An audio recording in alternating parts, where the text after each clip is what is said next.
appear for the seventh interested party, kituo cha sheria, alongside Margaret Awuor. Please, Your Lordship, my name is Daniel Manso. I do appear for third interested party.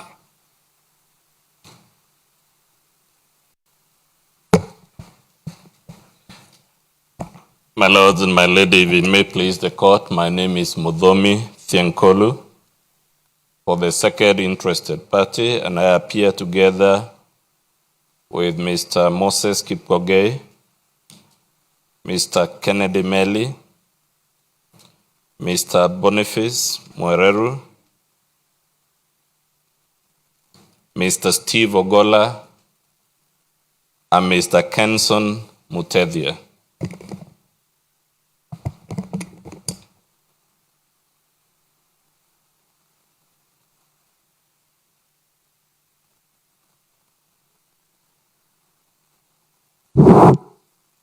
May it please the court,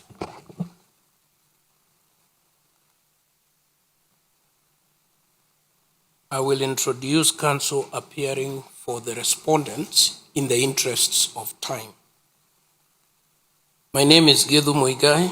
I'm instructed by Christopher Marwa, present, who is instructed by the Honorable the Attorney General.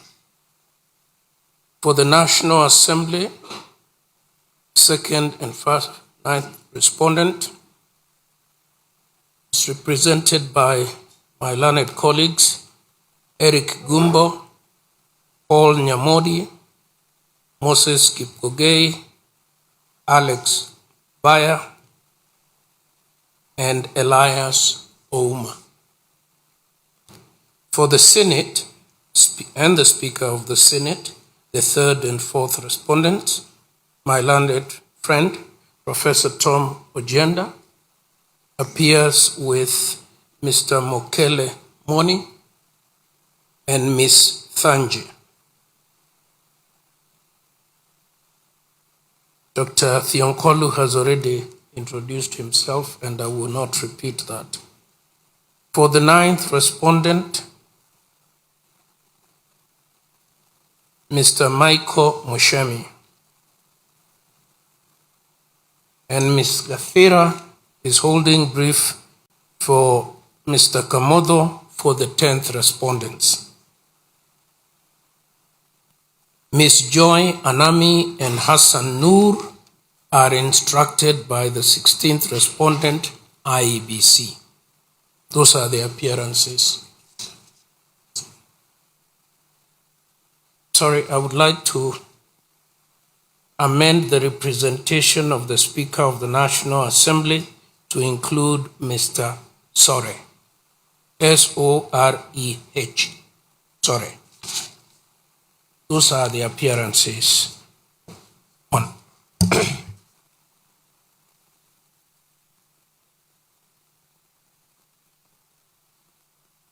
Judgment.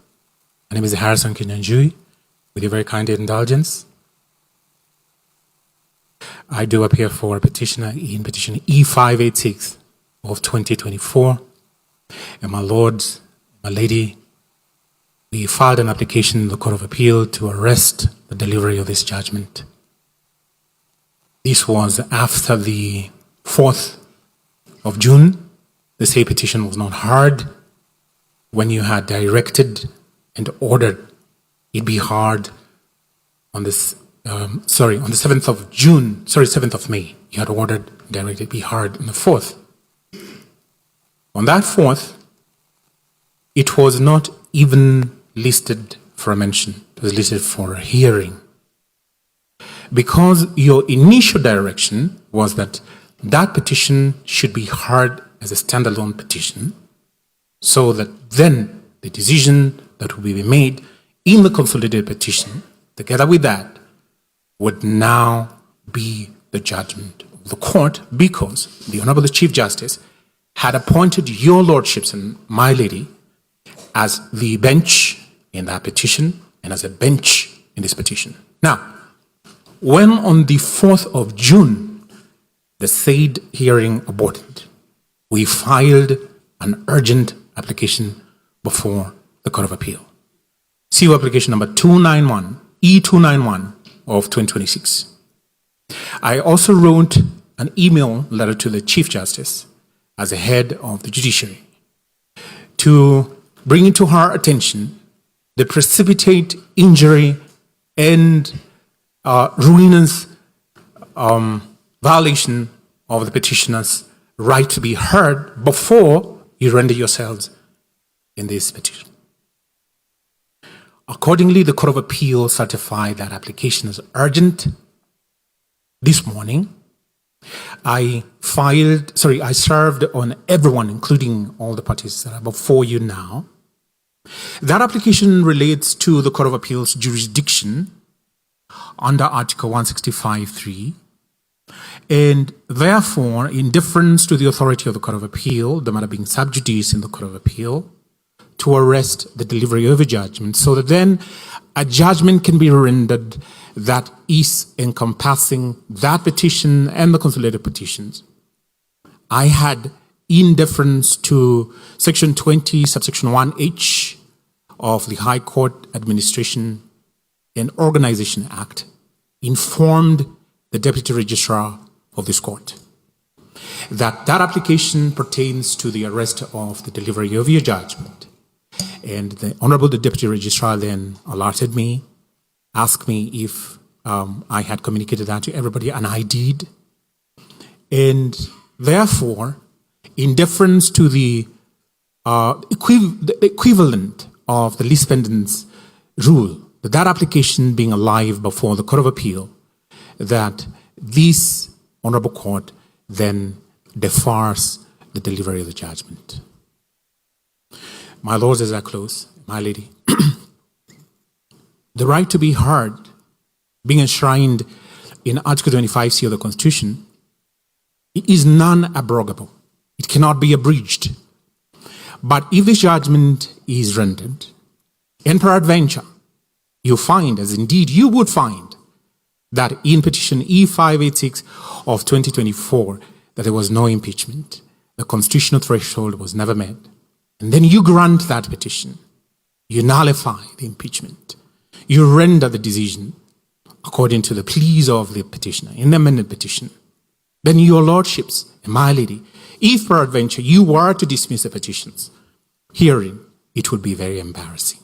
So I suggest, in deference to that constitutional authority of the Court of Appeal, that you defer the rendering of this judgment.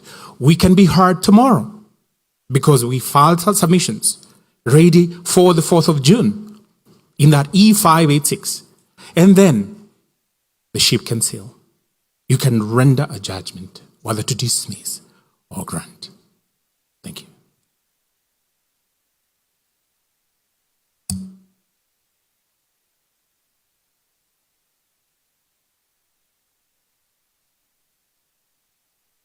Do you have an order from the Court of Appeal on this issue?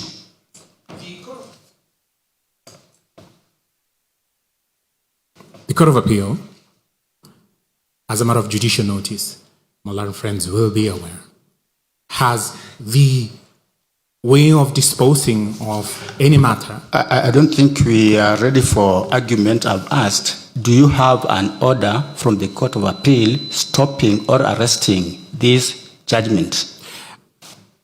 As we speak right now, no, because the order of business, you have the Court of Appeal. You have answered me. May I finish, Judge? You have answered me, and I have accepted that answer.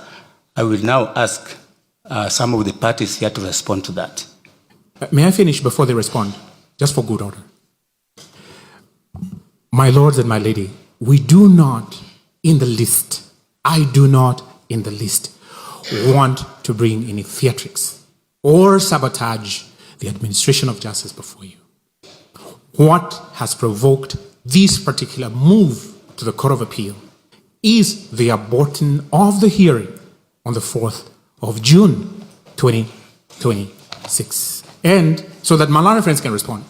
On the 7th of May, before you, learned Senior Counsel Professor Rigathi Gachagua gave me the podium so that then you could address everybody in E586 on that day, you gave, in the presence of everybody here, the 4th of June as a hearing date. So that as they address that, it is common ground that that petition was to be heard before the date to render the judgment was given. Thank you, Your Lordships. And thank you for giving me this opportunity. The subject matter raised by Mr. Kinyanjui relates to a file which is not before us here. And we have not taken any record in this particular file. But for the purpose of transparency, I will ask the parties who are expecting a judgment from us for their comment. My lords, my ladies, I have the instructions from the team of the first petitioner, His Excellency Rigathi Gachagua, to make representations on his behalf. We have come here to pick the judgment in the petition before you. We have not received any order from the Court of Appeal stopping today's proceedings. We actually, as a matter of fact, not participating in that matter at the Court of Appeal, and therefore it will be very curious for us to have our legitimate expectations to get a judgment today interfere with a matter in which we are not participating. In the absence of a formal directive from a court higher than this, the Court of Appeal stopping this judgment, we ask you to deliver our judgment as scheduled today. That's all. Thank you. Of the 44th petitioners, my lord, I associate myself with the submissions made by senior counsel. The fact that that file is not before you, my lord, cannot form the basis upon which this judgment can be deferred. And most importantly, my lord, counsel having not given sufficient reasons, my lord, for adjournment, my lord, or arresting the judgment, my lord, I think the legitimate expectations of the 4th to the 49th petitioners, my lord, is that you render yourself as you set your mind and yourselves to do this afternoon, my lord. We are opposed to that application. Thank you. In the interest of time, I will speak for all my colleagues, for the respondents, and we associate ourselves with the submission of learned senior counsel, Mr. Ongoya. Yes. Thank you. My lord, on behalf of the third interested party, we associate ourselves with the submissions of the lawyers for the petitioner, first petitioner, and wish that, my lord, you could deliver judgment as it has been agreed before. I thank you, my lord. Thank you.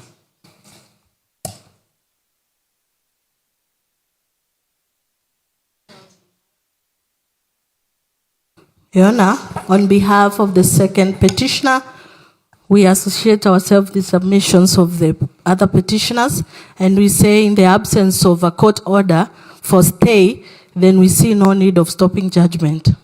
That's all.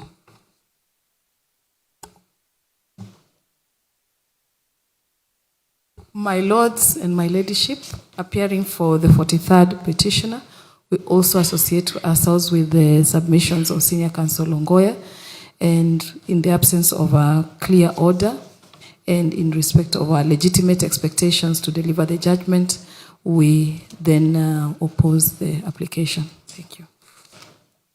Thank you. If it may please you, my lords and my lady, I remember actually as the 58th petitioner, I remember when my petition came for consolidation, we were together with my senior, Mr. Kinyanjui, and he opted not to have his petition consolidated in this petition. So he has his day in court. The court can give directions in his petition, and there are also other petitioners who are not also consolidated in this matter. So for this, I will fully associate with the submissions that have been given by Mr. Ongoya that we proceed. This court is full and everyone is waiting for this judgment. Much obliged. Thank you.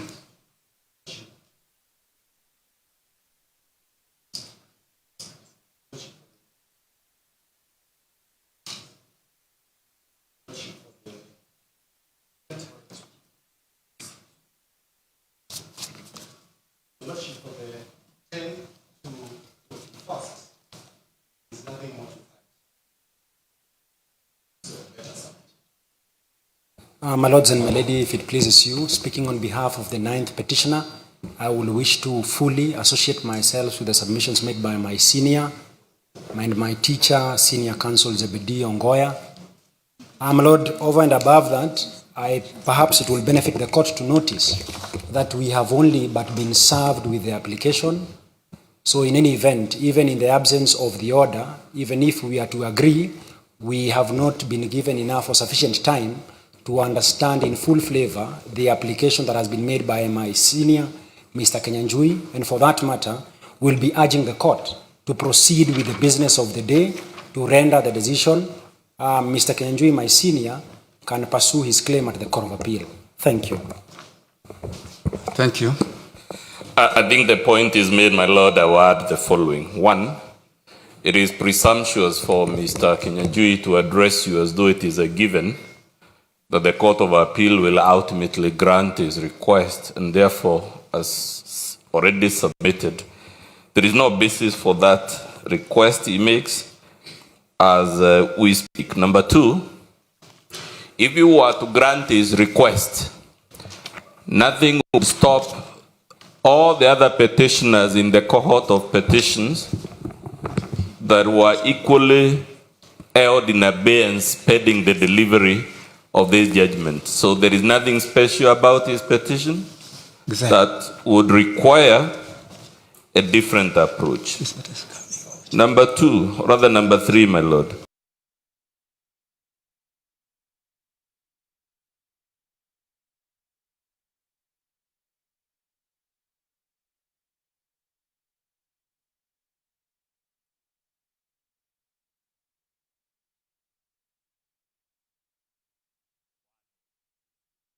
It should be dealt the way the others have been dealt with. Thank you. Mr. Kenyanjui, I'll give you a right of reply. Thank you very much. There is no need for Lion Counsel to cast aspersions on me. At no time did I seek to stop these proceedings. Secondly, a voice has been raised on the 29th of May last year. A year ago, your lordships and my lady made a ruling saying, and I quote, "This petition raises very weighty constitutional issues that are distinct from the consolidated petitions, by reason of which I'm answering that issue, that this is an impromptu, an afterthought, knee-jerk reaction." That's not so.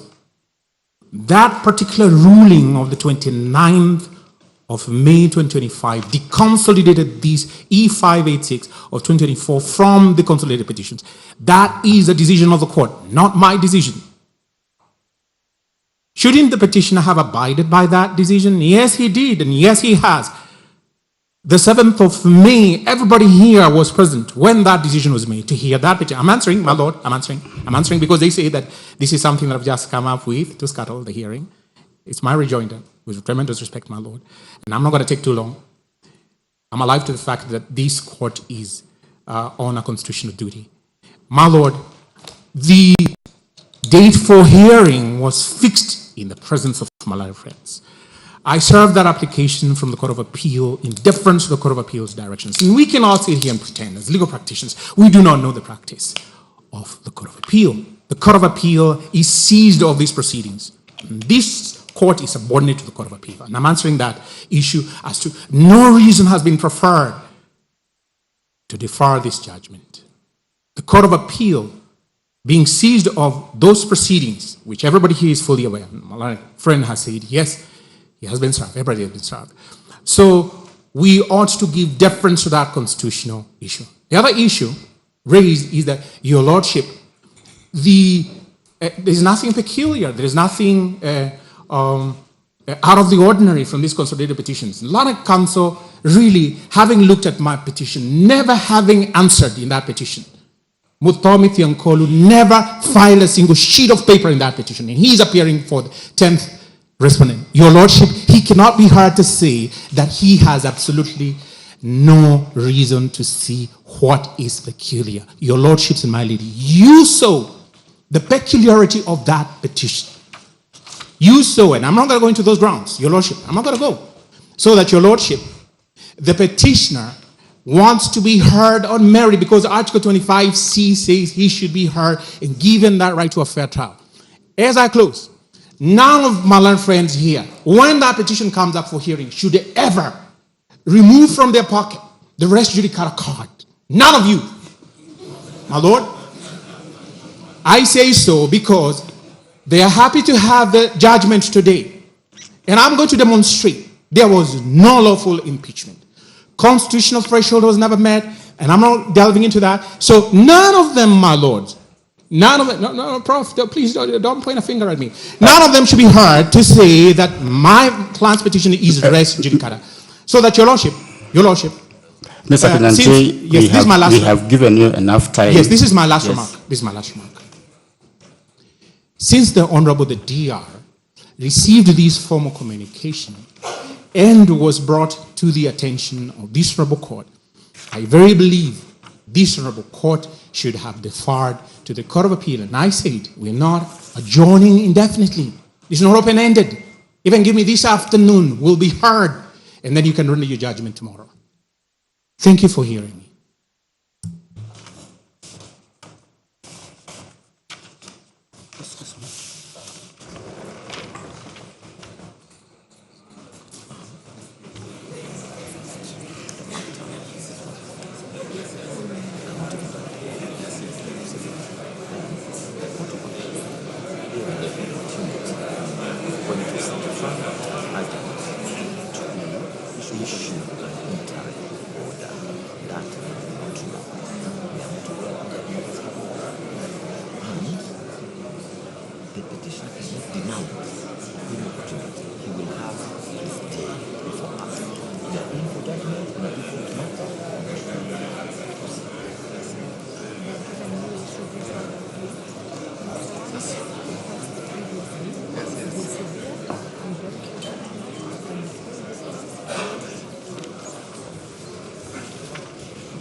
Mr. Kinyanjui, this is the brief ruling on this matter.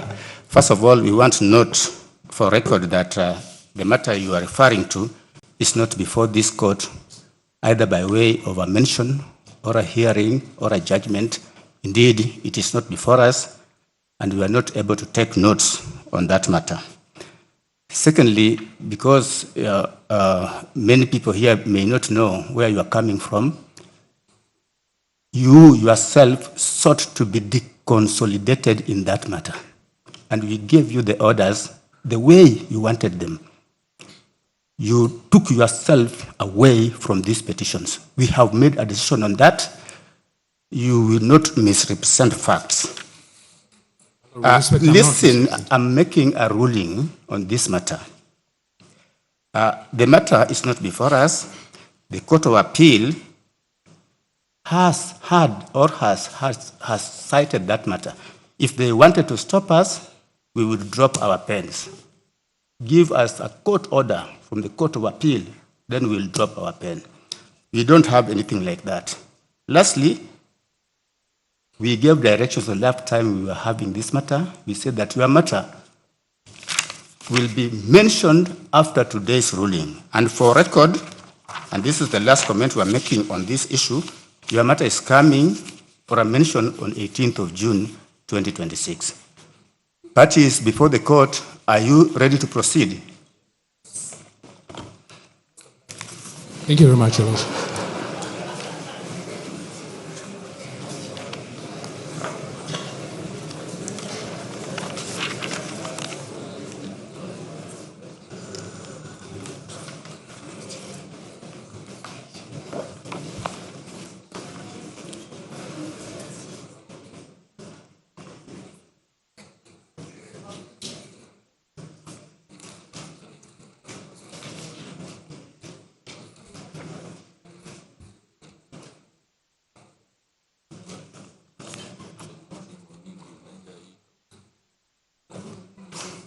What time is it? 41. I take it that parties are now ready to take judgment in the constitutional petition number E65 of 2024, consolidated with Nairobi petition number E550 of 2024, Nairobi petition number E570 of 2024, Nairobi petition number E572 of 2024, Kerugoya petition number E013 of 2024, Kerugoya petition number E014 of 2024, Kerugoya petition number E015 of 2024, Nairobi petition number E522 of 2024, Nairobi petition E506 of 2024, Nairobi petition E509 of 2024, Nairobi petition number E525 of 2024, Nairobi petition number E528 of 2024, Nairobi petition number E537 of 2024, Nairobi petition number E541 of 2024, E567 of 2024, E576 of 2024, E586 of 2024, and E598 of 2024 between Honorable His Excellency Rigathi Gachagua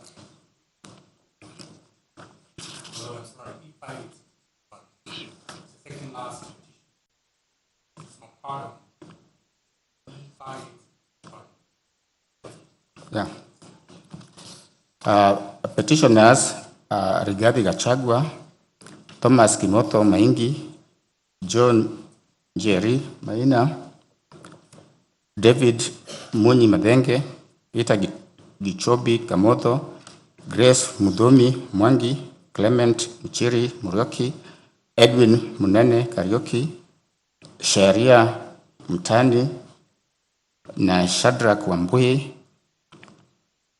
Father Eddie Waiguru, Anthony Mwithaga, Victor Gatia, Assunta Wangui Mwiruri, Christine Mukami Njuguna, Peter Kimani Kioira, Alice Wamuhu Mbugwa, Mwangi Anyeki Mbugwa wa Mumbi, Kigo Kahari, Priscilla Wambui Gitari, Muchiri Ngatia, Maria Njeri, Eric Warui Mwaniki, Brian Hunja, Sarah Hubi, Margaret Wanjira, Samuel Njenga, Hebron Gakuru, Samuel Ngari,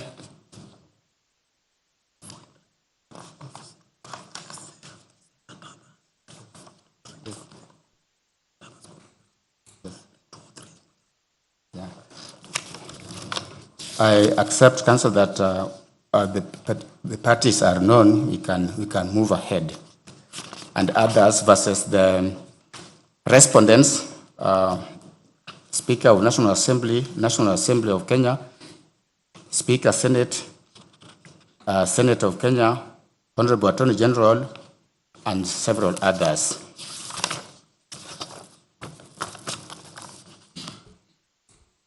This is the judgment. For the sake of clarity, I believe the lead file in terms of the directions that this Honorable Court gave is E565. Yes. That is not quite what I had. Yeah, that is the lead file. That is the position. Yes. Thank you. This is the judgment. We have a 350 page judgment, and we'll try as much as possible to read it.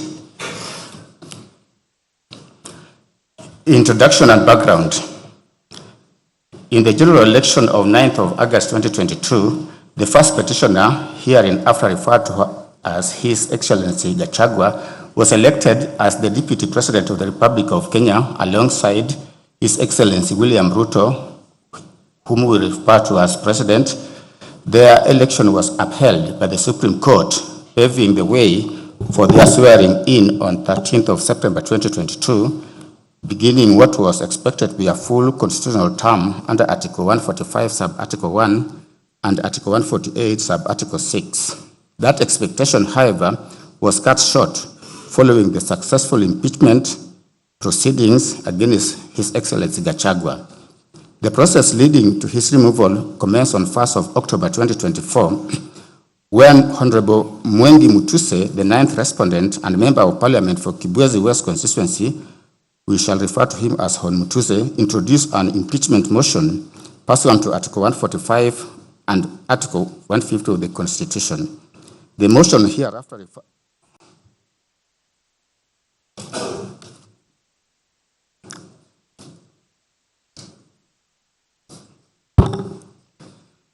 The motion referred to as impeachment motion cited multiple grounds, including allegations of gross violation of the Constitution, incitement, and undermining government policy.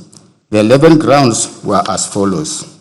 Ground 1, gross violation of Article 10, Sub-Article 2A, B, and C, Article 27, Sub-Article 4, Article 73, Sub-Article 1A, and 2B, Article 75, Sub-Article 1C, and Article 129, Sub-Article 2 of the Constitution, and Article 147, Sub-Article 1, as read with Article 131, Sub-Article 2, C, and D of the Constitution. Ground 2, gross violation of Article 147, Sub-Article 1, and 152, Sub-Article 1 of the Constitution by undermining the President and the Cabinet and effective discharge of the national government's executive mandate. Ground 3, gross violation of Article 6, Sub-Article 2, Article 10, Sub-Article 2A, Article 174, Article 186, Sub-Article 1, Article 189, Sub-Article 1, and the fourth schedule to the Constitution by undermining devolution. 4, gross violation of Article 160, Sub-Article 1 of the Constitution on the institutional and decisional independence of judges.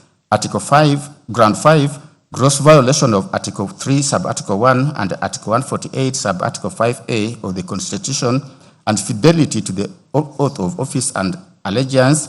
Ground 6, serious reasons to believe that Rigathi Gachagua had committed crimes under Sections 13, Subsection 1A and Section 62 of the National Cohesion and Integration Act.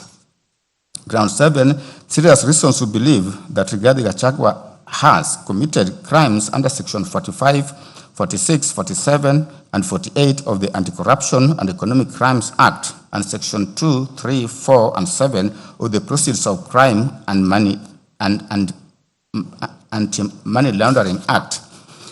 Ground 8, serious reasons to believe that Rigathi Gachagua has committed crimes by continuously misleading members of the public through false, malicious, divisive, and insightful remarks contrary to the provisions of Section 132 of the Penal Code and Section 29 of the Leadership and Integrity Act. Ground 9, gross misconduct under Article 150, Sub-Article 1B of the Constitution by publicly attacking and undermining the work of the National Security Intelligence Service and its officers. Ground 10, gross misconduct or insubordination by openly or publicly insubordinating the President, who is the head of state and government. Ground 11, gross misconduct by persistently bullying state and public officers. The impeachment motion was formally initiated before the second respondent, that is the National Assembly. In response, several constitutional petitions were filed in the High Court, challenging both the legality and constitutionality of the National Assembly's proceedings. These petitions, consolidated with Nairobi petitions, which I had mentioned earlier, were consolidated and are collectively referred to as the Cohort 1 petitions, with petition number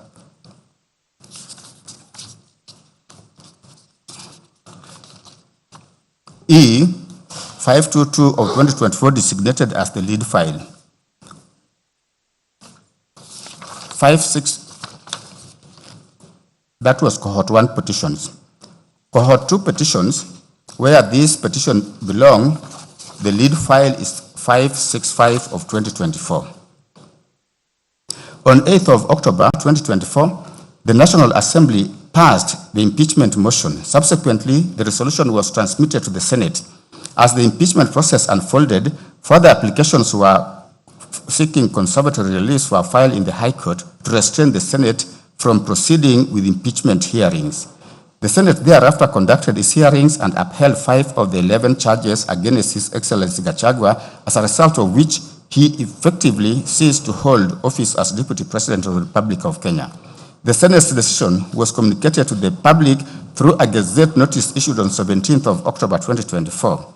Following the impeachment, His Excellency President Ruto nominated Professor Kithure Kindiki, the second interested party, whom we shall refer to His Excellency Kindiki, to fill the vacancy in the office of the Deputy President. The National Assembly voted in favor of the nomination, and His Excellency Kindiki was sworn into the office on 1st of November 2024. As the Senate proceedings that culminated in the impeachment of His Excellency Gachagua were underway, and while the National Assembly was concurrently addressing the vacancy created in the office of the Deputy President, further petitions were filed in the High Court at Nairobi and Kerugoya, including petition number 565 and several other petitions, being designated with petition number 565 of 2024 being designated as the lead file. Conservatory orders were initially issued restraining the swearing in of His Excellency Kindiki as Deputy President, but those orders were later lifted by this court in its ruling of 31st of October 2024, paving way for the swearing in as earlier stated. Thereafter, the pleadings were amended and cohort 2 petitions proceeded for hearing, culminating in the present judgment. We will now proceed to summarize the parties' pleadings and submissions in the cohort 2 petitions. Summary of pleadings and submissions. His Excellency Gachagua is the first petitioner. His case is as follows. He anchored his case on the further amended petition dated 13th of August 2025, supported by his affidavits deposed to on 18th of October 2024 and 27th of October 2024. Speaking to the deficiencies in the process before the National Assembly, His Excellency Gachagua deposed that the impeachment motion lacked the particularization and specificity required under Article 145, Sub-Article 1, and Standing Order Number 64, 1A. He took issue with the lack of credibility in respect of the charges against him in the National Assembly and the Senate. As regards the constitutional imperative of public participation, His Excellency contended that the National Assembly's process was deficient in that the notice was unreasonably short and that it lacked adequate designated venues. It was his case that the exercise was biased, with organizers framing it as meant for invited members of specific parties. He said that the process utilized unverified feedback forms that resulted in fictitious data. In alleging bias exhibited by the Speaker and Deputy Speaker of the National Assembly, His Excellency deposed that they made partisan statements and also failed to recuse themselves despite having conflict of interest as they were signatories to the coalition agreement that formed a substantial part of the evidence. It was his case that the Senate violated Articles 145, Sub-Article 3 to Sub-Article 6 by skipping the appointment of a special committee to investigate the charges against him, thereby denying him a crucial layer of fair hearing. He stated that Senate imposed an unconstitutional 10-day deadline on the plenary proceedings and unlawfully permitted the National Assembly to introduce new evidence by ambush. He was emphatic that the Senate violated his right to a fair hearing and dignity guaranteed under Article 50 and Article 28, respectively, when he was denied an adjournment. In further support of this position, Dr. Daniel Kibuka Gikonyo, a consultant cardiologist and founder of the current hospital, saw an affidavit on 28th of April 2026 to confirm the medical status of His Excellency Gachagua on the day he was scheduled to defend himself before the Senate. Speaking to the key medical events, it was his evidence that on 17th of October 2024, at approximately 3 p.m., His Excellency Gachagua arrived at current hospital with severe chest pain.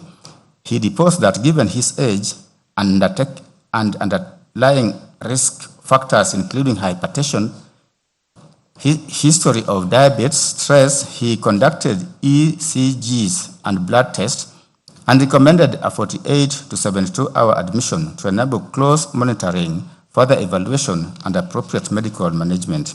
It was his evidence that he supervised His Excellency Gachagua's care until discharge on 20th of October 2024.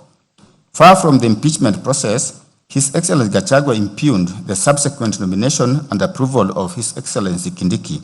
He asserted that the process was rushed and there was no public participation despite the dictates of Articles 10 and 118 of the Constitution. It was his case that the clearance from the Independent Electoral Boundaries Commission, or IEBC, was null and void since the Commission lacked commissioners, and as such, the Secretariat was legally incompetent to clear the nominee. Further to the foregoing, it was His Excellency Gachagua's position that His Excellency Kindiki was disqualified under Chapter 6 due to gross human rights violation, including abductions, extrajudicial killings during the Finance Bill protest when he served as Interior Cabinet Secretary. Finally, His Excellency Gachagua averred that His Excellency Kindiki was not a member of the UDA party for the requisite 3 months preceding his nomination, and it was his case that the National Assembly unconstitutionally metamorphosed the process into an election rather than an approval under Article 149, Sub-Article 1.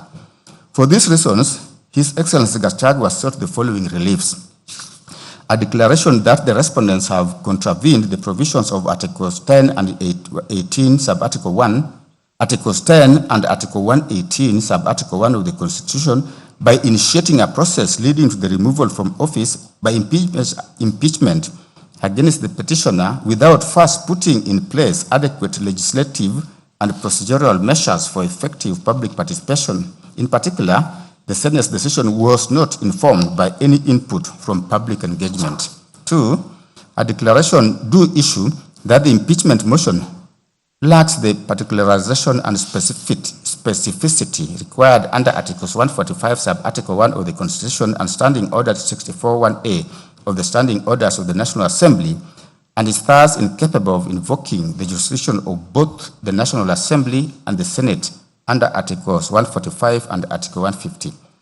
3, a declaration that the resolution passed on 18th of October 2024 by the National Assembly purporting to impeach the petitioner pursuant to the provisions of Articles 145 and 150 and the communication dated 8th of October 2024 by the Clerk of the National Assembly to the Clerk of the Senate titled, in quote, Resolution of the National Assembly on a special motion on the removal from office by impeachment of His Excellency Gachagua, Deputy President of the Republic of Kenya, close quote, are both founded on a process that is inconsistent and in violation of the Constitution of Kenya and are thus both void and invalid. 4th, a declaration that for the purposes of impeachment of the President or Deputy President of the Republic of Kenya, adequate public participation must be undertaken in all the 290 electoral constituencies in Kenya, the diaspora constituency, and the 1,450 electoral wards where the presidential election takes place. 5th, he sought a declaration that the period of 12 days provided under Standing Orders number 64, sub-order 2 and 6 of the Standing Orders of the National Assembly is grossly insufficient time for the National Assembly to facilitate any meaningful and reasonable public participation during the process of impeachment of the President or Deputy President of the Republic of Kenya. Thus, the standing order is unconstitutional insofar as it has the effect of abridging the time for public participation. 6, he sought a declaration that the proceedings before whole house plenary of the Senate of Kenya under Article 145 of the Constitution of Kenya are not limited or time-bound to 10 days, as would be if a special committee is appointed under Article 145, Sub-Article 4A.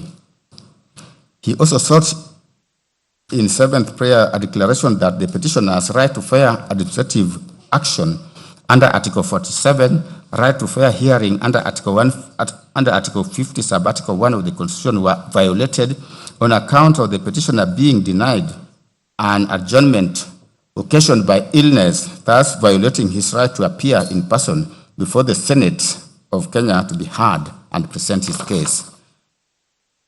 He also sought a declaration that the National Assembly and the Senate, in their evaluation of the impeachment proceedings before them, failed to properly assess each of the specified grounds and determine if they collectively or individually constituted a gross violation of the Constitution, warranting voting to uphold the impeachment charges against the petitioner. Hence, the resolution of 8th of October 2024 in the National Assembly and the vote upholding the impeachment charges that of the Senate passed on 17th of October 2024 do not meet the threshold for impeachment set out under Article 150 as read with Article 145 of the Constitution. Hence, the same be and are hereby set aside. An order of certiorari to remove into this Honorable Court and quash the decision and or resolution of the National Assembly and the Senate made on 8th of October 2024 and 17th of October 2024 respectively, resolving to remove from office by impeachment His Excellency Rigathi Gachagua, EGH, Deputy President, Republic of Kenya. At the 9th prayer, the petitioner sought an order of certiorari to bring up into this court to be quashed the resolution of the Senate of Kenya made on 17th of October 2024 to remove from office by impeachment His Excellency Rigathi Gachagua, EGH, Deputy President, Republic of Kenya, on the grounds expressed in Gazette Notice number 13/400. He also sought at prayer number 11 a declaration does issue that the IEBC could not clear Kithure Kindiki without the involvement or approval of commissioners under Article 88 and Article 250, Sub-Article 1 of the Constitution as read with Section 4 and Section 11A of the IEBC Act. The purported clearance was therefore null and void. Further, the overnight clearance violated Article 10 of the Constitution on openness and transparency. At prayer number 12, His Excellency sought a declaration does issue that Kithure Kindiki is disqualified under Article 10 and 72 of the Constitution due to unresolved concerns from his tenure as Cabinet Secretary for the Interior and National Administration, during which Kenya endured gross violation of human rights.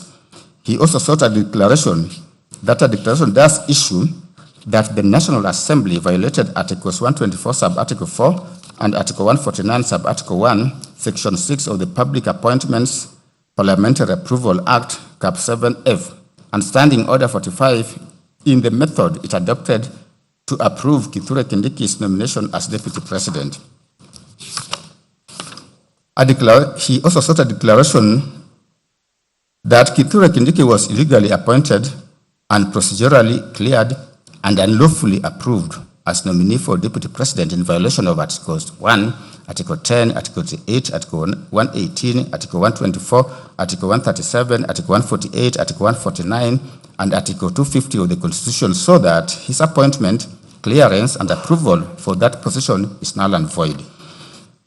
At prayer 15, he sought a declaration that the petitioner suffered harm and is therefore entitled to constitutional damages as compensation for the violations against him in terms of general damages, punitive and aggravated damages, security to be specified at the hearing, special damages under Gazette Notice number 10346 of 2023 for loss of 1, salary, 2, official transport and other prevailing transport policy for 35 months, medical cover and benefits detailed to be supplied, airtime, gratuity,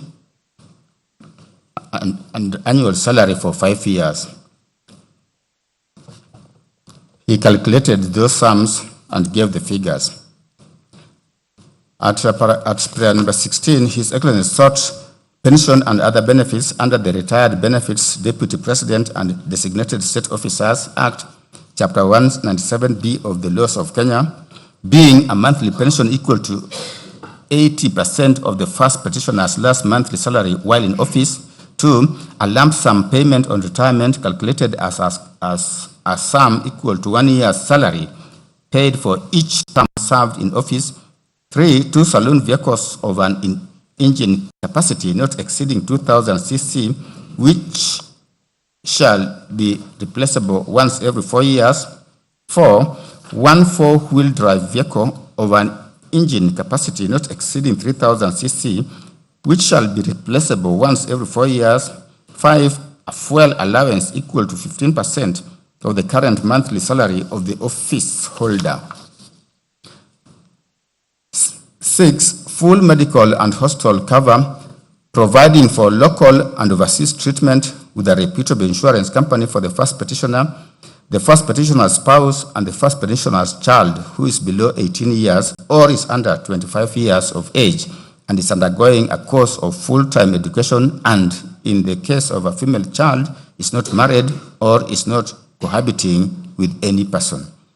7, 2 drivers. 8, 1 personal assistant. 9, 1 accountant. 10, 1 secretary. 11, 2 housekeepers. 12, 2 senior support staff. 13, 2 cooks. 14, 2 gardeners. 15, 2 cleaners. 16, armed security guards, who shall be provided on the request of the first petitioner. 17, diplomatic passport for the first petitioner and his spouse. And 18, office and office equipment. 19, maintenance expense for the vehicles provided. 20, access to the VIP lounge 2 at all airports within Kenya. He also prayed for cost of this petition and such other reliefs as this court may deem just. In support of his claim, His Excellency Gachagua submitted, or rather in his submissions, he advanced his case further through written submissions dated 7th of October 2025, which were orally highlighted in court by his counsel, Paul Mute Senior Counsel, Elisha Ongoya Senior Counsel, and Mr. Ochiel Dudley, among others. The unifying premise of their submissions was that the impeachment proceedings were not purely political processes insulated from judicial scrutiny. Instead, they constituted constitutionally regulated proceedings subject to the supremacy of the Constitution, the doctrine of legality, and the supervisory jurisdiction of this court under Articles 23, 47, 50, and 165.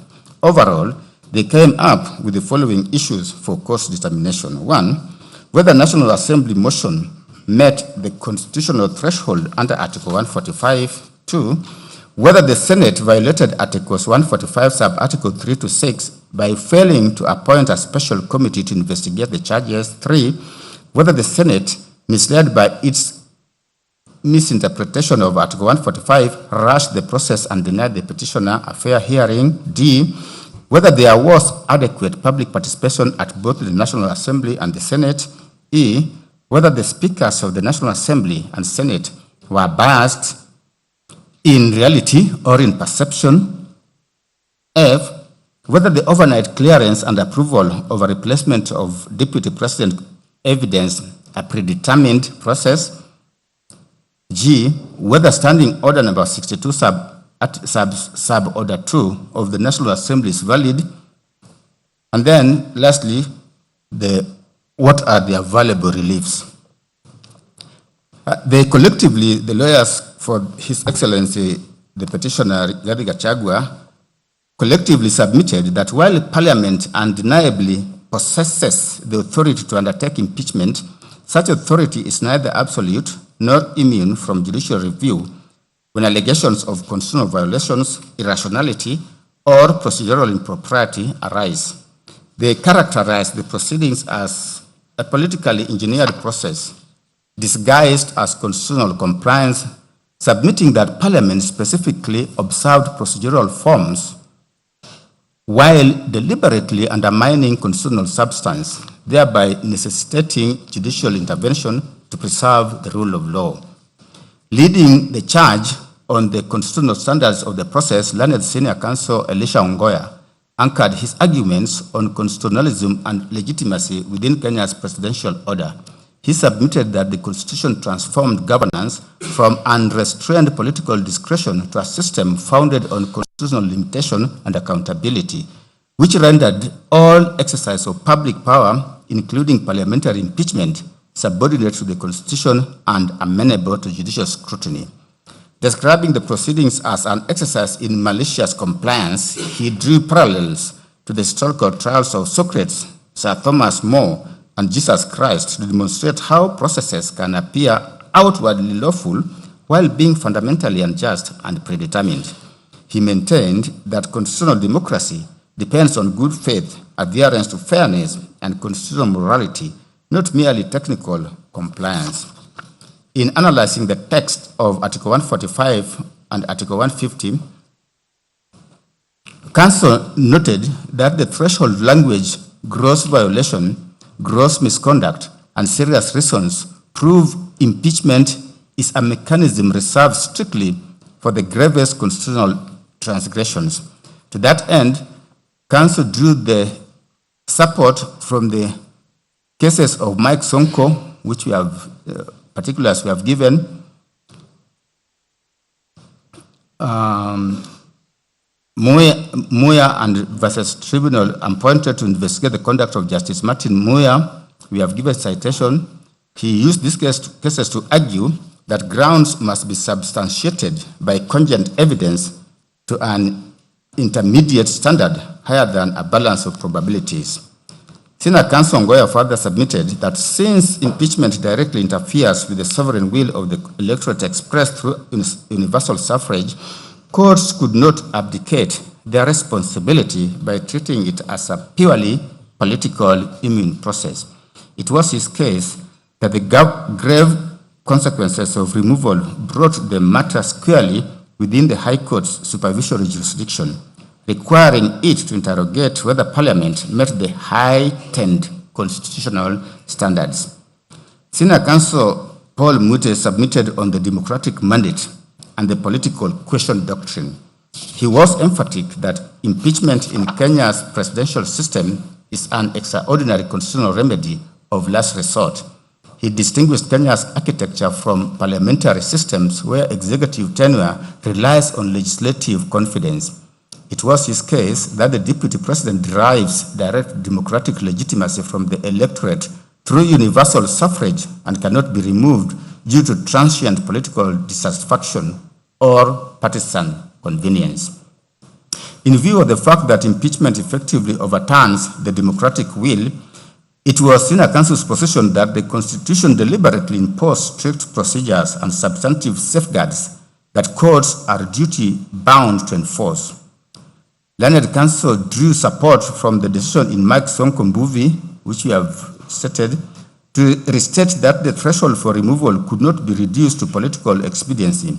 He further called to his aid the Court of Appeal decision in Martin Nyaga Wambora, we have given citation, to argue that judicial review of the proceedings affirmed constitutional supremacy rather than offend the concept of separation of powers.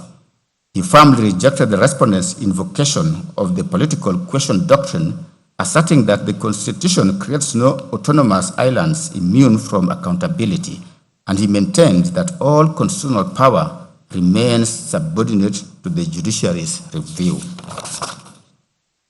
Learned Counsel Mr. Ochieng Dudley submitted on jurisdiction and the mandatory duty to adjudicate. At the outset, he pointed out an alleged internal contradiction in the respondent's case, simultaneously conceding the court's jurisdiction while urging it to abstain from exercising it. He submitted that constitutional adjudication could not be avoided simply because a dispute implicated political institutions or carried political consequences. He took the position that once allegations of procedural impropriety or rights infringements arose, the process ceased to be purely political. Drawing on the United States Supreme Court decision in Cohens versus Virginia, we've given citation, he argued that a court acts just as improperly when it declines constitutionally vested jurisdiction as when it arrogates jurisdiction it does not possess. It was his case that Article 165 imposes a mandatory obligation on the High Court to determine disputes whose constitutional violations are alleged as such. The judiciary would itself violate the Constitution by declining to hear politically sensitive questions. Mr. Ochieng submitted further that separation of powers does not establish institutional immunity and that judicial review ensures Parliament acts within its boundaries.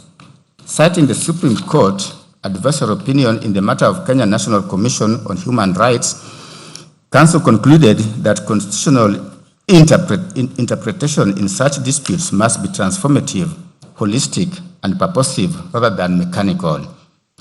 In the written submissions, His Excellency Gachagua specifically impugned ground 8 of the charges, noting that it relied on Section 132 of the Penal Code, a provision already declared unconstitutional in Robert Alai versus the Attorney General matter. On the right to a fair hearing, he maintained that the Senate violated his inalienable right by proceeding in his absence due to illness, contrary to Article 50, Sub-Article 2F and Article 25C. He drew support from Karaoke versus Attorney General, where it was argued that denying an adjournment impacting a citizen's constitutional rights warrants careful circumspection. He further submitted that the rushed manner of the proceedings mirrored the predetermined and unjust actions condemned in Olo versus Kisumu County Assembly Service Board and another, rendering the resulting decisions absolute nullities. Submitting on public participation and institutional incapacity, it was His Excellency Gachagua's case that both houses entirely failed the threshold. He referred to the decisions in Mohammed and 6 others versus County Assembly of Wajir and other cases which we have stated. To reinstate that engagement must be substantive, one that allows reasonable time and utilizes satisfactory mechanisms. In addition to the foregoing, His Excellency Gachagua, while drawing support from the Decision Independent Electoral and Boundaries Commission vs. Attorney General 2025, discredited the involvement of the IEBC, arguing that constitutional functions requiring commission approval could not be lawfully discharged by the Secretariat without a properly constituted commission. In their rejoinder submissions, the legal team also spoke to procedural illegality in plenary investigation. It was His Excellency Gachagua's submission that the Senate lacked a lawful resolution to appoint a plenary investigation. They submitted that the word may in Article 145, Sub-Article 3B, regarding the appointment of a special committee is a mandatory obligation, relying on a set of authorities including Sony Holdings versus Registrar of Trademarks and another. They submitted that courts routinely interpret may as mandatory to effectuate legislative intent. Tracing the constitutional drafting history from the Guy and Bomas drafts to the Wako and Harmonas drafts, it was their case that it proved the framers consistently intended for a special committee to investigate charges prior to any plenary vote. In conclusion, His Excellency Gachagua drew inspiration from the Filipino Supreme Court in Sara Duterte versus House of Representatives. We have given citation to reiterate that impeachment processes remain strictly subject to the Bill of Rights to check grave abuses of discretion. Consequently, they urge the court to utilize its discretion as established in Imanyara and 2 others versus Attorney General to award damages for the constitutional violations to vindicate His Excellency Gachagua's right and deter future legislative infringements.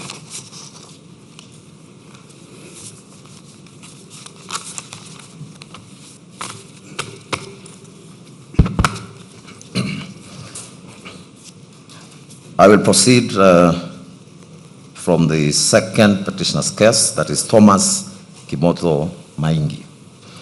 Thomas Kimoto Maingi, the second petitioner in the consolidated petitions, filed a petition dated 25th September 2024 before the High Court at Kerugoya.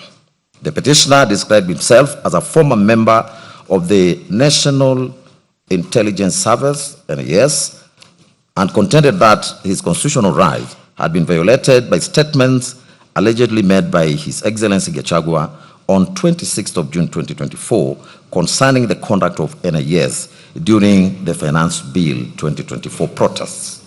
He averred that, having served in the NIS for over 20 years before retiring in May 2022, he was publicly associated with the intelligence service within his community, and that the remarks by His Excellency Gachagua portrayed NIS officers as incompetent and responsible for the unrest and loss of life witnessed during the protest. He asserted that the remarks exposed him to ridicule, hostility, threats, and psychological distress, forcing him to temporarily leave his home in Kirinyaga County and seek refuge in Embu County out of fear for his safety. Mr. Maingi further contended that the Attorney General, AG, failed in his constitutional duty as the principal legal advisor to government by failing to advise His Excellency Gachagua appropriately regarding the provisions of sections 24, 25, and 26 of the National Security Intelligence Service Act relating to complaints against the NIS. The petitioner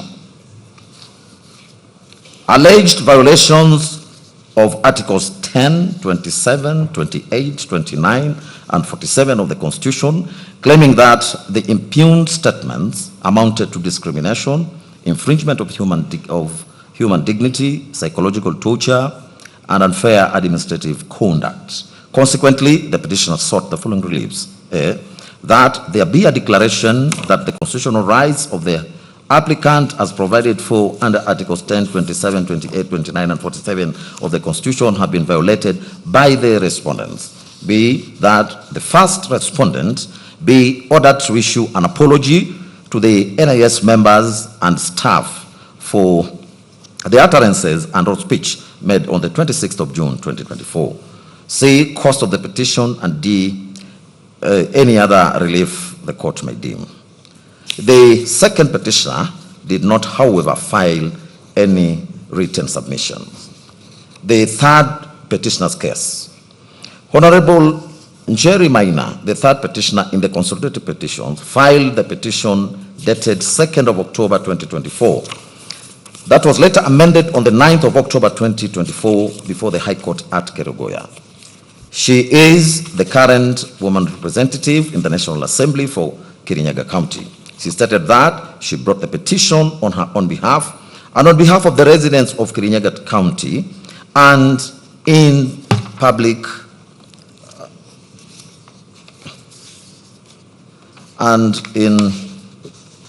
discretion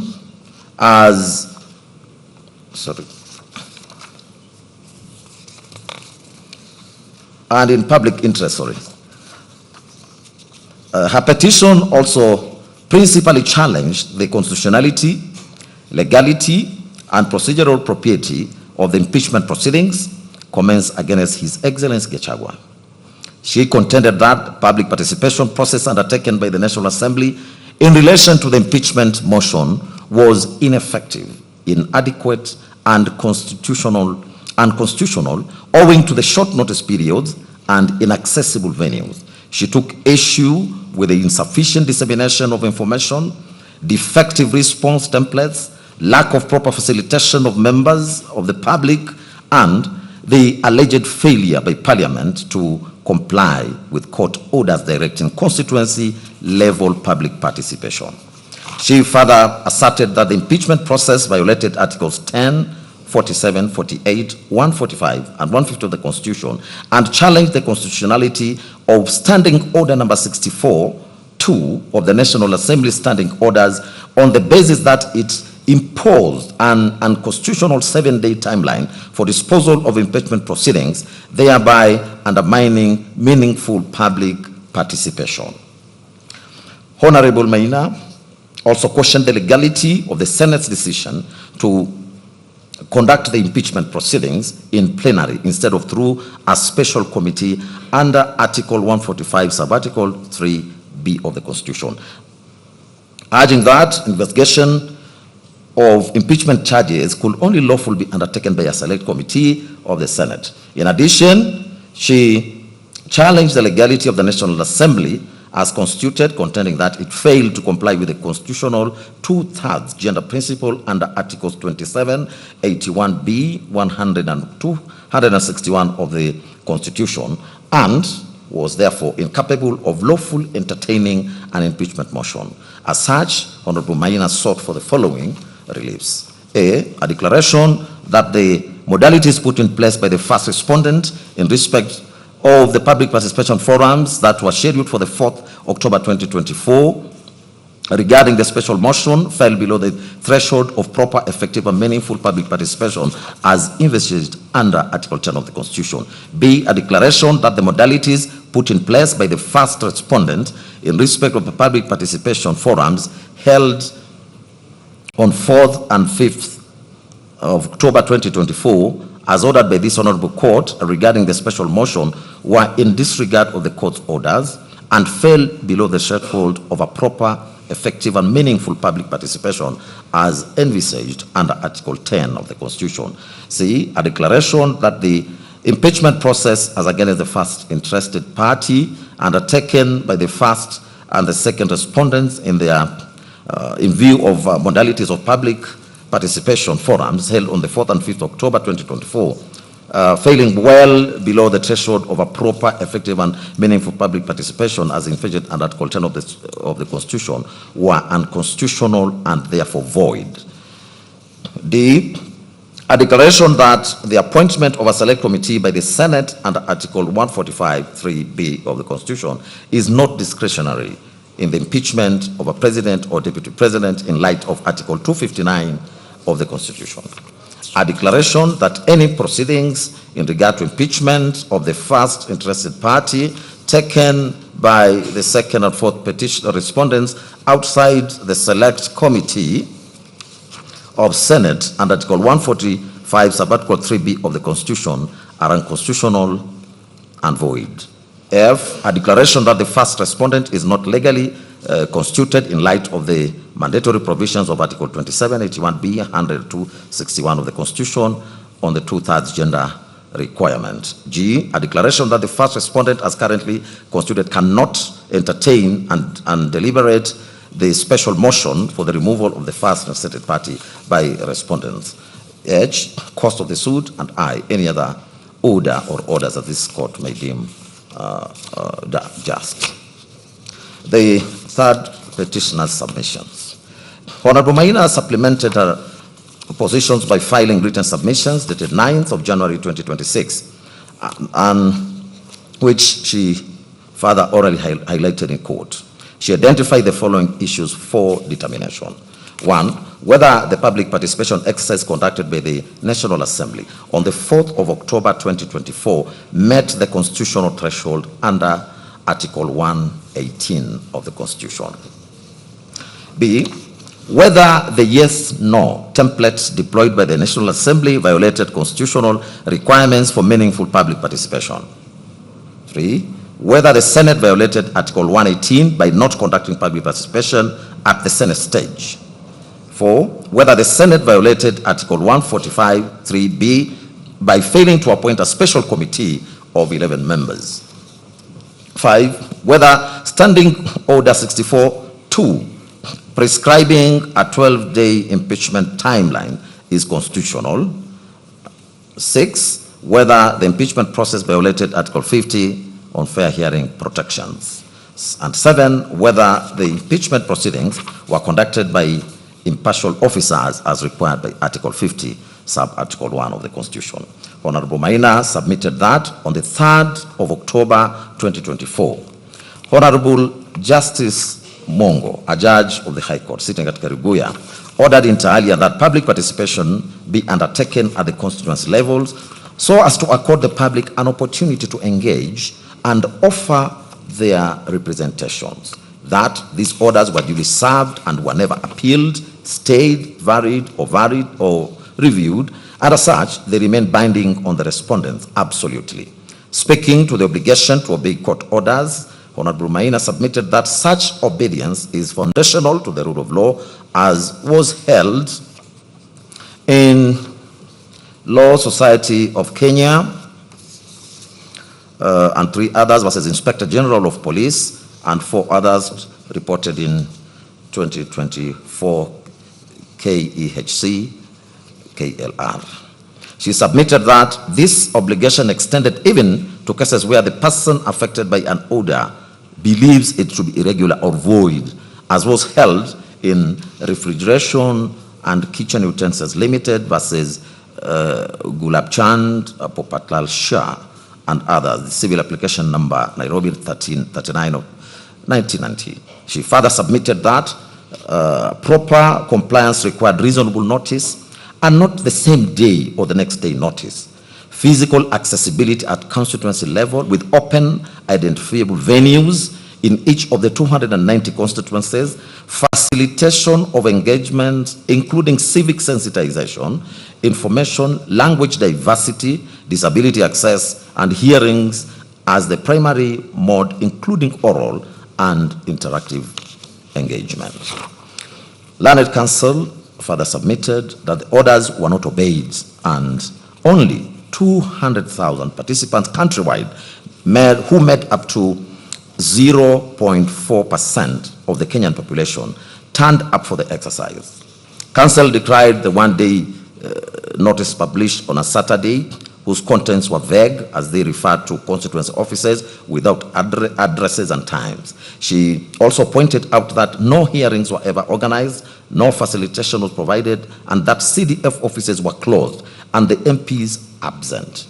Honorable Maina submitted that she became aware of the purported exercise only past midday and that none of her counterparts within the Kirinyaga County were aware of the exercise. She further submitted that even the citizens who visited the constituency venues found them locked and no officials or staff were inside.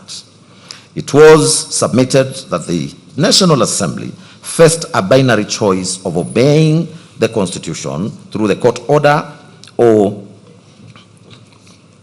preserve Standing Order 64-2, which provided for 7 days deadline. They chose the latter, which Honorable Maina describes as contempt, dressed as obedience. That a legislative outcome obtained in defiance of a binding court order cannot stand in a constitutional democracy governed by the rule of law as discussed by Lord Denning in McFoy versus United States Company Limited, United Africa Company Limited, reported in 1961, 3 All England Reports 1169, where the learned judge held that, I quote, if an act is void, then it is in law nullity. You cannot put something on it and expect it to stay there. It will collapse, end of quote. Honorable Maina also took issue with the yes and no template as constitutional fraud, as the National Assembly deployed a standardized template reducing 7 complex constitutional allegations into binary tick box questions. That citizens were asked whether they supported impeachment on each ground without being supplied with evidentiary material, explanatory memoranda, and His Excellency Gachagua's response, relying on the Supreme Court in British American Tobacco BAT versus Cabinet Secretary for Health 2019, which we'll hereinafter be referring to as the BAT case. She articulated attributes of meaningful participation to include clarity of the subject matter for the public to understand, structures, processes that are clear and simple, opportunity for balanced influence from public, commitment to the process such that views can influence outcomes, and inclusive and effective representation. She also listed integrity and transparency of the process and capacity to engage on the part of public, including sensitization of the subject matter. Honorable Maina admitted that the digital-only, English-only mechanism systematically excluded rural residents, the elderly, persons with disabilities, the non-English speakers, and the non-English speakers. She stated that there were no physical venues for explaining the template or receiving oral views that were only in 10, that there were only 10 pictures of people attached as evidence of attendance for the 5th October exercise, and that they were contained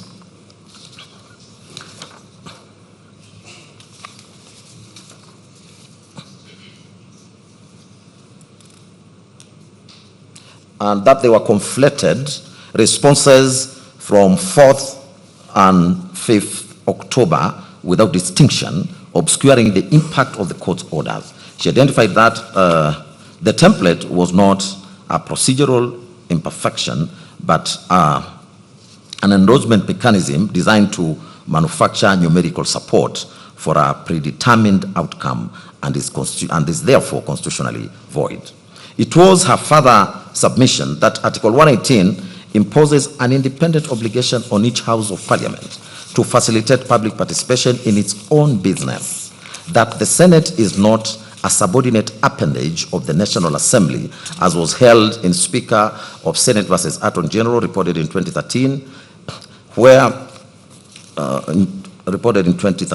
she stated that the Senate's role in impeachment is determinative under Article 145(7), as it performs a quasi-judicial function of the highest constitutional order. She held the position that the Senate could not constitutionally rely on the National Assembly's defective process, particularly where that process was conducted in defiance of court orders. That the Senate was aware of these defects as they were documented, litigated, and judicially acknowledged. Counsel submitted further that in Mwangaza versus Speaker of the Senate 2025, reported in 2025 Kinyalo report, this court held that Senate must satisfy itself that public participation was adequate and satisfaction requires inquiry, assessment, and independent judgment, but the Senate undertook none. That the Senate conducted no public participation whatsoever, as no notices were issued, no invitations were extended, no hearings were conducted, and no submissions were received, and that this is not a case of inadequate participation, but a case of none at all.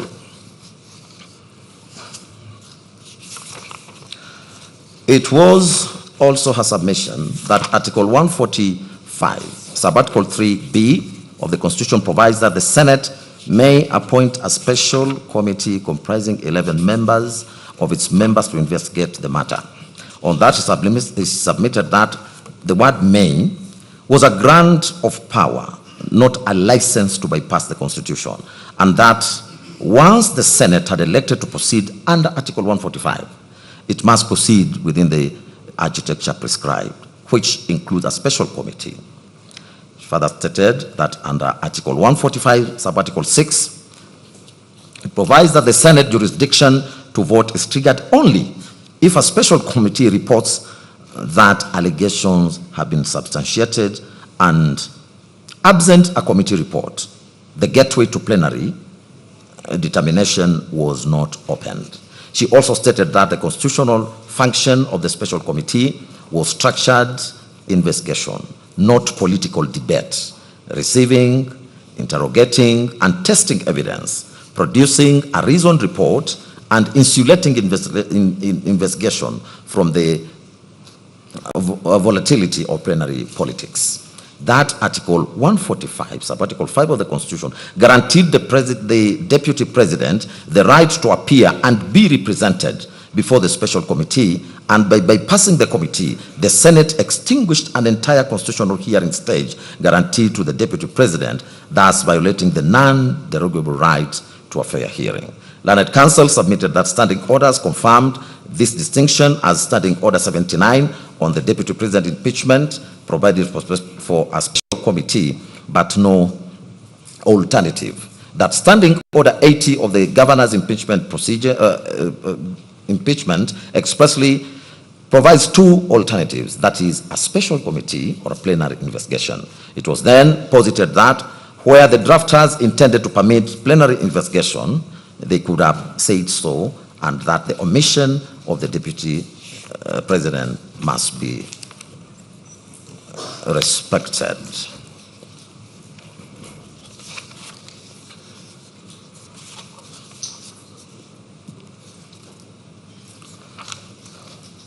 Learned Counsel drew parallels to Section 33(3)(b) of the County Governments Act, which provides that the Senate may appoint a special committee in governor impeachments, and that the courts, including Wambora, have held that this confers discretion, and the Senate has lawfully proceeded in plenary. That those decisions underscore the opposite point, that where law expressly provides alternatives, discretion exists, but where the Constitution provides only one investigative pathway, the discretion does not extend to inventing another. She submitted that by proceeding to plenary determination without appointing a special committee, the Senate acted without jurisdiction, bypassed a constitutionally mandated investigative stage, and extinguished a guaranteed hearing right. She also submitted that Senate had collapsed constitutionally distinct phases into a single political exercise, and the impeachment proceedings were therefore unconstitutional, null, and void ab initio. It was a further submission that Standing Order 64(2) lay at the heart of the constitutional infirmity, as it imposed unreasonable timelines that rendered compliance with the Constitution impossible. Council invoked Article 2(4) of the Constitution, which provides that any law that is inconsistent with the Constitution is void to the extent of the inconsistency. She placed reliance on Orange Democratic Movement Party versus Speaker of the National Assembly, reported in 2024, where this court affirmed that standing orders cannot override the Constitution nor substitute the constitutional requirements of public participation as expounded by the courts. In that light, Parliament's invocation of good faith was faulted, it being argued that Standing Order 64(2) structurally precluded constitutional compliance. She submitted that where standing order made adherence to constitutional obligations impossible, such a standing order is itself unconstitutional. It was further submitted that Standing Order 64(2) embodied a deliberate parliamentary choice to prioritize political expediency over constitutional safeguards. By prescribing rigid timelines, it ensured that once an impeachment motion gained initial traction, the process would be driven to conclusion before public sentiment could evolve, before courts could intervene meaningfully, or before the affected office holder could mount an effective defense. Counsel argued that this was precisely what the Constitution sought to prevent, since impeachment is not a mere vote of no confidence, but a quasi-judicial constitutional process carrying grave consequences. On that basis, it was argued that this court should declare Standing Order 64(2) unconstitutional, null and void, to the extent that it prescribed timelines incompatible with constitutional requirements, and that any impeachment conducted under its terms is tainted with illegality from inception.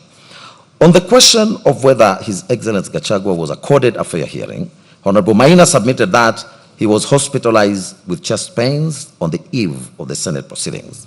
Despite medical evidence of incapacity, the Senate proceeded with a hearing and voted, thereby violating the most basic tenet of the fair hearing rule, audi alterem partem, meaning no person shall be condemned unheard. Counsel further argued that the 12 days between service of the motion and the National Assembly vote were constitutionally inadequate, given that Article 50, Subarticle 2(b) guaranteed the right to have sufficient time and facilities to prepare defense. His Excellency Gachagua, it was emphasized, faced 11 complex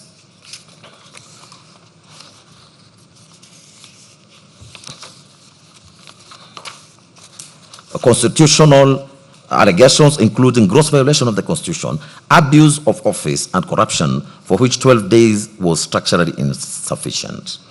As the Supreme Court affirmed in Sonko case, which we referred above, impeachment proceedings attract the protections of Article 50, and where a fair hearing is denied, the process collapses. On the issue of bias and predetermination, learned counsel submitted that both speakers of parliament as presiding officers over the impeachment motion were constitutionally required to maintain impartiality but acted contrary. It was argued that they assumed the role of initiators and proponents of the impeachment, thereby transforming into advocates for the motion rather than neutral arbiters. In particular, Speaker Moses Wetangula of the National Assembly was said to have participated in public statements endorsing the impeachment before presiding over the proceedings. Counsel emphasized that the test for bias is objective, where a reasonable, fair-minded observer would conclude that there exists a real possibility of bias, and submitted that the Speaker's public statements and advocacy for impeachment satisfied this threshold. Where the presiding officer is biased, she argued, the proceedings are fundamentally unfair, and the failure of the speakers to rescue themselves irredeemably tainted the process. For the above reasons, Honorable Maina urged the court to grant the relief sought in her petition.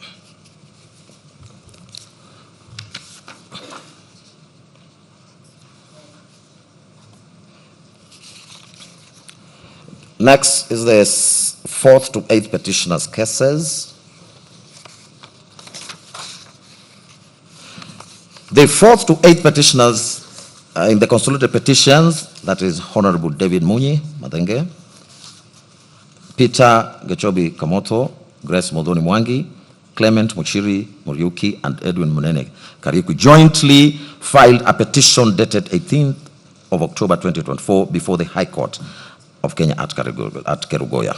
They describe themselves as residents and leaders drawn from various constituencies within Kirinyaga County, and stated that they instituted the petition both in their personal capacities on behalf of their residents of their respective constituencies and in the wider public interest. The petitioners herein challenge the constitutionality, legality, and procedural propriety of the impeachment proceedings undertaken against His Excellency Gachagua, together with the subsequent nomination and approval process relating to Honorable Kindiki, relating to His Excellency Kindiki as Deputy President nominee. They contended that the public participation process conducted by the National Assembly on the 4th and 5th October was illusory, inaccessible, and unconstitutional. In particular, they pointed to the issuance of short and ineffective notices, lack of sensitization, inaccessible venues, absence of parliamentary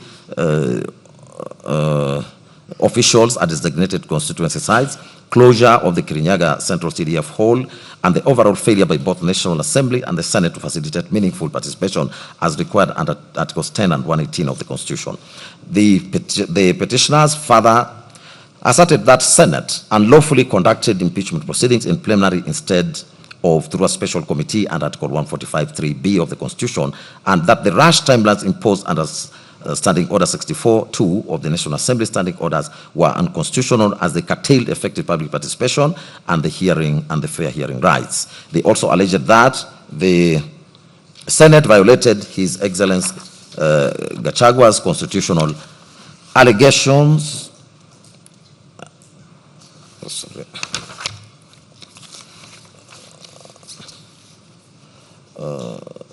They also alleged that the Senate violated His Excellency Gachagua's non-derogable rights under Article 25(c) and 50 of the Constitution by refusing to adjourn proceedings on the 17th of October 2024, despite his hospitalization and medical emergency, thereby denying him an adequate opportunity to be heard.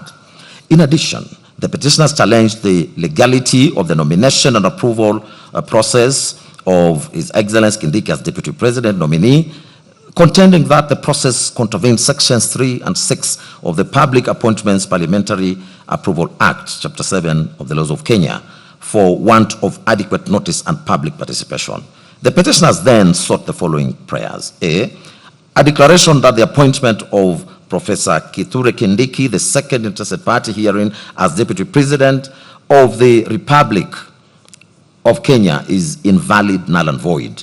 B, a declaration that the National Assembly as a distinct organ is required to undertake its own distinct, proper, effective, and meaningful public participation as envisaged under Articles 10 and 118 of the Constitution in regard to the impeachment of a president or a deputy president. C, a declaration that the Senate as a distinct organ was required to undertake on its own distinct, proper, effective, and meaningful public participation as envisaged under Articles 10 and 118 of the Constitution in regard to a resolution from the National Assembly to impeach a president or a deputy president.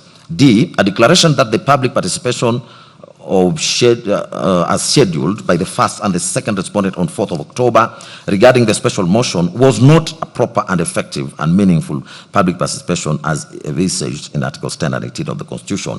E, a declaration that the extended public participation scheduled by the first and second respondents on 5th October 2024 was in disregard of the court orders issued by the High Court sitting at Kerugoya in constitutional petition number E014 of 2024, Honorable Jane Jerry Maina versus the National Assembly and 4 others, and was not a proper, effective, and meaningful public participation as envisaged under Article 10 of the Constitution.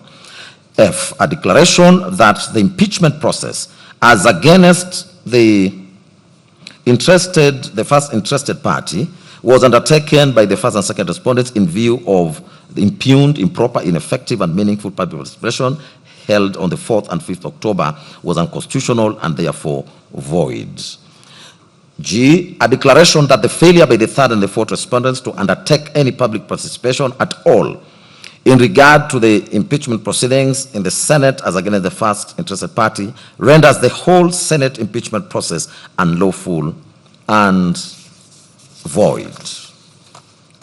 H, an order of certiorari to bring up into this honorable court and quash the decision and or the resolution by the first and the third respondents made on the 8th of October 2024 and 17th of October 2024, respectively, resolving to remove the first interested party as deputy president of Kenya by impeachment. I, a declaration that there exists no vacancy in the office of the deputy president, allowing the fifth respondent to nominate anyone to fill such vacancy, and that any such nomination is unlawful and void. J, any other order or orders that this court shall deem just and expedient in the circumstances. K, cost of the suit. Next is the 4th to 8th petitioners' submissions. In their submissions led by counsel, Mr. Evans Ogada, together with Mr. George Sakimpa, the 4th to 8th petitioners identify the following issues for court's determination. A, whether the impeachment process complied with Articles 10, 118, 145, and 150 of the Constitution, whether the public participation conducted by the National Assembly and the Senate met the constitutional threshold of being meaningful, adequate, effective, and lawful. C, whether a standing order 64-2 of the National Assembly is unconstitutional for imposing rigid timelines that undermine constitutional safeguards. And D, whether Article 145 and applicable standing orders require that investigation into impeachment charges be conducted exclusively by a special committee of the Senate, not by the Senate sitting in plenary. They submitted that Article 10 binds all state organs, including Parliament, to the national values such as democracy, public participation, the rule of law, accountability, and good governance. That the impeachment process was conducted with severe haste and limited deliberation, undermining transparency, accountability, and public participation. They relied on the Supreme Court decision in Speak of the Senate versus AG and another reported in 2013, where it was held that Parliament was not exempt from constitutional discipline. They submitted further that Article 118 required Parliament to conduct business openly and facilitate public participation, and that this was not a formality, but a substantive constitutional obligation. They contended that the National Assembly gave the public less than 48 hours to consider complex, voluminous impeachment charges, which is a manifestly inadequate time frame, that no explanatory notes or responses from the Deputy President were provided, and that in some counties, like Kirinyaga, designated venues were inaccessible. They further asserted that the Senate conducted no independent public participation at all, as it relied on the National Assembly's deficient exercise, which cannot cure the constitutional breach. And they relied on authorities in Law Society of Kenya versus National Assembly of Kenya, 3 others, reported in 2025 KLR, National Assembly and another versus Okoit and 55 others, Civil Appeal number E003 of 2023, consolidated with others. This is the decision of the Court of Appeal. They also relied on the decision of Doctors for Life and and the decision in Legal Advice Center, and 2 others versus County Government of Mombasa. On the unconstitutionality of the National Assembly Standing Order 64-2, Learned Counsel argued that the provision imposes rigid and unreasonable timeline that make meaningful public participation impossible, and that while Article 124 empowered Parliament to make standing orders, such orders are subordinate to the Constitution and cannot defeat constitutional rights, and Article 2.4 voids any law inconsistent with the Constitution. The petitioners urge the court to declare Standing Order number 64-2 unconstitutional. As the matter in which the Senate proceedings were to be undertaken, Council submitted that Article 145.3 provided that the Senate must appoint a special committee to investigate impeachment charges, and that the use of the conjunctive "and" between sub-articles A and B makes the special committee process constitutionally inseparable from the investigative phase. That Articles 145, Sub-Article 4, Sub-Article 5, and Sub-Article 6 refer exclusively to the special committee, and that there is no mention of plenary investigation or under expresso inius est exclusio ulteriors, that excluded all other modes of investigation. The petitioners submitted further that the special committee ensued suppression of investigations and adjudicative functions, preventing bias and predetermination, and the Senate's decision to bypass the special committee and proceed in plenary fused investigation, hearing, and the judgment into a single political process, violating the hierarchical and sequential structure of Article 145. Learned Counsel placed reliance on Martin Nyaga, Wambora, and 3 others was the Speaker of the Senate. This is the Court of Appeal decision, where the Court of Appeal held that the removal of a governor, which mirrors Article 145, is hierarchical and sequential in nature. Counsel argued that the Deputy President was denied a constitutionally prescribed procedural safeguard available to state officers facing removal, thereby violating Article 27 on equality and non-discrimination. They further submitted that Article 50, Sub-Article 1 guarantees the right to a fair hearing, which is expressly protected as non-derogable under Article 25C. Proceeding with impeachment proceedings while the Deputy President was hospitalized and rejecting a reasonable request for adjournment amounted to a gross violation of natural justice.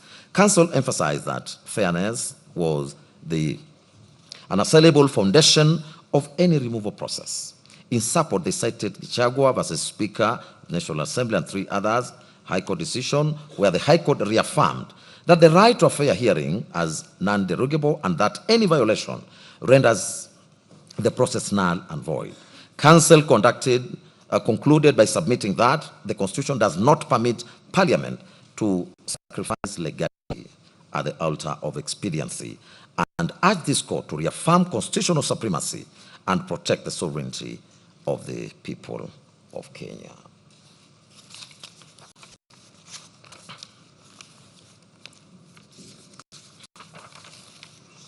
The petitioners prayed for declarations, and the and that the impeachment process violated Article 10, 118, 145, and 150, a declaration that Standing Order 64-2 is unconstitutional, a declaration that the Senate unlawfully bypassed the special committee, and orders quashing the impeachment resolution. We'll now proceed to the 9th petitioner's case. Sheria Mtaani na Shedra Komboy, a public benefit organization, filed the petition dated 18th of October 2024, together with a supporting affidavit sworn by Dorcas Mwai, an advocate of the High Court of Kenya, and a director thereof. The petitioner stated that it is established to assist members of the public in assessing justice, protecting constitutional rights, and promoting the rule of law, constitutionalism, accountability, and good governance. The petition challenged the constitutional and the legal validity of the impeachment proceedings, leading to the removal of His Excellency Gachagua from office as Deputy President, and further questioned the legality of the intended nomination and approval of His Excellency Kindiki as his replacement.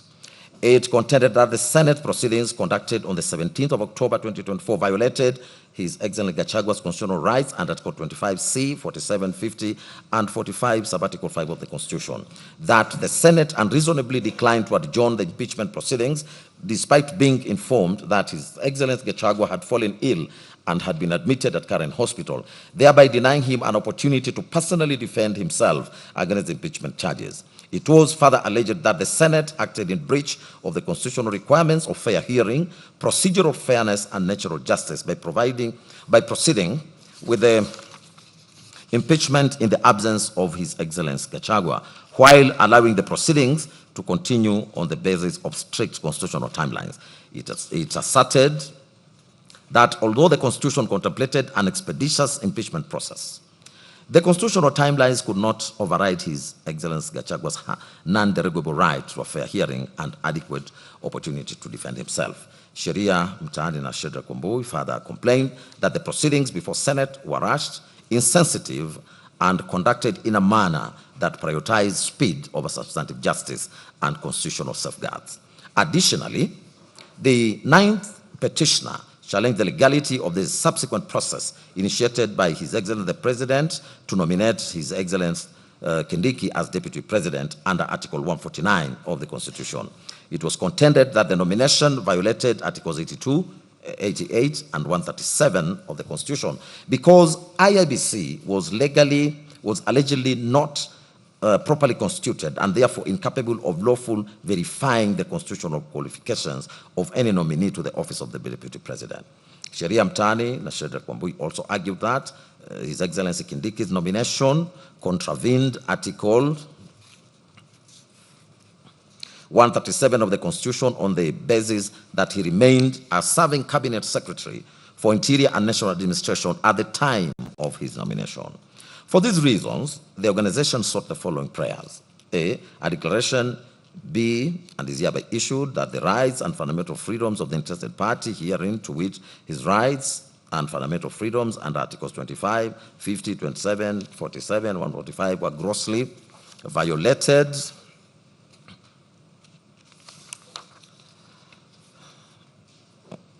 by the third respondent on the 17th of October 2024 for declining to grant him an adjournment on the Senate sitting deliberating on his removal from office by way of impeachment. B, a declaration does hereby issue that the decision by the third respondent to have the interested party removed from office by way of impeachment to the extent that it was done in gross violation of Articles 25, C, 50, 27, 47, and 145.5 of the Constitution was unconstitutional to the extent of its unconstitutionality and null and void ab initio. C, a declaration that any subsequent replacement of the interested party, if at all, to the office of the Deputy President of the Republic of Kenya was unconstitutional and therefore null and void ab initio. D, a judicial review order of certiorari does hereby issue to bring to its court to this court the decision of the third respondent as communicated via Gazette notice dated 17th of October 2024, communicating the removal from office of the Deputy President from the office by way of impeachment. E. A judicial review order of certiorari does hereby issue to bring to this court the decision of the President of the Republic of Kenya nominating His Excellency Kithure, His Excellency Kindiki as Deputy President of the Republic of Kenya for the purpose of quashing and the said appointment, and that the said appointment failed the qualification for the Deputy President as provided for under Article 137(2)(b) and 3 of the Constitution. F. Alternatively, this court be pleased to make a declaration that the appointment of the Deputy President by the President to fill in the vacancy arising from the removal of the interested party from office pursuant to Article 149 of the Constitution must be read together with Article 82 and 88 of the Constitution to give the IEBC its constitutional mandate to approve the name of the nominee as proposed under Article 149 of the Constitution. G. A declaration be made that the approval of Professor Kithure Kindiki or any other person as Deputy President of the Republic of Kenya is subject to Article 82 and 88 and 137 of the Constitution. Costs of the petition be provided, interest on one above at court rate till payment in full, and this court be pleased to make any further and other relief as it may deem fit in the circumstances. In respect of the 9th respondent submissions, led by Counsel Shedrack Wamoy, the 9th respondent identified 3 principal issues for court's determination. A. Whether the nomination of a Deputy President can be legally finalized or approved in the absence of a fully constituted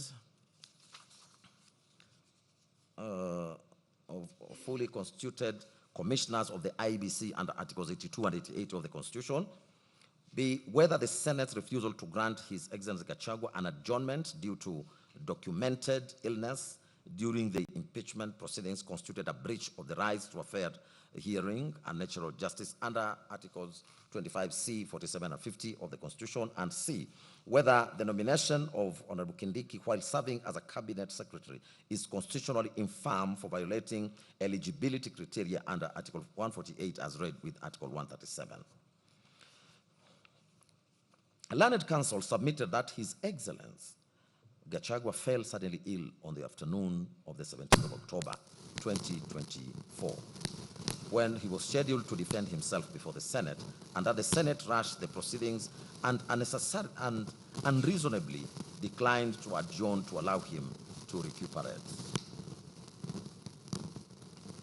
That the Senate proceeded with ex parte proceedings, leading to his removal from office in his absence, which violated Articles 25C, 51, 47, and 145(5).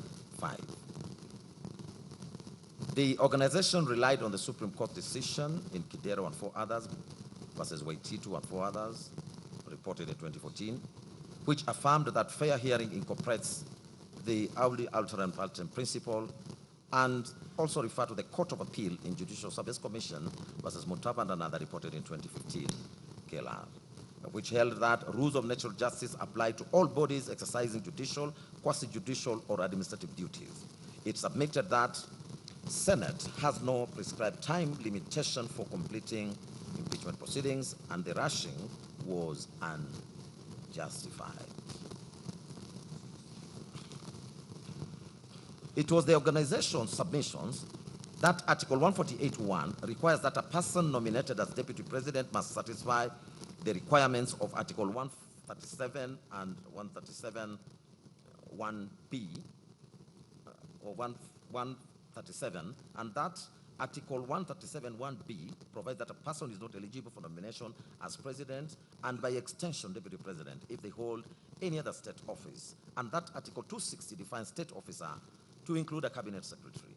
It submitted that at the time of his nomination and parliamentary approval on 18th of October 2024, His Excellency Kindiki was serving as the Cabinet Secretary for Interior, and therefore he did not satisfy the constitutional eligibility criteria, rendering his nomination null and void ab initio. It was the organization's further submission that at the material time in October 2024, The IEBC was not fully constituted and it lacked the requisite number of commissioners as the previous commissioners had resigned or retired. Articles 82 and 88 establishes a constitutional architecture requiring a lawful and fully constituted IEBC to oversee electoral and nomination processes, and that the Supreme Court in IEBC versus AG Advisory Opinion number 4 of 2024, reported in 2025, held that a clear distinction must be drawn between administrative continuity by the Secretariat and the exercise of constitutional authority vested in the Commission as a collegial entity. It submitted that the exercise of constitutional functions reserved for the Commission under Article 88, Subarticle 4, cannot be lawfully discharged in the absence of a properly constituted Commission with the requisite quorum. It was further submitted that in the absence of commissioners, IEBC was constitutionally incapable from undertaking its mandated electoral processes, and that the approval of a deputy president nominee, the second highest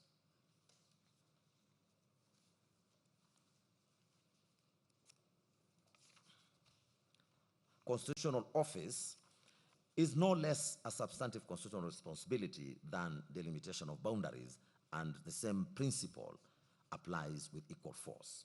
The organization at this court to apply Article 10 on the national values and principle of governance that brings all state organs, Article 20, Subarticle 3b in the Dubia Pro Libertate doctrine, that where in doubt, the court ought to adopt the interpretation that most favors enforcement of a right or freedom enunciated in Jacqueline Okuta and another versus AG, High Court reported in 2017, and that it further submitted that the unconstitutional exercise of a legislative mandate cannot be shielded from judicial scrutiny, as was held in Commission for Implementation of Constitution versus National Assembly of Kenya and two others, 2013, KLR reported. In the end, the petitioner prayed that the petition be accordingly allowed. I now proceed to the 10th to 41st petitioner's case.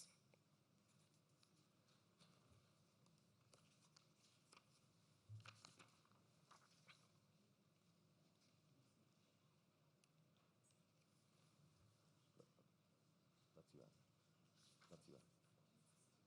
Proceed.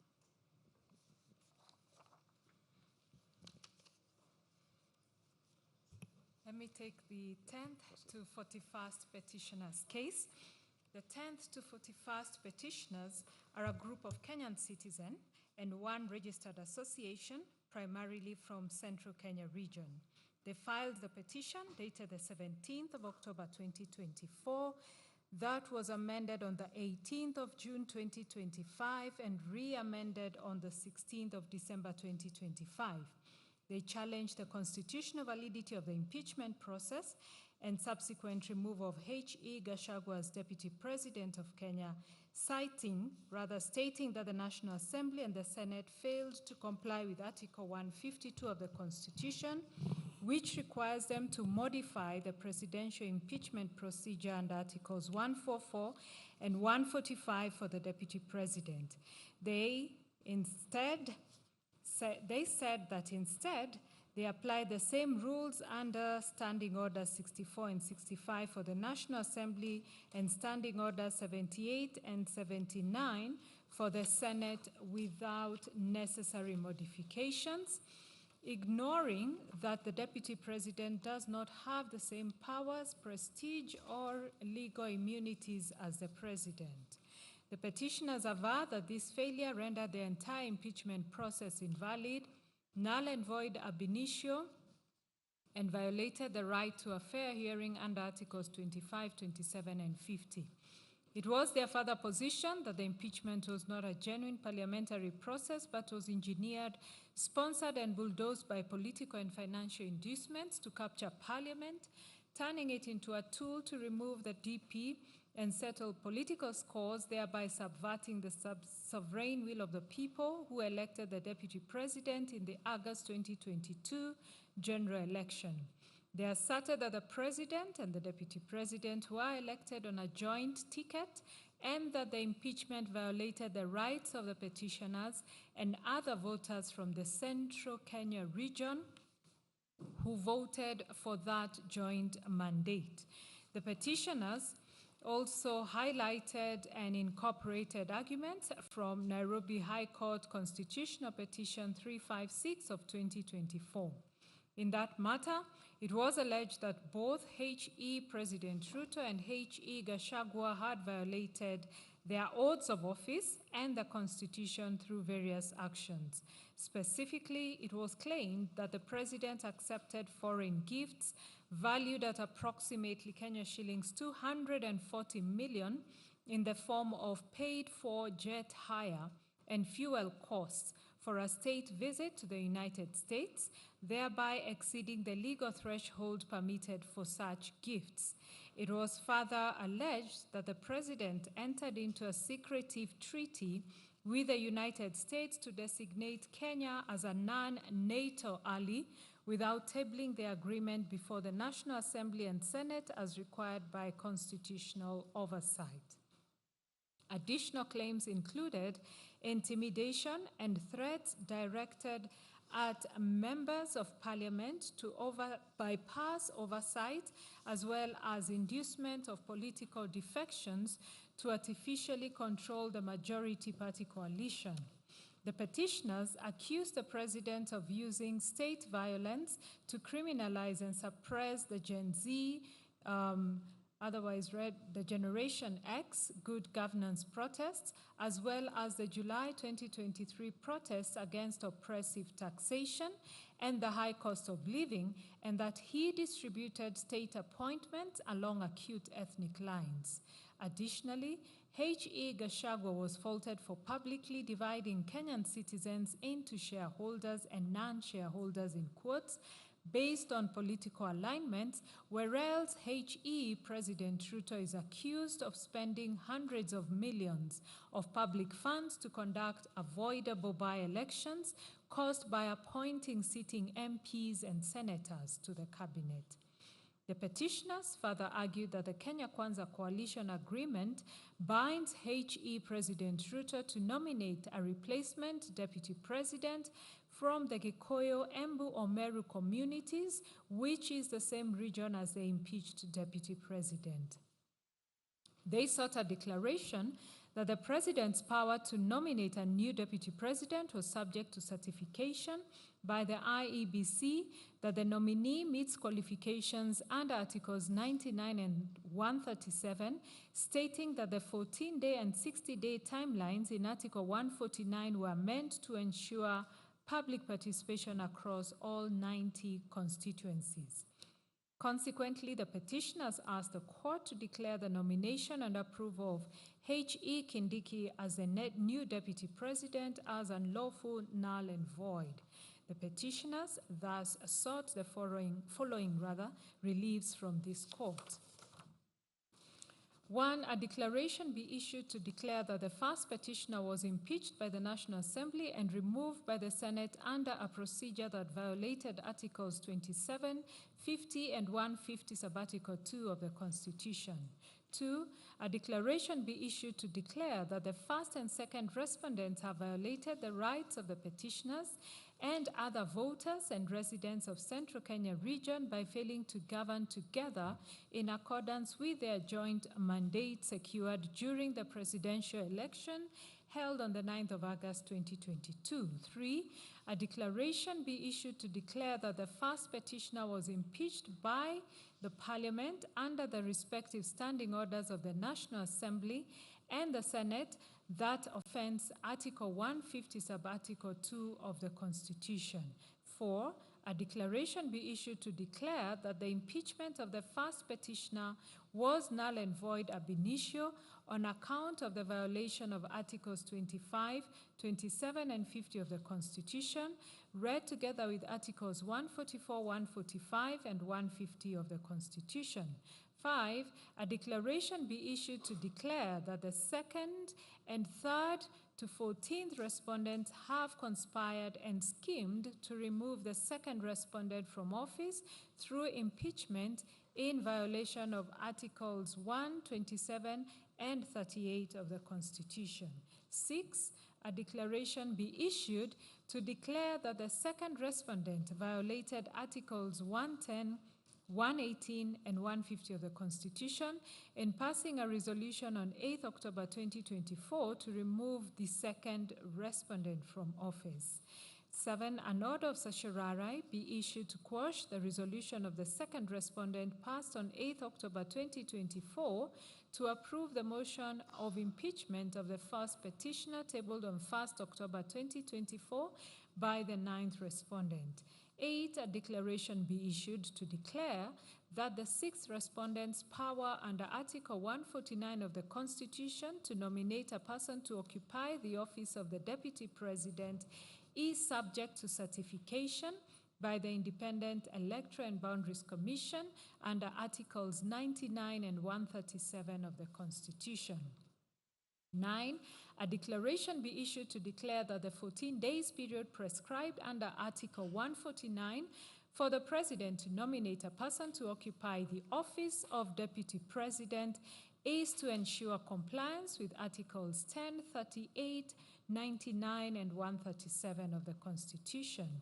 10, a declaration be issued to declare that the 60 days period prescribed under Article 149(1) of the Constitution for the National Assembly to vote on the President's nomination to fill the vacancy in the office of the Deputy President is to ensure compliance with the requirement of public participation in all the 290 constituencies in accordance with Article 1, 10, 27, 38, 118, and 136 of the Constitution. 11, that by dint of Articles 1, 10, 27, and 38 of the Constitution, the first respondent is bound by the Kenya Kwanza Coalition Agreement dated the 5th of April 2022 to nominate a qualified person from either of the Gikuyu, Embu, and Meru communities to fill the vacancy in the office of the Deputy President occasioned by the impeachment of the second respondent. 12, a declaration be issued to declare that the 6th respondent's nomination and of approval, therefore, by the National Assembly of H.E. Honorable Kithure Kindiki, the second interested party herein, as Deputy President is unlawful, null and void ab initio. 13, the Honorable Court be pleased to issue an order of certiorari to quash the nomination by the National Assembly of Honorable Kithure Kindiki as a Deputy President via Gazette notice published in a special issue of the Kenya Gazette dated 18th October 2024. And 14, a declaration be issued to declare that by dint of Articles 1, 10, 27, 38, 91, and 132 of the Constitution, the citizens of Kenya from the Gikuyu, Embu, and Meru communities have a right secured by the results of the presidential election held on 9th August 2022 to have one of them to occupy the office of the Deputy President during the tenure of the first respondent as the President of Kenya. 15, a declaration be issued to declare that Standing Orders number 64 and 65 of the National Assembly Standing Orders violates Article 152 of the Constitution. 16, an order of certiorari be issued to quash Standing Orders 64 and 65 of the National Assembly Standing Orders to the extent that they apply to the Deputy President. 17, a declaration be issued to declare the Standing Orders number 78 and 79 of the Senate adopted on the 16th of June 2024 violates Article 152 of the Constitution. 18, an order of certiorari be issued to quash Standing Orders number 78 and 79 of the Senate as adopted on 16th June 2024 to the extent that they apply to the Deputy President. 19, an order of mandamus be issued to compel the National Assembly and the Senate, that is the second and fourth respondents herein, to promulgate a procedure for removal of the Deputy President by impeachment envisaged by Article 152 of the Constitution. 20, that a declaration be issued to declare that the first petitioner was impeached through a procedure that amounted to political persecution and vendetta prescribed by Articles 1, 3, 38, and 50 of the Constitution. 21, that a declaration be issued to declare that the sixth respondent engineered, sponsored, and bulldozed the impeachment of the first petitioners in a manner that amounts to abuse of power in violation of Articles 1, 3, 38, 50, and 131(2) of the Constitution. 22, cost of the petition be borne by the first and fifth respondents. The 10th and 41st petitioners' submissions. In these submissions, the petitioners reiterated that the impeachment proceedings did not stem from legitimate constitutional violations. Instead, they arose directly from a severe political fallout and a politics of betrayal, in quotes, between H.E. President Ruto and H.E. Gachagua. They submitted that the impeachment motion was originally assigned to Sirisia MP, Honorable John Waluke, but however, due to his tainted image from a high-profile corruption case, Honorable Mutuse was brought in as a substitute mover to table the motion on the 1st of October 2024. The petitioners listed the following issues for the court's determination. A, whether the impeachment of H.E. Gachagua was a political witch hunt or a genuine procedure. B, whether H.E. Gachagua was impeached by the National Assembly and the Senate under a procedure that violated Articles 27, 50, and 152 of the Constitution. C, whether H.E. Gachagua was lawfully found guilty of Ground 1 of the Articles of Impeachment. D, whether the Standing Orders number 64 and 65 of the National Assembly and Standing Orders number 78 and 79 of the Senate, under which H.E. Gachagua was impeached, violate Article 152 of the Constitution. E, whether the Senate's failure to establish a special committee under Article 145(6) of the Constitution rendered the removal of H.E. Gachagua as null and void ab initio. Issue F, whether H.E. Gachagua was subjected to a lawful and fair trial by the Senate. G, whether the first to 11th respondents conspired or schemed to remove H.E. Gachagua from office in violation of Articles 1, Article 27, and 38 of the Constitution. On the weaponization of impeachment for political settlements, the petitioners maintained that the impeachment was completely manufactured by a political fallout rather than the genuine existence of any lawful grounds under Article 151(b) of the Constitution. That it was fundamentally unconstitutional for the executive and parliament to use the sacred device of impeachment as an administrative tool to resolve purely political disputes and vendetta. They submitted that the impeachment proceedings inside both the National Assembly and the Senate were weaponized and conducted in absolute violation of substantive and procedural provisions guaranteed under the Constitution, as well as the standing orders of both chambers. They specifically maintained that the current rules governing the process, that is, Standing Orders 64 and 65 of the National Assembly and Standing Orders 78 and 79 of the Senate, violate Article 150 sub-Article 2 of the Constitution and must be quashed.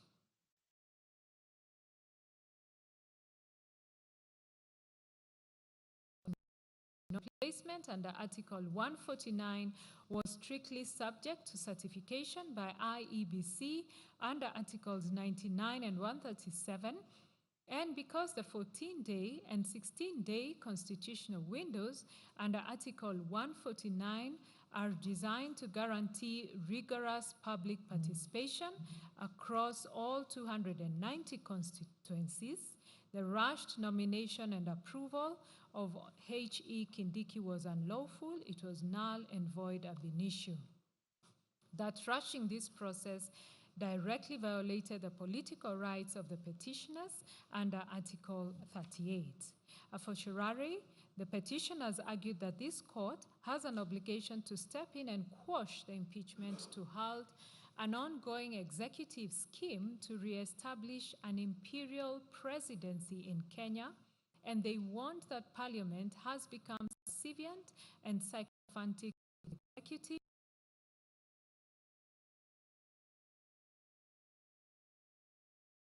which makes an existential threat, I apologize, to Kenya's constitutional democracy. He reiterated the prayers that sought to declare the impeachment null, void, and an act of political persecution that violated Articles 25, 27, 50, and 150 of the Constitution, and orders of certiorari quashing the National Assembly's 8th October 2024 resolution approving the impeachment motion, and Gazette Notice 13401, which appointed H.E. Kindiki as Deputy President. They also sought to quash the National Assembly Standing Orders 64 and 65 and Senate Standing Orders 78 and 79 to the extent that they apply to the removal of a Deputy President and orders to compel both chambers of Parliament to promulgate a legally compliant, constitutionally envisaged procedure for removing a deputy president under Article 150, sub-Article 2.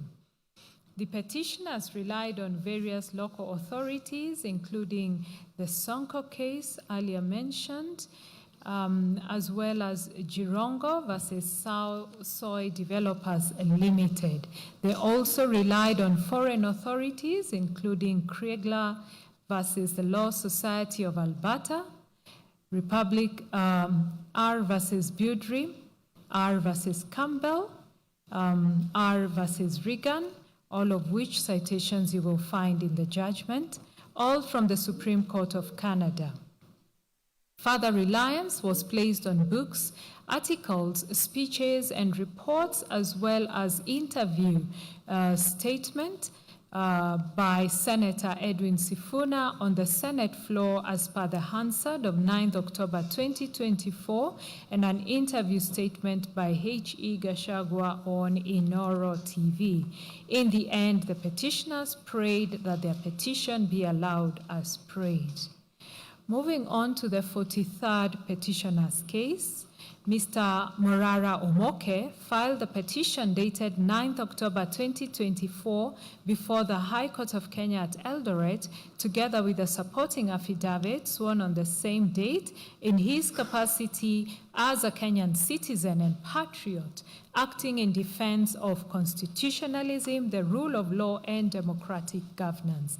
The petition challenged the constitutionality and legality of the impeachment proceedings commenced against H.E. Gachagua by the National Assembly and Senate. He contended that the impeachment process was politically motivated, defective, unconstitutional, and undertaken in violation of the sovereign will of the people expressed during the 2022 general election. His case centered on the alleged violations of Article 1, 10, 38, 47, 48, 50, 73, 75, 94, 118, 145, and 150 of the Constitution, that the impeachment motion tabled by the Honorable Motuse had not been preceded by adequate public participation, and that the MPs who appended their signatures in support of the motion failed to consult their constituents before supporting the impeachment process.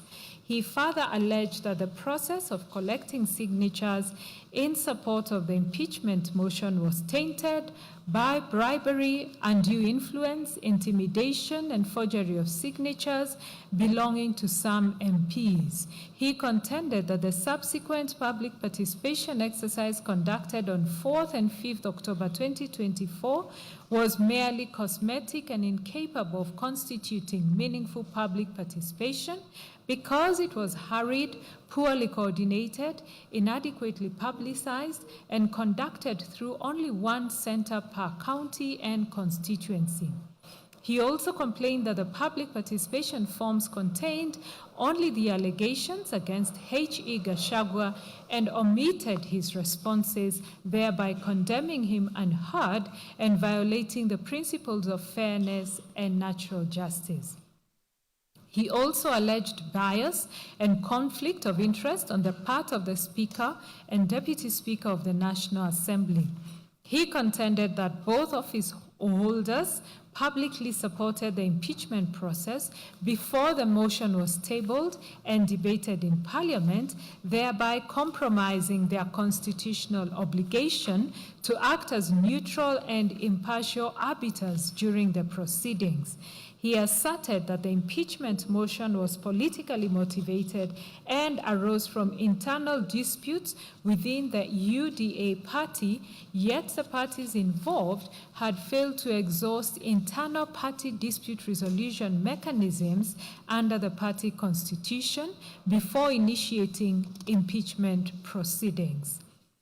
He also argued that there existed no comprehensive statutory framework governing impeachment proceedings and the collection of signatures for impeachment motions, thereby rendering the process legally deficient and constitutionally uncertain. Mr. Omoke then sought the following orders. A declaration that the impeachment motion moved by the third respondent does not meet the threshold set out in Article 145 as read with Article 150 of the Constitution. B, a declaration that the impeachment of Geoffrey Rigathi Gachagua was unconstitutional. C, a declaration that the Speaker and Deputy Speaker of the National Assembly were biased and ought to have disqualified themselves from the impeachment process. D, a declaration that the impeachment motion violated the interested parties' rights under Article 32, 33, 38, 47, 48, 50, 73, and 75 of the Constitution of Kenya 2010. E, a declaration that the impeachment motion against the interested party was tabled in a manner that violates Article 110, 94, and 118 of the Constitution, as no public participation was conducted by Honorable Mutuse Ekomas Mwengi and by the members who appended their signatures prior to moving the impeachment motion in the National Assembly.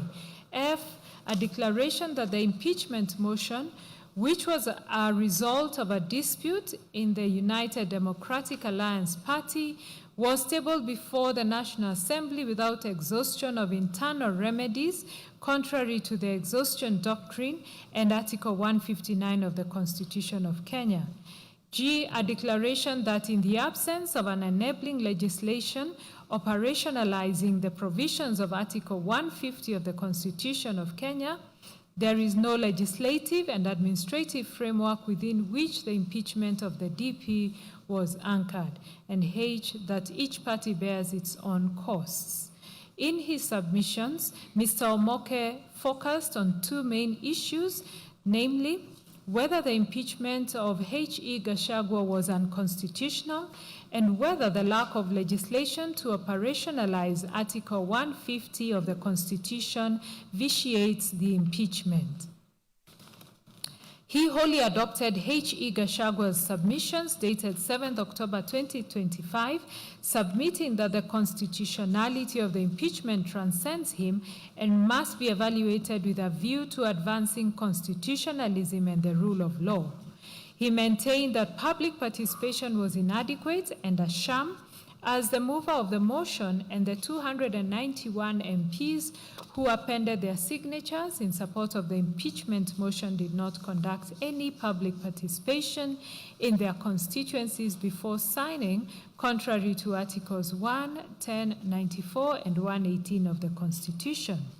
That public participation was an afterthought, and when questions arose on 1st October 2024 about whether public participation should be conducted, the Speaker directed that it be held on 4th October 2024.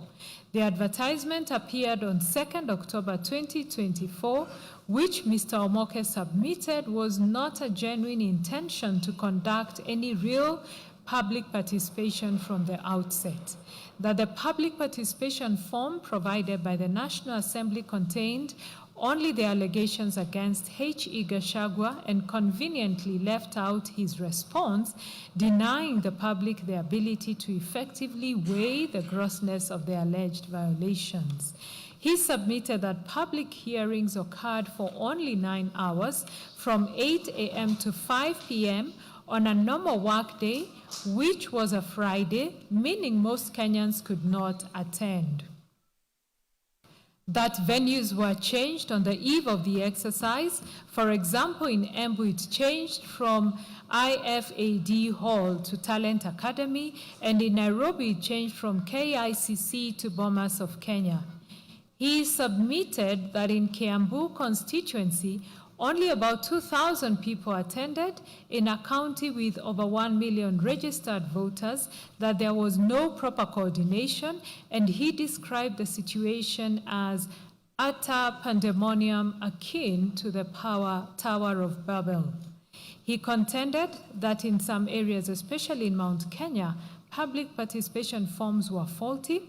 There were incidents of pre-filled forms, and a vehicle ferrying pre-filled forms was torched in Nyeri County. That the National Assembly extended the exercise to the following day on the 5th of October 2024, but no proper notification was made and MPs kept away from the exercise. He added that in some constituencies like West Mugirango, the MP never opened the constituency office, and that the one center per county and 1 center per constituency is too deficient, as public participation should have been conducted at least at each polling station or at minimum each ward. Mr. Omoke submitted that the National Assembly neither processed, nor considered the feedback collected, and the entire exercise was a mere sham to hoodwink innocent Kenyans. He accused Deputy Speaker Gladys Bos-Sholei of being biased in that on 23rd September 2024, while speaking at a function in Uasin Gishu County, she swore to spearhead the impeachment motion and put the Deputy President on notice, stating in quotes, "Mimi mwenyewe nitakupeleka nyumbani." In brackets, "I will personally take you home." That she also hinted at some of the grounds of impeachment before the motion was even tabled. He further argued that Speaker Moses Masika Wetangula on 29 September 2024, while attending a church function at Wamonyo Catholic Church in Machakos County, publicly took a stand on the impeachment motion before it was tabled. Using the biblical description in Mark 9:38-50, he stated that H.E. Gachagua, being a part of the body that leads to sin, should be cut off. These utterances he submitted violated Articles 47, 50, and 150 of the Constitution, and that neither the Speaker nor the Deputy Speaker should have presided over the impeachment motion.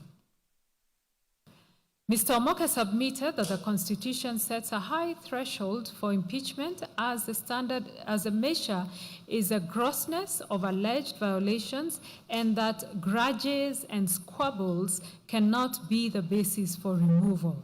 He contended that extraneous grounds were introduced on the floor on 8 October 2024, as it was alleged that H.E. Gachagua had referred to Honorable Florence Jematea Sergon, the countrywoman rep of Baringo, as a harlot. That Honorable Karoli Omondi, MP Suba North, referred to conversations he had with H.E. Gachagua without providing any proof. Honorable Patrick Macau, MP Mavoko, also made references to conversations without providing any proof. On the vote that 281 MPs supported the motion, 44 opposed, and there was one absentee, Mr. Omoke submitted that MPs abdicated their obligation to weigh the grounds against the intermediate standard of proof set by the Supreme Court in Odinga and 5 others versus IEBC and 3 others. That the impeachment overturned the decision of 7,176,141 Kenyans who voted for the joint ticket on 9th August 2022, a decision upheld by the Supreme Court, and that the motion was an egregious overthrow of the decision of the majority with that of a few. It was Mr. Omoke's further submission that no statutory legislation exists on the process of impeachment of the President and Deputy President from start to completion, as no legal framework exists on the collection of signatures in support of an impeachment motion. Therefore, there is no framework upon which the impeachment of the Deputy President was anchored. He submitted that in D and others, that is the Attorney General, this court was persuaded by Mr. Omoke, who was a petitioner therein, that the lack of legislation on signature collection and verification and on the conduct of referenda initiated the BBI process. He submitted that the same principle applies here, and that legislation is so central to the fairness of the process that the court ought to, at minimum, issue a structural edict requiring enactment of this legislation. He submitted that areas requiring legislation include initiation of the impeachment process, how Parliament is to process impeachment, particularly public participation, and the actual impeachment trial, the replacement of an impeached deputy president, provision for judicial intervention before an impeached president or deputy president is replaced, including grant of conservatory orders to preserve the rights of the impeached official, and expeditious hearing of petitions arising from an impeachment. Mr. Omoke saw no reason why the court could not have maintained the conservatory orders in favor of H.E. Gachagua and had the petitions within a week or two.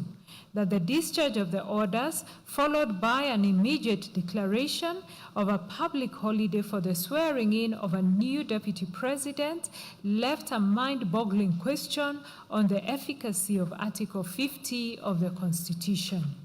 For these reasons, Mr. Omoke prayed for a declaration that the impeachment of H.E. Gachagua was unconstitutional, and that a declaration that the absence of legislation operationalizing Article 150 of the Constitution rendered the impeachment process of the Deputy President flawed.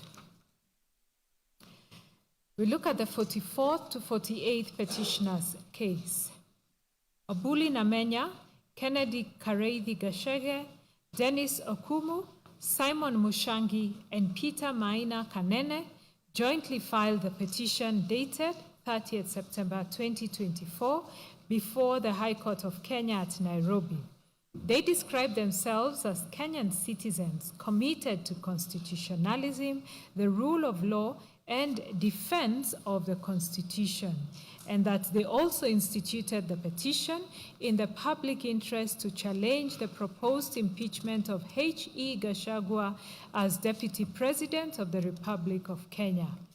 As per their petition and the supporting affidavit sworn by Omuli Namenya, the petitioners challenged the constitutionality of the impeachment process on the basis that Parliament had failed to establish a proper legal and procedural framework governing public participation in impeachment processes under Article 118 and 124 of the Constitution. The petitioners contended that neither the National Assembly standing orders nor the Senate standing orders provided mechanisms, procedures, threshold, timelines, verification methods, venues, or modalities for meaningful public participation in impeachment proceedings, thereby rendering contemplated impeachment process unconstitutional.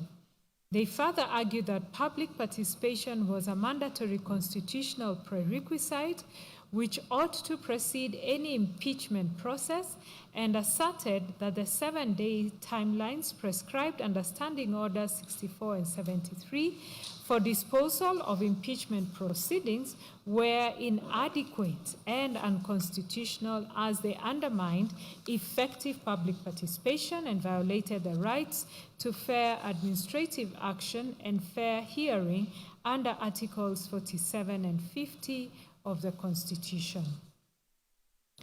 The petitioners additionally alleged that the impeachment process was politically motivated and tainted by bias and lack of impartiality on the part of parliamentary leadership, citing public pronouncements by parliamentary leaders in support of the impeachment motion.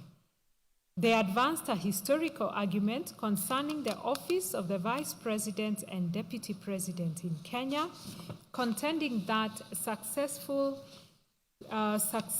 Deputy Presidents had historically been subjected to political hostility, dismissals, and frustration, which informed the constitutional design of 2010, requiring the President and Deputy President to be elected jointly. The petitioners then sought the following prayers: a declaration that the impeachment process of a deputy president is a sui generis in nature, and that public participation forms a fundamental background that plays a significant role in attaining the right to a fair trial enshrined under Article 50 of the Constitution.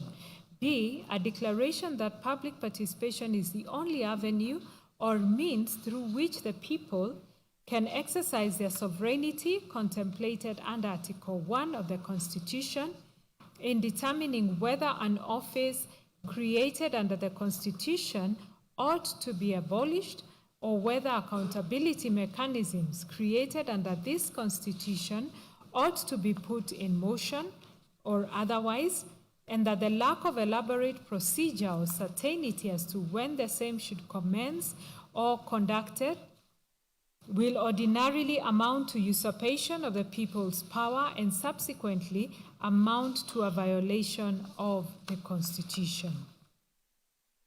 C, a declaration that the Article 118 sub-Article 2 that clearly provides for mandatory public participation, and Article 124 creating the requisite parliamentary standing orders, neither the National Assembly nor the Senate had enacted an Act of Parliament providing for the procedure on how the impeachment of either the President or Deputy President is to be undertaken, nor has the National Assembly Standing Order 64 or 65 or the Senate Standing Order number 74 provided for the procedure governing the crucial element of public participation relating to the impeachment of a deputy president.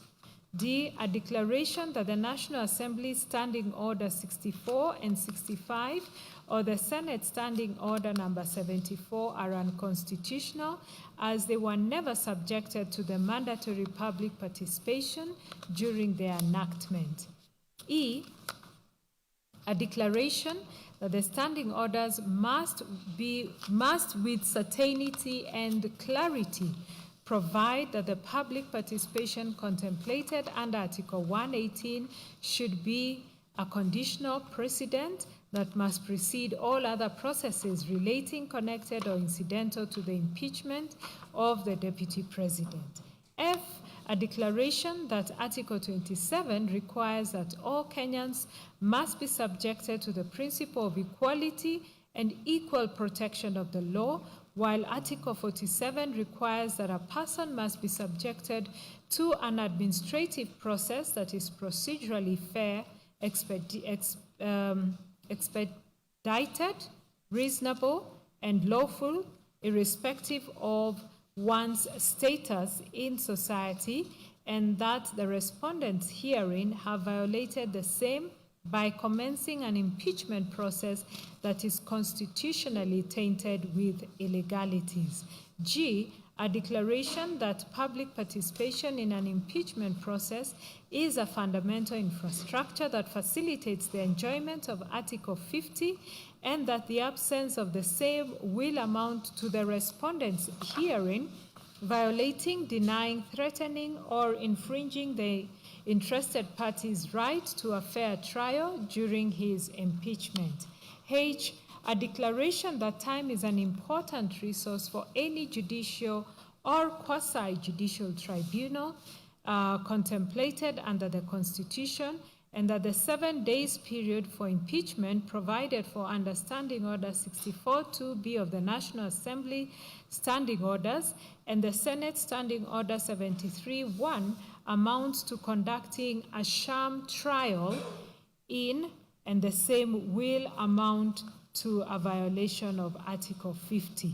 I, a declaration that Standing Order 64-2B of the National Assembly Standing Orders and the Senate Standing Order number 73-1 does not provide for the sufficient and adequate time for carrying out a qualitative, quantitative, meritorious, accurate, and secure public participation, the hearing and determination of the impeachment trial before Parliament that will result into a fair, just, impartial, and judicious determination of the impeachment trial as contemplated under Article 47 and 50 of the Constitution.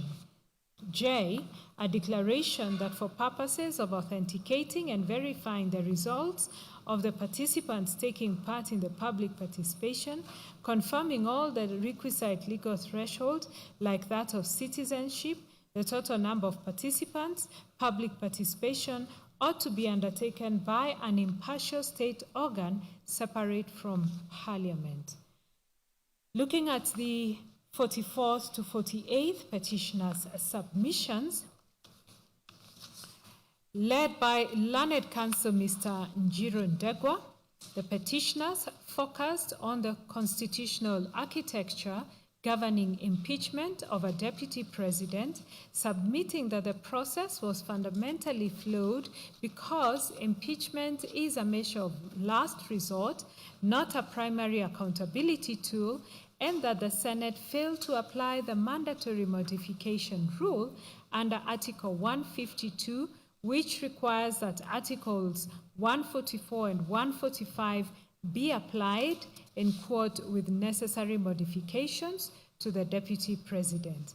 Mr. Ndegwa submitted that the proceedings violated fair hearing rights under Article 50, including the refusal to adjourn when the deputy president fell ill, that the process was infected with bias, irrelevant considerations, and procedural violations of the Standing Order 75, 78, and 80, and that the cumulative defects render the entire impeachment null and void.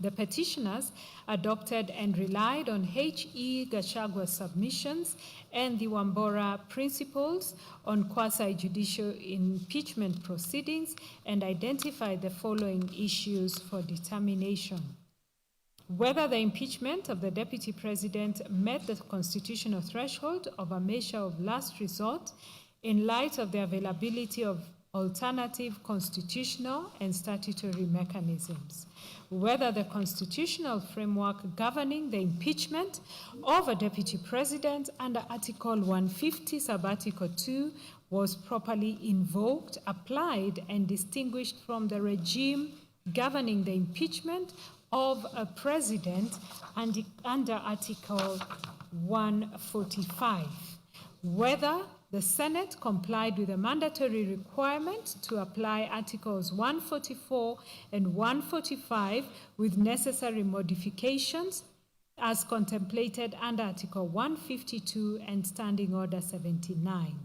Whether the failure to apply the modification rule undermined the constitutional principles of sovereignty of the people, national values, and political rights, including the legitimate expectation of tenure. Whether the impeachment process satisfied the constitutional and jurisprudential standards applicable to quasi-judicial proceedings as articulated in the Wambora decisions. Whether the Senate's failure to comply with constitutional requirements renders the impeachment process null and void. Whether the impeachment process violated the Deputy President's right to equality and equal protection of the law under Article 27. Whether Parliament, in conducting the impeachment proceedings, acted as an impartial and unbiased quasi-judicial body as required by law. Whether the debates and proceedings in both the Senate and the National Assembly were confined to the substantiation of the charges or were contaminated by irrelevant, extraneous, and prejudicial considerations. Whether the refusal to grant an adjournment upon the Deputy President falling ill violated his right to a fair hearing under Article 50, including the right to be present and to be adequately present, to adequately present his defense. Whether the Senate misapplied Standing Order 78 by proceeding under a plenary hearing without affording procedural safeguards and by improperly treating the proceedings as time-bound. Whether the impeachment proceedings violated the Deputy President's right to adequate time and facilities to prepare a defense under Article 50, Sub-Article 2A, and the right to be heard under Standing Order 80. Whether the Senate acted in violation of its own standing orders, including Standing Orders 75, 78, and 80, and the legal effect of such violations. Whether sufficient time existed within the constitutional and procedural framework to accommodate adjournment and ensure a fair hearing, and whether failure to utilize such time rendered the process unconstitutional. Whether the continuation of proceedings in light of the Deputy President's illness violated his fundamental rights to life, dignity, health, and access to justice under Articles 26, 28, 48, and the state obligations under Articles 10, 19, 20, and 21. And finally, what reliefs are available where a constitutional process is found to be procedurally and substantively defective. Learned Counsel submitted that impeachment is not intended to be a primary or convenient mechanism for addressing alleged misconduct, but rather an extraordinary remedy reserved for the clearest and most compelling cases where no other lawful avenue exists. They argued that the Constitution establishes a graduated hierarchy of accountability, beginning with civil liability, criminal prosecution, and administrative action, and only thereafter impeachment. It was emphasized that Article 143 expressly removes immunity from civil and criminal proceedings for the Deputy President, unlike the President. According to Mr. Ndegwa, This signals that allegations against a deputy president should, in the first instance, be addressed through ordinary legal processes. Parliament, however, bypassed these mechanisms and resorted to impeachment as a first recourse, which Council contended offends the principles of proportionality, rationality, and legality. They further submitted that no evidence exists that Parliament considered whether the allegations could have been addressed through criminal investigation or civil proceedings before invoking impeachment. Council also drew attention to Article 152, which provides that Articles 144 and 145 apply to the Deputy President with the necessary modification. Council argued that this phrase is not ornamental, but a deliberate constitutional command requiring contextual adaptation of the presidential impeachment framework to the distinct office of the Deputy President. In their view, the requirement imposes an active obligation on the Senate to interrogate, adjust, and tailor the procedure rather than merely transplant it without reflection.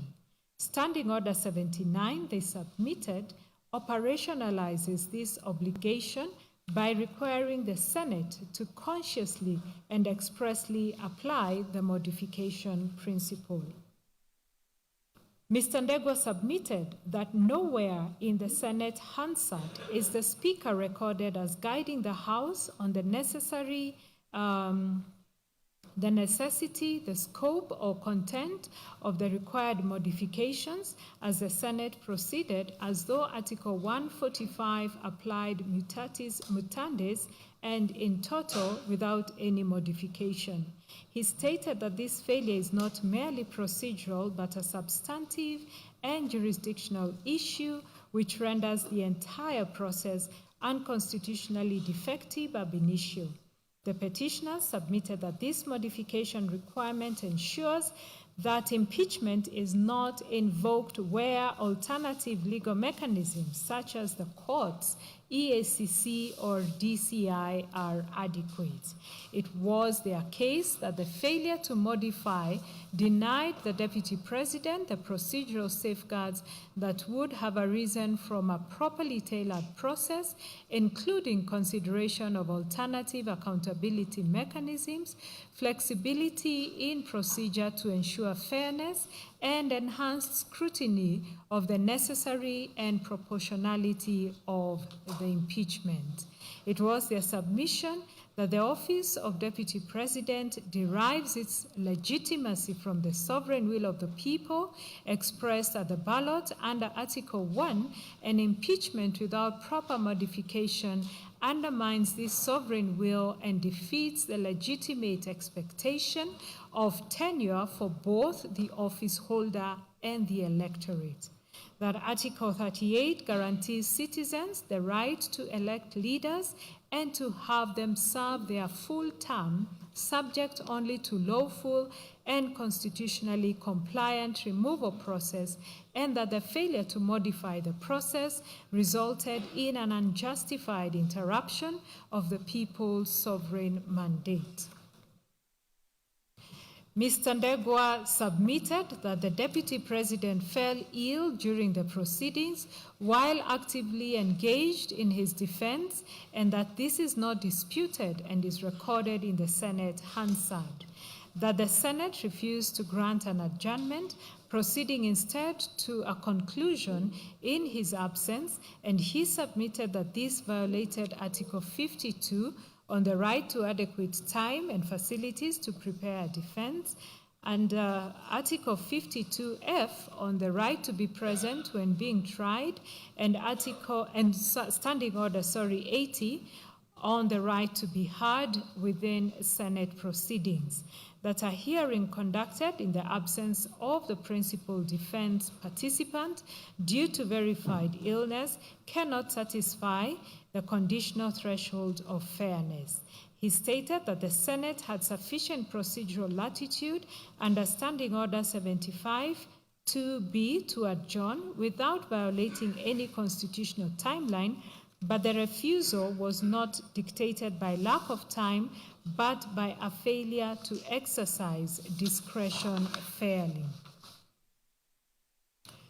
The petitioner submitted that under Article 26 on the right to life, the state must refrain from actions that undermine physical well-being or exacerbate medical vulnerability, and that proceeding with impeachment during illness reduce the deputy president to a procedural object rather than a rights-bearing participant.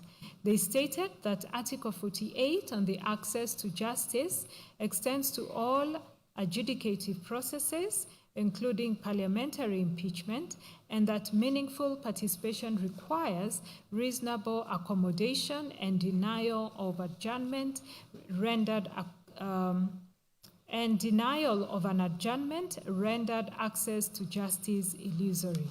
They also submitted that the test for bias is objective, and whether a reasonable and informed observer would apprehend bias, and that senators acknowledged imperfections in the case but still voted to impeach, which demonstrated bias.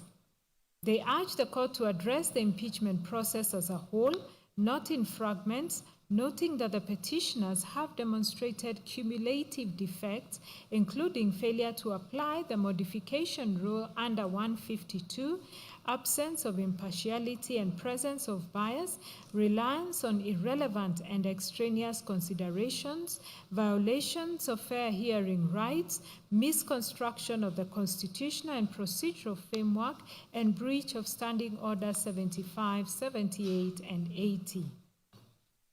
They submitted that individually, each defect is serious, and collectively, they reveal a process that is constitutionally unsound from inception to conclusion. That Article 165 3D, Roman 2, vests the High Court with jurisdiction to determine whether anything done under constitutional authority is inconsistent with or in contravention of the Constitution.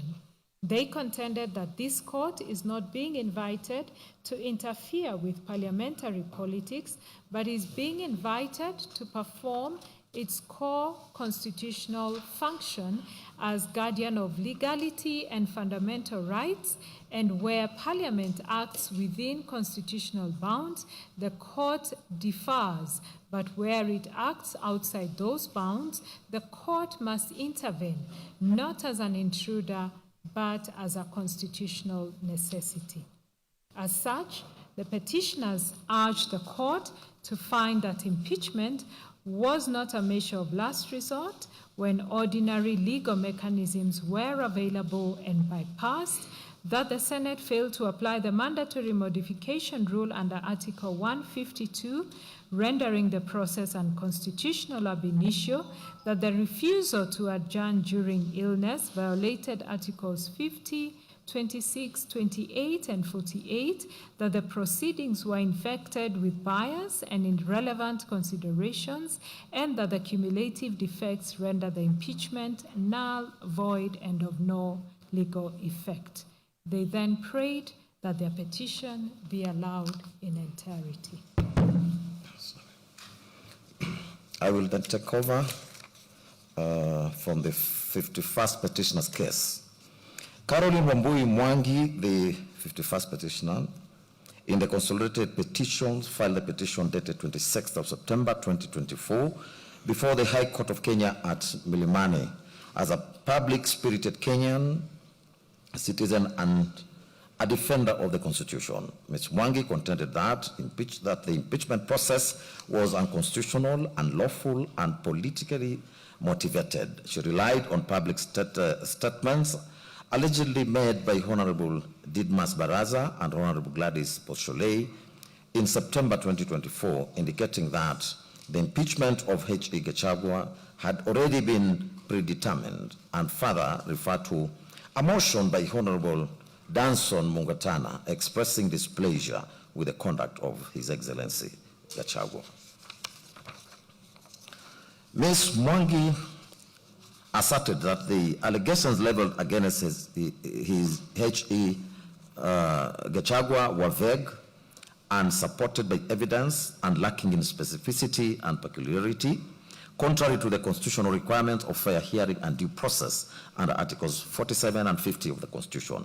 She further alleged that the intended impeachment process mounted to a political witch hunt designed to settle political scores rather than a lawful constitutional process, and contended that the respondents had violated the national values and principles under Article 10, including the rule of law, transparency, accountability, equality, and protection of human rights. She maintained that His Excellency Gachagua had not been accorded adequate notice of the charges against him, sufficient particulars of the allegations, nor an opportunity to adduce and challenge evidence in violation of Articles 25C, 35, 47, and 50 of the Constitution.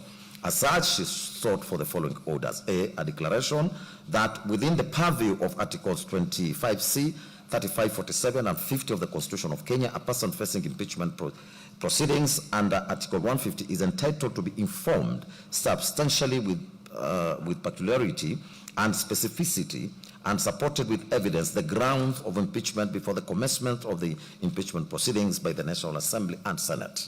B, conservatory orders do issue against the respondents, restraining them from a collection of signatures in support of a motion to impeach His Excellency Rigathi Gachagua, lodging any motion and or carrying on proceedings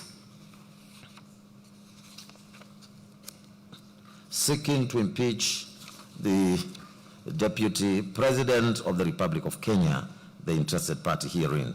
See, an order of compensation enshrined and provided for under Article 23A of the Constitution of Kenya, made up of damages as shall be assessed and quantified by the petitioner, general damages, cost of the petition, and any other relief.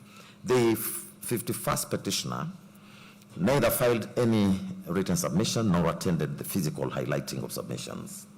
In respect to the 54th petitioner's case, Emmanuel Elijah Otieno was the 54th petitioner in the consolidated petitions. He is an advocate of the High Court of Kenya who filed the petition dated 18th of October 2024, together with a supporting affidavit also challenging the constitutionality and legality of the impeachment and removal from office of His Excellency Gachagua as Deputy President. He stated that instituted proceedings in the public interest pursuant to Articles 3 and 258 of the Constitution, and contended that impeachment process undertaken by the National Assembly and the Senate was procedural, unfair, politically motivated, unconstitutional, and inconsistent with the constitutional principles governing impeachment under Articles 145 and 50 of the Constitution. He maintained that impeachment was a constitutional mechanism intended to promote accountability and good governance, and not a tool for settling political disputes or managing political differences among leaders.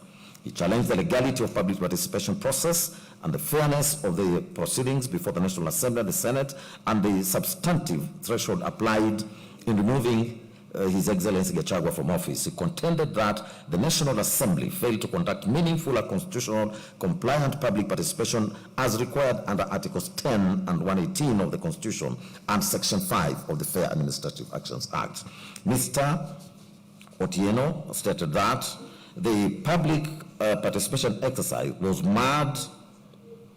hurried, inadequate, both quantitatively and qualitatively, and incapable of reflecting the sovereign will of the electorate, given that only about 223,000 persons participated, despite His Excellency Gachagua having been elected together with His Excellency President Ruto by over 7 million voters. He further asserted that the public participation template prepared by the National Assembly was biased because it only contained the allegations against His Excellency Gachagua and failed to include his responses, thereby portraying him to the public as guilt before he had been heard. Mr. Otieno additionally stated that the Speaker, Deputy Speaker, and members of the National Assembly demonstrated bias from the outset, failed to accord His Excellency Gachagua a fair hearing, and debated the impeachment motion before proper public participation and before considering His Excellency Gachagua's defense.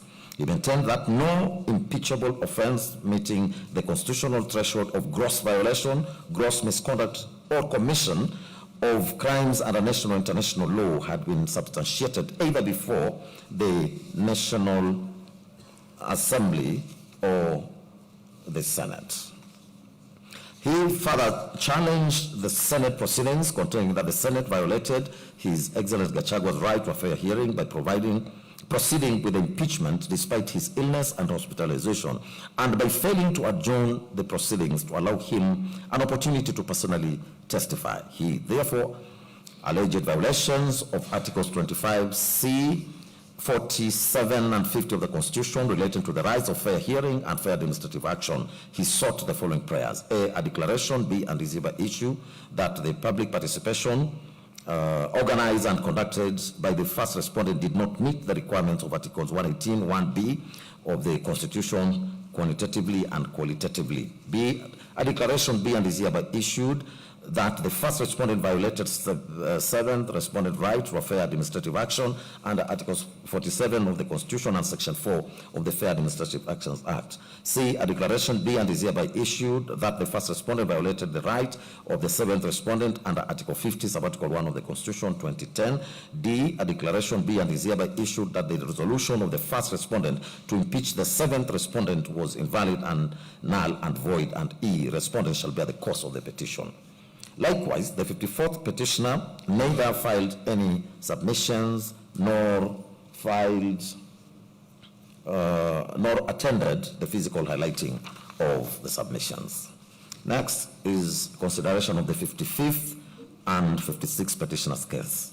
Stephen Mbugua Wanjiru and Gladys Nyambura Gituha jointly filed a petition dated 20th of October 2024 together with the supporting affidavit sworn by Wambugu Wanjohi. They stated that they were public interest litigants and defenders of constitutionalism. They challenged the legality, constitutionality, and procedural propriety of the impeachment proceedings undertaken against His Excellency Gachagua as Deputy President of the Republic of Kenya, as well as the subsequent nomination and approval process relating to His Excellency Kindiki as the Deputy President nominee.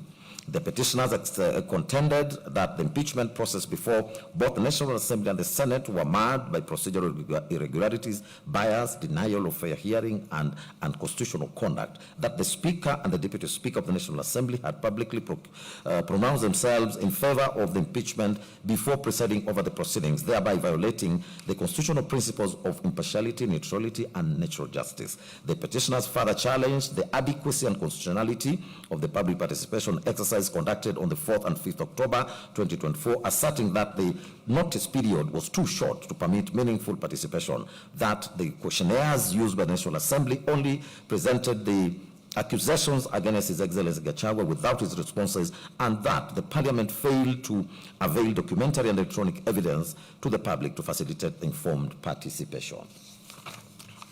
He further asserted that the Senate proceedings contending he further challenged the Senate proceedings, contending that the Senate violated His Excellency Gachagua's right to a fair hearing by proceeding with the impeachment despite his illness and hospitalization, and that by failing to adjourn the proceedings to allow him an opportunity to personally testify. He therefore alleged that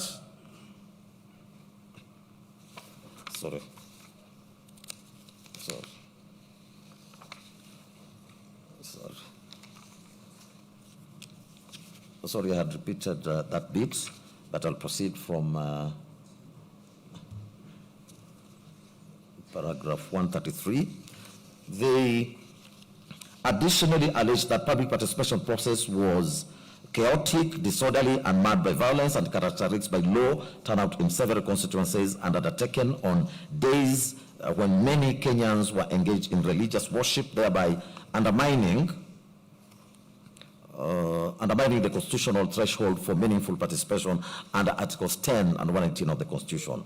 The petitioners also challenged the conduct of the Senate proceedings. They contended that the Senate acted in violation of Articles 25C, 47 and 50 of the Constitution by refusing to adjourn the impeachment hearing despite His Excellency Gachagua's illness and hospitalization, and thereby denying him an adequate opportunity to personally defend himself. Further, the petitioners alleged bias and conflict of interest arising from participation of Governor James Orengo, Senior Counsel, and Honorable Otieno Molo, Senior Counsel in the Senate proceedings, stating that their rules compromise the fairness and impartiality of the impeachment process.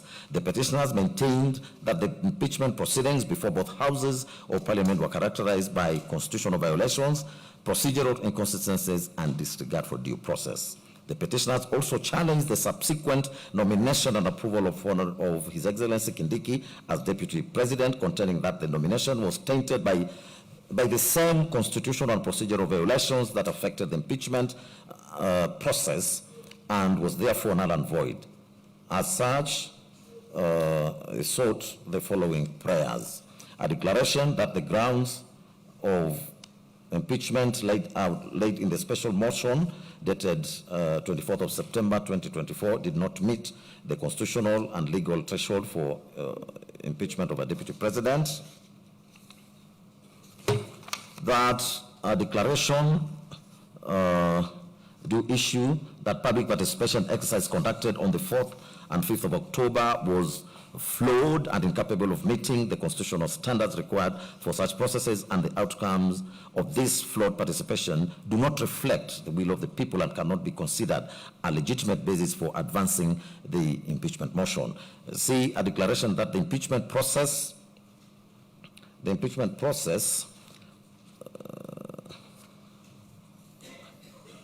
against the Deputy President initiated by the National Assembly and subsequently conducted by the Senate was tainted by substantive and procedural constitutional violations, rendering it constitutional, illegal, null and void. D, an order nullifying the impeachment of the Deputy President as the process was marred by procedural irregularities, bias, conflict of interest, and a violation of the right to a fair hearing as guaranteed under Article 50 of the Constitution. A, an order directing the immediate reinstatement of the Deputy President to his duly elected office, having been unconditional and constitutionally and unlawful removed through an impugned process. F, an injunction restraining the President, the National Assembly, and any other state organs from proceeding with or effecting the appointment of any other person to the office of the Deputy President pending the hearing and determination of this petition. G, an order revoking the nomination and subsequent approval of Professor Kindiki as Deputy President by the National Assembly, as it stems from an unconstitutional process and is procedurally flawed and in violation of the Constitution. H, a mandatory injunction directing the National Assembly and the Senate to comply with the Articles 10 and 118 of the Constitution by ensuring meaningful and effective public participation in any future impeachment processes or similar proceedings of national importance. I, declaration that the participation of Governor James Orengo, Senior Counsel, and Honorable Otieno Molo, Senior Counsel, in the impeachment proceedings violated the principles of impartiality and fair hearing and constituted a conflict of interest that compromised the integrity of the impeachment proceedings. J, an order awarding the petitioner cost of this petition, and K, any other orders or reliefs. The 55th and 56th petitioners did not file any written submissions, and they also did not turn up at the hearing. The 57th petitioner was Edwin Gekonge, and he filed the amended petition dated 23rd of October 2024 before the High Court of Kenya at Mombasa, together with a supporting affidavit on the of the same date. He stated that he is a law-abiding citizen, human rights defender, and a public-spirited litigant acting in his own interest and in the interest of citizens of the Republic of Kenya. The petition challenged the constitutionality of the impeachment proceedings undertaken against His Excellency Gachagua as Deputy President, as well as the subsequent nomination and approval of His Excellency Kindiki as the Deputy President. He stated that the impeachment proceedings before the National Assembly and Senate violated Articles 10, 32, 47, 48, 50, 145, and 150 of the Constitution. He stated that the public participation process conducted on the 4th and 5th of October 2024 fell below the constitutional threshold of effective, meaningful, and inclusive public participation. The petitioner asserted that the notice period for the public participation exercise was too short, that the exercise was limited to county offices instead of constituency level, and that the extension of the exercise to 5th of October 2024 was ineffective because the notice was issued on the very day of participation and coincided with a Sabbath day of worship for the Seventh-day Adventists, thereby excluding members of the faith from meaningful participation. He further alleged that the exercise was marked by confusion, violence, inadequate information, early closure of centers, and generally low participation, thus violating Articles 10 and 118 of the Constitution.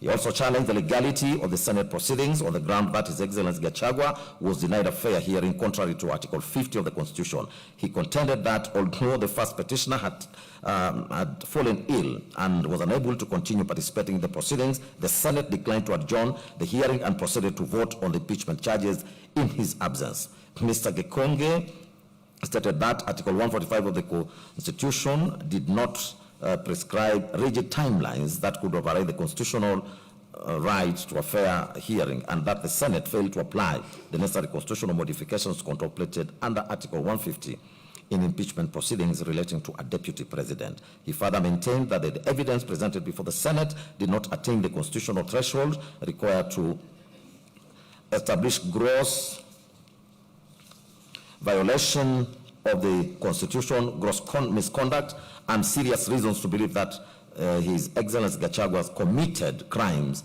under national law.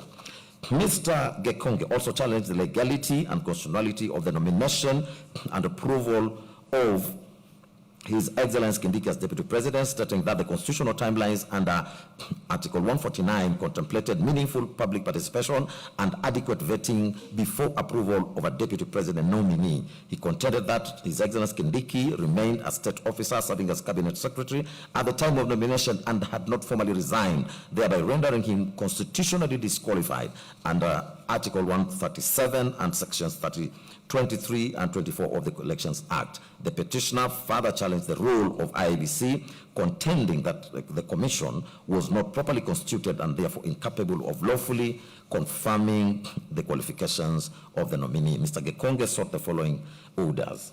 A declaration that the modalities put in place by the first respondent in respect of the public participation forums that were scheduled for the 4th and 5th October 2024 regarding the special motion fell below the threshold of a proper, effective, and meaningful public participation as envisaged under Article 10 of the Constitution. B, a declaration that the public participation process on the 5th of October 2024 was unconstitutional for failure to provide sufficient notice and in violation of the freedom of religion under Article 30, under Article 32. C, a declaration that the impeachment process against the first interested party undertaken by the first and the second respondents was unconstitutional and did not meet the requirements set under Articles 145 and 150 of the Constitution of Kenya. D, a declaration that the impeachment process as against the first interested party undertaken by the first and the third respondent was unconstitutional as it violated Article 50 of the Constitution of Kenya in terms of providing a fair hearing. E, a declaration that the impeachment proceedings of the first interested party taken by the first and third respondent was unconstitutional, void for failing to meet the evidential threshold of the impeachment of a deputy president under Article 150, subarticle 1B.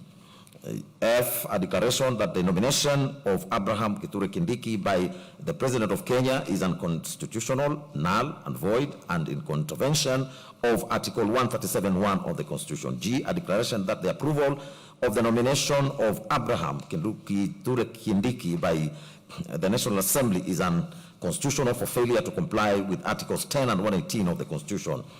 H, a declaration that the approval of the nomination of a deputy president by the National Assembly under Article 149 of the Constitution must include public participation in every constituency.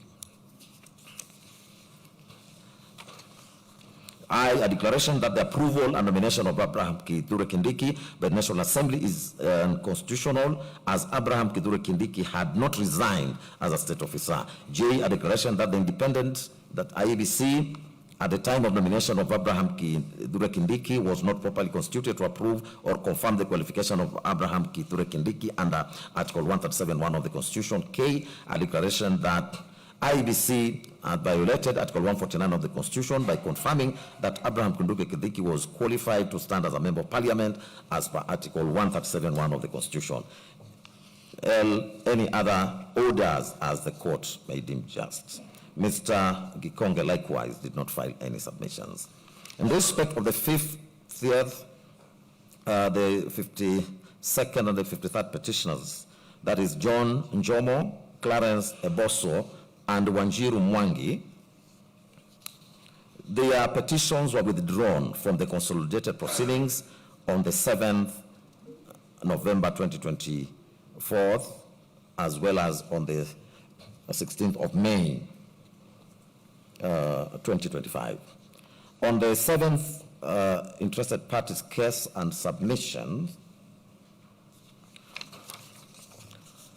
that is Kituo cha Sheria, it appeared as the 7th interested party in these proceedings and filed a replying affidavit sworn on the 15th of April 2026 by Dr. Wambua Kituku, who is its executive director, as well as written submissions of even debt.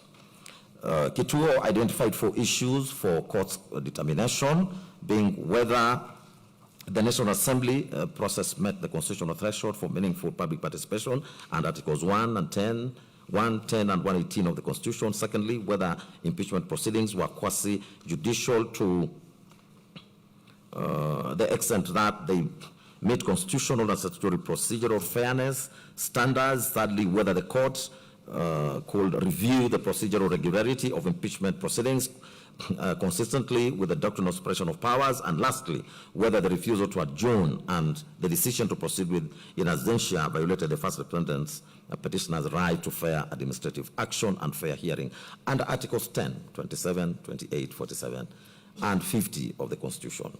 Kituo cha Sheria averred that Article 118 of the Constitution mandated Parliament to facilitate public participation and involvement in legislation and all other business of the Assembly and its committees. They further argued that the removal of a deputy president from office was one of the most significant constitutional functions assigned to the National Assembly and the Senate and directly affected the sovereign will of the people.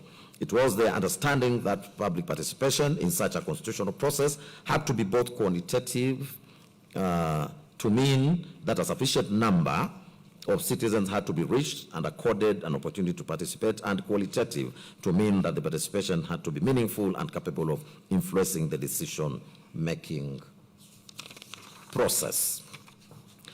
Kituo further averred that the one-day public participation notice given by the Speaker of National Assembly and the National Assembly itself was inadequate to reach a substantial portion of the Kenyan population, particularly ordinary citizens who relied on accessible and localized communication channels. They deposed that the said notice did not necessarily reasonably reach rural communities, citizens without access to national media, citizens relying on vernacular radio stations, and those who depended on local public fora for information. It stated that National Assembly reduced 290 potential local hearings to only 47 hubs for public engagement forums, including venues such as Kiambu Social Hall, Gatundu, Nakuru ASK Shule, and Tomboya Labour College, thereby drastically limiting accessibility and diluting representation.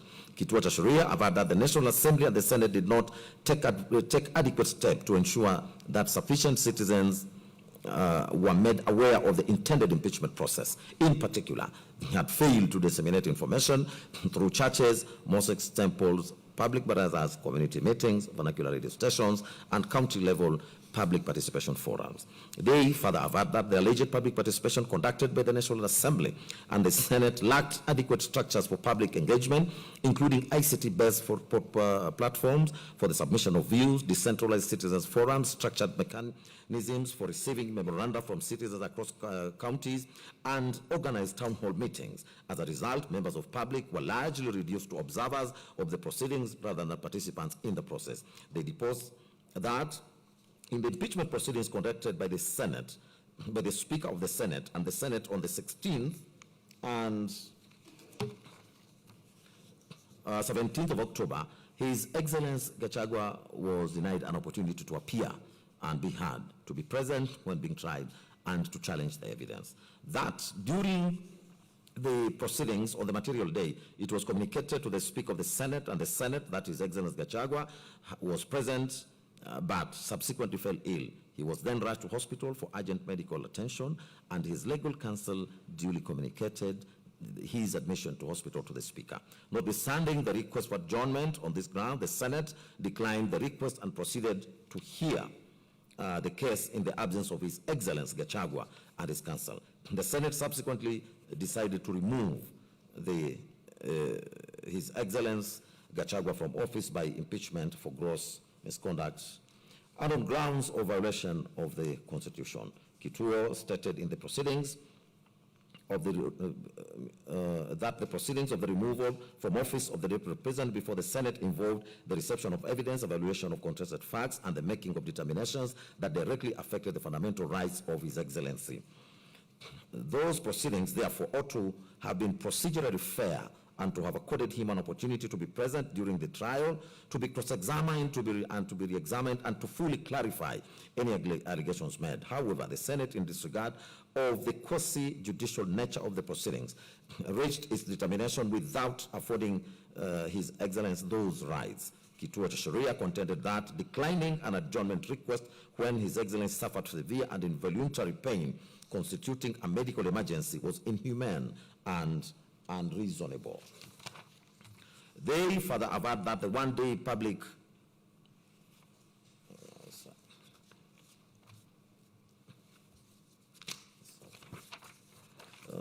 it was further averred that the Senate, as a state organ, was bound to follow the Constitution and to observe, respect, protect, promote, and fulfill His Excellency Gachagua's rights. That upholding the impeachment as conducted set a dangerous precedent by normalizing procedural shortcuts in constitutional processes and weakened safeguards meant to protect constitutionalism and the respect for the rule of law. The absence of cross-examination in the present case was, in his view, a novel and serious procedural omission that contravened national values and principles of governance, including good governance, integrity, transparency, accountability, fairness, human dignity, equality, social justice, inclusiveness, equality, human rights, non-discrimination, and protection. They expressed their belief that the court had a solemn duty in interpreting the Constitution to adopt a purposive and progressive approach that advanced good governance, constitutionalism, accountability, and the public interest. They further averred that the determination of the petition would provide critical guidance on the constitutional standards applicable to future impeachments of holders of the offices of the Deputy President and the President, and that it must therefore reinforce rather than dilute the public participation threshold and fair hearing protections. Kituo submitted that the standard for public participation envisaged under Article 118 was meaningful participation and not tokenism, and that it had to be assessed on reasonableness and meaningfulness and meaningful opportunity, considering the nature and the impact of the decision. It was submitted that the removal of a Deputy President from office was not an ordinary procedural matter, but constitutional event with profound democratic implications. That Article 118 had to be read together with Articles 1 and 10 of the Constitution, and that sovereign power belonged to the people, and Parliament merely exercised that power in a delegated capacity. When Parliament embarked on a process that might remove from office a Deputy President who was directly elected by the people, it was obliged to ensure that the people themselves were accorded a meaningful opportunity to be heard. It was further submitted that in such a context, public participation became a constitutional condition precedent to valid impeachment processes. The organization submitted that public participation in a constitutional democracy had to satisfy both quantitative and qualitative standards, and that this dual requirement was particularly important where the process concerned the removal of a nationally elected office holder. In support, they relied on the Mwangaza versus Speaker of National Assembly case, in which the court stated that public participation was a constitutional requirement, and Articles 10(2)(a) and 190 sub-Article 1(b) of the Constitution mandating inclusive and meaningful citizen engagement in government decision making, including legislative processes such as impeachment. It was further submitted, relying on the case of Wambora, that the Constitution did not intend a scenario where an otherwise popular deputy president could be removed due to political rivalry, malice, vendetta, institutional tough wars, and partisan hostility within government, and that public participation acted as a constitutional safeguard against the abuse of impeachment powers. On the inadequacy of the notice period, the interested party submitted that the one-day Gazette notice and a national radio announcement coupled with two-day public engagement period was grossly inadequate to facilitate meaningful public participation, as such short time could not reasonably reach most Kenyans, particularly ordinary citizens who relied on accessible and localized information channels. On the over-centralization of venues, they submitted that the Speaker of National Assembly and the National Assembly failed to utilize several well-established participatory mechanisms ordinarily available to them, including ICT platforms for structured public input, county-based citizen engagement forums, public notice boards, and accessible announcements, town hall meetings, engagements through representation of the people, and decentralized partisan platforms across counties. Instead, the National Assembly adopted a centralized and restrictive mode whereby all 290 constituencies were grouped into only 47 participation centers, one per county. This arrangement overloaded single venues, diluted constitutional high-level representation, and transformed public hearings into mass gatherings where individualized contributions were particularly impossible. The structural barriers disproportionately undermined meaningful engagement, especially for marginalized communities, people with disabilities, workers unable to leave employment on short notice, those without transportation, and citizens living far from county headquarters. It was submitted that a process of this gravity required decentralized, not consolidation of engagement forums. On the rigid and non-deliberative format of engagement, they submitted that the National Assembly employed a highly structured and restrictive model of engagement in which parliamentary clerks read out the charges, provided a general explanation of the processes, attendees were given limited time to offer their views, and those views were recorded in a pre-designed format for compilation. That format did not allow robust deliberation, did not permit cross-examination of claims, and did not facilitate informed submissions on the constitutionality or factual basis of the impeachment. It was submitted that public participation had to be interactive and not merely a formalistic exercise. On the inadequacy of the online submission mechanism, they submitted that the National Assembly's website provided template forms where citizens could tick boxes indicating support or opposition to the impeachment, but those forms offered only binary choices, allowed no uploading or supporting documentation, and permitted no opportunity for dialogue or nuanced analysis. This reduced public participation to checkbox voting rather than substantive constitutional engagement. They acknowledged in their submissions that the standard required was not perfection but reasonableness. However, reasonableness is in a matter of this magnitude required the Speaker of the National Assembly and the National Assembly to have actively mobilized public awareness through non-public convergency points such as churches, mosques, temples, public barazas, national radio stations, vernacular broadcasting stations, and other accessible civil forums.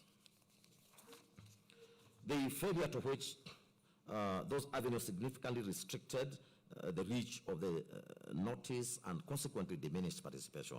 The process was submitted to have been conducted on an extremely short notice, centralized into two venues, and structured in a rigid and non-deliberative manner, and procedurally shallow through form-based engagement, all of which demonstrated a failure to meet constitutional standards and called into question the validity of the impeachment of His Excellency Gachagua. It was further submitted that the removal of a deputy president from office was not merely an internal matter of parliament, but a matter of national constitutional significance affecting the democratic will of the electorate, the integrity of the executive structure, the political stability of the Republic of Kenya, and the sovereignty of the people, and that accordingly the electorate had to be accorded an opportunity to participate in a process that sought to overturn their democratic choice. Kituo cha Sheria submitted that even where Parliament acted within its constitutional mandate, when it undertook a process that received and evaluated evidence and reached determinations adverse to rights, reputations, and the tenure of office, it was obliged to meet minimum content on procedural fairness. It was submitted that the Senate proceedings bore all the hallmarks of a quasi-judicial trial, from pleadings, evidence, contested facts, and was finding to a grave sanction in the form of removal from office, and that Articles 47 and 50 of the Constitution and the Fair Administrative Actions Act 2015 therefore applied with full force. Impeachment of a national executive was not a mere political debate, but a structured constitutional trial with legal standards burdened with reputational, civil, and democratic consequences, which made the rights to be present, to cross-examine, and to be re-examined all the more imperative.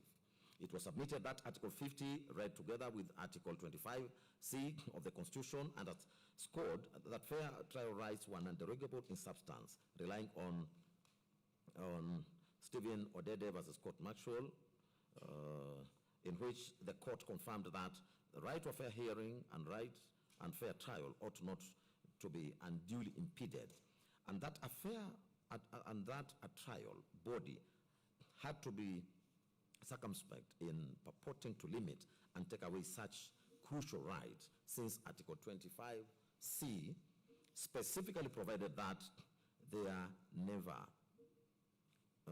was never to be any derogation from the right to a fair hearing. It was further submitted that while impeachment was sui generis, the logic of adversarial testing of allegations applied with equal, if not greater force. His Excellency Gachagua fell ill, was admitted for urgent medical care, and his counsel sought an adjournment, which was refused. The Senate proceeded in absentia without counsel, received and assessed evidence, and removed him from office, thereby extinguishing his ability to be present, to be cross-examined, and to be re-examined, and to participate meaningfully. It was submitted that a fair process entailed reasonable accommodation, including adjournment, where good cause was shown and no prejudice will be suffered that could not be compensated by way of cost or by way of time. Kituo cha Sheria relied on Githiga and 5 others as a security factory company limited, in which the Supreme Court confirmed that the right to a fair trial indicated that the right to a fair hearing indicated that an individual shall not be penalized by a decision affecting his rights or legitimate expectation unless he had been given prior notice of the case against him, a fair opportunity to answer, and the opportunity to present his case. It was submitted that this was precisely what was not accorded to His Excellency Gachagua. It was further submitted that if the Senate could adjourn an entire sitting over quorum issues as per Standing Order 40, then refusing to adjourn to accommodate a hospitalized party where fairness and due process rights were under Articles 47 and 50 were at stake was unreasonable, disproportionate, and constitutionally infirm.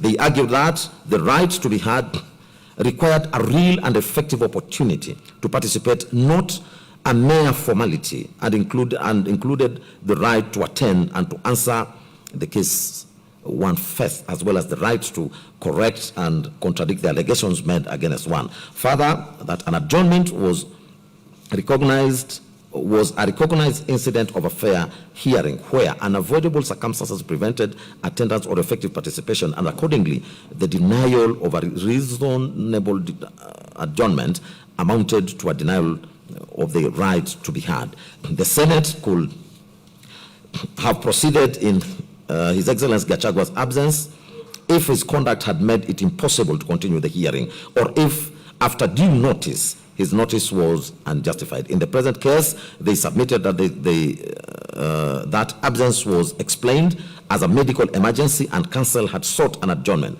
Proceeding to receive and evaluate adverse material in those circumstances, His Excellency Gachagua's ability to participate meaningfully was impugned.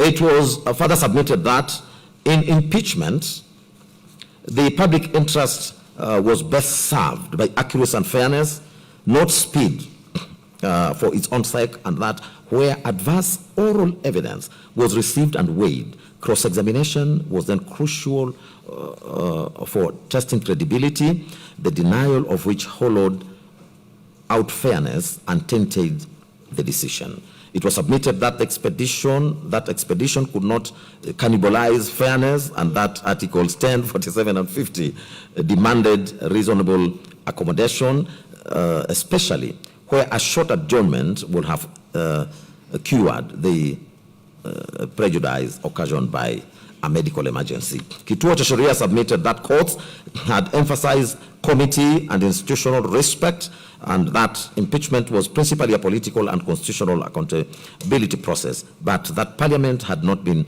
insulated from judicial scrutiny where constitutional requirements were breached. Relying on the Mwangaza case, Kituo cha Sheria recalled the court's pronouncement that impeachment was an invaluable safeguard against impunity and an abuse of office that had to be jealously protected and must not be allowed to become an avenue for fighting political proxy wars or resurrecting ballot box contestations. The court further stated that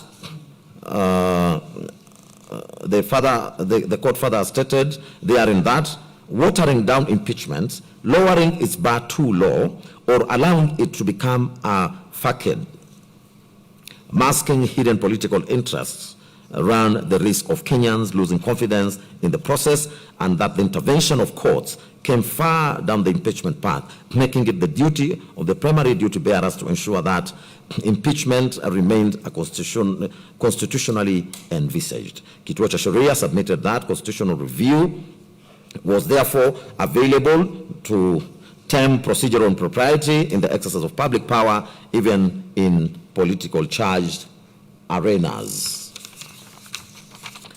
Further reliance on the relying on the Wambora case, Kituo cha Sheria recalled the Court of Appeals statement that the process of removal lay entirely in the County Assembly, wherein it was initiated, and the Senate, wherein it was concluded, but that the court might only come in when necessary to confirm that the process had been properly followed as laid down in the Constitution and the statute. Accordingly, they submitted that the question before the court was not how the Senate should have voted, but whether it had obeyed the Constitution in getting there. It was submitted that Article 10 of the Constitution bound all state organs whenever they applied or interpreted the Constitution, or enacted, applied, or interpreted any law, or made or implemented public policy decisions, and required good governance, integrity, transparency, accountability, human dignity, equality, social justice, inclusiveness, equality, human rights, and non-discrimination. An impeachment that shut out the subject's presence, cross-examination and re-examination, especially in a medical emergency, subverted human dignity, equality of arms, and accountability, and was thus unconstitutionally infirm. Kituo cha Sheria was not asking the court to supervise the National Assembly and the Senate debate or to substitute their judgment, but only to ensure that in reaching their determination, the constitutional procedures were observed. They sought a declaration that the impeachment proceedings conducted on the 16th October 2024 by the Senate were procedurally unfair, unconstitutional, and ultra-vires. A declaration that the Senate, acting as a quasi-judicial body, violated Articles 47 and 50 of the Constitution by denying cross-examination, re-examination, and a reasonable adjournment in the alternative. A reasonable adjournment. In the alternative, if the court was minded to preserve the proceedings, an order of remit directing the de novo hearing before the Senate in strict conformity with constitutional and statutory fair hearing requirements, including presence, representation, examination, disclosure, and reasonable determination, and such other orders as the court may deem fit to vindicate the Constitution and the public interest in a lawful, rational, and fair impeachment process. Kituo cha Sheria concluded its submissions by urging the Constitution that the Constitution erected procedural safeguards precisely because impeachment was a constitutional earthquake, where the Senate refused a short adjournment despite His Excellency Gachagua's hospitalization, proceeded in absentia, and delivered the ultimate sanction without the presence, cross-examination, and re-examination of the accused. The process failed the constitutional test. It was submitted that this court ought to intervene not to rewrite politics, but to enforce procedure, and in so doing, preserve Kenya's commitment to the rule of law, constitutionality, accountability, and human dignity. We'll now proceed to responses and submissions to the consolidated petitions. We'll start with the second and the seventh respondents' cases. The National Assembly and the clerk to the National Assembly were the second and the seventh respondent in the consolidated petitions. They jointly responded to the petitions through a replying affidavit sworn by its clerk, Samuel Joroge, on the 9th of October 2024 and the 21st of October 2024, and the grounds of opposition dated 4th of October 2024. They asserted that the impeachment process was entirely constitutional, lawful, and procedural fair, and that all actions were taken, all actions taken complied with Articles 145, 150, and 118 of the Constitution, as well as the National Assembly standing orders, as well and the court directives. They further posited that the impeachment of the Deputy President followed Article 150, Sub-Article 2 of the Constitution, which applies Articles 144 and 145 of the for the President with necessary modification, and that Standing Order 65-2 of the National Assembly explicitly states that Standing Order 64 applies to the Deputy President with necessary modifications as well.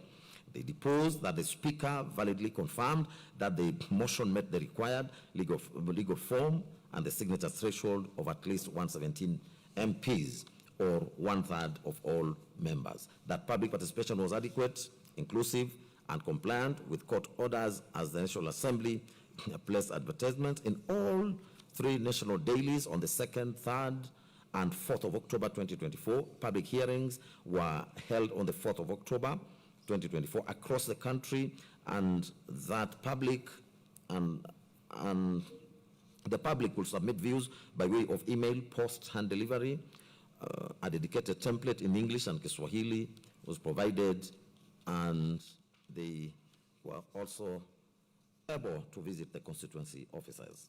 The respondents contended that upon being served with a court order on the 3rd of October 2024, they extended public participation to the constituency level until 5th of October 2025, and that a public participation report was published. They asserted that the process was real and not illusory, that public participation was not part of the Deputy President defense, as it was meant to gather general public views to inform the Assembly, and that holding it first preserved the integrity and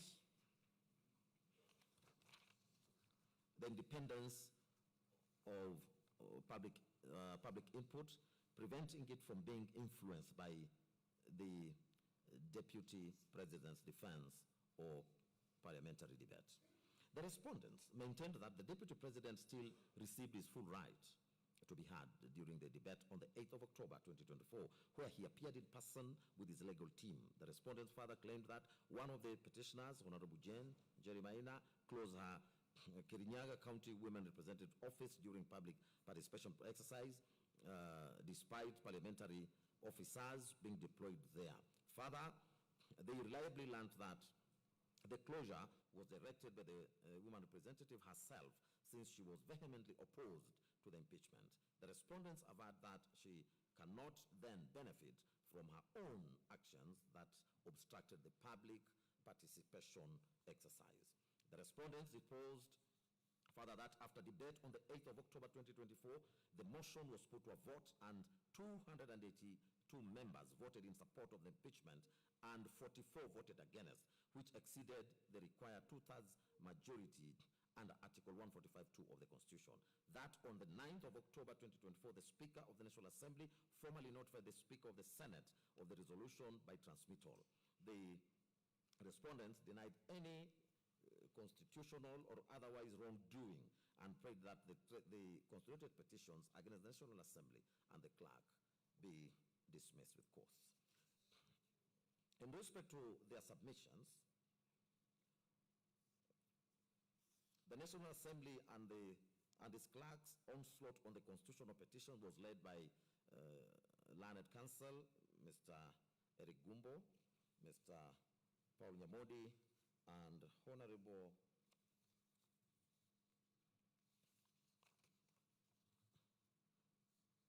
Honorable Gitonga Murugara. They identified the following issues for this court's determination. A, what is the extent of this court's jurisdiction to hear and determine the constituted petitions relating to the impeachment of His Excellency Gachagua? B, whether the sub judice rule under Standing Orders 89 and 103 of the National Assembly and the Senate Standing Orders bars parliamentary proceedings on impeachment where judicial proceedings are pending. C, whether the impeachment proceedings before the National Assembly were valid. D, whether the petitioners have demonstrated any valid grounds for challenging the impeachment proceedings conducted before the Senate. E, whether the impeachment unconstitutionally subverted the sovereign will of the electorate expressed in the 2022 general elections contrary to Articles 1, 2, and 38 of the Constitution. F, whether the nomination, approval, and appointment of Honorable Kindiki as the Deputy President was invalid, and whether the petitioners are entitled to any of the reliefs sought. The National Assembly and clerk submitted that the impeachment of His Excellency Gachagua as Deputy President was constitutionally valid, procedurally proper, and politically necessary to uphold accountability and the rule of law. They also defended the subsequent nomination, approval, and appointment of Honorable Kindiki as Deputy President as fully compliant with the Constitution. Their positions remained that an impeachment is a political process, not a judicial one, and that the Constitution vests sovereign power in the people exercised through their elected members under Article 1, that the Constitution mandates public participation of strict timelines and bicameral supermajority representation requirements of the two-thirds in both houses, making the impeachment framework rigorous and transparent. They submitted that the comparative analysis with the United States, Philippines, Brazil, South Korea, and Nigeria shows that Kenya's process aligns with global presidential systems where impeachment is a constitutional safeguard against abuse of office. On the High Court's jurisdiction under Article 165 of impeachment proceedings, they submitted that such power is only residual and supervisory, not appellate. That impeachment is a political process entrusted to Parliament, and courts should not interrogate the substantive merits of impeachment charges. They added that the court's role is limited to ensuring procedural compliance and protection of individual constitutional rights, and citing the cases in Wambora and Sonko. They asserted that the courts must show deference to Parliament in matters where the Constitution grants Parliament discretion. Learned counsel also cited the decision in the Supreme Court of Philippines in Re Sara Duterte, which similarly held that courts will not encroach on co-equal branches on political questions. It was their further submission that Standing Order 89 of the National Assembly and 103 of the Senate do not absolutely bar discussion on matters pending in court, and a matter is sub judice only if discussion is likely to prejudice fair determination of active proceedings. They stated that the petitioners did not raise any sub judice objection during the parliamentary proceedings, and they cannot raise it now. The National Assembly and clerk submitted that the Constitution itself imposes tight timelines under Article 145, that is 2 days to notify Senate, 7 days to convene a Senate, and 10 days for the committee investigation. They contended that impeachment is urgent as prolonged proceedings will cause political uncertainty and undermine governance. The standing order were a legitimate excess of parliamentaries' power under Article 124 to regulate its internal affairs, and that timelines are constitutionally anchored and not subject to judicial invalidation, as was held in Mbarak Issa Kombo's case. It was their further submission that public participation was adequate as the National Assembly issued notices in the Kenya Gazette, national newspapers, news website, and social media on the 2nd, 3rd, and 4th of October 2024. Public hearings were held at county and constituency levels, including compliance with Justice Mwongo's order on constituency level participation, and 223,083 citizens submitted views, which they stated was an unprecedented level of civic engagement. Further, that the public views the public views template was provided in English and Kiswahili.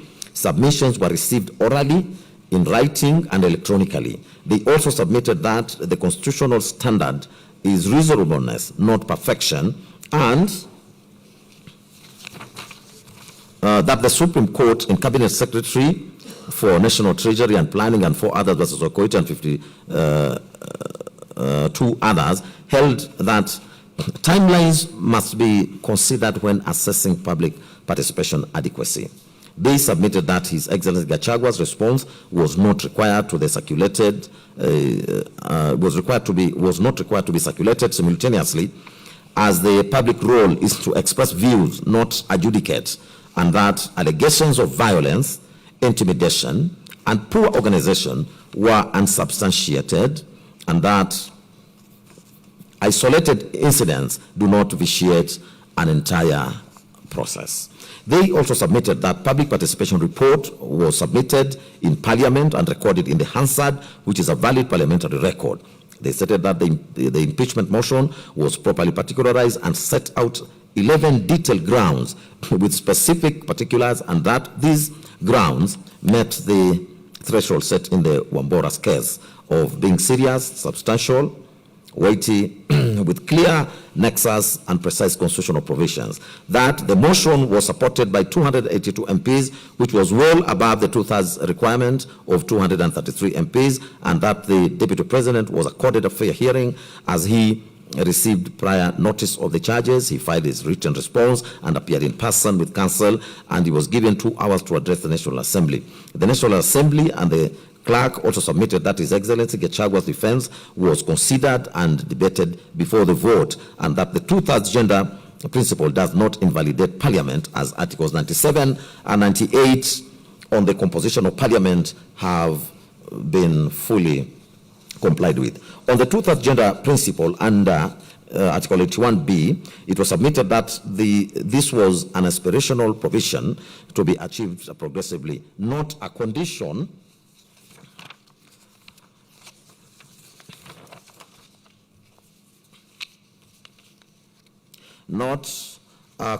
precedent to Parliament's validity, and that Article 261 provides a mechanism for addressing legislative delays, and that no advice from the Chief Justice or action by the President has occurred to dissolve Parliament.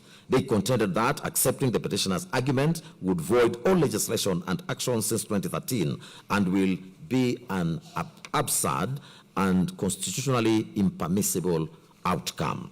On the allegation of bias against the Deputy Speaker, they submitted that allegations were unproven and further that the Deputy Speaker only performed administrative and procedural functions and that she did not vote. Further, no recusal motion was raised during the proceedings. They stated that the test for bias is objective, as stated in the Supreme Court in Rawal and others, and that the threshold had not been met in this matter. Council added their voice to the position that the Senate handled the impeachment hearings by hearing the charges in plenary, since Article 145, Subarticle 3A, mandates the Senate to convene and hear such charges. That Article 145, Subarticle 3B, uses the word may, and therefore the appointment of a special committee was discretionary and not mandatory. And the semicolon and in Article 145, Subarticle 3, do not convert the discretionary power into a mandatory obligation. They reiterated that the Senate motion to appoint a special committee on the 9th of October failed as it was not seconded, and the Senate then properly proceeded in plenary.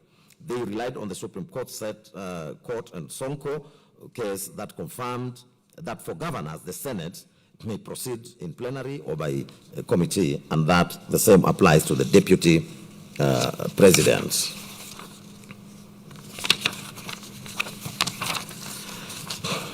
It was also their submission that the 10-day timeline for plenary proceedings was constitutional, as where the Constitution is silent, the Senate may regulate its own procedures under Article 124, Subarticle 1, and the 10-day deadline was a reasonable exercise of procedural autonomy to ensure expedition. Council submitted that impeachment must be concluded without undue delay, and the timeline reinforced accountability and good governance. It was their father's position that His Excellency Gachagua received a fair hearing in the Senate, as he was represented by counsel throughout. He was cross-examined at the National Assembly, and he cross-examined National Assembly witnesses, and he filed witness affidavits on the 12th and 13th of October 2024. They contended that the Senate did not refuse an adjournment, and reasonably, a senior counsel Moite was given from 2:30 p.m. to 5 p.m. to contact His Excellency Gachagua, that no medical evidence of either a doctor's report or prescription was provided to the Senate, and that the Senate offered to adjourn until Saturday, 19th, October 2024, within the constitutional time frame, but this motion failed on a vote. The National Assembly and the clerk submitted further that the decision to proceed in absentia did not violate fair hearing, as His Excellency Gachagua had already filed his evidence and opted out after cross-examining the National Assembly's witnesses. That no new evidence was introduced. All material before the Senate had already been placed before the National Assembly and forwarded to the Speaker, and time allocation was not disproportionate, as both parties were accorded equal time. The National Assembly submitted that it also could not call all its witnesses due to time constraints, and that this was a consequence of expedition and not bias. They further submitted that the Senate had no independent duty to conduct public participation, which under Articles 10 and 118 applies primarily to legislative functions. The Senate, when hearing impeachment, acts as a quasi-judicial capacity, not a legislative one, and that public participation occurs at the National Assembly during the initiation stage, not at the Senate at the trial stage. Council submitted that comparative practice in South Africa, USA, and in the USA, Nigeria, and Brazil confirms that the upper house role is adjudicatory, not participatory, and that the court in Mwangaza versus Speaker of the Senate held that public participation in gubernatorial impeachment occurs at the county assembly level, and the same applies in equal measure in this matter. The respondents contended that allegations of bias against the Senate Speaker remained unproven, as a Speaker's role is presiding and procedural, and he has no deliberative vote. That mere coalition membership does not establish bias, and that the petitioners have not pointed to any specific act or omission showing a real possibility of bias.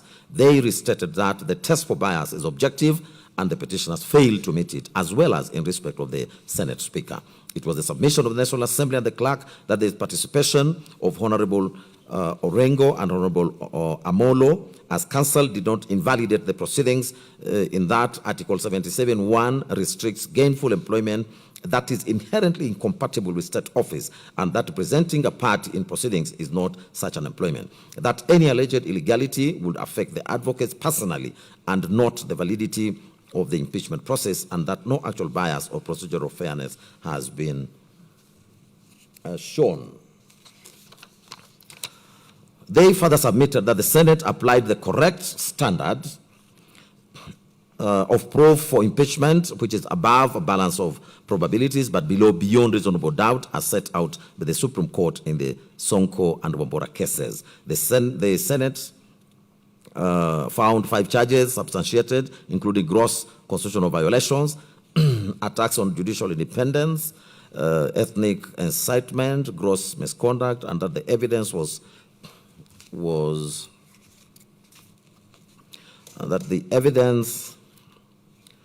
substantial and credible, including His Excellency Gachagua's own public admissions. Learned Counsel submitted and urged that the court should not undertake a merit review of the Senate findings. Counsel reiterated that impeachment does not subvert the sovereign will of the people, as it is not an affront to democracy, but an affirmation of accountability.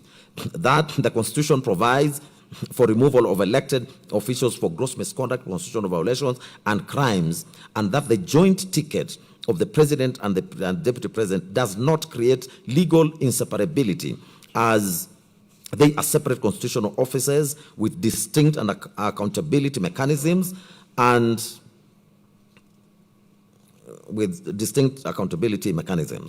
Counsel gave comparative analysis of the U.S. Vice President resignations while President Nixon remained, and Brazil's President Rousseff's impeachment while Vice President Temer assumed office when they submitted that removal of deputy does not require removal of the principal. They contended that Article 150 of the applies Article 145 with necessary modifications, and that this acknowledges that distinct offices are not a merger. On the validity of His Excellency Kindiki's nomination, approval, and appointment, the National Assembly and the clerk submitted that a lawful vacancy arose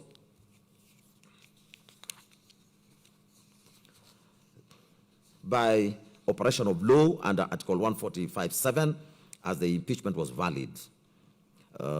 They stated that IBC clearance was not constitutionally required for a deputy president nomination under Article 149, and that the president merely sought information of the voter registration status and MP qualifications from IBC as a matter of prudence. Council submitted that IBC Secretariat acted within administrative mandate by providing information which is not commission-led constitutional function. Council referred this court to the Supreme Court advisory opinion in IBC versus AG 2025, where it drew a distinction between commission-led functions such as boundary delimitation and secretariat administrative functions, including the day-to-day operations. They submitted that providing information falls within the latter. It was their submission that His Excellency Kindiki met constitutional qualifications for appointment, as he is a Kenyan citizen by birth, qualified to be an MP and nominated by a political party, UDA, thus satisfying Article 137 as read with Article 148, and that his party membership was properly documented with the register of political parties. They contended that allegations of misconduct during His Excellency Kindiki's tenure as Cabinet Secretary were mere allegations, and that no judicial or quasi-judicial finding of culpability exists, and that the court in International Center for Policy and Conflict and 5 others versus AG, reported 2013, held that unproven allegations cannot disqualify a candidate. That holding a cabinet secretary position did not disqualify him under Article 77, as this provision prohibits gainful employment that creates a conflict of interest, but does not bar a state officer from seeking elective office. Council submitted that disqualification for holding state office is governed by Article 137 Article 2B, that requires resignation 6 months before a general election. But it is not applicable to a midterm vacancy, which process under Article 149 is sui generis. The National Assembly submitted that the voting process complied with Article 149(1), which requires the National Assembly to vote on the nomination, which is an electoral determination by plenary, not an approval process requiring committee vetting. That the Speaker correctly distinguished between appointive officers subject to committee approval and the elective process of Deputy President and Article 149(1). It was argued that the Public Appointments and Public Appointments in brackets Parliamentary Approval Act and the Standing Order 45(3) do not apply to this sui generis constitutional process, and that the Supreme Court entrusted a Society for Human Rights Alliance versus Matemo and 3 others held that where the Constitution provides a specific procedure, statute cannot add to or amend it. It was also their position that no public participation was required for the nomination under Article 149, subarticle 1, does not prescribe public participation, and that the nomination and approval is an executive-led elective process, not legislative business, under Article 118.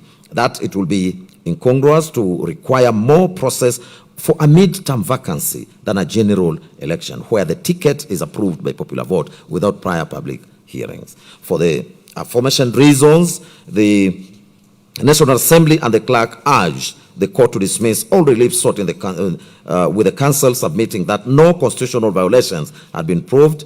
The impeachment was procedurally regular and substantively justified. Damages are not automatic, as no breach had been established, and awarding damages would punish Parliament for performing its constitutional duty. That pension and retirement benefits are for honorable retirement, not for removal by impeachment, and that quashing the resolution and nullifying His Excellency Kindiki's appointment will create a leadership vacuum and constitutional chaos.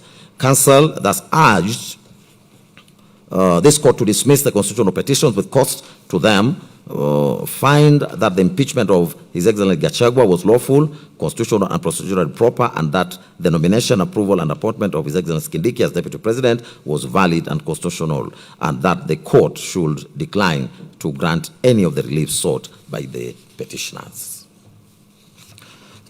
On the third and fourth respondents' cases, the Speaker of the Senate and the Senate, who are the third and the fourth respondents respectively, challenged the consolidated petitions through the affidavit sworn by Jeremiah Nyegenye, who is the clerk of the Senate and secretary to the Parliamentary Service Commission. The affidavit was deposed on the 21st of October 2024. From the outset, it was their case that under Articles 93(1), 96, subarticle 4, and 145 and 150 of the Constitution, the Senate is mandated by with the role of considering the impeachment of a deputy president. They asserted that process is guided by the National Assembly's Standing Order 64 and 5, which dictates the procedure for introducing and supporting an impeachment motion. To that end, it deposed that on the 1st of October 2024, Honorable Mutuse introduced a motion in the National Assembly seeking the removal of His Excellency Gachagua on the basis of 11 grounds, including gross violations of the Constitution, undermining, devolution, attacking independence of judges, committing economic crimes, and publicly subordinating the President. It was their position that the National Assembly conducted extensive public participation from 2nd to 5th of October 2024 and formally approved the motion on the 8th of October 2024. Following the approval, the Speaker of the National Assembly notified the Speaker of the Senate of the resolution in a letter received on the 9th of October 2024, which included the motion, electronic evidence, relevant Hansard reports, public participation, advertisement, and reports, and court orders. He asserted that the Senate Speaker convened a sitting on the 9th of October 2024 through Gazette Notice number 13170, during which a motion to establish a special committee to investigate the matter was defeated. As such, the proceedings had to be held in plenary, and it was deposed that the Speaker designated 16th and 17th of October 2024 for the plenary hearings formalized in Gazette Notice number 13178. Speaking to the fairness in the process, the clerk deposed that on the 9th of October 2024, the Senate served an invitation to His Excellency Gachagua and the National Assembly to appear to submit witness details and evidence. It was the case that on the 14th of October 2024, His Excellency Gachagua indicated his presentation by Mrs. Swanya and company advocates and filed his response to the allegations alongside supporting evidence. They stated that the plenary hearings commenced on the 16th and 17th October 2024, and after the National Assembly concluded its case on the 17th of October 2024 at 1:15 p.m. His Excellency Gachagua, lead counsel Mr. Paul Muite, senior counsel, informed the Senate at 2:30 p.m. that his client was missing and had been taken ill. It was pointed out that after suspending the proceedings until 5 p.m., counsel requested an adjournment to 22nd October. He stated that a substantive, subsequent procedural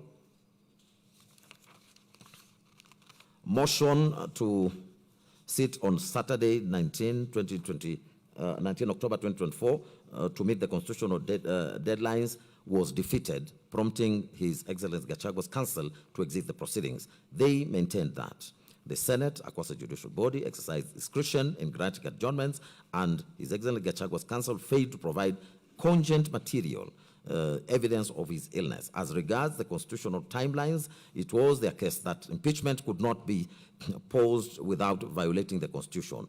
They refuted the claim that the trial occurred in absentia since His Excellency Gachagua had actively participated through his advocates' opening statements, cross-examination, and the National Assembly's witness and filing of the respective witness affidavits.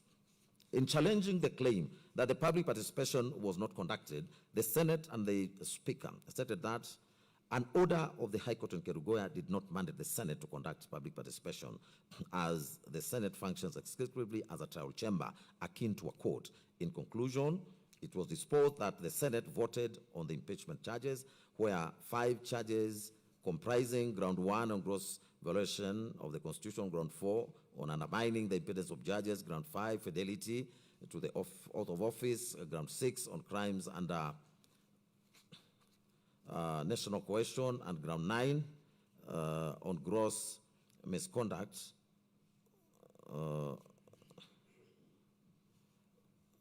and ground 9 on gross misconduct concerning NAS were substantiated by the required majority. The clerk deposed that the Senate resolved to impeach His Excellency Gachagua, a decision officially gazetted on 17th of October through Gazette Notice number 13400.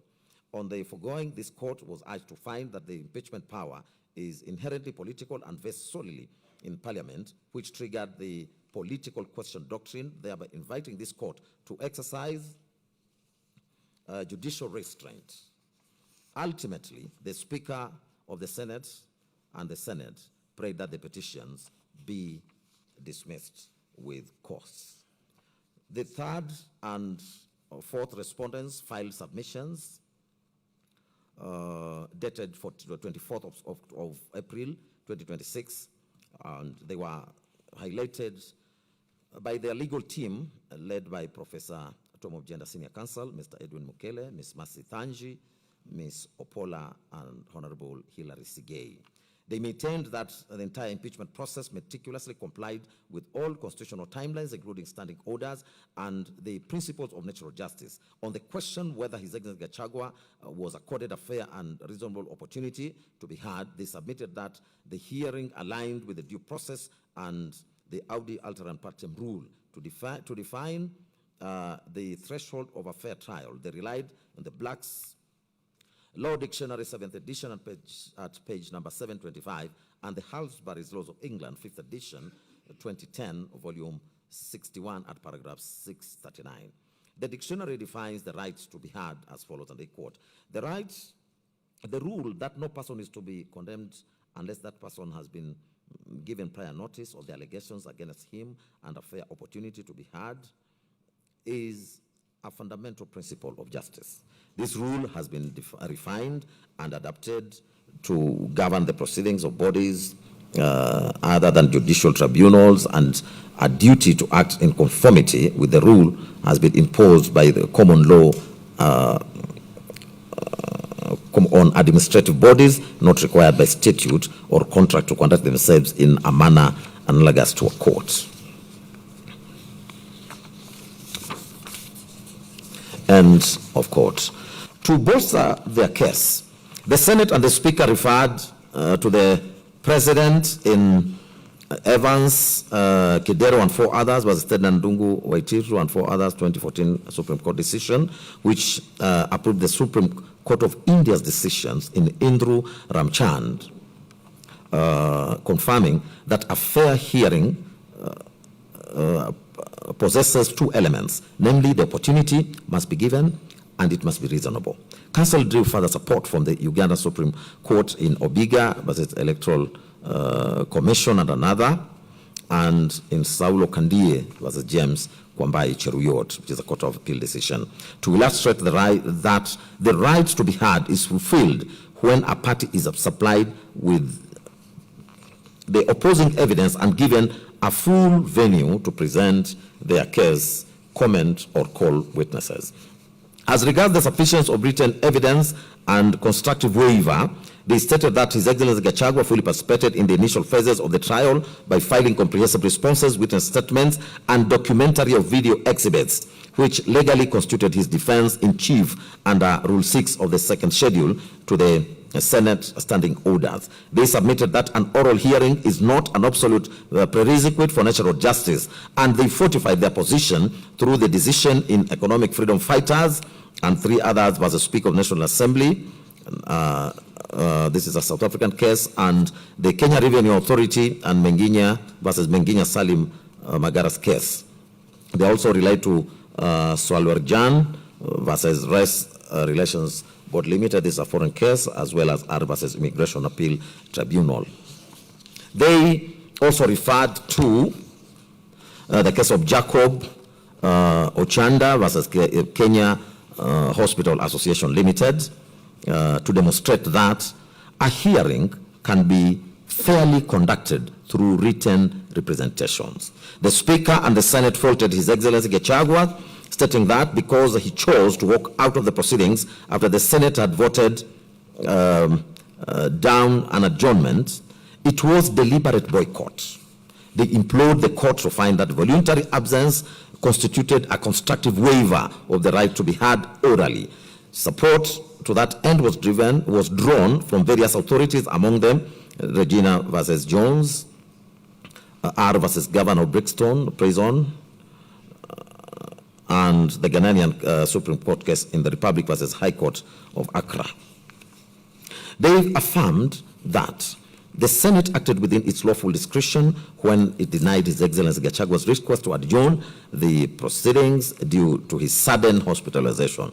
In reference to the decision of the Supreme Court in Sonko and the Mate, the Senate and the Speaker emphasized that courts must be slow to interfere with the internal affairs and the procedural discretion of Parliament. Further support was drawn from the decision of the Supreme Court in the famous cycle agencies case and 4 others versus Mansukulal, Ramji Kuria, where it was observed that an adjournment requires sufficient cause based on proper materials. They argued that without formal medical proof of total incapacitation, the Senate was not required to stop its proceedings. To further credence to the foregoing position, they found support from the decision in Sarem versus Republic, Court of Appeal decision, and Okaka and another versus Odundo, High Court decision, and it was their case that the strict approach was dictated by the mandatory 14-day timeline to dispose of special motions under Senate Standing Order number 74-2A.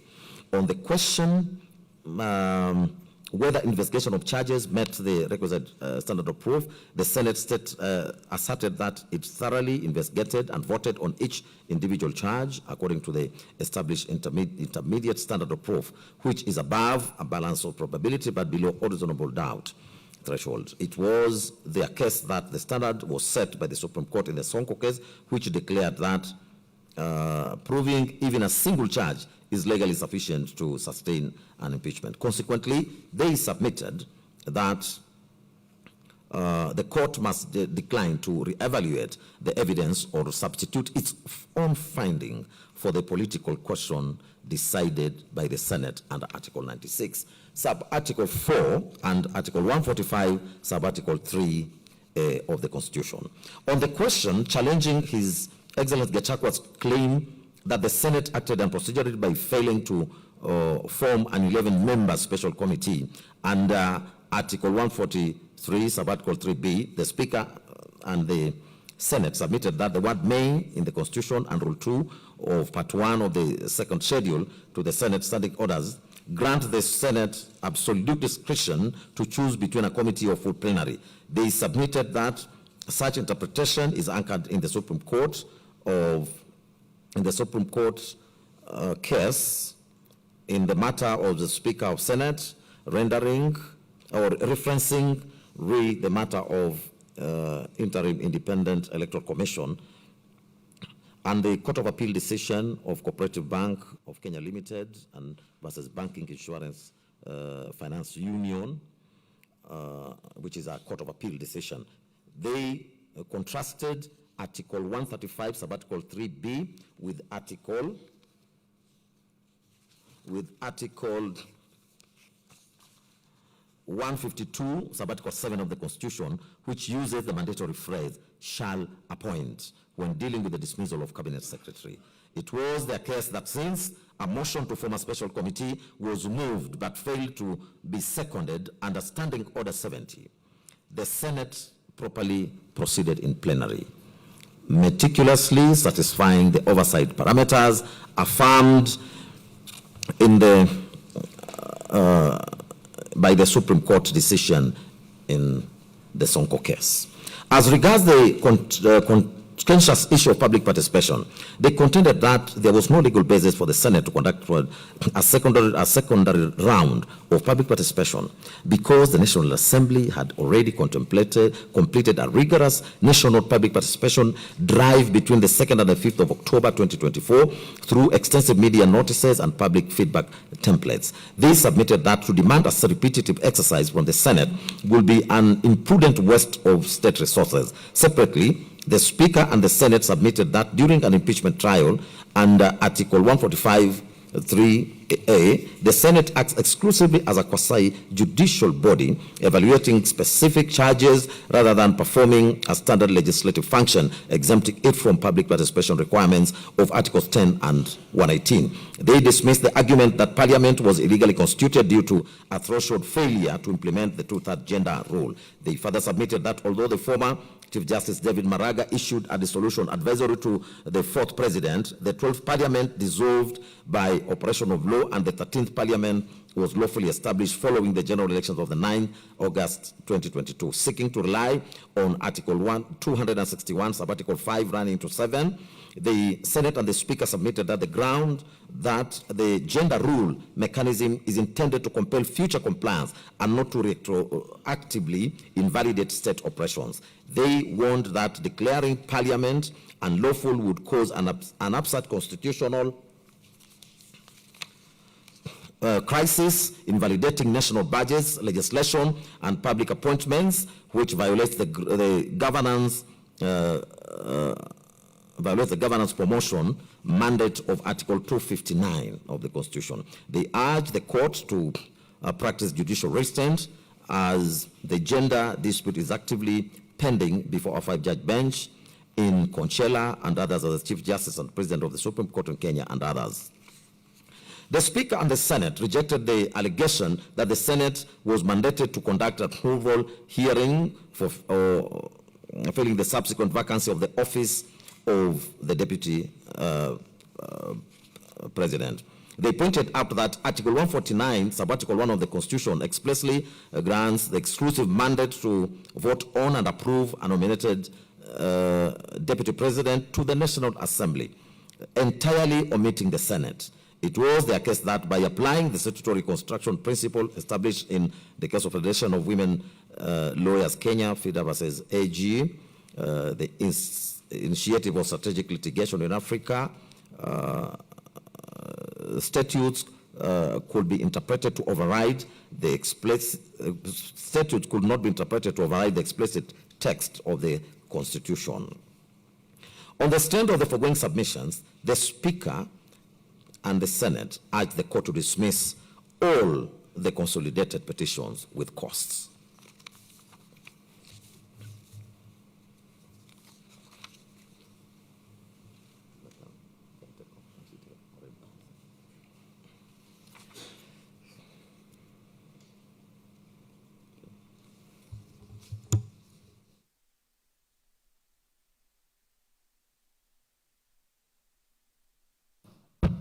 I will take over from the fifth respondent's case. The Attorney General, that is the fifth respondent, challenged the petitions through grounds of opposition dated the 7th of November 2024. She argued that the court should not elevate Parliament's factual assessments since its role is strictly to ensure that reasonable inferences were drawn from the available evidence. It was her case that the removal proceedings against Rigathi Gachagua were purely legislative, neither entirely administrative nor judicial, and therefore were not subject to standard administrative or judicial review as suggested under Article 47(3)(a) of the Constitution. Further, the Attorney General asserted that the court could not substitute the legislature's discretionary decision with its own, as doing so would constitute a usurpation of the constitutional functions of an independent branch of government. She maintained that the proceedings before the legislature were lawful, efficient, expeditious, and procedurally fair, since the adopted procedure successfully balanced the need to protect Rigathi Gachagua's constitutional rights, safeguard the process from abuse, and prevented unnecessary disruptions to public administration. Regarding public participation, the AG clarified that the Constitution did not permit members of the public to vote on an impeachment motion, as that discretion was expressly reserved for legislators who constitutionally represent the sovereign will of the people. It was explained that the National Assembly's role in the impeachment process was strictly preliminary and did not bind the Senate, which acted as a distinct state organ responsible for substantive proceedings and the ultimate decision. It described the consolidated petitions as disguised appeals regarding the merits of Parliament's decision and argued that the judiciary lacked an appellate mandate over the impeachment of a deputy president, since it is ill-equipped and constitutionally not designed to review or reevaluate the socio-economic and political utilitarian calculations made by elected officials. Finally, the Attorney General defended the subsequent nomination and voting into office of His Excellency Kindiki, and it was her case that the replacement process under Article 149(1) of the Constitution was sui generis, qualifying neither as an election nor an appointment, which meant that the provisions of Article 137 did not apply. The Attorney General concluded that there were no procedural infractions that affected the outcome, that the transition process was conducted within constitutional timelines by the proper constitutional repositories, and that the consolidated petitions lacked merit. The fifth respondent's submissions are dated 4th March 2026. They were orally highlighted by a team of counsel led by Professor Githu Muigai, Senior Counsel, alongside the Solicitor General, Mr. Shadrach Mose, Mr. Emmanuel Bita, now a judge of the High Court, and Mr. Charles Mutinda. The Attorney General submitted that accountable governance was a core part of the Constitution, which established removal from office through impeachment as one of the tools of governance amongst the many avenues of exercising oversight and facilitating accountability.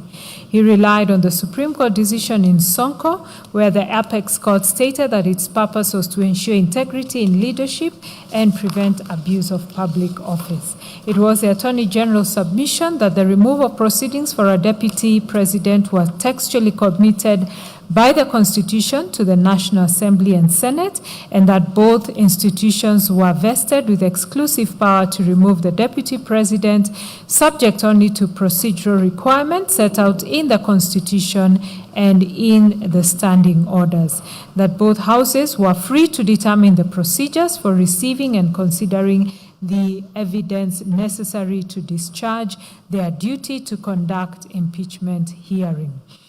With regard to the constitutional basis for impeachment, the Attorney General cited Articles 150, 144, and 145 of the Constitution, which she submitted established a sequential two-stage process. In the first stage, a member of the National Assembly initiated the process by filing a notice of motions supported by at least a third of all the members, which motion, if passed by at least 2/3 of all the members, was then transmitted to the Senate for substantive hearing. On the substance of the charges, the Attorney General submitted that the charges against H.E. Gachagua were substantiated to the prescribed standard to warrant his impeachment. She identified the specific charges upon which H.E. Gachagua was found culpable. On the standard of proof applicable to impeachment proceedings, the Attorney General relied on Sonko and the Court of Appeal decision in Wambora, both of which we have already referred to, which had held that the standard was above a balance of probability but below reasonable doubt, and that the allegations must be serious, substantial, and weighty, and must disclose with a degree of precision the constitutional provisions alleged to have been grossly violated. The Attorney General submitted that this court should not sit on appeal over Parliament's evaluation of facts and should not substantiate the discretion of the members of the legislature with its own. The Attorney General further relied on the advisory opinions of the Supreme Court in the Speaker of Senate and another, as well as the matter of the IEBC 2011 Supreme Court decision for the proposition that governmental powers were distributed among different organs, each exercising distinct functions under the Constitution, and that courts were required to respect the institutional mandate of a Parliament. The doctrine of presumption of regularity was equally invoked, encapsulated the doctrine of presumption of regularity, and it was submitted that government action enjoyed a presumption of legality and that the burden lay on the challengers to demonstrate unlawfulness. The Attorney General relied on the Supreme Court's decision in Odinga and another versus IEBC, our court and another,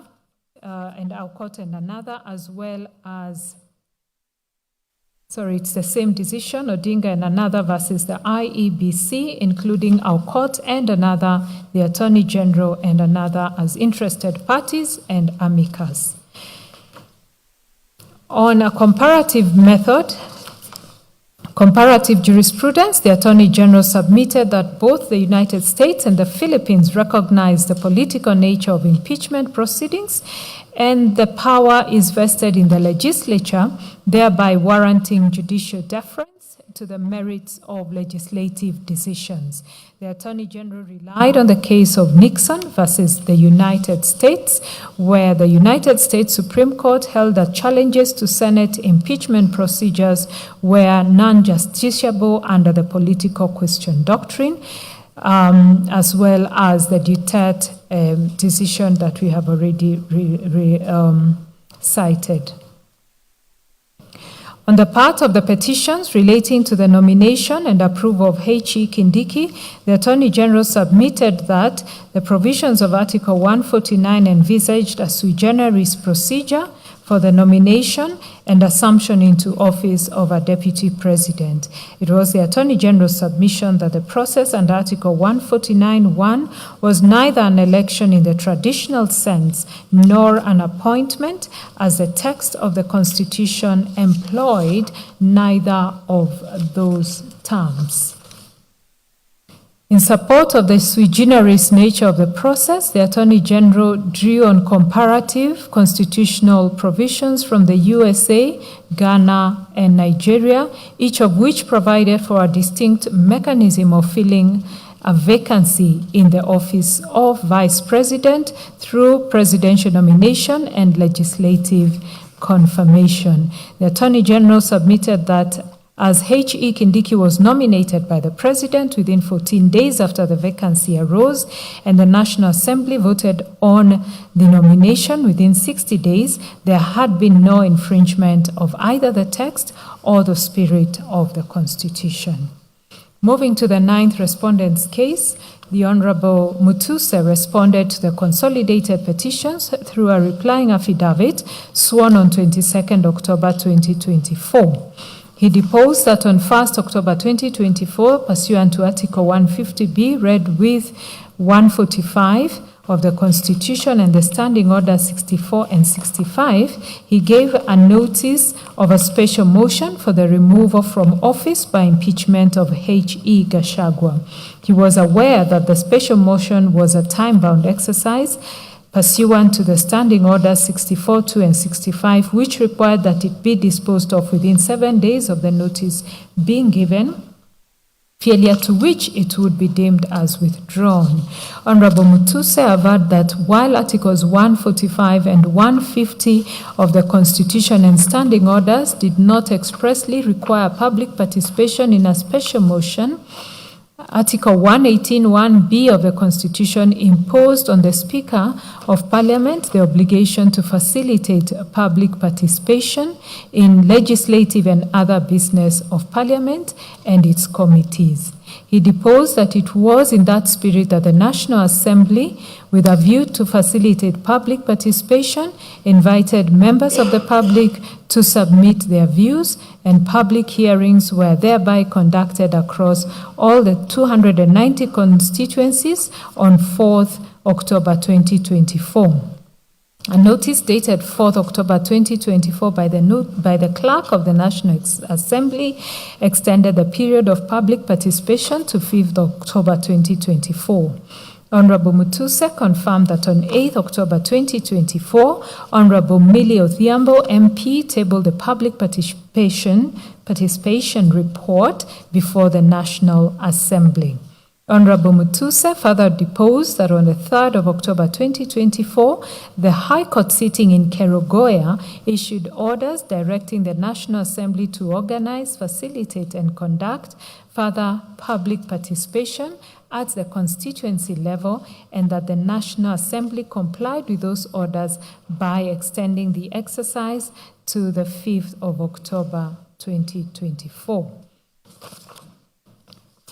Honorable Mutuse stated that following the tabling of the public participation report, the members of the National Assembly debated the special motion and that H.E. Gachagua appeared in person for the hearing.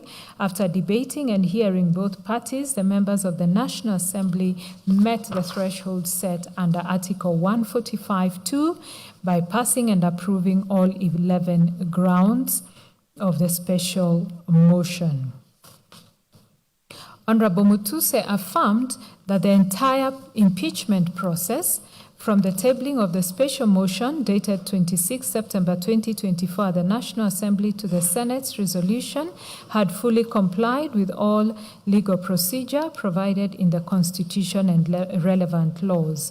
Honorable Mutuse emphasized that this court had a judicial and not a political mandate, and that its function was to certify whether all procedural provisions of law had complied with constitutional principles, which was a judicial function. He averred that the issues raised by the petitions raised a political question, a principle of law that referred to cases that courts could not resolve because they involved questions about the judgment of actors in the executive or legislative branches and not the authority of those actors.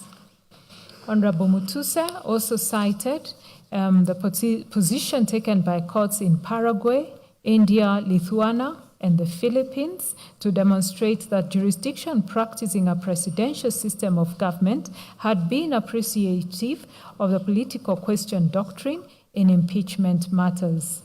He tabulated comparative examples of impeachment proceedings of USA presidents to show that in those jurisdictions the fate of impeachment was left to political devices as opposed to judicial determination.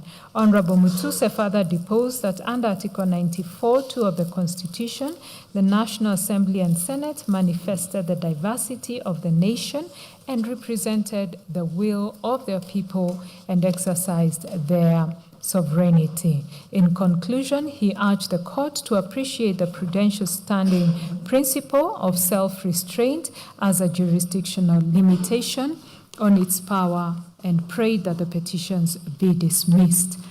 Honorable Mutuse filed written submissions. Those were dated the 15th of February 2026 and were supplemented on 5th of May 2026. They were anchored on two issues: whether H.E. Gachagua was validly impeached, and secondly, whether the impeachment process was procedural. He submitted that H.E. Gachagua was impeached on grounds on various grounds under the Constitution, violation of national laws, and gross misconduct arising from his conduct. It was Honorable Mutuse's submission that the question for the court was not the political wisdom of the impeachment, but whether the grounds for removal had met the constitutional threshold under Article 145(1). Honorable Mutuse further reiterated his position that public participation was not expressly required under Article 145 and 150 or the standing orders, and relied on the case of BAT, submitting that even if there were allegations of lack of public participation, the same would not automatically vitiate the process. He further submitted that the petitioner's demand for public participation in the Senate was legally untenable, as the Senate acted as a quasi-judicial forum during impeachment processes. He submitted that the duty of Senate was to ensure a fair hearing for the accused, not to solicit public opinion on the charges. Honorable Mutuse further relied on the mandatory constitutional timelines governing impeachment proceedings and relied on the Supreme Court's decision in Mate, which held that constitutionally prescribed timelines were of mandatory character and binding on governance processes. In his supplementary submissions, he expounded on the six-part Baker test to Kenya's constitutional framework. On the first formulation, on textual commitment to a coordinate political department, he submitted that Article 150 expressly delegated impeachment to the National Assembly and Senate, satisfying the first condition. He relied on the Supreme Court statement in Sonko that where the Constitution required Parliament to determine a matter in the first place, the courts would be slow to interfere.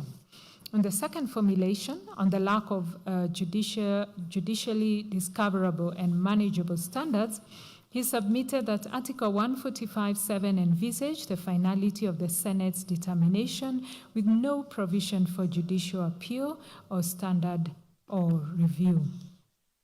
On the third formulation, on the impossibility of deciding without an initial policy determination, he submitted that assessments of gross misconduct incompatible with the high calling and dignified status of the office and serious reasons to believe crimes had been committed were inherently political and policy-laden beyond the competence of courts.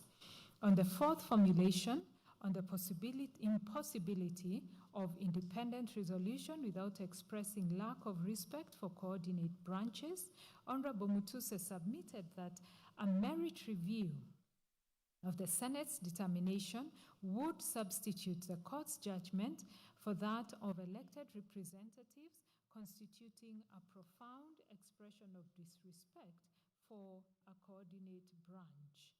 On the fifth formulation, that is the unusual need for adherence to political decision already made, Honorable Mutuse submitted that the vacancy created by the Senate's resolution had already been filled through the nomination, approval, and swearing in of His Excellency Kindiki as Deputy President. He submitted that to reopen the impeachment question at that stage would create constitutional chaos, cast doubt on the legitimacy of the current office holder, undermine executive suitability, expose the political life of the country to prolonged chaos as cautioned in Nixon.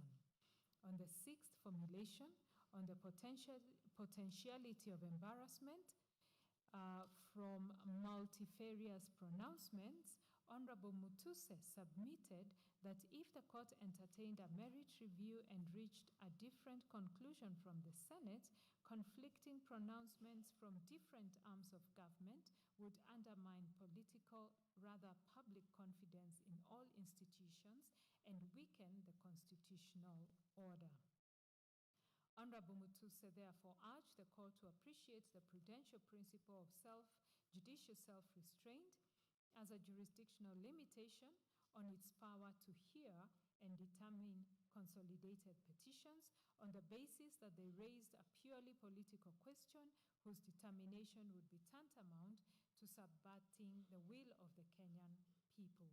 He accordingly prayed that the consolidated petitions be dismissed with costs.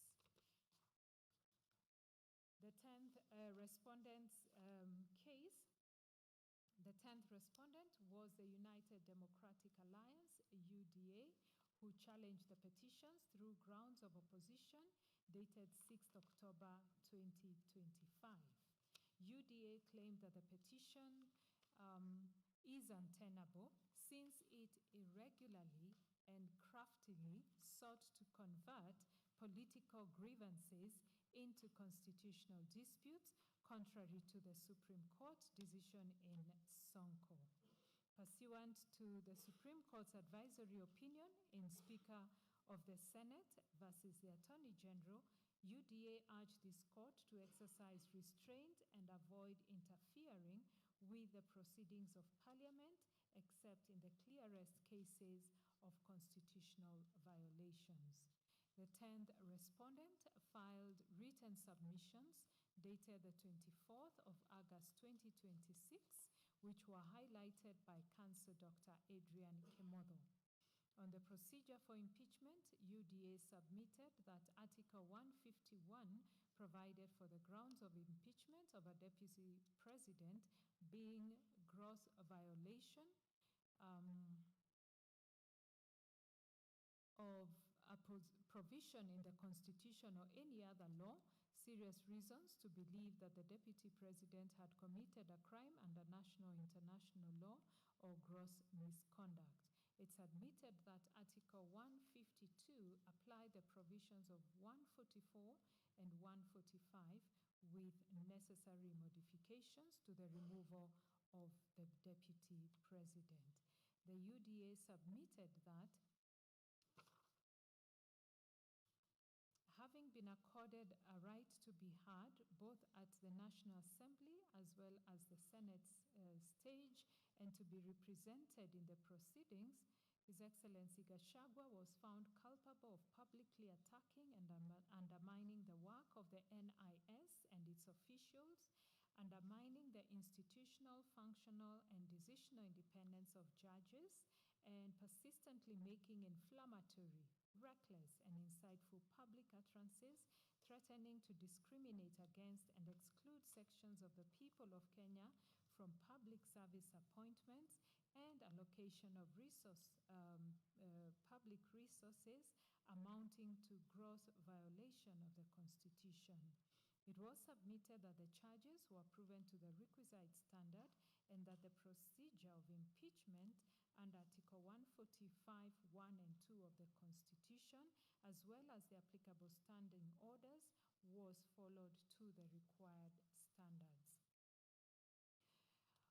On the nomination and approval of H.E. Kindiki, UDA submitted that Article 149(1) of the Constitution required the President to nominate a person within 14 days of a vacancy arising and the National Assembly to vote on the nomination.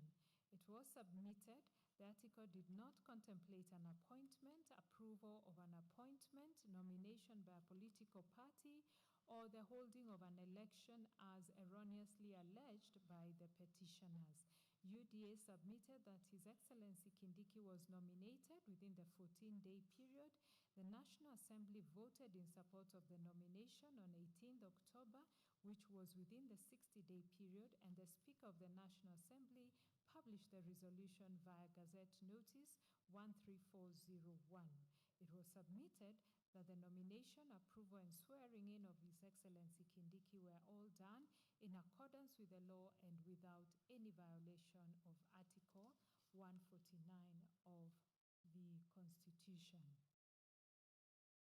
UDA concluded by submitting that the people of Kenya, through their duly elected representatives in the National Assembly and the Senate, had impeached His Excellency Gachagua in order to safeguard integrity in leadership in accordance with the Constitution, the National Assembly and Senate standing orders, and all applicable laws. It was submitted that the decision to impeach His Excellency Gachagua reflected the will of the people of Kenya, which the court should uphold, and that the consolidated petitions were without merit and ought to be dismissed.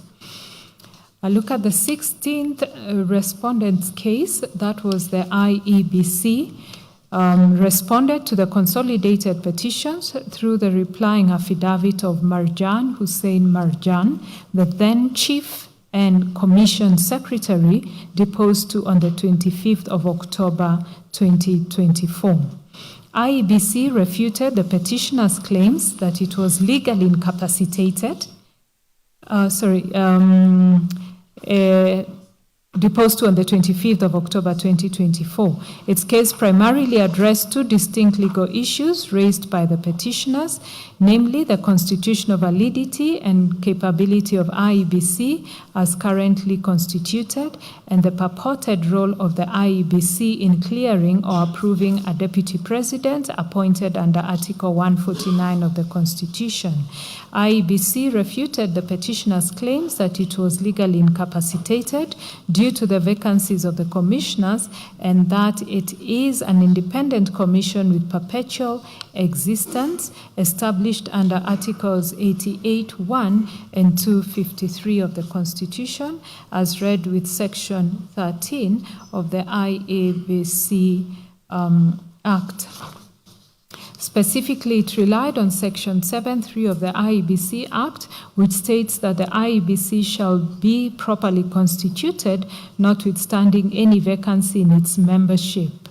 It was its deposition that Sections 11A and 11(2) of the IEBC Act structurally divide IEBC into commissioners who are responsible for policy and strategy, and a fully staffed secretariat which is responsible for day-to-day administration and implementation. It was further its deposition that under Articles 145 and 150, the Constitution dictated the actors, the timelines, the the procedures involved, which exclusively empower the legislature and exclude the IEBC. Similarly, it was the IEBC position that Article 149(1) of the Constitution mandates the President to nominate a replacement Deputy President within 14 days of a vacancy for parliamentary approval.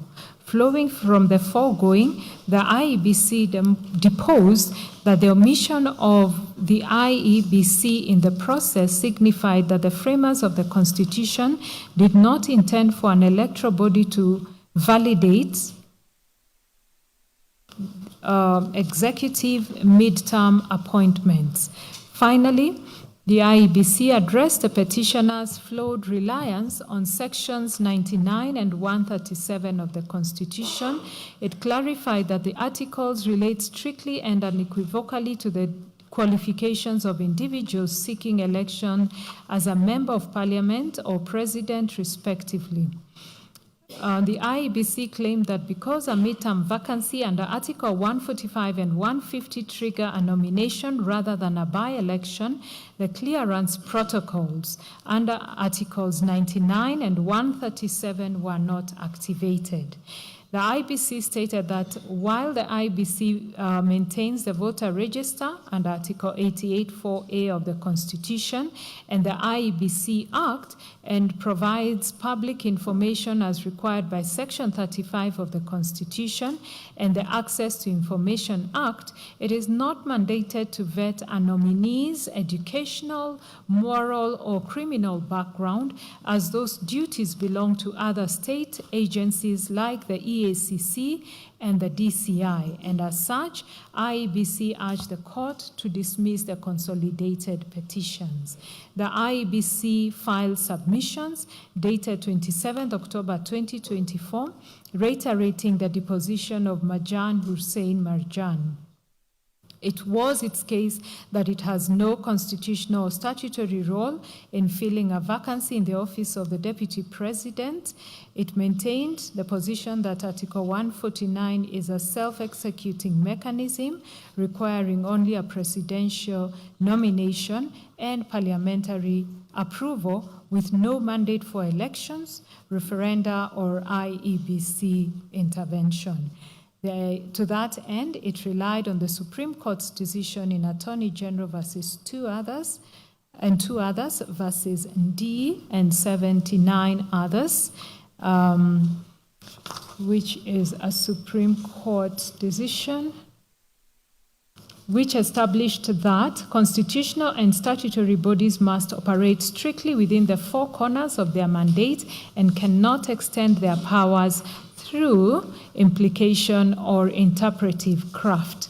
It submitted that compelling it to participate in the deputy presidential appointment process would validate the doctrine of separation of powers, violate the doctrine of separation of powers by encroaching on the explicit functions of the President and the National Assembly. It called to its aid the Supreme Court's holding in the matter of interim Independent Electoral Commission, which underscored the mutually countervailing roles of different government organs. It also cited the South African constitutional case of Affordable Medicine Trust and others versus Minister of Health and others. Lastly, the IEBC reiterated that it enjoys perpetual succession and corporate legal personality under Article 253 of the Constitution and Section 13(1) of the IEBC Act, and it was its submission that despite temporary vacancies in its membership, it remained properly constituted. The IEBC therefore invited the court to dismiss the petitions against it as unmerited. The case presented by His Excellency Kithure Kindiki, who was the second interested party in the consolidated petition. His Excellency Kindiki challenged the petition through his replying affidavit and further affidavit deposed on 20th February 2025 and 8th May 2026, respectively. At the outset, he defended the swift timeline of his nomination and approval, and clarified that the Constitution mandates the filling of the Deputy President vacancy within a maximum of 74 days, which were not a minimum, thereby making the expedited process entirely legal. Regarding public participation, it was his case that the National Assembly conducted extensive and adequate public engagement that met the legal thresholds. To that end, he deposed that there were newspaper advertisement, public hearings, and comprehensive reports. It was his position that the Senate acted as a trial forum rather than a legislative body during the impeachment hearings, meaning it was not constitutionally required to conduct public participation. In addressing the allegations regarding his eligibility, he maintained that the IEBC Secretariat had the administrative capacity to confirm his voter registration status without requiring a fully constituted commission. He also dismissed claims that he was ineligible for failing to hold a 3-month political party membership, explaining that this requirement applied strictly to general elections, not to the filling of an unforeseen vacancy. Further to the foregoing, it was his case that he provided Gazette notices proving that he had resigned from his position as Cabinet Secretary prior to his appointment. He clarified that the law permitted Cabinet Secretaries to hold ordinary political party membership. As regards the Senate refusal to grant His Excellency Gachagua an adjournment after he allegedly fell ill during the trial, His Excellency Kindiki observed that His Excellency Gachagua was granted an opportunity to appear in person and be represented by advocates of his choice before both houses of parliament. He deposed that he made both oral and written representation at both houses of parliament, challenged the inculpatory evidence before houses of parliament, and through cross-examination of all adverse witnesses in the trial held at the Senate. Further, he deposed that H.E. Gachagua appeared healthy during his initial testimony and found it highly suspicious that he failed to present any formal medical diagnosis or report to the Senate to substantiate the sudden illness. He argued that granting the requested 3-day adjournment would have violated strict constitutional timelines under Article 145(4) of the Constitution that required the Senate to conclude impeachment proceedings within 10 days, failure to which would have potentially plunged the country into a constitutional crisis. In his supplementary affidavit, His Excellency Kindiki opposed the late introduction of medical records by Dr. Daniel Gikonyo. He faulted the affidavit for having been sworn a year and a half after the impeachment events and was introduced only after the primary petitioner had already closed their case. He highlighted material inconsistencies regarding the timing, preparation, and late disclosure of the medical records. Specifically, he highlighted that they were never presented to the Senate, the primary constitutional forum.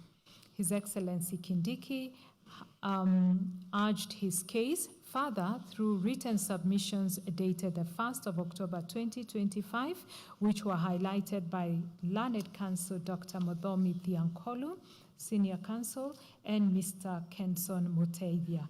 They structured it to symmetrically address both the substantive and procedural validity of the impeachment process in the National Assembly and the Senate, as well as the constitutional legality of His Excellency's nomination and election.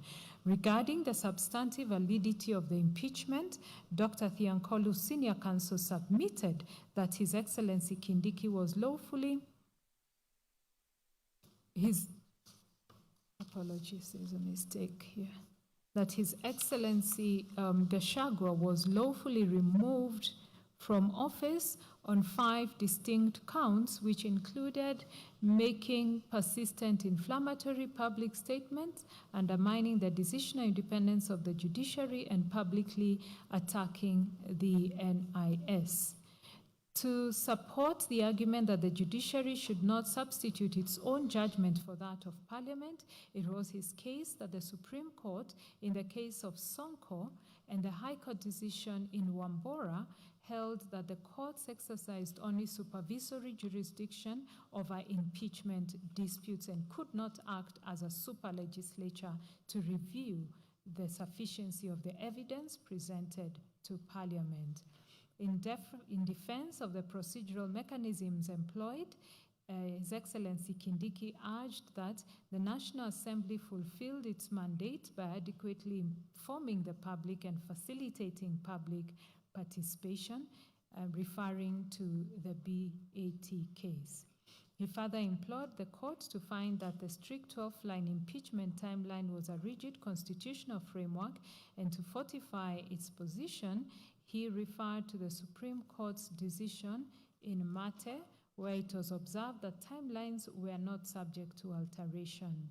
In challenging the claim of denial of the right to fair hearing, His Excellency Kindiki asserted that the Senate's refusal to grant a 3-day adjournment was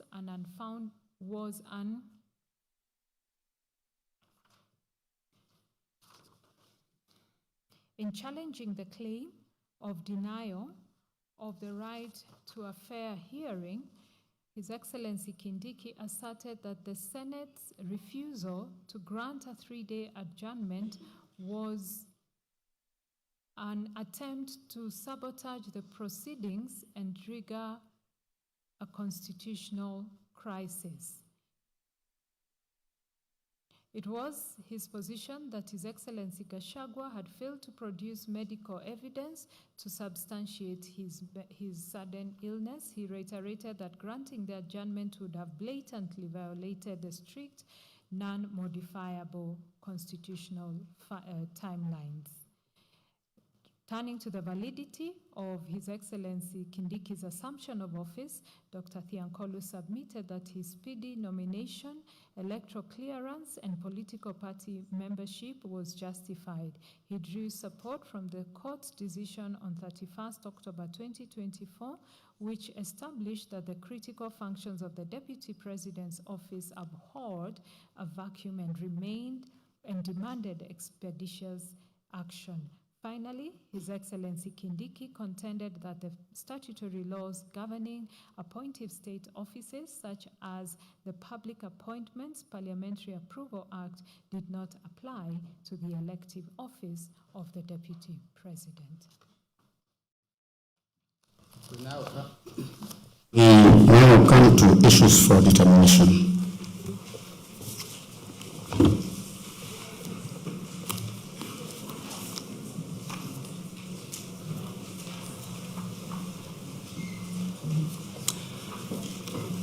Upon careful consideration of the petitions, the responses thereto, the written and oral submissions of all parties, we have distilled the following issues for dissemination.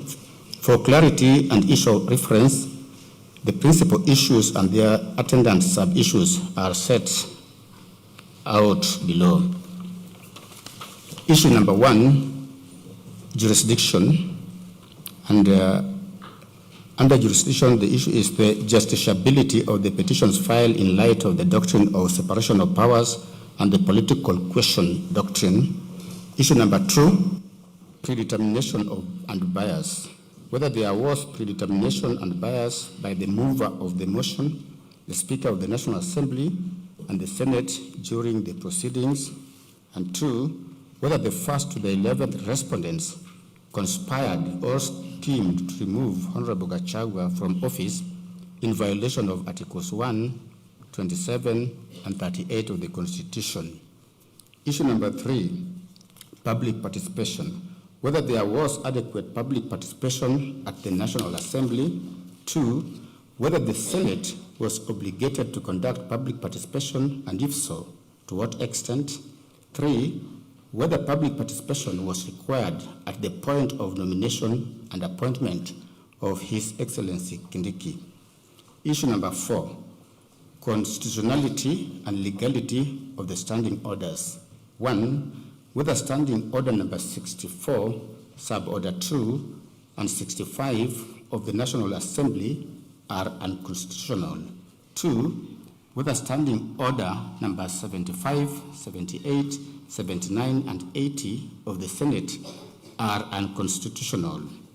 Issue number 5, composition of the National Assembly and the IEBC and the nomination of the Deputy President. 1, whether the National Assembly was properly constituted to consider the impeachment motion in light of the 2/3 gender rule. 2, whether the nomination of a Deputy President can be legally finalized or approved in the absence of fully constituted commissioners of the IEBC under Articles 82 and 88 of the Constitution. 3, whether the nomination of Hon Kindiki while serving as a cabinet secretary is constitutionally infirm for violating the eligibility criteria under Article 148 as said with Article 137. Issue number 6, constitutional processes. Whether the Senate was obligated under Article 150 sub-Article 2 to apply Articles 144 and Article 145 with the necessary modifications to the Deputy President, and whether its failure to do so rendered the process invalid and unconstitutional ab initio. We'll also look at relevant standing orders and doctrine of immunity. 2, whether Parliament was obligated to consider and exhaust alternative accountability mechanisms, that is criminal, civil proceedings, EACC, DCI, etc., and whether the lack of legislation to operationalize Article 150 of the Constitution vitiates the impeachment. 3, whether the Senate ought to have established a special committee under Article 145 sub-Article 3 of the Constitution. 4, whether the speed of the gazettement of the Senate resolution, the nomination of His Excellency Kindiki by His Excellency President Ruto, and the voting by the National Assembly on His Excellency Kindiki as the DP nominee contravened the Constitution and the law. And issue number 7, fair trial, whether the trial conducted by the Senate in respect of His Excellency Gachagua was lawful, fair, and in conformity with the constitutional guarantees of fair administrative action and fair hearing under Article 47 and Article 50 of the Constitution, respectively. We shall now turn to the analysis of each issue and its attendant sub-issues in the order set out above. Jurisdiction. The position in owners of the motor vehicle vessel Lydian S versus Caltex Oil Kenya Limited 1989 KLR1 remains as instructive today as it was when it was first pronounced, that jurisdiction is everything and a court that proceeds without it does so in vain. It is therefore necessary, before turning to the substantive grievances raised in these petitions, to resolve the threshold jurisdictional question that permeated the pleadings and submissions of almost all parties on whether the impeachment of a deputy president is amenable to judicial scrutiny or whether it falls exclusively within the political domain of Parliament and is therefore beyond the reach of courts. The respondents urge this court to exercise restraint, contending that impeachment is a political accountability mechanism constitutionally entrusted to Parliament, and that courts ought not to transform themselves into appellate chambers reviewing parliamentary decisions.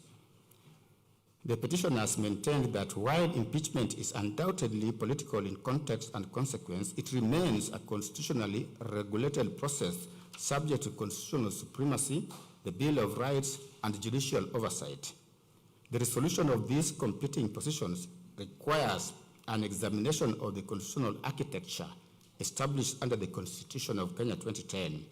The starting point is the supremacy and delegated authority provisions found in the Constitution. Article 1 vests all sovereign power in the people of Kenya to be exercised either directly or through democratically elected representatives. Parliament, the executive, and the judiciary are therefore not sovereign institutions in themselves.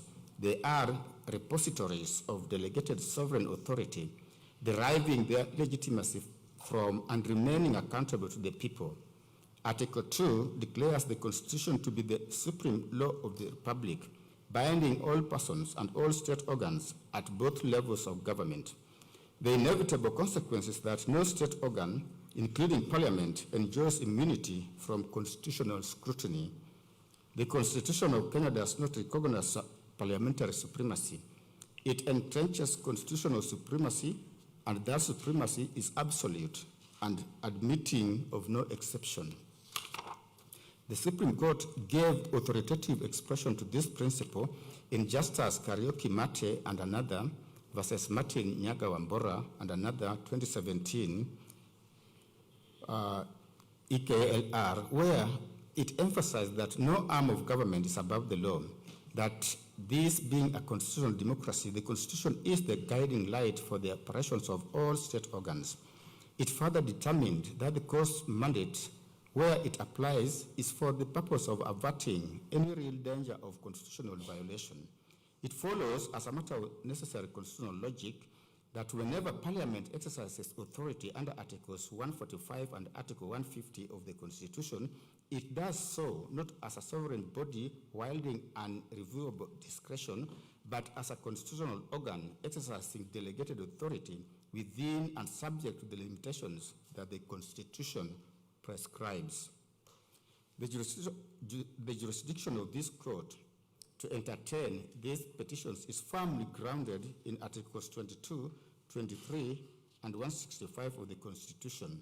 Article 165, sub-article 3D, expressly empowers the High Court to determine questions of constitutional interpretation, including whether anything done under the authority of the Constitution or any law is inconsistent with or in contravention thereof, and it is precisely that question that lies at the heart of these proceedings. Article 23 vests in this court jurisdiction to enforce the Bill of Rights and to grant appropriate relief where constitutional rights and freedoms have been violated, are threatened, or are likely to be infringed. The breadth of that jurisdiction is a deliberate constitutional design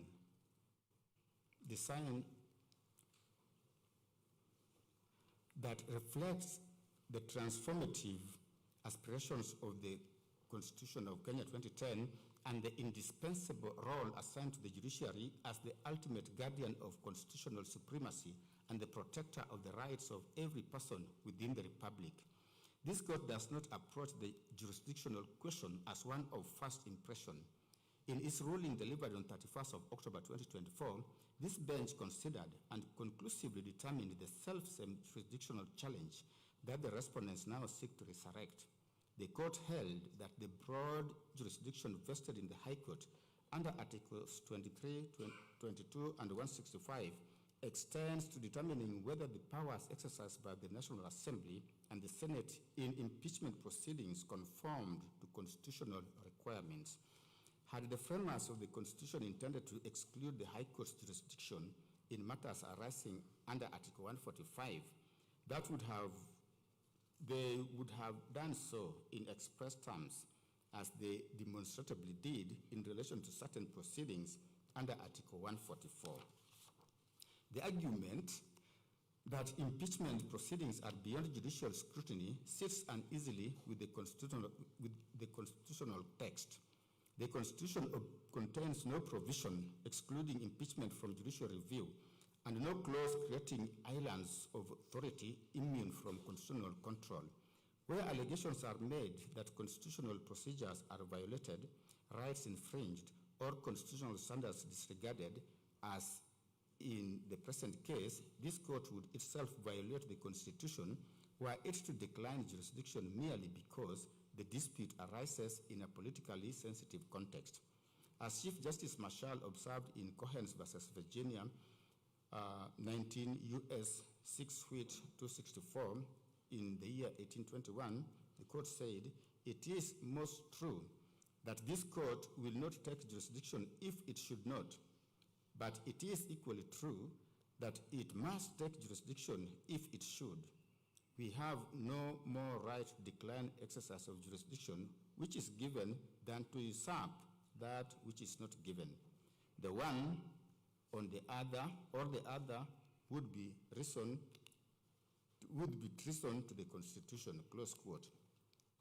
That observation resonates fully within Kenyan's constitutional order. The presence of political implications does not extinguish this court's constitutional duty to interpret, protect, and enforce the Constitution. Even within the argument on separation of powers, this court accepts that impeachment is principally a parliamentary function under Articles 145 and 150. However, separation of powers does not mean separation from the Constitution. As the Supreme Court held in the matter of the Speaker of the Senate and another 2013 KLR, none of the arms of government can claim an exclusive preserve free from constitutional scrutiny, and it is the responsibility of the courts to ensure that the exercise of power by state organs remains within constitutional bounds. The Court of Appeal affirmed in Mumu Matemu versus Trusted Society of Human Rights Alliance and 5 others, that was in 2013, that the Constitution establishes not a rigid wall of separation, but a system of separation of powers tempered by checks and balances within which no arm of government is superior to another. The doctrine therefore requires mutual respect among constitutional institutions, not mutual exclusion, and Parliament cannot invoke it as a shield against constitutional accountability. Within the realm of impeachment proceedings, specifically the Supreme Court in Justice Karaoke Mate and another versus Martin Nyaga Wambora of 2017, the Supreme Court signaled that it would be reluctant to question parliamentary procedures as long as they did not breach the Constitution, and that the mandate of the courts is restricted by the doctrine of separation of powers to deciding on matters of individual rights and fundamental freedoms, and not to inquire into how the county assembly and the Senate perform duties in which they alone have discretion, nor to review the merits of the decision to impeach.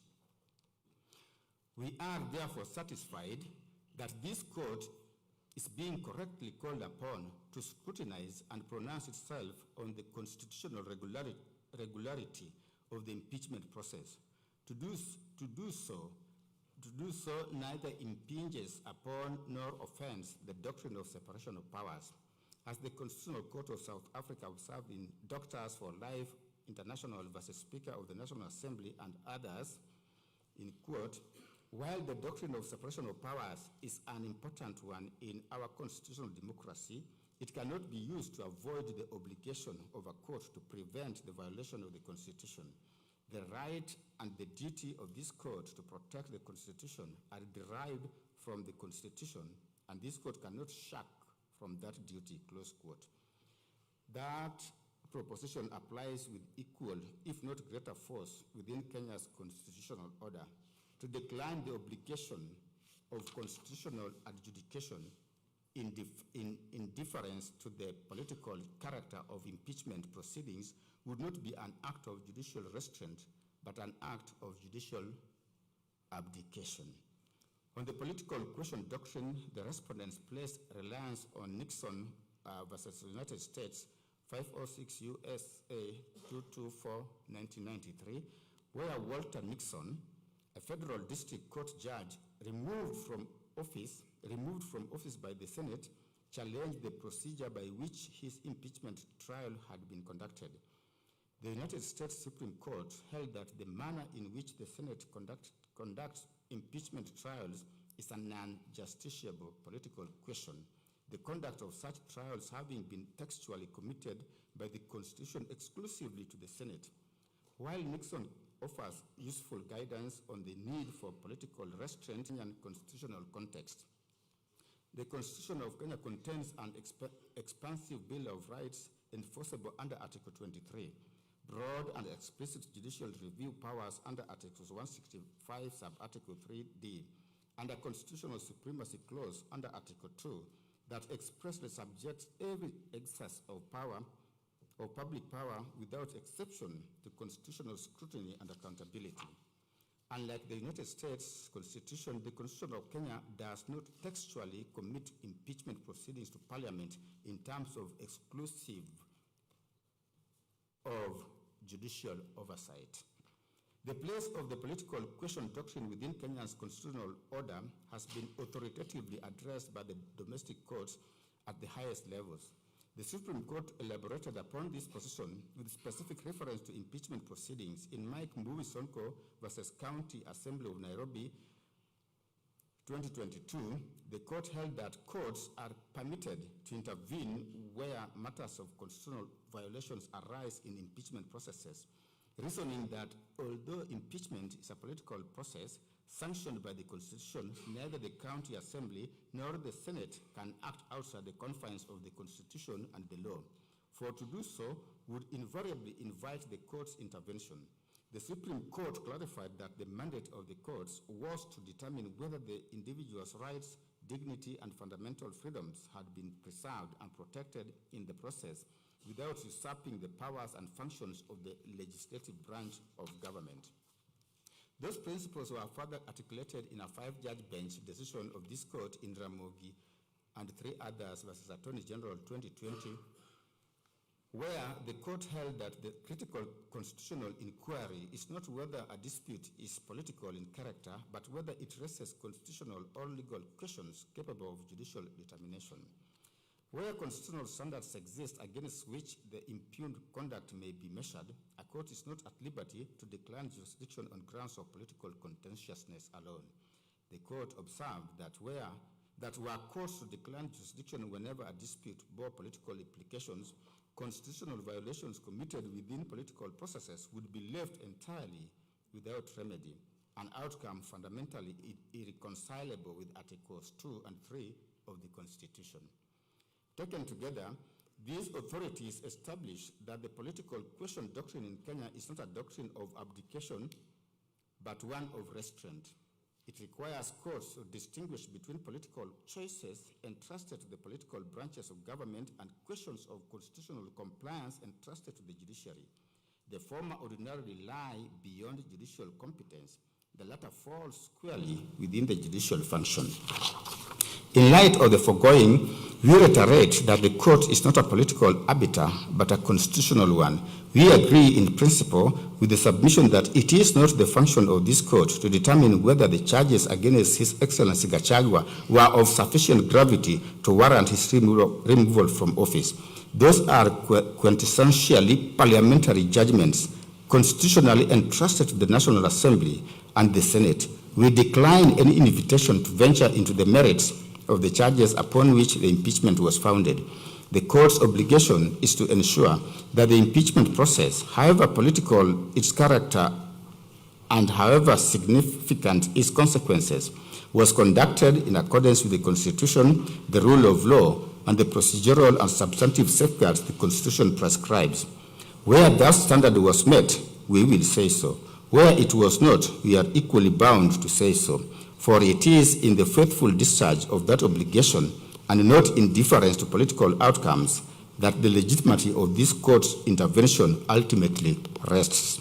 Accordingly, we find that the impeachment proceedings challenged in these petitions are justiciable and that this court possesses jurisdiction under Articles 23, 22, and 165 of the Constitution to determine whether the National Assembly and the Senate acted within constitutional bounds, complied with constitutional procedures, respected constitutional rights, and remained faithful to the constitutional safeguards governing the impeachment of a deputy president. Second sub-issue, predetermination and bias. The petitioner has contended that the impeachment proceedings against His Excellency Rigathi Gachagua was tainted by actual bias, apparent bias, conflict of interest, and predetermination on the part of the speakers of the National Assembly and the Senate, members of Parliament, senators, and other constitutional actors involved in the impeachment process. It was their case that various public statements, political conduct, and procedural decisions demonstrated that the outcome of the impeachment had effectively been determined before the proceedings commenced, and that the constitutional actors involved had failed to approach the process with the impartiality and openness required under Articles 27, 47, and 50 of the Constitution. The constitutional foundation of the petitioner's claim lies principally in Article 27, 47, and 50 of the Constitution. Article 27 guarantees equality before the law and the equal protection and equal benefit of the law. Article 47 guarantees every person the right to administrative action that is lawful, reasonable, and procedurally fair. Article 50, sub-article 1 guarantees every person the right to have any dispute that can be resolved by the application of law determined in a fair and public hearing before a court, or where appropriate and independent and impartial tribunal or body. The constitutional requirement of impartiality is not confined to courts of law. Whenever a constitutional body exercises adjudicative, disciplinary, investigative, or quasi-judicial authority affecting rights, interests, status, or public office, the process must comply with constitutional standards of fairness, impartiality, and procedural propriety.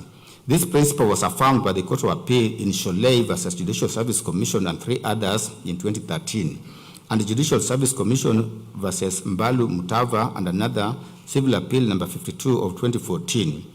Where the court emphasized that constitutional and administrative decision-making processes are subject to the requirements of procedural fairness and natural justice. In Mbalo Mutava, which I've mentioned above, the Court of Appeal observed that Article 47 transformed the common law principles of natural justice into constitutional imperatives, such that whenever public power is exercised in a manner affecting legal rights, status, or legitimate expectations, constitutional standards of fairness become directly applicable. In Sholei case, the Court of Appeal reaffirmed that public bodies exercising disciplinary or quasi-judicial authority must act fairly and impartially, and that public confidence in constitutional institutions depends not only on actual fairness, but equally upon its appearance. The rule against bias is one of the oldest and most fundamental principles of natural justice, embodied in the maxim Nemo Judex in Causa Sua, that no person shall be a judge in their own case. Historically directed at preventing decision makers from participating in matters in which they held a personal, financial, or proprietary interest, the doctrine has over time expanded to encompass circumstances giving rise to a reasonable apprehension that a decision maker may not approach a matter with the requisite impartiality, even in the absence of any direct personal interest. The modern test for apparent bias was authoritatively stated by the Supreme Court in Rai and 3 others versus Rai and 4 others, 2013, KLR, where the court adopted the objective test and held that the inquiry must be conducted from the perspective of a fair-minded and informed observer. The court emphasized that allegations of bias cannot be founded upon speculation, conjecture, suspicion, or dissatisfaction with the outcome of proceedings.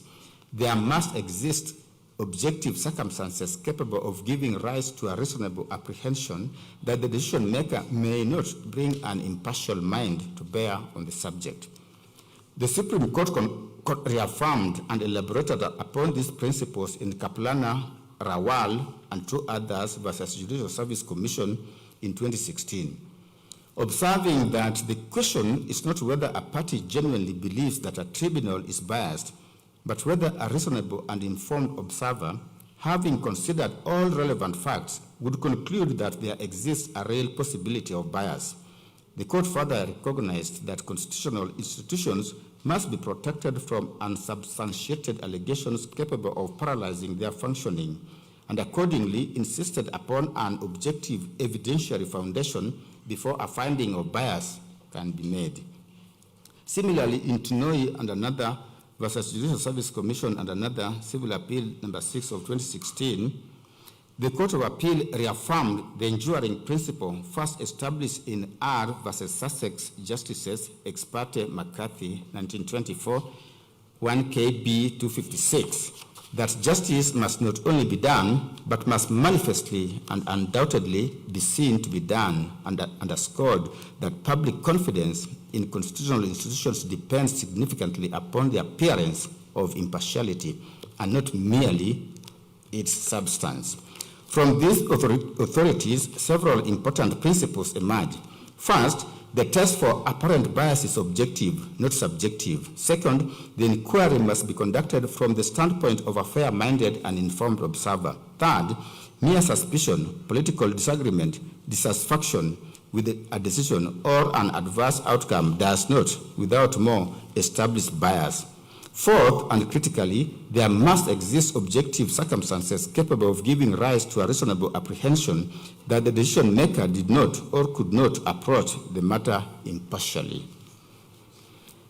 Jurisprudence further establishes that bias and predetermination, though related in concept, are legally distinct. Bias concerns the existence of actual or apparent partiality or on the part of the decision maker. Predetermination concerns a state of mind in which the decision maker has effectively closed their mind to the evidence and argument and reached a final conclusion before the process has run its course. The distinction was illuminated by the English Court of Appeal in Lays versus Redder and Cleveland Borough Council in 2008, where the court drew a clear line between predisposition and predetermination. Decision makers may legitimately hold predispositions, inclinations, or preliminary views on matters before them. That is the inevitable consequence of experience and engagement in public affairs. What the law prohibits is predetermination, which is a state of mind so close to persuasion that no amount of evidence or argument is capable of altering the ultimate outcome. In light of the authorities that we have cited, we hold the view that the mere fact that members of parliament or senators publicly supported or opposed the impeachment of His Excellency Gachagua cannot, standing alone, establish constitutional bias. To hold otherwise would render impeachment proceedings practically unworkable and would that the Constitution itself recognizes in such proceedings. Legislators are not expected to approach impeachment as blank slates, devoid of political opinion or prior knowledge. What the Constitution requires is that they remain genuinely open to considering the evidence, listening to argument, and discharging their constitutional responsibilities in good faith and within constitutional limits. We are accordingly not persuaded by the proposition that bias may automatically be inferred from the fact that legislators belong to particular political parties, support particular political positions, or publicly express their views on political matters that may not necessarily be the views of the accuser. Such circumstances may demonstrate predisposition, but predisposition, as the authorities make clear, is not synonymous with predetermination. It is predetermination and not mere predisposition that constitutes a constitutional infirmity. The position of the speakers stand on an altogether different footing. The speakers do not determine the merits of impeachment charges. Under Article 145 and Article 150 of the Constitution, the power to impeach a deputy president is vested in the National Assembly and the state and the Senate, acting through constitutionally prescribed voting thresholds. The speakers neither debate nor vote on impeachment charges. Their function is essentially procedural and facilitative. They preside over proceedings, regulate debate, determine procedural applications, interpret standing orders, and maintain order within their respective houses. They are not, and were never intended to be, the substantive constitutional decision makers on the question of whether an impeachment should succeed or fail. We are accordingly not satisfied with the broad proposition advanced by some of the petitioners that the Speaker's mere participation in the proceedings or involvement in political agreements is sufficient to establish constitutional bias or conflict of interest.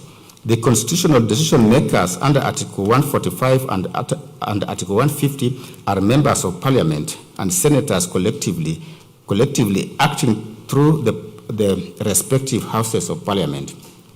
We therefore find that the allegations of bias, predetermination, and conflict of interest advanced by the petitioners against the Speaker's members of Parliament and senators are, on the material before this court, no more than bare and unsubstantiated assertions grounded in political inference and suspicion rather than in objective evidence capable of satisfying the test authoritatively prescribed in the Rai, Rawal, and Tunoi decisions.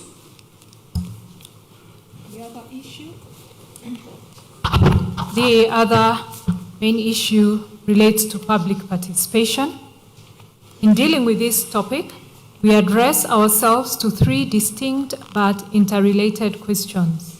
First, whether the public participation exercise conducted by the National Assembly met the constitutional threshold required under Articles 10 and 118 of the Constitution. Second, whether the Senate, upon receipt of the impeachment motion, was itself obligated to carry out a public participation exercise before voting on the impeachment. And third, whether the public participation was required at the point of nomination and appointment of His Excellency Kindiki as Deputy President. The petitioners collectively contended that public participation in the impeachment process was constitutionally deficient, inadequate, and in certain stages wholly absent, rendering the entire process null and void. Their challenge was mounted at the three levels, and the petitioner advanced, they attacked the National Assembly's public participation exercise as being deficient, both in substance and procedure. They argued that the public was given less than 48 hours to digest complex charges, that the template used reduced their participation to binary support or not support choice, that His Excellency Gachagua's own response was withheld, depriving citizens of balanced information, that many venues were inaccessible, changed without notice, or restricted to party members. They also pointed to defiance of conservatory orders requiring constituency-level hearings, vagueness of the same-day notice of the 5th October 2024, anomalies in the participation report, such as a report support rate exceeding 100%, and tabling of that report moments before the debate. They also concluded that the scale of participation of about 200,000 citizens out of a population of 52 million was negligible and incapable of meeting the constitutional standards. With respect to the Senate, they contended that Senate conducted no public participation at all, no notices were issued, no hearings convened, no submissions received. They emphasized Senate's role was determinative and quasi-judicial, and therefore attracted an independent obligation to facilitate public participation.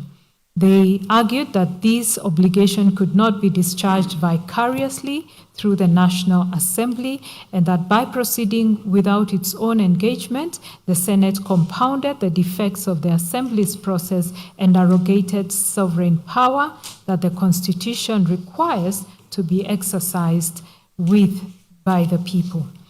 Finally, they challenged the approval of H.E. Kindiki as Deputy President and argued that no public participation preceded the vote, yet that approval constitutes what is known as other business under Article 118(1)(b), which requires public involvement. They highlighted the compressed timelines in the Senate impeachment vote on the 17th of October, the nomination of His Excellency Kindiki the same night, and approval by the National Assembly the following morning as evidence that the process was concluded overnight without public input. They distinguished this midterm vacancy scenario from a general election, noting that in elections, the people exercise sovereignty directly through the ballot, whereas in midterm appointments, public participation is the only available mechanism for engaging the people's will.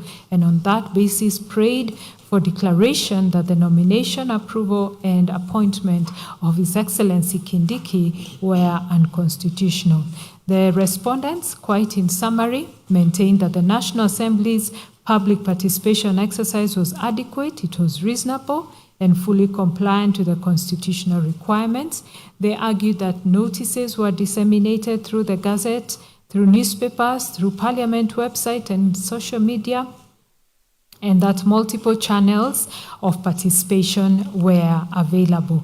They defended the 2 to 3 day notice period as reasonable, given the strict timelines under Article 145. They further justified the tick box template as a deliberate design to structure responses and prevent manipulation, noting that citizens could still submit their memoranda or oral views. They argued that participation by over 223,000 citizens was characterized as unprecedented civic engagement, and they dismissed the isolated disruptions as immaterial. They argued that there was no obligation to share His Excellency Gachagua's report with response with the public, since the public's role was to express views, not to adjudicate. On the Senate stage, the respondents, in summary, contended that the public participation was not required as the Senate seats as a quasi-judicial capacity during impeachment and not as a legislature. That Article 118 applied only to legislative business and not impeachment. That impeachment was a single continuous exercise with the public participation required only at the initiation stage. Regarding the nomination and approval of His Excellency Kindiki, they submitted that public participation was not required, that Article 149(1) established a unique self-executing process where the National Assembly voted as an electoral college exercising delegated sovereignty rather than conducting legislative business, that the Constitution's silence on participation in this context was very deliberate, and that elected MPs themselves embody public representation, that the debate was open, televised, and recorded, and they concluded that the nomination, approval, and appointment of His Excellency Kindiki were fully compliant with the Constitution. We have considered the cases advanced by both parties and take the following position on this issue. It is common ground among the parties, and this court affirms that public participation is not merely a procedural formality, but a foundational constitutional value, one deeply woven into the democratic fabric of this nation. It is an expression of the sovereign will of the people, who, by virtue of Article 1, Sub-Article 1 of the Constitution, are the ultimate repository of all sovereign power. That sovereignty, though delegated to state organs under Article 1(3), is not thereby surrendered. It is retained by the people and continuously exercised through, amongst other mechanisms, active and meaningful participation in the process of governance. Public participation is therefore not a gift of the state to the citizen, but a constitutional right that the state is obligated to facilitate, to protect, and to give full effect to. Under Article 10(2)(a) of the Constitution, public participation is expressly enumerated as one of the national values and principles of governance. Article 10.1 makes clear that the national values and principles of governance bind all persons, state organs, state officers, and public officers whenever they make or implement public policy decisions, apply or interpret the Constitution or any law. The imperative of public participation finds further and specific expression in the context of Parliament in Article 118 of the Constitution, which reads as follows: Parliament shall A. Conduct its business in an open manner, and its sittings and those of its committees shall be open to the public, and B. Facilitate public participation and involvement in the legislative and other business of Parliament and its committees. At its core, public participation refers to an active process of interaction and engagement among various stakeholders who have an interest in or are affected by a particular decision or course of action. The word active is of constitutional significance. It signals that the Constitution does not contemplate a passive, cosmetic, or performative exercise in which the exercise is merely notified of a decision, in which the public is merely notified of a decision already made. It demands instead a genuine and substantive process which the people are afforded a real and meaningful opportunity to shape the decisions that affect their lives. In essence, public participation is the mechanism through which the governed speak to those who govern and through which the exercise of public power is continuously tethered to the will, values, and interests of the sovereign people. The robust jurisprudence on this subject in Kenya supports this position.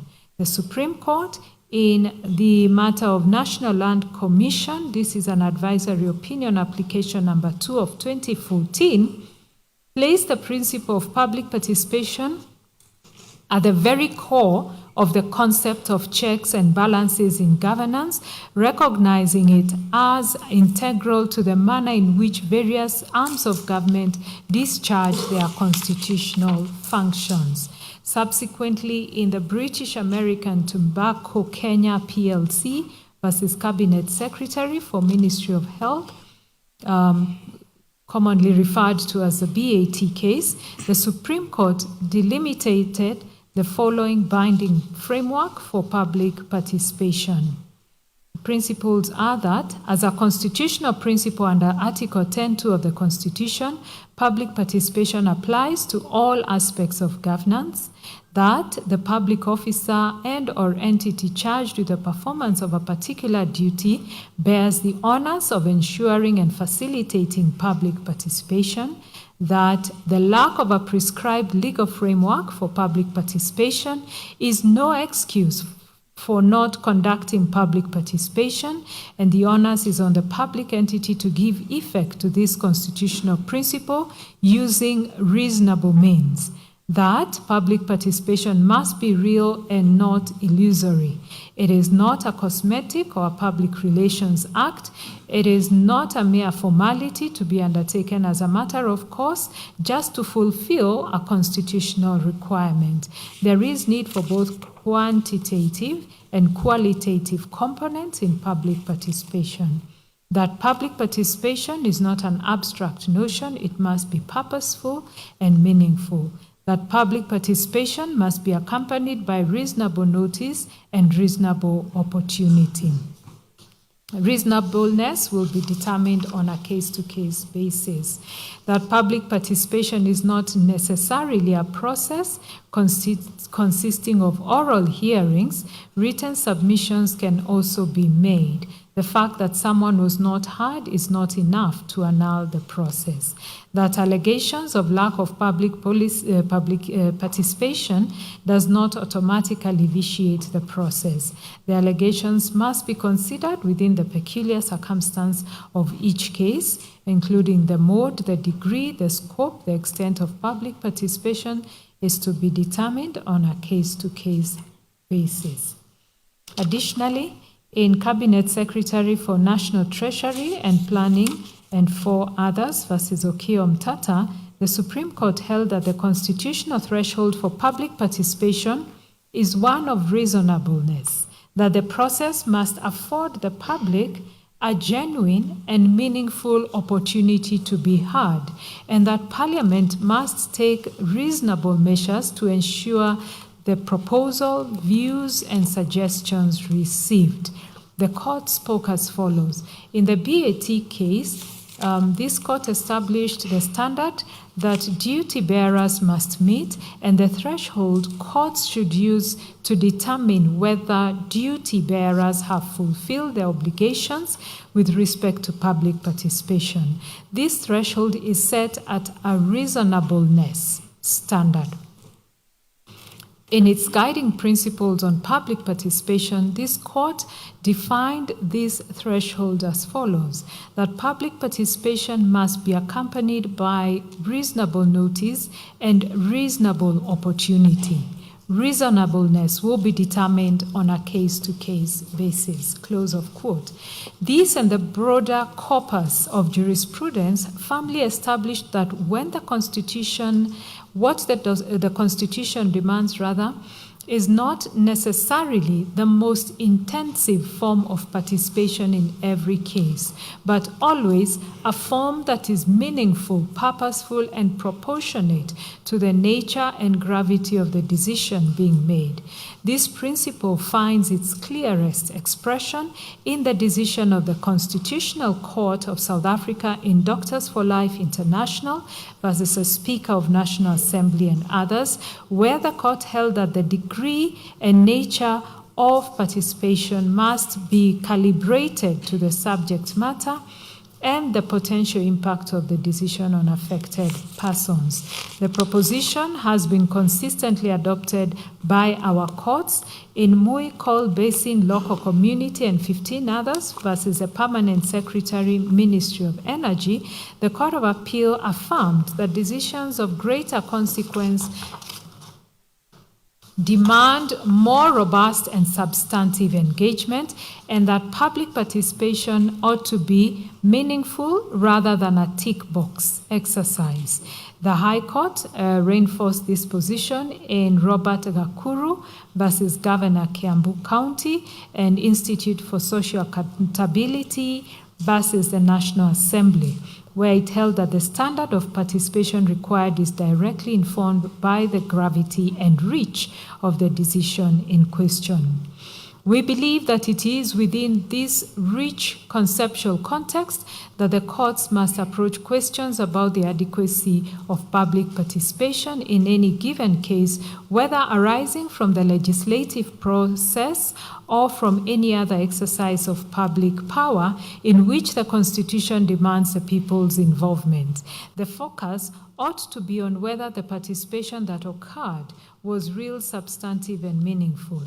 As we now turn to apply these principles to the specific facts of this matter, we do so bearing in mind that the constitutional standard is not one of perfection, but equally, it is not one of mere tokenism.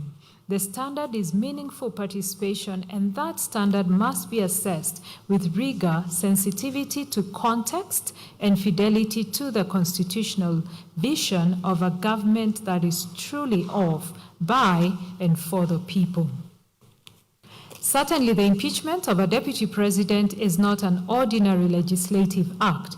It is amongst the most consequential, solemn, and irreversible decisions that any parliament can make. It involves the removal from office of a person who holds the second highest constitutional office in the republic, and an office to which the holder was elected by the sovereign will of the people through a general election. The gravity of that decision cannot be overstated. It affects not only the individual whose tenure is at stake, but the constitutional architecture of the executive, the stability of government, and the democratic expectations of millions of citizens who cast their vote in the 2022 general election. It is precisely because of this gravity that the public participation required in connection with an impeachment process must be held to a standard that is both qualitatively and quantitatively meaningful. It is equally against this exacting standard that we assess the public participation conducted by the National Assembly in connection with the impeachment of His Excellency Gachagua. On the question of notice, the National Assembly adduced evidence that notices of the public participation exercise were published in multiple newspapers of wide national circulation, including the Daily Nation, the Standard, the Star, and Taifa Leo on the 2nd, the 3rd, the 4th, and the 5th of October 2024. We recognize that the publication of the notices in both English and Kiswahili was a deliberate effort to reach citizens across the linguistic divide and to ensure that the exercise was not confined to the English-speaking, urban, and formally educated segment of the population. Notice was additionally published in the Parliament's official website and on social media platform, therefore extending the reach of the process to citizens who access information through digital means. On the question of accessibility and channels of engagement, a public views template was provided in both English and Kiswahili, further reinforcing the inclusive character of the exercise. Constituency offices and county women representative offices, altogether totaling 337 access points spread across every corner of the country, were directed to remain open, including on the 5th of October 2024, to receive public submissions. Citizens were further afforded the option of submitting their views by email, by post, hand delivery, and online submissions could be made through Parliament's website, which further meant that participation was not contingent on physical presence or geographic proximity to a hearing venue. On the question of numbers, the evidence shows that just over 223,000 members of the public participated in the exercise. We are mindful that the significance of a participation number cannot be assessed in a vacuum. It must be considered in the context of the time available, the channels provided, the nature of the decision being made, and the standards previously endorsed by the courts. The Supreme Court in the BAT case affirmed that both quantitative and qualitative components are relevant to such an assessment. Equally, in Robert Gakuru, the Court of Appeal affirmed the principle that the quantitative component of public participation is a relevant but not determinative consideration, and that the adequacy of participation must be assessed in light of all the circumstances. Viewed against these standards, a participation figure of 223 citizens achieved within the constrained timeline represents a considerable level of civic engagement in a single parliamentary process. We say so further considering the relationship between the state's obligation to facilitate public participation and the public's exercise of the right to participate. These are two distinct constitutional responsibilities, and the law does not conflate them. The constitutional obligation that falls upon Parliament and upon all state organs charged with facilitating public participation is an obligation of facilitation, not an obligation of outcome. Parliament is constitutionally required to provide adequate notice, accessible channels, sufficient information, and a genuine opportunity for the public to engage. That obligation, once discharged, exhausts the constitutional duty of the facilitating organ. At least that is our understanding of the Supreme Court's pronouncement in Cabinet Secretary for National Treasury and Planning that, I quote, based on the textual markers herein, Parliament's duty is to facilitate public participation and involvement in the legislative and other business of Parliament and its committees. As is plain from its wording, this provision only imposes a duty to facilitate public participation and involvement in the legislative process, end of quote. We hold the view that what the public chooses to do with the opportunity is a matter of individual and collective civic agency, and that agency belongs to the people and not to Parliament. To hold Parliament responsible for the volume of public participation and to judge the constitutional adequacy of a public participation exercise by the number of citizens who choose to avail themselves of it would be to conflate the duty to provide an opportunity with the duty to compel its uptake. We take the position that a process that was accessible to all but availed by a few is not, by reason of low turnout alone, constitutionally deficient, provided that the low turnout was not the product of inadequate notice, inaccessible venues, suppression of participation, or any other failure on the facilitating organ. This principle finds support in comparative jurisprudence. The Constitutional Court of South Africa in Doctors for Life International case was emphatic that Parliament bears a duty to facilitate public participation and that the standard against which that duty is measured is one of reasonable facilitation. It therefore follows that the adequacy of the exercise ought not to be measured by the number of members of the public who ultimately chose to engage or by whether any particular outcome was achieved. The true measure is whether the state discharged its obligation to create conditions in which meaningful participation was genuinely possible. We are therefore persuaded that the appropriate legal standard against which compliance by the National Assembly must be measured is not one of perfection, but one of reasonable sufficiency in the circumstances. As we have stated, the Constitution does not demand flawless execution of public participation. What it demands is a genuine, accessible, and meaningful opportunity for the public to be heard.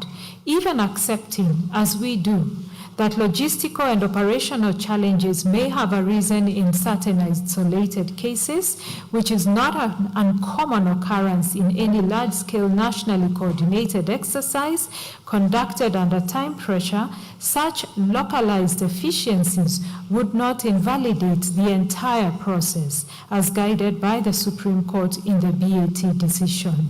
The evidence before this court shows that the door was opened widely, accessibly, and in good faith. Additionally, the fact that His Excellency Gachagua's response to the charges was not availed to the public during the window does not, without more, render the exercise deficient. The purpose of public participation in the impeachment process is substantively and functionally distinct from the adversarial hearing to which the respondent is entitled.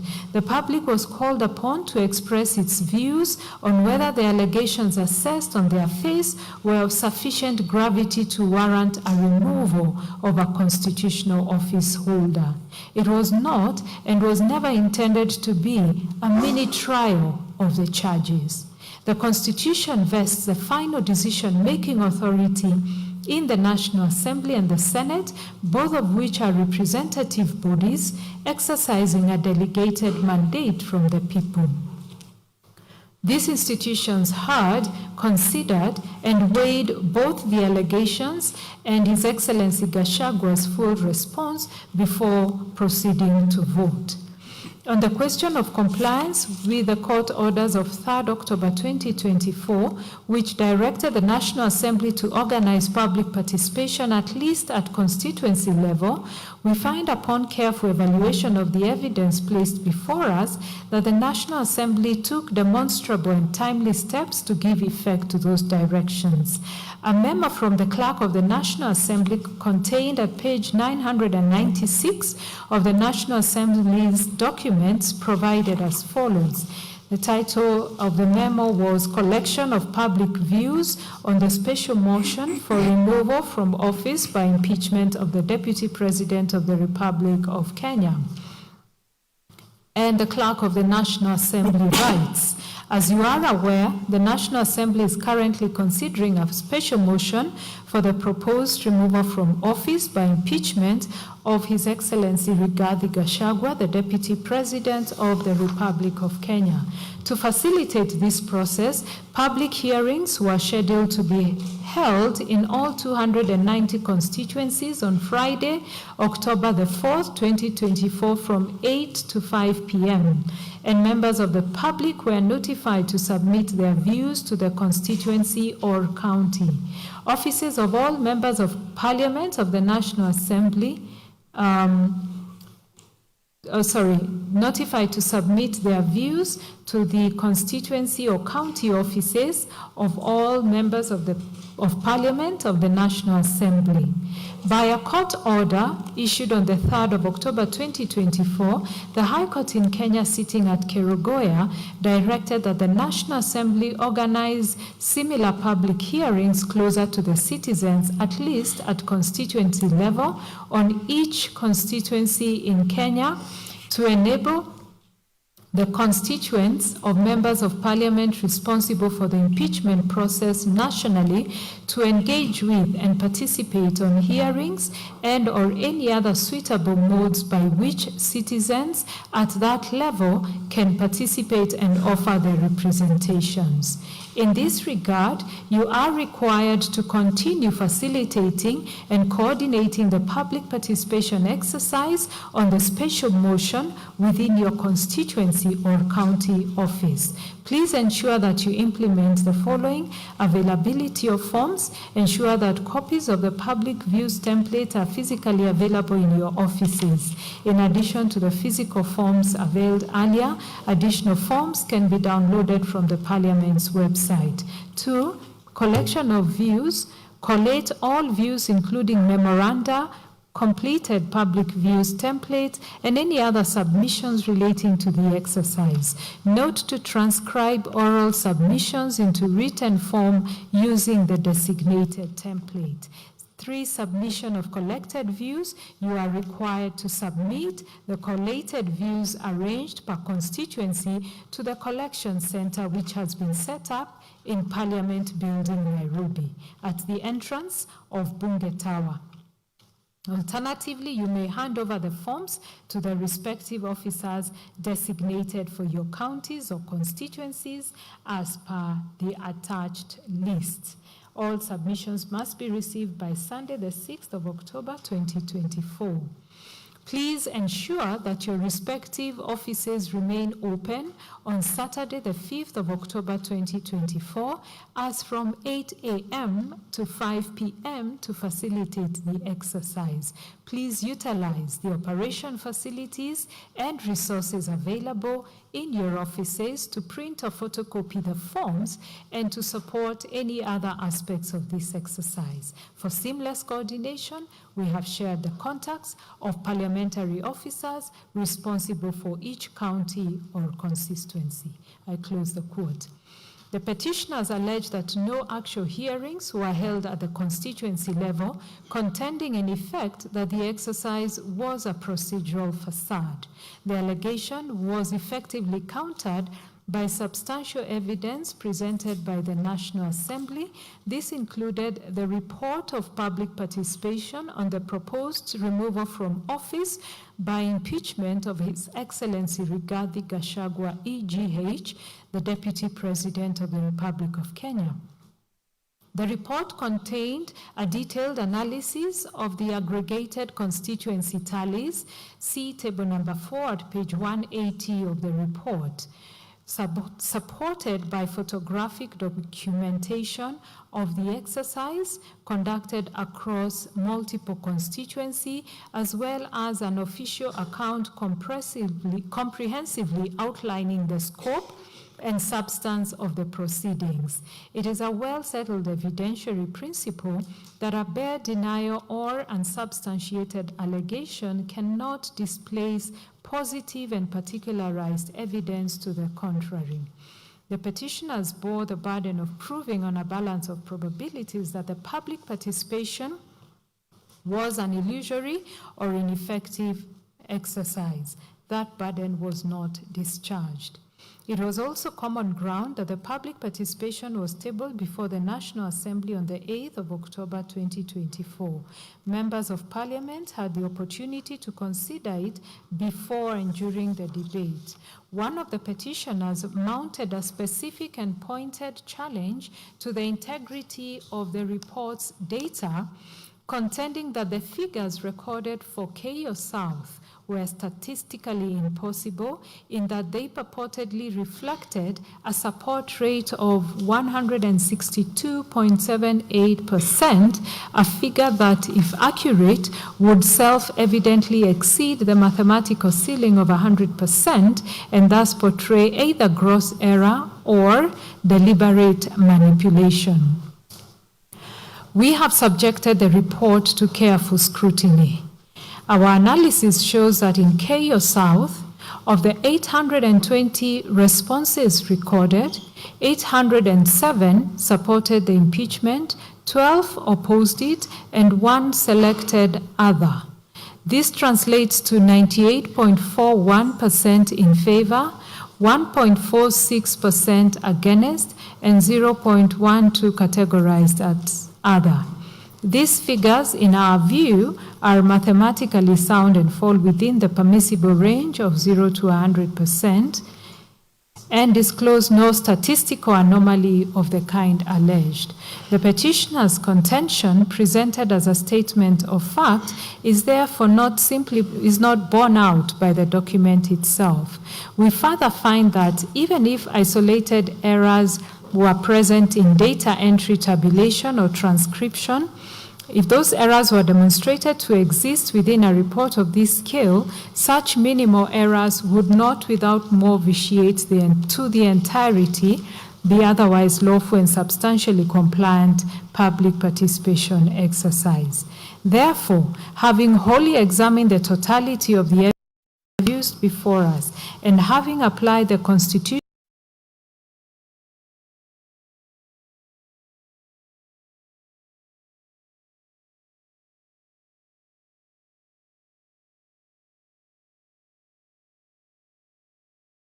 conducted by the National Assembly in connection with the impeachment of His Excellency Gachagua as Deputy President met the requisite constitutional threshold in all material respects. With regards to the Senate not conducting its own public participation, the petitioners contended that the Senate acted in violation of Article 118 of the Constitution by failing to conduct its own independent public participation exercise prior to deliberating on the impeachment of His Excellency Gachagua. This argument, while not without surface appeal, cannot be sustained upon a careful and purposeful reading of the constitutional architecture governing impeachment proceedings, and we reject it for the following reasons. The starting point is a principle of constitutional specificity. Where the Constitution makes express and particular provision for a specific process, that specific provision governs, and general provisions must yield to it to the extent of any inconsistency or tension. Article 145 of the Constitution prescribes with particularity the role and function of each House of Parliament in the impeachment process. Under that provision, the Senate's designated function is to hear the charges preferred against the Deputy President, to receive and evaluate evidence in respect of those charges, and to decide on whether the Deputy President should cease to hold office. This is, by its very nature, an adjudicative function, and one that is quasi-judicial in character, akin to the conduct of a tribunal. It is not a legislative or policy-making function. The Senate, at this stage of the process, sits not as a law-making body, but as a constitutional adjudicator, and the procedural obligations that attend to that role are correspondingly different. Article 118, by contrast, imposes obligations on Parliament in the conduct of its legislative and other business. It provides in material part that Parliament shall conduct its business in an open manner, that its sittings and those of its committees shall be open to the public, and that Parliament shall facilitate public participation and involvement in its legislative and other business. The operative phrase is legislative and other business, and the interpretive question is whether Senate's adjudicative role in impeachment proceedings falls within the scope of that phrase. We find that it does not. The phrase other business must, on a proper application of the Eusdom Generis canon of construction, be read as business of a similar nature to legislative business. That is, business involving the formulation, review, or consideration of policy or law. We respectively associate ourselves with and adopt as correct the position taken by this court in Mwangaza versus County Assembly of Meru, that public participation in impeachment proceedings primarily occurs at the County Assembly level rather than at the Senate level, since the County Assembly is the initiating body that formulates and debates the impeachment motion before transmitting it to the Senate for final determination. End of the quote. At the Senate stage, the function being discharged, as we have said, is adjudicative rather than consultative. We find that the constitutional principle under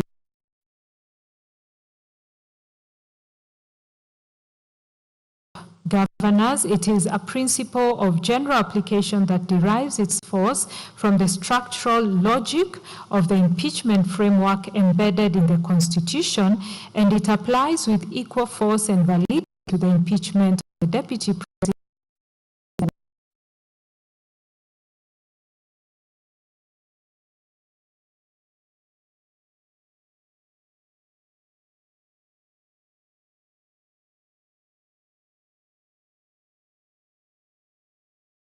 Therefore find that the Senate did not violate Article 10 or 118 by failing to conduct its own independent public participation.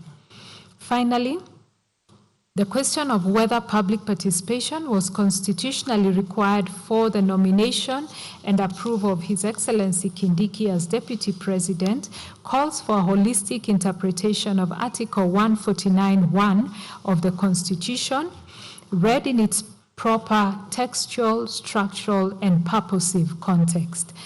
Article 149(1) provides in express and unambiguous terms that within 14 days after a vacancy in the office of Deputy President, the President shall nominate a person to fill that vacancy, and that the National Assembly shall vote on the nomination within 60 days of receiving it.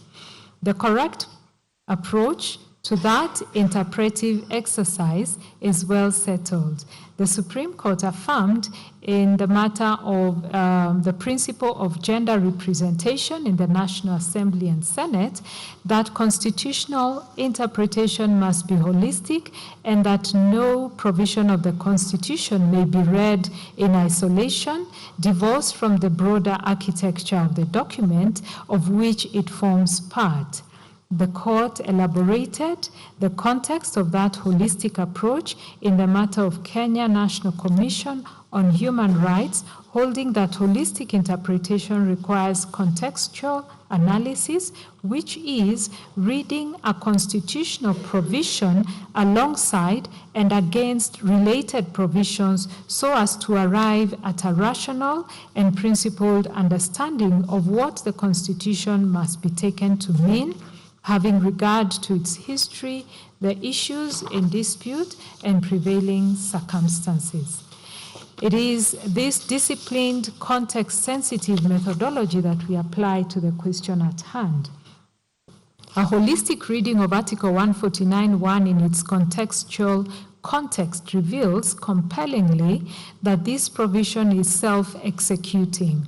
It prescribes a complete and self-contained procedure of nomination by the President within 14 days, followed by a vote by the National Assembly within 60 days.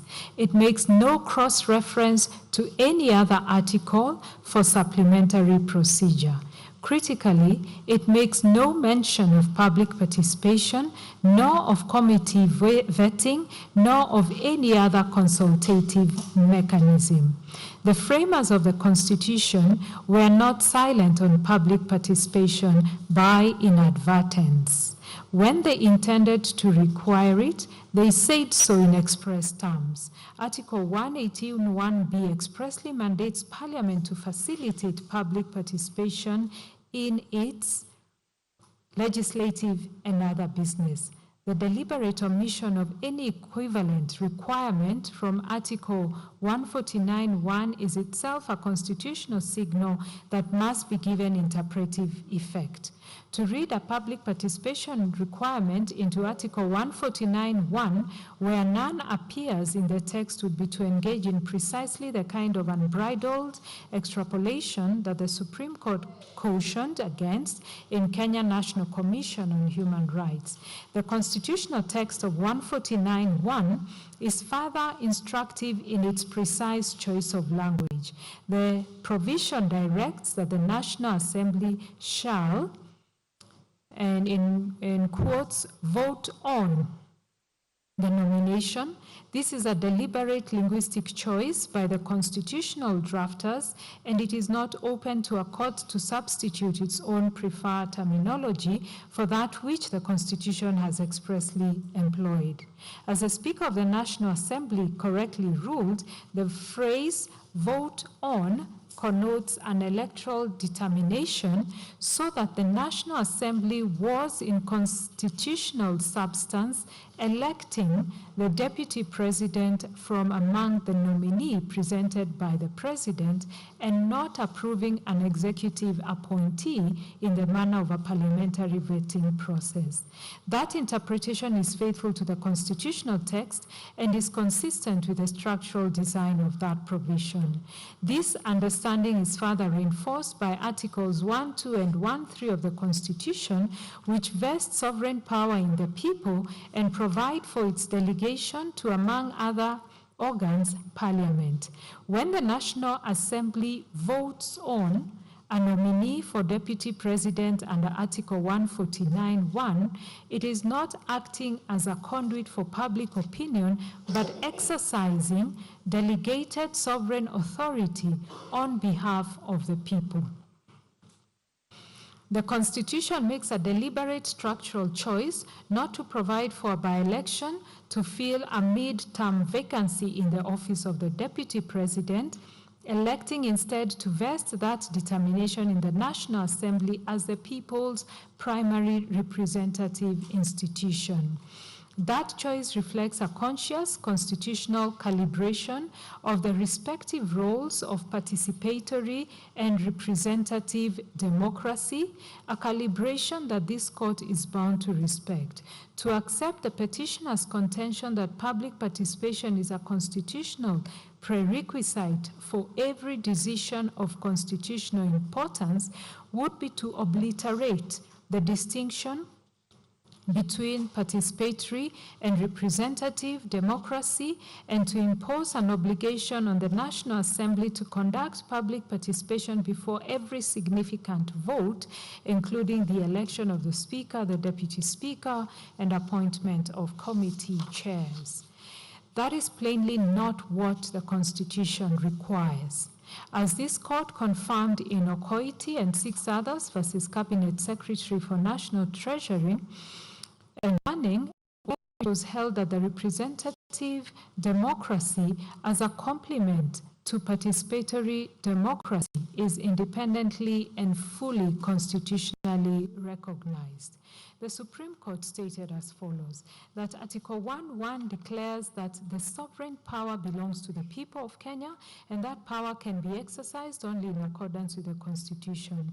Article 1.2 further proclaims that the people may exercise their sovereign power either directly or indirectly through their democratically elected representatives. It is this direct democracy aspect the Constitution provides for citizens to participate in referenda on certain constitutional amendments as outlined in Article 255. Additionally, it promotes a participatory approach to governance with Article 10.2a identifying democracy and participation of the people as national values and principles of governance. This is reinforced by specific constitutional obligations such as the duty imposed on Parliament under Article 118 1B to facilitate public participation and involvement in its legislative and other business. Conversely, the Constitution also provides for indirect democracy. In that regard, Article 1.3 states that sovereign power is delegated to specified organs, state organs, including Parliament and the legislative assemblies of county governments. Moreover, Article 94.1 of the Constitution provides that the legislative authority of the Republic is derived from the people and at national level is vested in and exercised by Parliament. This speaks to the representative aspect of democracy, which grants elected representatives the discretion to make legislative decisions on behalf of the people they represent, with the legislative discretion being balanced by the Constitution's commitment to participatory governance. End of quote. While it is unquestionably correct that Articles 110 and 118 of the Constitution apply to all state organs and to all public business, it does not follow that every discrete act of Parliament is intended or is attended by a mandatory public participation obligation. The vote contemplated by Article 149.1 is a discrete, constitutionally prescribed electoral act. It is not the making of a law. It is not the formulation of a policy. It is not the implementation of a public program. It is a binary determination of acceptance or rejection of a single presidential nominee in which there is no middle ground, no policy choice to be made, no legislative text to be drafted, and no program to be designed. Public participation, the purpose of which is to inform deliberative and policy-oriented public decision-making, would add nothing of constitutional value to a binary vote of this character. Furthermore, even were one to extend the concept of public participation to encompass public observation and accountability, we do find that the proceedings of the National Assembly on the nomination of His Excellency Kindiki were conducted in a fully open and transparent manner. The debate was televised, the proceedings were recorded in Hansard, the press was free to report, and members of Parliament were directly accountable to their constituents for the manner in which they exercise their votes.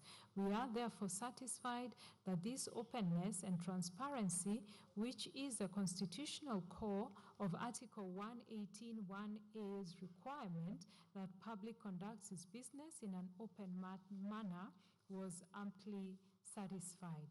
For the foregoing reasons, we hold that public participation was not constitutionally required for the nomination and approval of His Excellency Kindiki as Deputy President under Article 149(1). Next, I will look at the main issue on constitutionality and legality of the standing orders. The petitioners ask this court to consider and pronounce itself on the National Assembly's Standing Orders number 64(2) and 65, as well as Senate Standing Orders 75, 78, 79, and 80.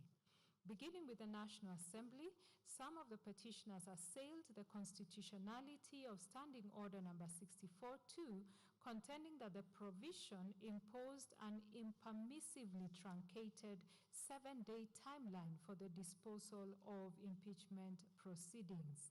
They argued that such compressed timelines undermined meaningful public participation and curtailed the rights to a fair hearing guaranteed under the Constitution. They thus prayed for a declaration that Standing Order 64(2) is unconstitutional, null and void to the extent that it prescribes a timeline that is incompatible with constitutional requirements for public participation, fair hearing, and compliance with court orders, and an order of certiorari to quash Standing Order number 64 and 65 of the National Assembly Standing Orders to the extent that they apply to the Deputy President. The respondents in answer defended the constitutional validity of Standing Order 64(2) and 5, contending that they are necessary for the expeditious conduct of impeachment proceedings. They pointed to the Constitution itself as a source of the condensed timelines, including Article 145(2)A, which requires the Speaker to notify the Senate within 2 days, Article 145(3), which requires the Senate to convene within 7 days, and Article 145(4), which requires a special committee to report within 10 days, and submitted that it would be illogical to impugn a standing order that prescribes a 7 to 12-day time frame when the Constitution itself operates within a similarly compressed time frame. The respondents further submitted that Article 124(1) expressly empowered each House of Parliament to make standing orders for the orderly conduct of its proceedings, and that Standing Order 64(2) is a legitimate and necessary operationalization of that constitutional framework. They urge the court to exercise restraint in accordance with the separation of powers on the issue. Having carefully considered the rival contentions of all the parties, we now pronounce ourselves as follows. It is trite that standing orders are subordinate legislation deriving their authority not from Parliament itself, but from the Constitution. Article 124(1) of the Constitution expressly empowers each House of Parliament to make standing orders for the orderly conduct of its proceedings, including those of its committees. Article 124(2) further entrenches the role of parliamentary committees within this framework. Being creatures of the Constitution, we agree with the submission that standing orders must at all time conform to the spirit of the Constitution, its values and animating principles. They cannot rise above the instrument that gives them life. Standing Order 64 prescribes the procedure for removal of the Deputy President under Article 145 of the Constitution. Standing Order 65(2) extends this procedure with necessary modifications to the impeachment of a Deputy President under Article 151(b) of the Constitution. Standing Order 64.1 requires that a member seeking to initiate such a motion must submit it in writing to the clerk, clearly stating the grounds of removal supported by at least 1/3 of all members. The motion must particularize the alleged gross violation of the Constitution or other written law, cite the precise provisions alleged to have been violated, and be accompanied by evidence sufficient to substantiate the allegations. The specifically impugned provision, Standing Order 64.2, stipulates that such a motion shall be disposed of by the Speaker within 3 days in accordance with Standing Order 47, and thereafter by the Assembly within 7 days of notice. Should the Assembly fail to act within that period, the motion is deemed withdrawn and may not be revived in the same session save with the leave of the Speaker. The combined effect is that once an impeachment motion is properly filed, it is subject to strict and unforgiving timelines. 3 days for the Speaker's action and 7 days for the Assembly's disposal, failing which the motion lapses in its entirety. It is these rigid timeframes that the petitioners impugned as unconstitutional.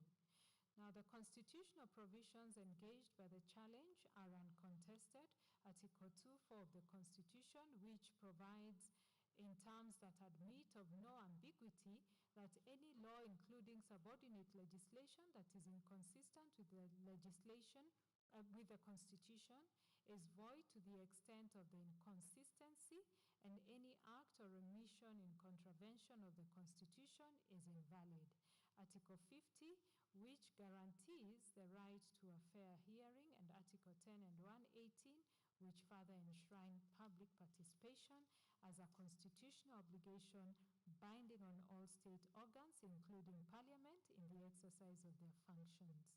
We have examined at length the constitutional requirements and parameters that govern public participation in impeachment proceedings, and we have set out the applicable principles in detail in the preceding sections of this judgment. In determining whether the timelines in the impugned standing orders contravene these constitutional imperatives, it is not lost on us that Parliament is not a resource-constrained institution. It possesses the institutional capacity, the administrative infrastructure, and the constitutional mandate to reach every part of the Republic through its structures at both the county and national levels. If Parliament genuinely considered 7 days to be a sufficient window for public participation, it bore a corresponding constitutional obligation to deploy its resources adequately to ensure that the process was not merely open in form, but accessible in fact, and that it met the participation threshold authoritatively settled in the BAT decision. A compressed timeline, standing alone, is therefore not necessarily a constitutional infirmity. A compressed timeline, accompanied by an under-resourced and inadequately facilitated process, is an altogether different matter. Still, the question that this court is required to answer is whether 7 days, encompassing the logistical demands of public notification, the organization of participatory forums across a diverse and geographically expansive republic, the receipt and meaningful consideration of public input, and the Assembly's own deliberation on a matter of this constitutional gravity is structurally adequate to meet that threshold. We draw from the Supreme Court of Canada's holding in Hyde Nation versus British Columbia, Minister of Forests, a 2004 decision, that the adequacy of any participatory process must be measured against the gravity, as we have said, of the decision that is being made, and that the more consequential decision, the more robust the participation exercise must correspondently be. At the same time, we are mindful of the importance of according appropriate deference to Parliament in the regulation of its internal proceedings as required under Article 124.1 of the Constitution. In the Supreme Court decision in the Speaker of National Assembly versus the Attorney General, the Supreme Court stated that the court would be averse to questioning parliamentary procedures formulated to regulate internal workings, and the court would not do so as long as the same do not breach the Constitution. Having regard to all the foregoing, we do not consider it warranted to declare Standing Order 64-2 unconstitutional. A declaration of unconstitutionality is a remedy of last resort and a judicial act of the gravest constitutional consequence, not to be visited against upon rather a legislative provision where the provision is capable of a constitutional interpretation or application.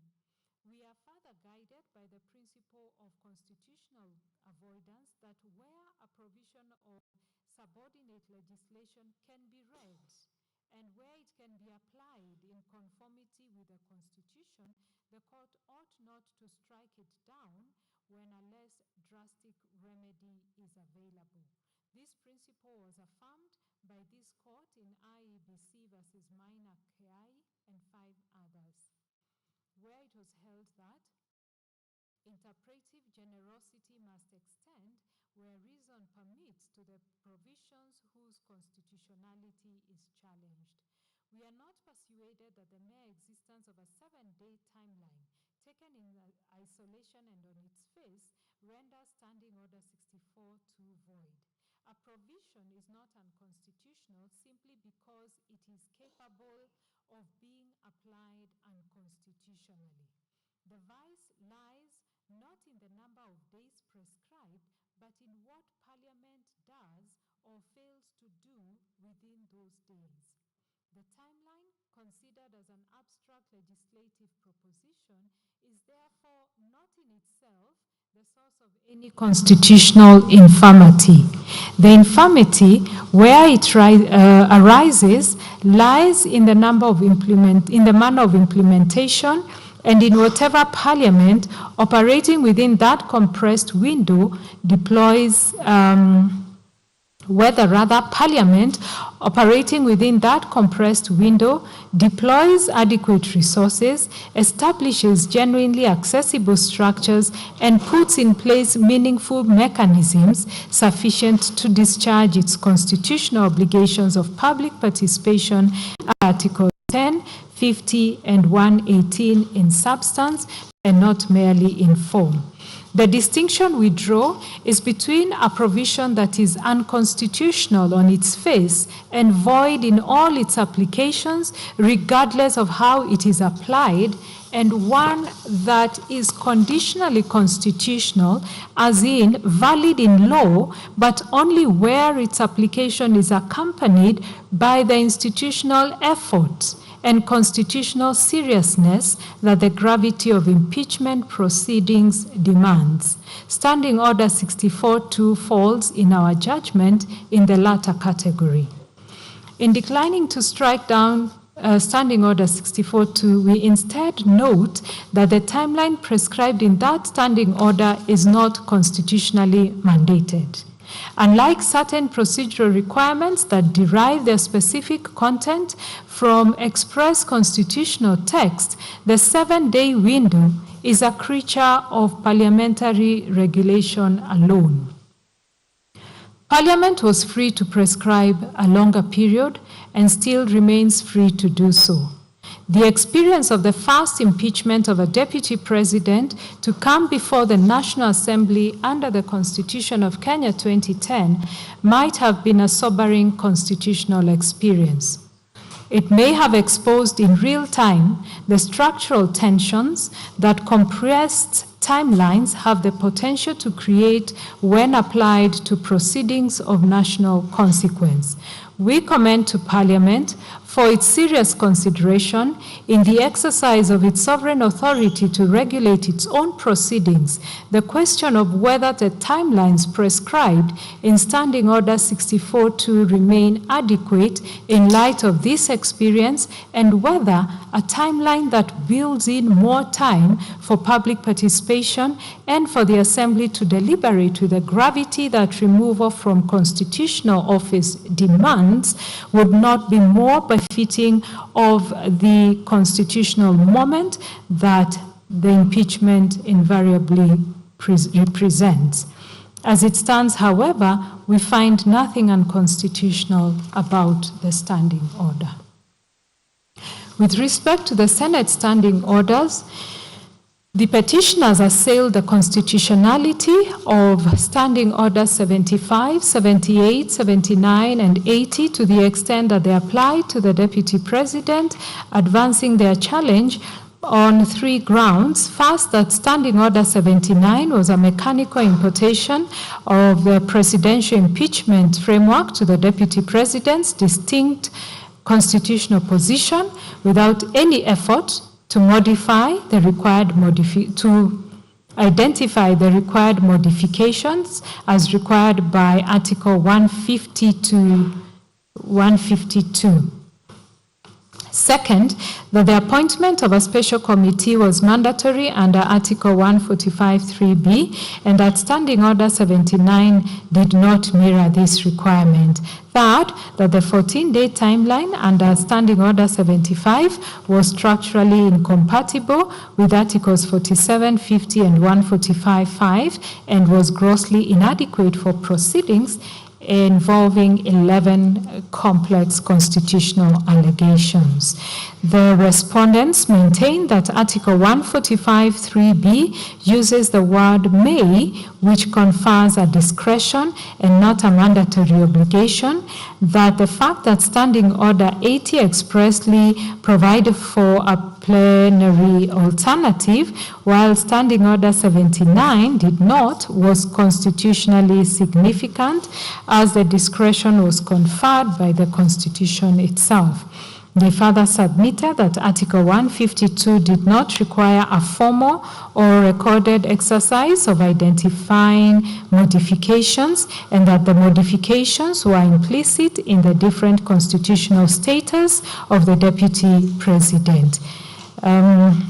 They relied on Speaker of the Senate and another versus Attorney General and another for the proposition that courts should not read into the Constitution obligations that its framers deliberately chose not to include.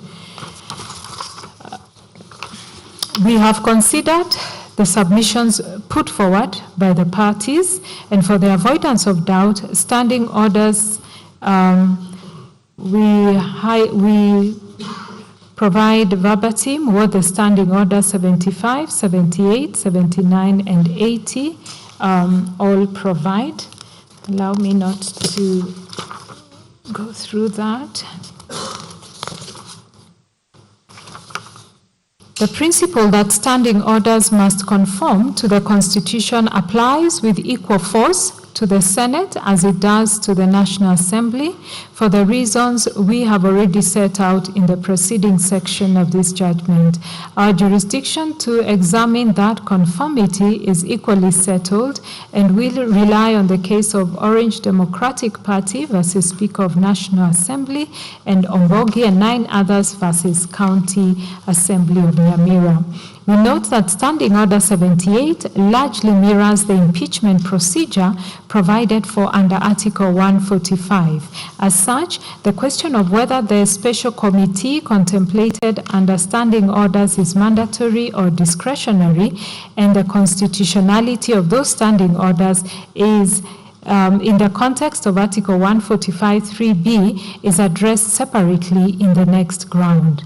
On the specific challenge to the absence of a formal recorded modification process under Article 150 Sub-Article 2, some petitioners argue that the phrase "with necessary modification" in Article 150 Sub-Article 2 of the Constitution is a mandatory constitutional directive requiring Parliament to enact a substantive legislative framework tailored to the distinct office of the Deputy President.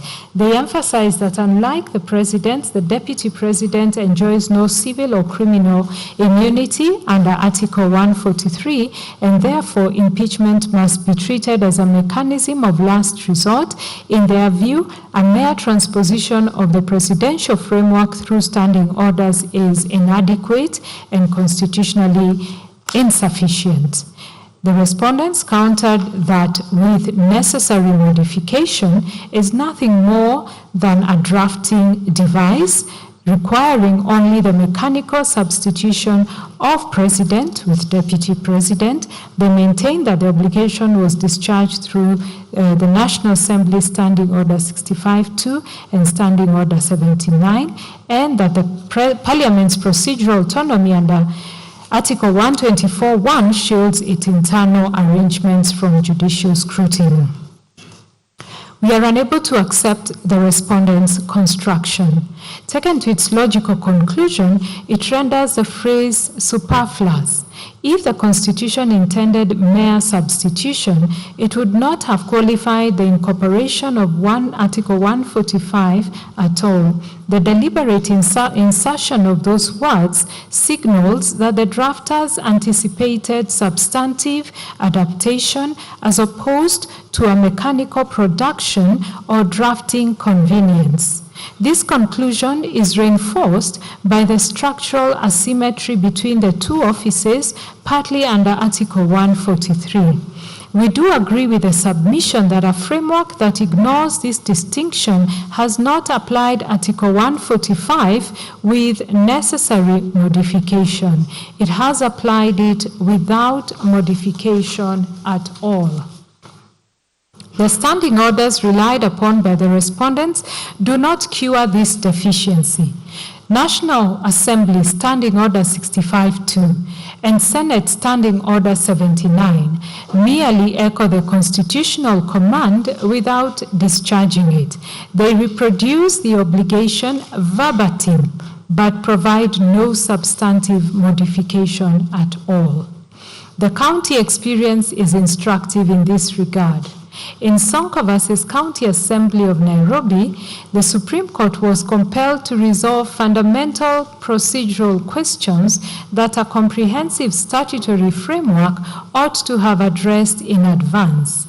The subsequent County Government's State Officers Removal from Office Procedure Bill of 2024 was Parliament's legislative acknowledgement of that inadequacy. That bill codifies due process protection, imposes timelines, mandates public participation, establishes a hierarchy between statute and standing orders, and resolves ambiguities such as the role of Senate in voting on charges regardless of committee findings. By contrast, the national framework for removal of the deputy president contains none of such safeguards.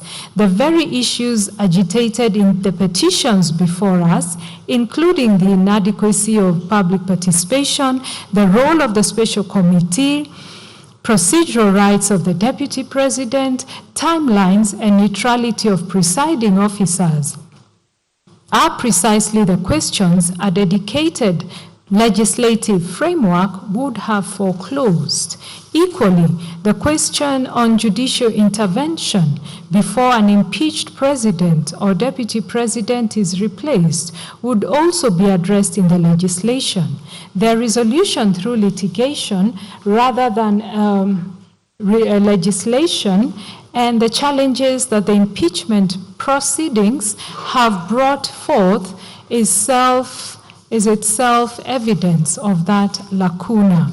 Courts do not legislate, but it is within the proper constitutional role of the courts to identify legislative gaps and invite Parliament to address them, particularly where those gaps carry the potential for constitutional crisis.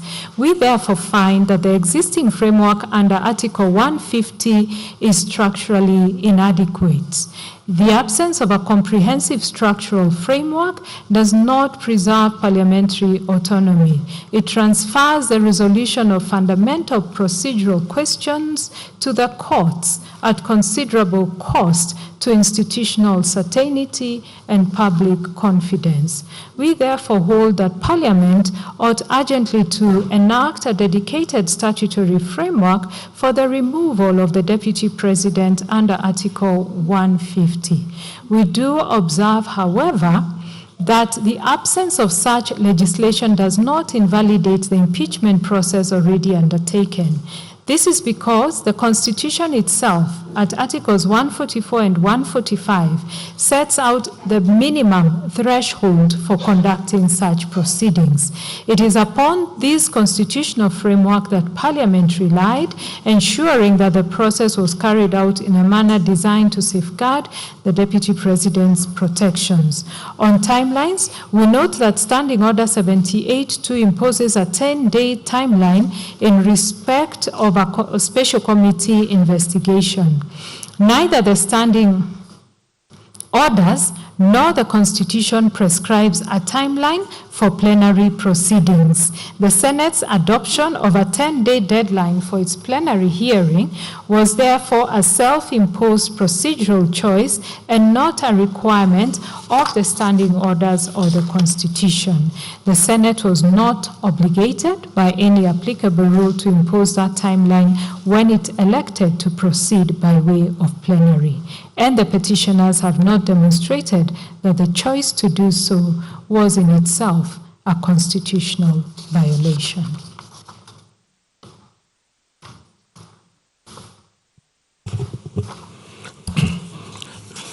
I will now deal with two issues, that is the composition of the National Assembly and IBC, and the issue of the constitutional processes. I'll start with the issue of composition of the National Assembly and the IEBC.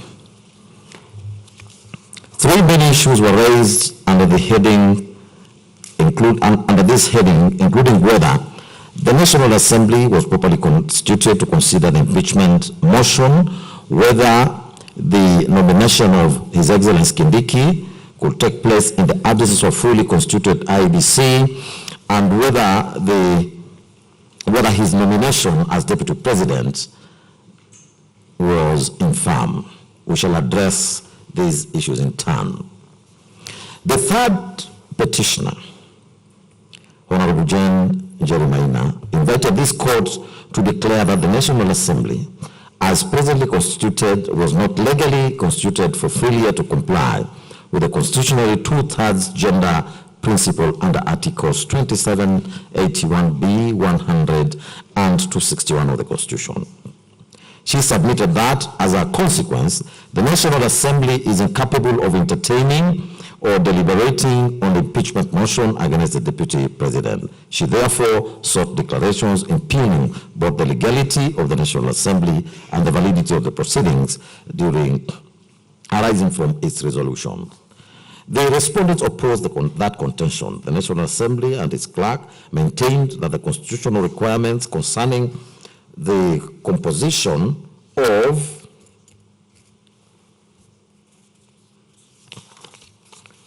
Parliament under Articles 97 and 98 of the Constitution had been satisfied. They admitted that they submitted that the 2/3 gender principle did not render Parliament unlawfully constituted or incapable of functioning, and that Article 261 itself establishes the constitutional mechanism for securing compliance where legislation or implementation has lagged.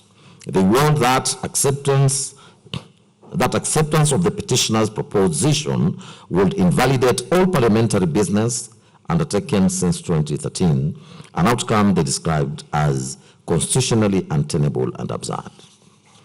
The Speaker of the Senate and the Senate associated themselves with that position and further urged judicial restraint, submitting that despite that the dispute concerning implementation of the 2/3 gender principle remains actively before a duly constituted 5-judge bench in Conchela and others. There can be no controversy that the 2/3 gender principle is a constitutional imperative.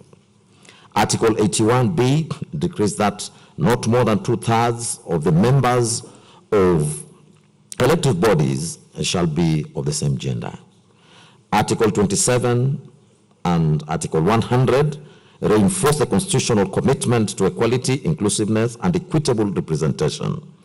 The courts of this country have consistently affirmed that gender principle is not ornamental constitutional rhetoric, but a binding constitutional stance that demands implementation.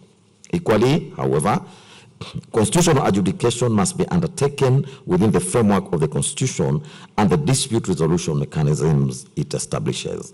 The question before us is not whether the 2/3 gender principle is obligatory. It undoubtedly is. Rather, the narrower and the more immediate question is whether the alleged non-compliance with that constitutional principle rendered the National Assembly illegally constituted as to deprive it of authority to entertain and determine an impeachment motion under Articles 145 and 150 of the Constitution. Article 261 of the Constitution speaks to the timelines within which legislation ought to be passed by Parliament. It also provides for the consequences of failure to pass legislation.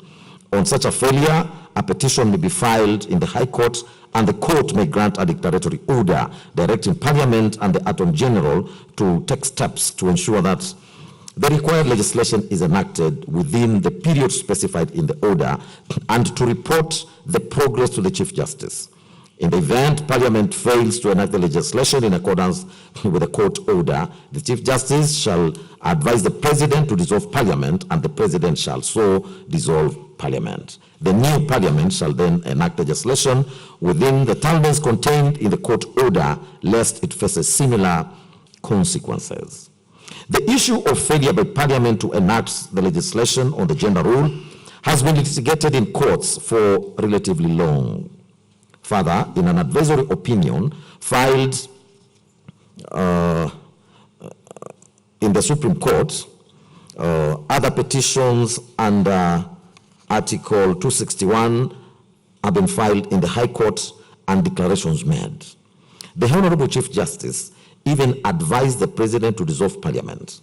It was that advice that elicited the institution of Conchela and others versus Chief Justice Supra. The matter was recently determined by an expanded bench of this court via the judgment delivered on the 5th of June 2026, that is last Friday, where the advice to dissolve Parliament by the Honorable Chief Justice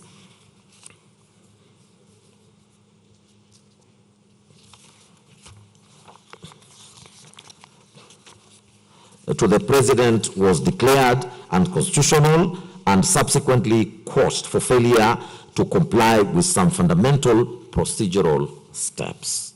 The court, however, clarified that the parties were still at liberty to comply with the requisite procedural steps, and that which the law will then follow its course. Therefore, as long as the redress in Article 261 is yet to be fully realized, it will be premature for this court to declare that the National Assembly was not properly constituted to consider the impeachment motion. To that end, the contention fails.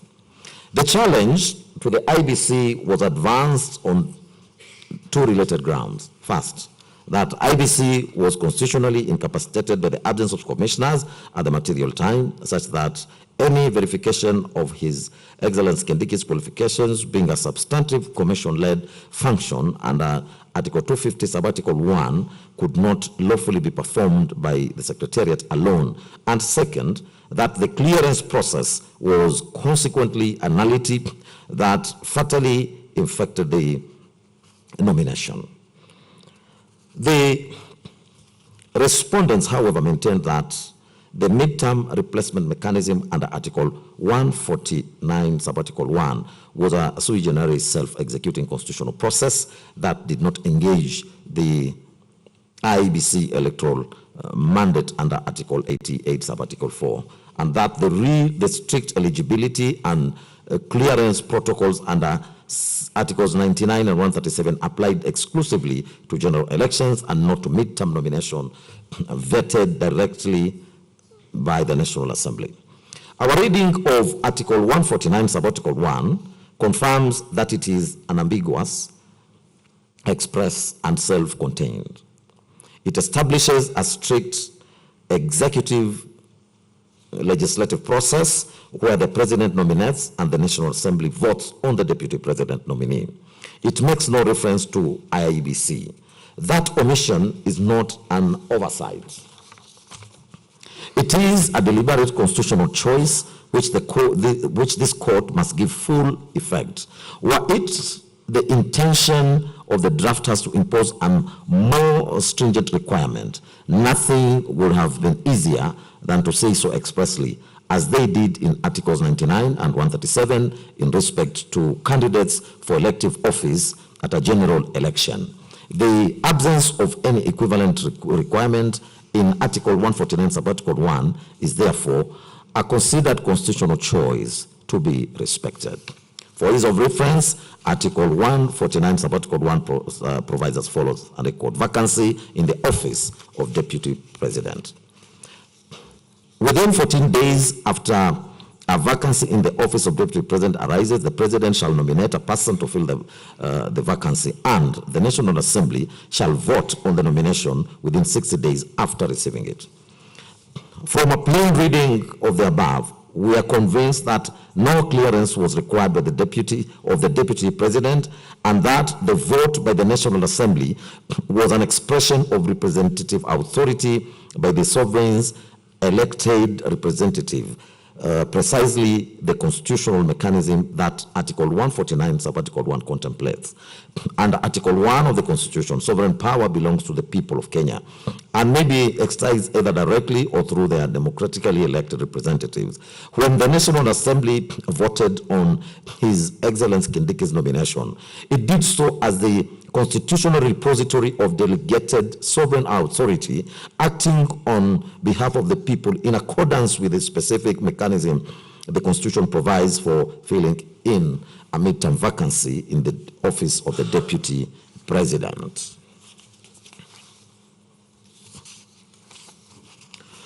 We equally accept the respondent's submissions that on the deliberate use of the word vote in Article 149(1 as opposed to the words approve or vet that the Constitution employs in other contexts. That distinction is constitutionally significant.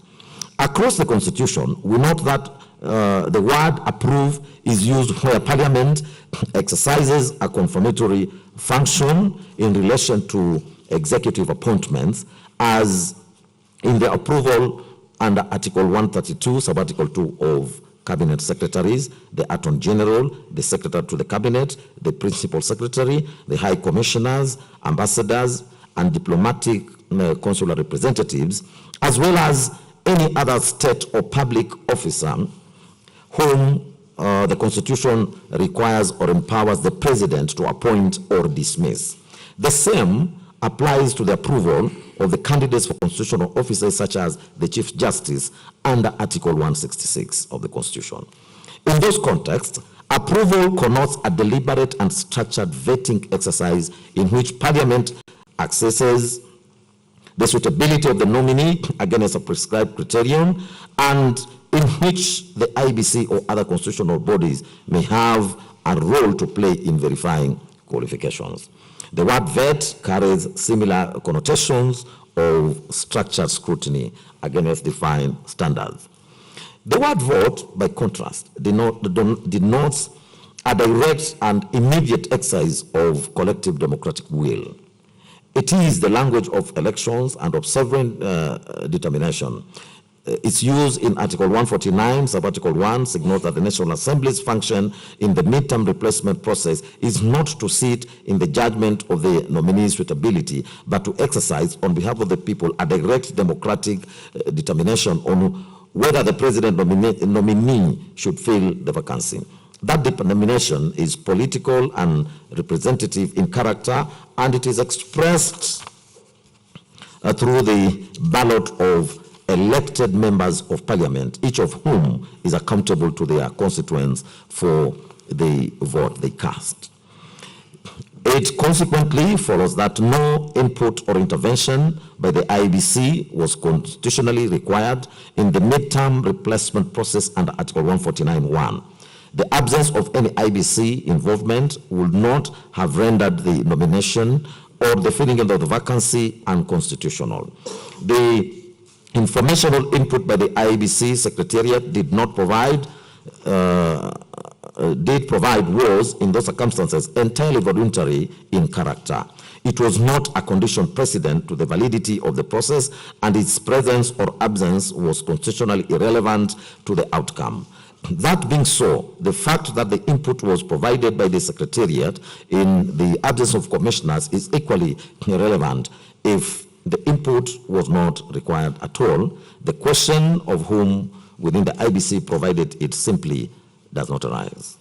For completeness, however, and to the extent that any residual question remains about the lawfulness of the Secretariat's involvement, we are satisfied that the informational verification performed by the Secretariat could not have constituted a clearance in the electoral sense, but rather a routine administrative task, and as such not constitutional or policy driven.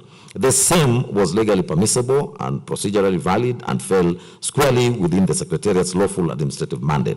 We draw from the advisory opinion number 4 of 2024 IBC and the Honorable AG, where the Supreme Court gave guidance on the dichotomy that exists between the role of the commissioners and that of the Secretariat in the following words.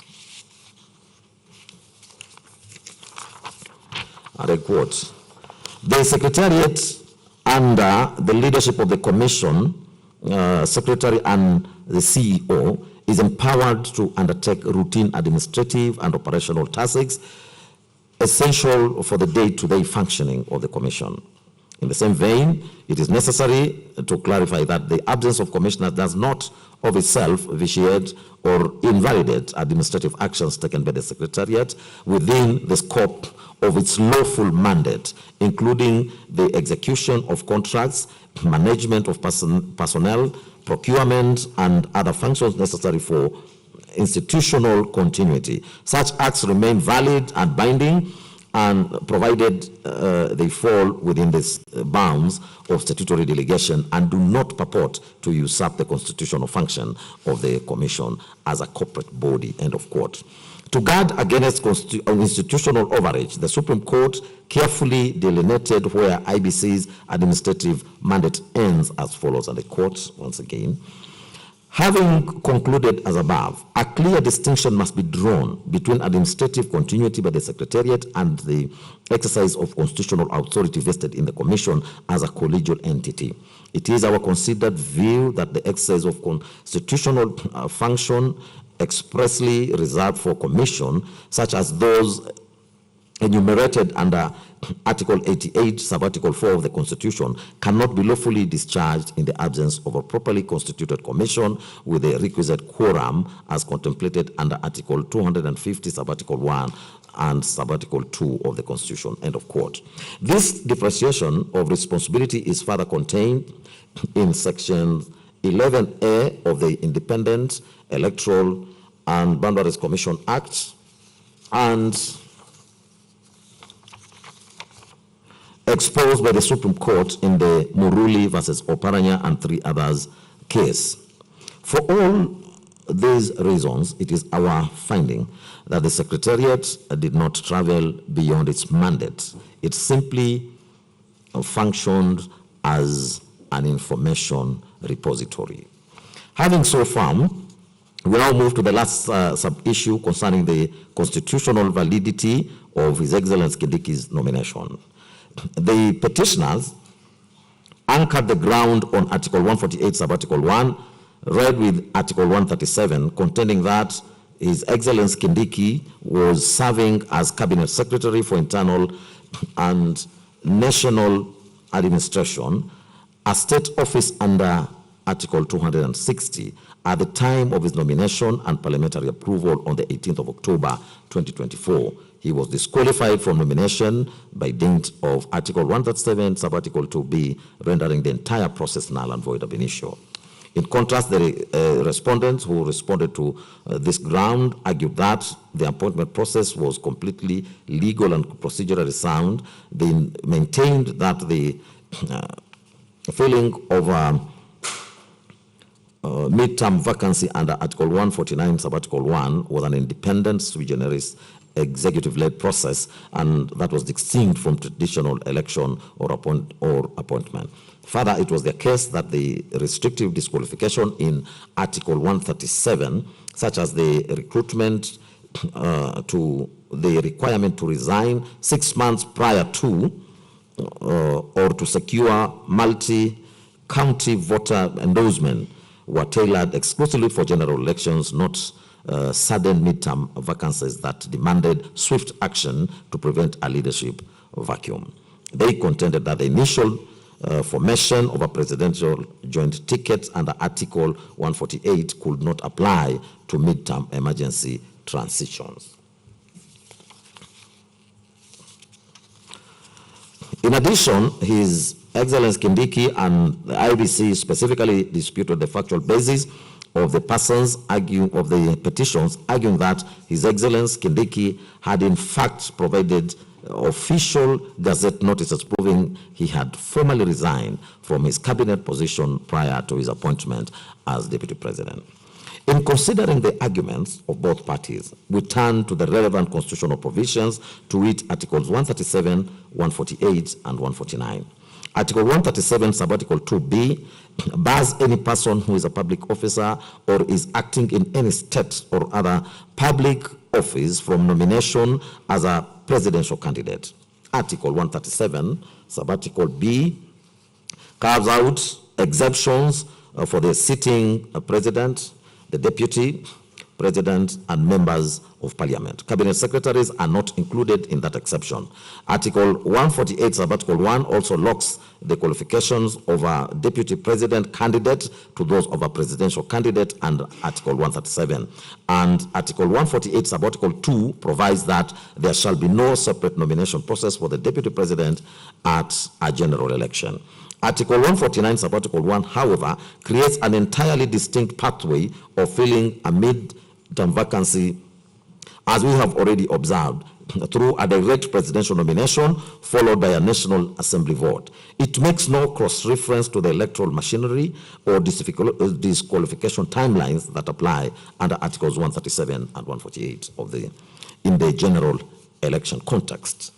A strict textual reading of Article 148, Sub-Article 1 and Article 137, Sub-Article 2B together would, if applied without contextual qualifications, bar an active cabinet secretary from nomination unless a timely resignation had occurred.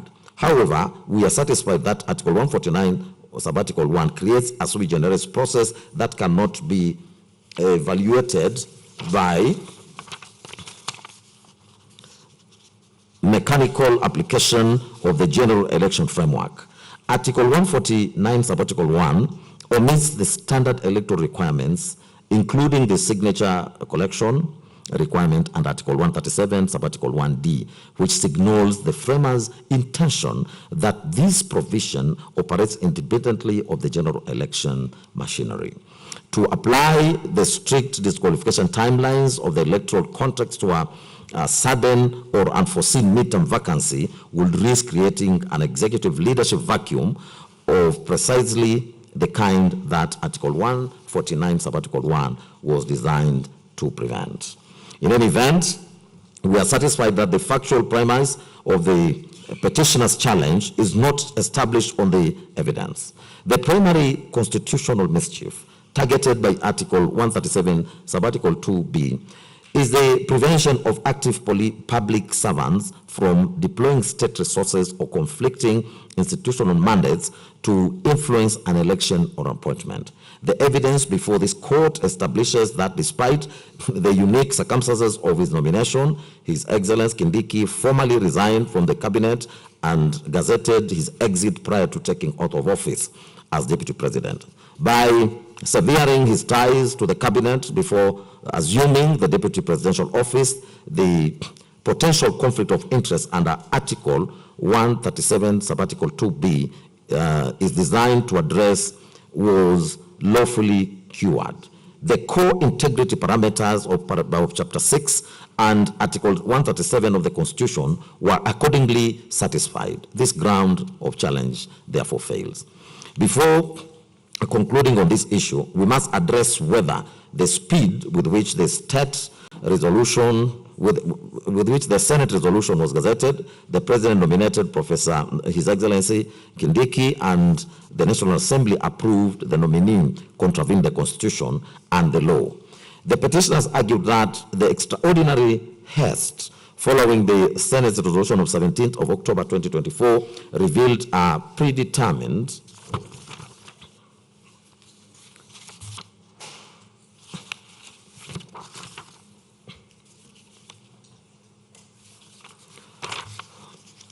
impeachment process.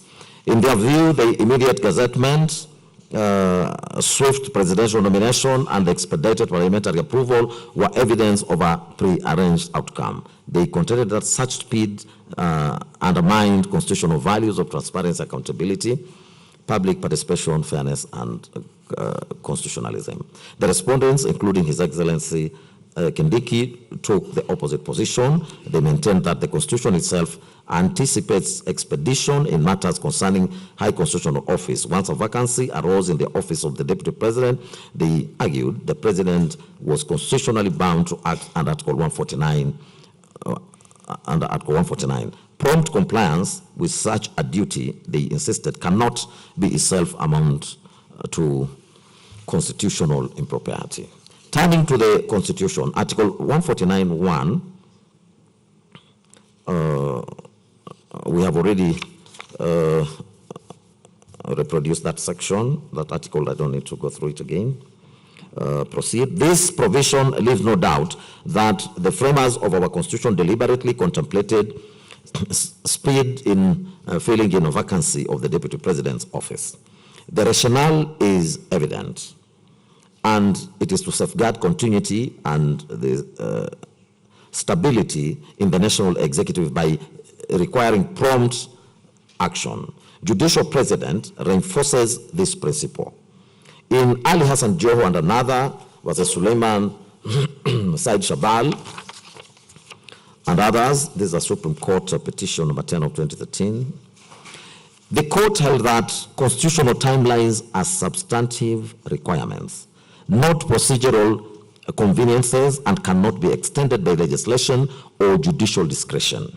Similarly, in the Mankin Aramat versus Harun Meitamei, Lenpaka, and two others, the Supreme Court, it's a Supreme Court matter petition. The court emphasized that constitutional timelines are binding commands, cautioning against reliance on Article 159 to circumvent them. The same principle was affirmed in Moses Masika Wetangula versus Muskari Kombo, Muskari Nazi Kombo, and two others, and in Harun Meitamei Lempaka versus Lempakian Aramat, where the Court of Appeal underscored the constitutional significance of timelines. Collectively, these authorities highlight that timelines serve vital public interests, including certainty, legitimacy, and orderly governance. The Supreme Court's decision in Raila Odinga and 5 others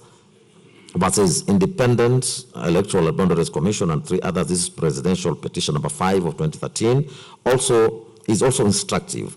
Addressing timelines under Article 140, the court had the following to say, and I quote, according to Article 140 of the Constitution, it is clear that in the resolution of presidential election disputes, sorry, I repeat that. According to Article 140 of the Constitution, it is clear that expedition in the resolution of presidential election disputes is of essence, end of quote.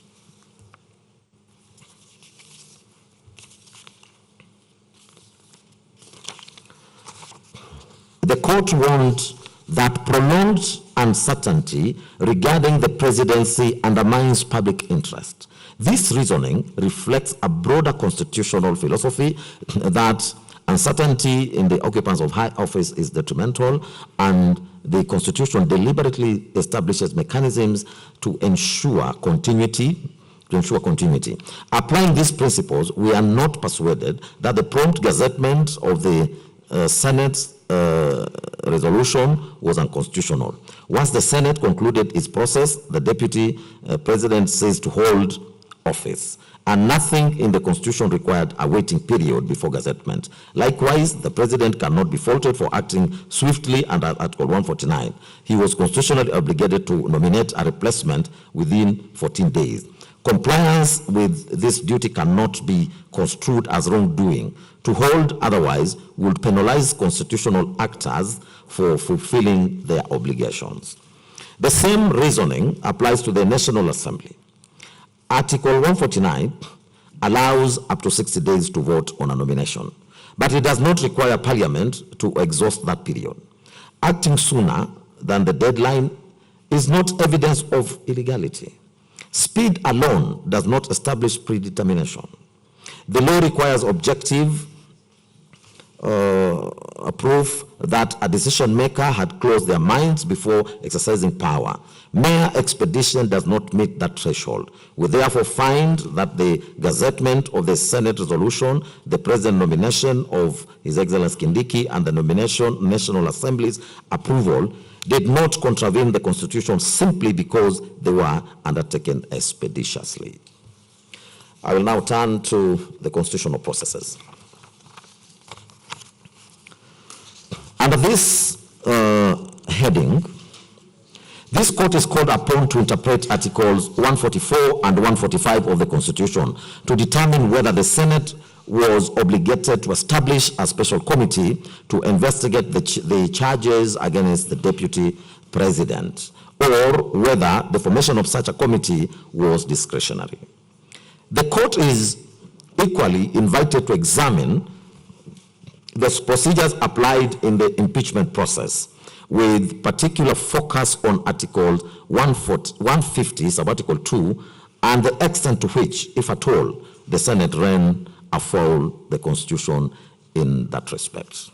Starting with the first issue, the dispute before us brings into sharp focus the jurisprudential tension embedded in Article 145 of the Constitution, and more particularly, Article 145, sub-Article 3b of the Constitution.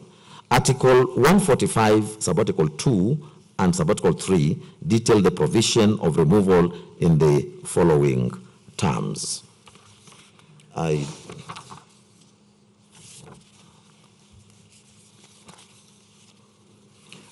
do not need to read those ones, those provisions, and I proceed.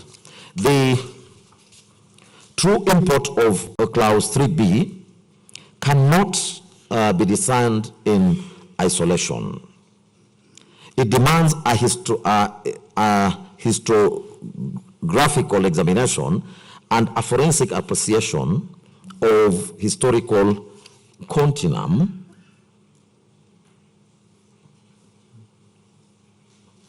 just a minute.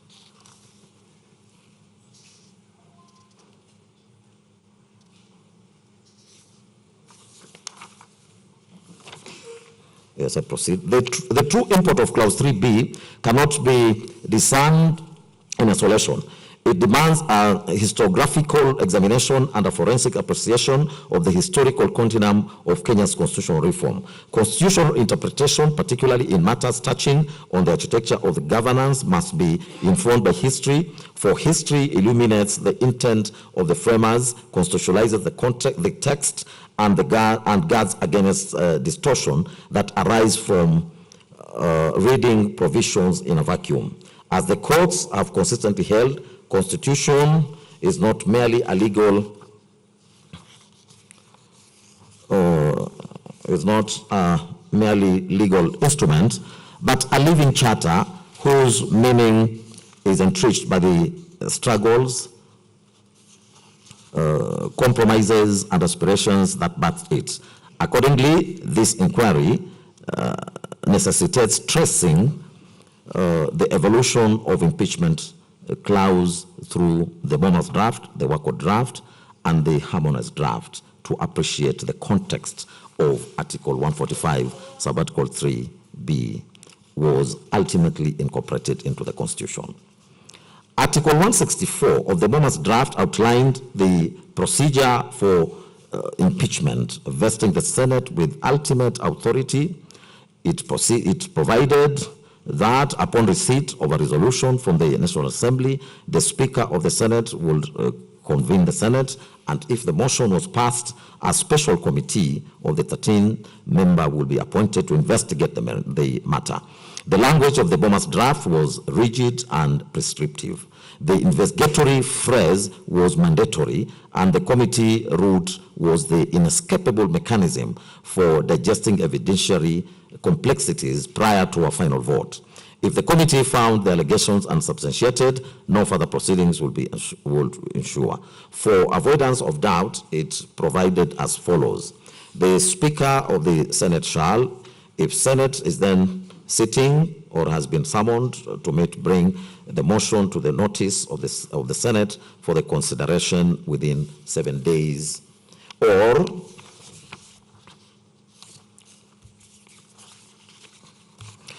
if Senate is not then sitting, will summon it to meet within 21 days of the motion, 21 days of the notice to consider the motion.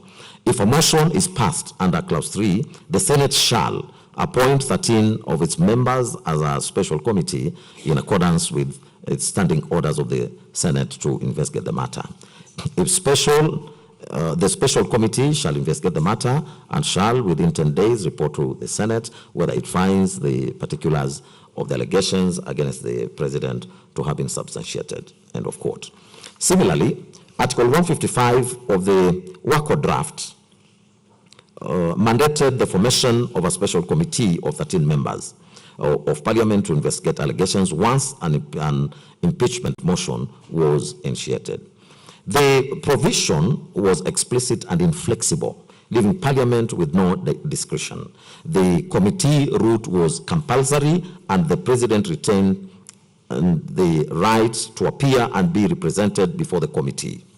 For clarity, we have reproduced that one as well, but I will not go through it.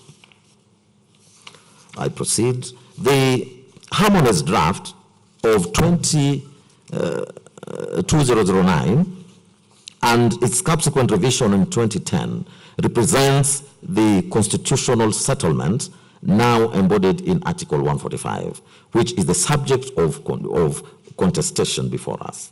To our mind, there appears to have been a deliberate harmony in the manner the previous drafts treated the committee stage of the impeachment proceedings.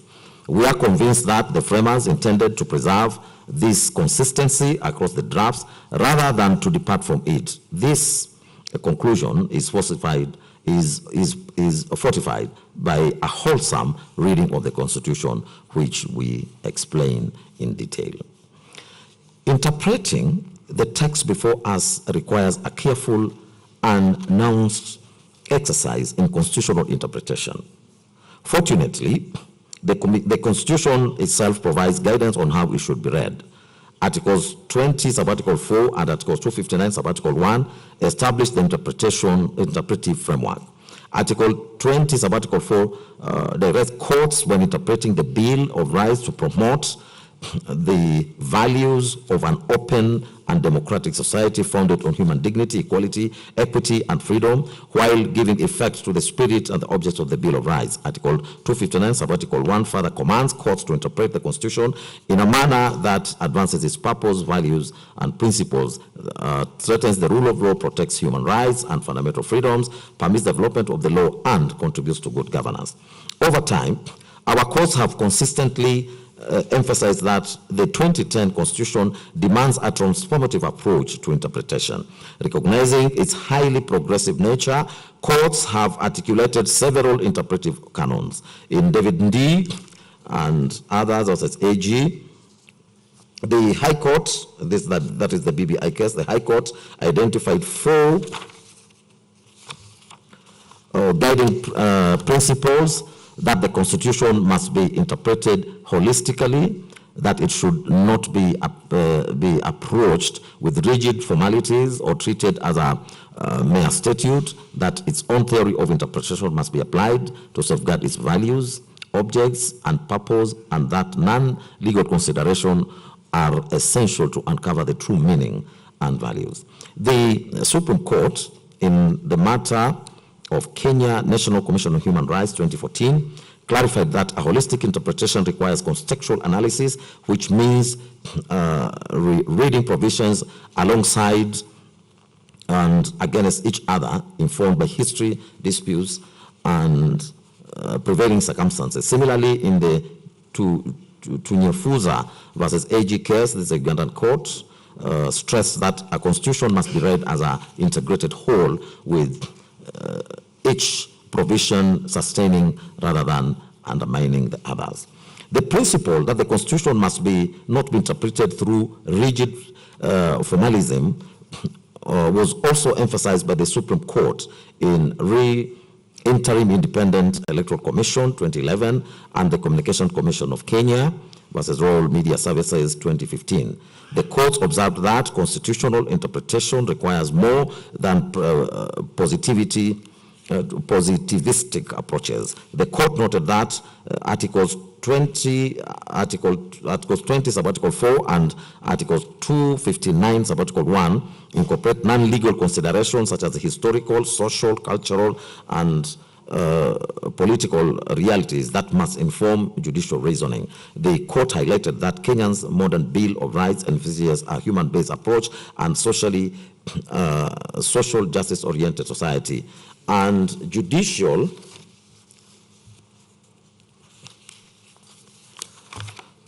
authority derived from the people under Article 159, Sub-Article 1 must reflect these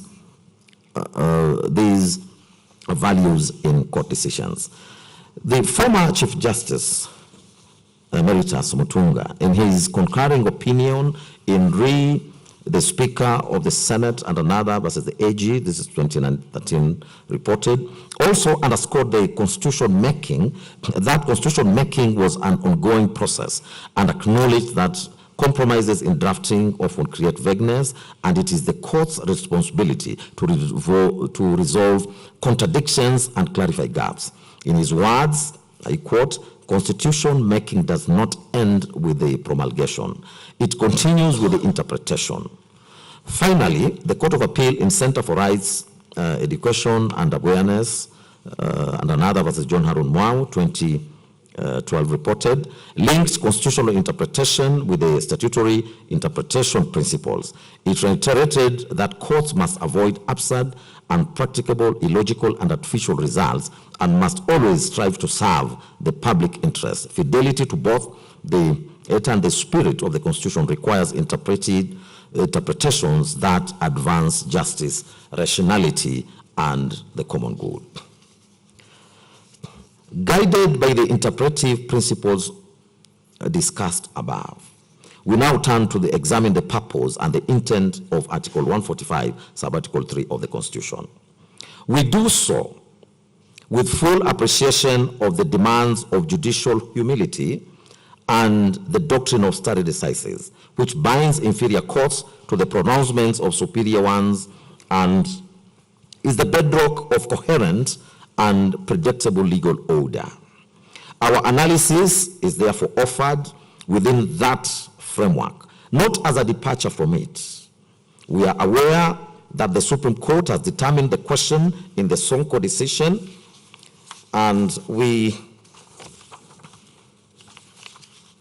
are mindful that the suggestion we are advancing in this discussion will build upon the existing jurisprudence and contribute to the broader legal discourse on this question. It is in that spirit and with deference owed to the Supreme Court that we nonetheless set out the following reasoning. Having already traced the historical development of this provision, a comparison of the earlier drafts with the current text reveals a consistent approach to the introduction of a removal motion from the National Assembly. In every instance, the motion was to be formally tabled for consideration. The draft made clear that once introduced, the motion will be debated and if passed, the special committee constituted. This framework is now embedded in Article 145(3)(a) of the 2010 Constitution, which expressly obligates the Senate to convene and or hear the charges against the President. These charges are the charges as contained in the removal motion transmitted from the National Assembly pursuant to Article 145, Sub-Article 2. It is only after the Senate has heard the charges that Article 145, Sub-Article 3b comes into play. It is important to note that the motion was never intended to be passed or dismissed as a mere formality. The House was called upon to consider, debate, and to resolve whether the motion should proceed or fail. If the motion failed, that marks the end of the matter, and no further proceedings will follow. Conversely, if Parliament determined that the matter warranted investigation, it passed a resolution allowing the impeachment motion to proceed, and a special committee is then formed.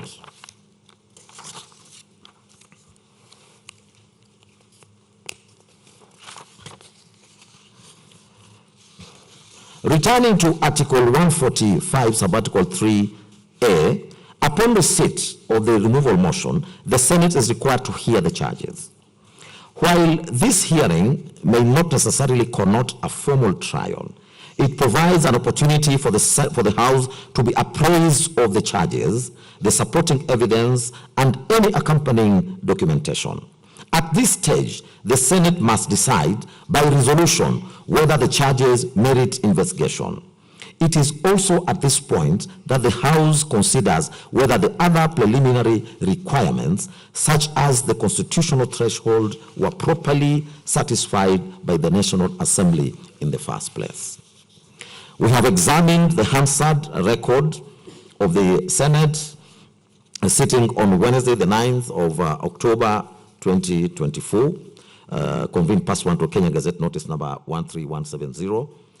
The record shows that the Honorable Speaker of the Senate duly appointed the session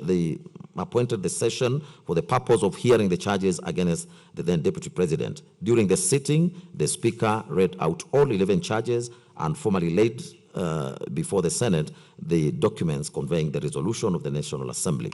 These materials included the notice of special motion, affidavit of Honorable Ekoman Mwengi Mutuse, MP, electronic evidence relating to the motion, order papers, communications from the chair, certified Hansard record, votes and proceedings, public participation notices, correspondences from the advocates, press statements, court orders, and other supporting documentation. The Honorable Speaker proceeded to draw the attention of the House to the special and the unique nature of the business before it. It reminded senators that impeachment is a fundamental tool of legislative oversight and a critical component of the constitutional framework of checks and balances, noting further that the matter had attracted immense public interest. The Speaker then outlined the way forward, informing the House that by its resolution, it had two options of handling the motion, either through a special committee or in plenary. Significantly, the procedure adopted by the Speaker reveals that once the charges and supporting evidence were laid before the House, there was no opportunity for senators to deliberate on whether further investigations were necessary. In particular, the House was not afforded the chance to engage in a substantive inquiry into the propriety of the process undertaken by the National Assembly or the validity of the charges themselves. The question that now arises is whether, it was necessary for the Senate, in the first instance, to address itself to the need for investigations before proceeding to the actual hearing of the motion. It must be emphasized that the Senate is not a mere conveyor belt for the matters originating from the National Assembly or any other entity. Rather, it is a revered house vested with autonomy and empowered to make decisions by way of resolution. The Senate, therefore, retains discretion to determine whether to accept any motion, petition, or request for further deliberation, save in circumstances where the Constitution or statute expressly removes such discretion. This explains why the earlier drafts of the Constitution stipulated that a motion had to be passed before a special committee could be formed. The design was deliberate. The House was first required to decide whether the motion should pass or fail, and only upon passage will the question of constituting a special committee arise. A useful instruction of this principle is found in the legislative process. Not all legislation automatically passes to the Senate. Article 114, for example, requires the Senate to consider whether a bill transmitted from the National Assembly falls within its jurisdiction and warrants deliberation in the House. Article 145, subarticle 3b, is therefore not unique in this regard. It was intended to give the Senate an opportunity to hear the charges, examine the evidence, and satisfy itself that at least the bare minimum constitutional and statutory requirements had been met on a prima facie basis. In doing so, the Senate would address fundamental preliminary issues, such as whether the grounds of the special motion fall within those provided for in the Constitution or law, whether the jurisdiction had been properly invoked, whether the president was previously tried on the same charges, whether prima facie evidence supports the charges, and whether the requisite threshold was attained in the National Assembly. It is only after the Senate has addressed these preliminary issues that it proceeds to take a vote by way of a resolution on whether to admit the motion for a full hearing or to defeat it.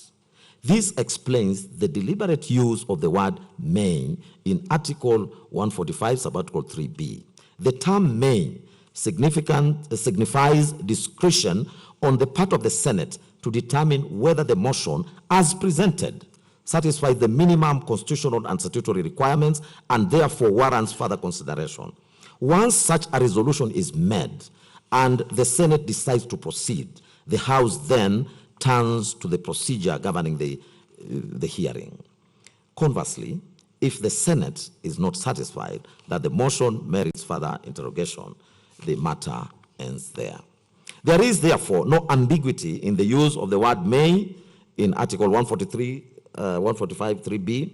It clearly connotes discretion and cannot be equated with the mandatory term shall. The true meaning and intent of Article 143b can only be appreciated in light of that historical context. To interpret the provision in isolation would risk stripping the Senate its discretion to determine what matters it can lawfully consider. This position finds support in the commentary of legal scholars Louis Franceschi and Piero Lumumba in the book Constitution of Kenya, a documentary, second edition 2019, where they stated as follows, and I quote,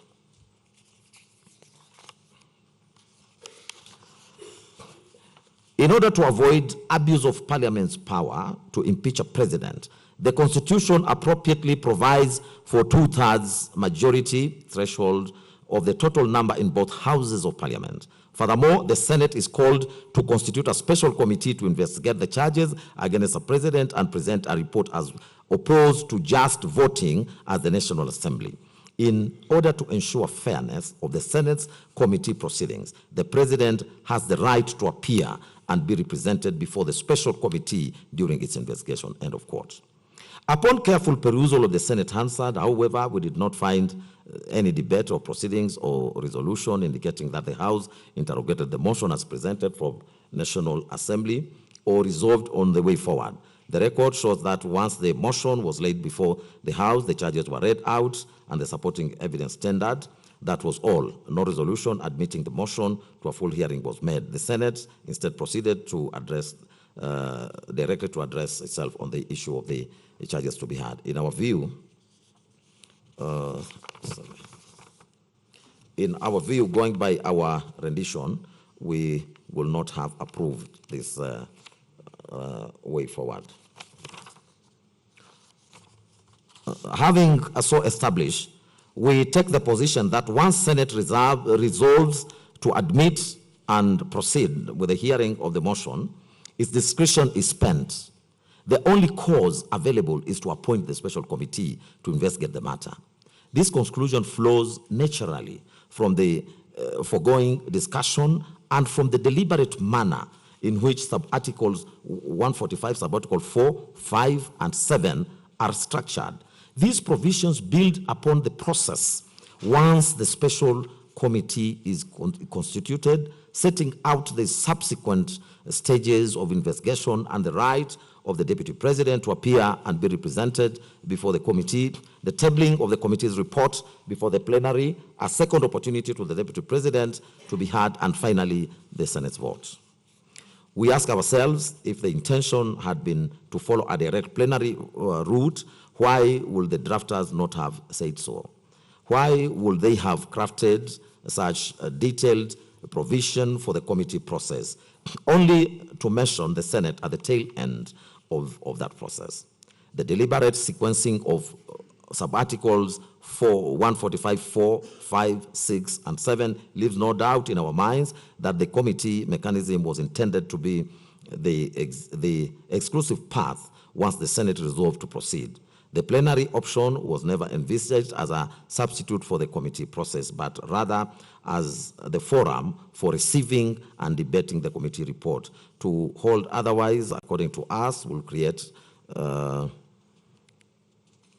absurdity in which the Senate as a House would investigate and then present to itself the investigative report for voting.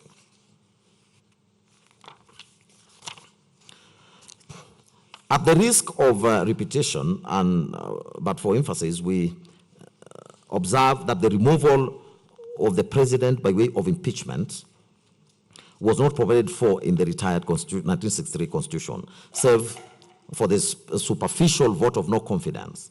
Kenyans were therefore deliberate in crafting a detailed procedure for the hearing of an impeachment motion under the 2010 Constitution. This procedure is well captured in the sub-articles to Article 145, which specify the number of members to be appointed to the special committee, the committee's role in investigating the charges, and the strict timeline of 10 days within which the committee must act.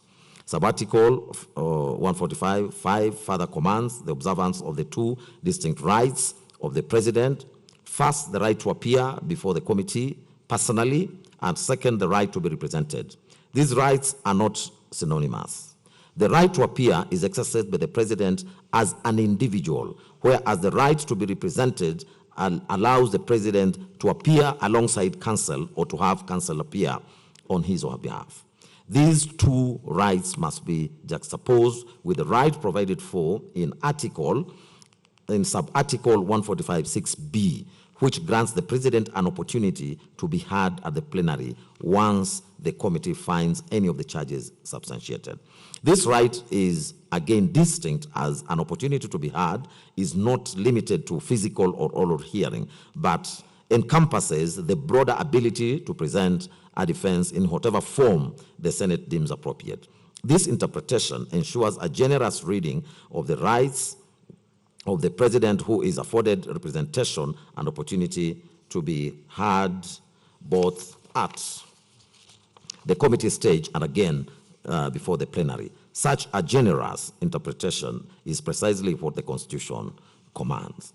For all the foregoing reasons, we do find that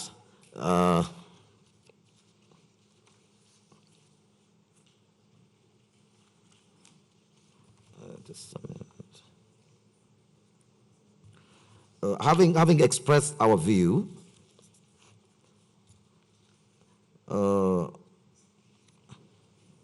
we again defer unreservedly and with the deepest respect to the binding authority of the Supreme Court as settled in the versus County Assembly of Nairobi, where the court announced itself as follows.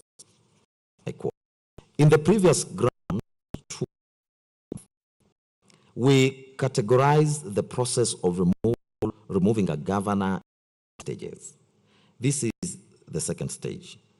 From subsection 3 of Section 33 of the County Government Act, the process moves to the Senate from the County Assembly.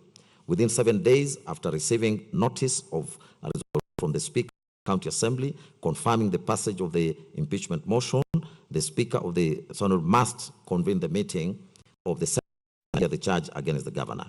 The charges can be heard in the Senate plenary in a forum of a special committee of the Senate that reports to the full Senate.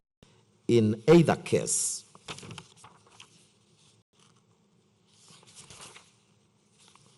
the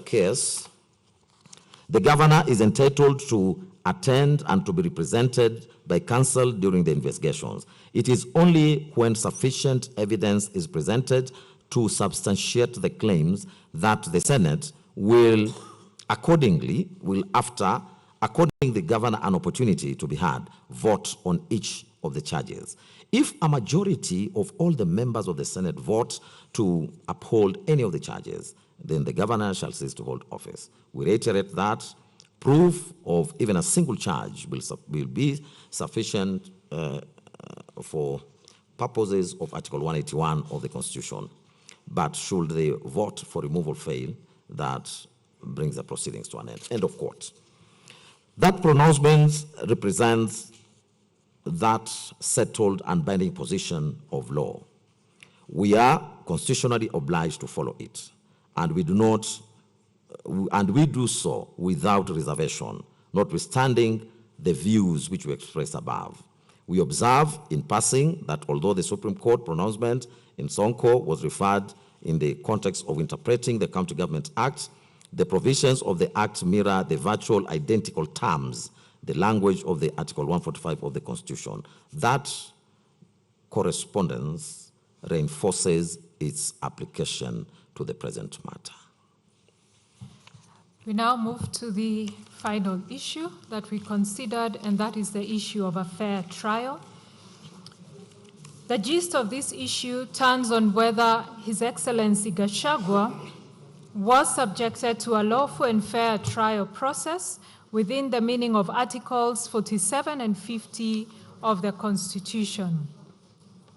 The petitioners contended that the Senate's conduct of the impeachment trial was fundamentally and irreparably flawed, falling far short of the constitutional standards of fairness, legality, and procedural propriety granted to His Excellency Gachagua under the stated provisions. Their challenge on this ground was advanced on several distinct and cumulative bases. They argued that His Excellency Gachagua was denied his right to a fair trial when, having fallen ill and being hospitalized on the 17th of October 2024, the Senate refused adjournment request and proceeded in his absence, ultimately voting on 5 of the impeachment charges. That the Senate was constitutionally bound under Article 145(3)(b) and 145(4)(6) to appoint a special committee of 11 members to investigate the charges. By defeating the motion to establish such a committee and proceeding by plenary, the Senate deprived him of his right under Article 145(5) to appear and be represented before an independent investigative body. Insulated from political pressure, and that the time afforded to H.E. Gachagua was grossly inadequate, only a few days to respond to 11 complex allegations and just 2 hours to present his defense compared to the extensive time given to the National Assembly. The respondents in defense maintained that the Senate had accorded His Excellency Gachagua a lawful and fair trial consistent with Articles 47 and 50 of the Constitution, that the Senate acted reasonably by granting a short adjournment and offering a further extension to 19 October 2024, and when the formal motion was defeated, they submitted that discretion had been properly exercised, especially since no medical evidence was produced.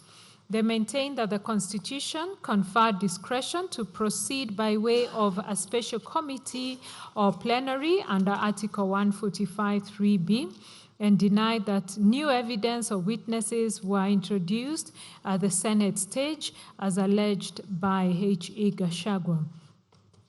We have carefully considered the forcefully and ably argued positions advanced by both sides. The constitutional standard which the fairness of the Senate conduct falls to be measured is clearly and comprehensively set out in Article 50 of the Constitution.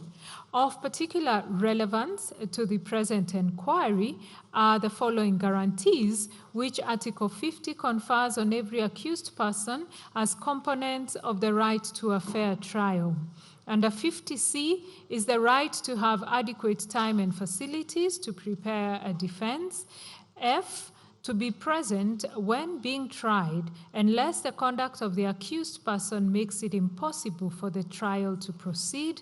And K, to adduce and challenge evidence.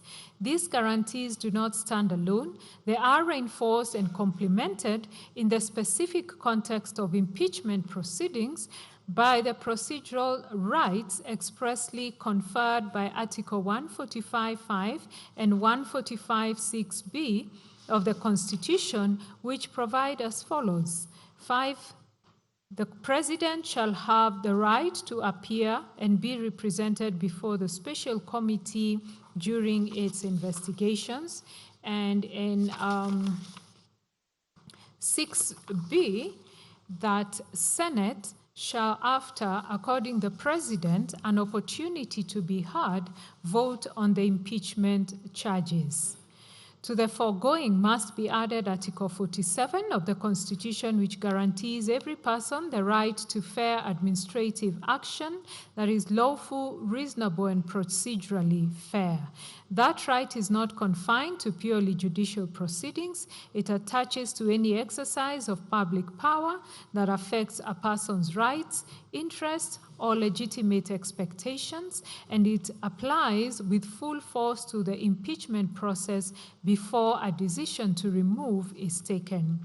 The Supreme Court in Sonko reaffirmed this position, holding that during the process of removal, both the right to fair administrative action under Article 47 and the right to a fair hearing under Article 50 accrue to the office holder whose removal is sought. This court reads that holding as applying with equal force to His Excellency Gachagua in the present proceedings. The Supreme Court further held that while impeachment is a political process, it is equally subject to constitutional discipline and the principles of natural justice, and that courts will not interfere with the merits of Parliament's decision unless a violation of fair hearing rights or procedural improprieties established. These two propositions together define both the standard the Senate was required to meet and the scope of this court's supervisory jurisdiction in assessing whether it did so.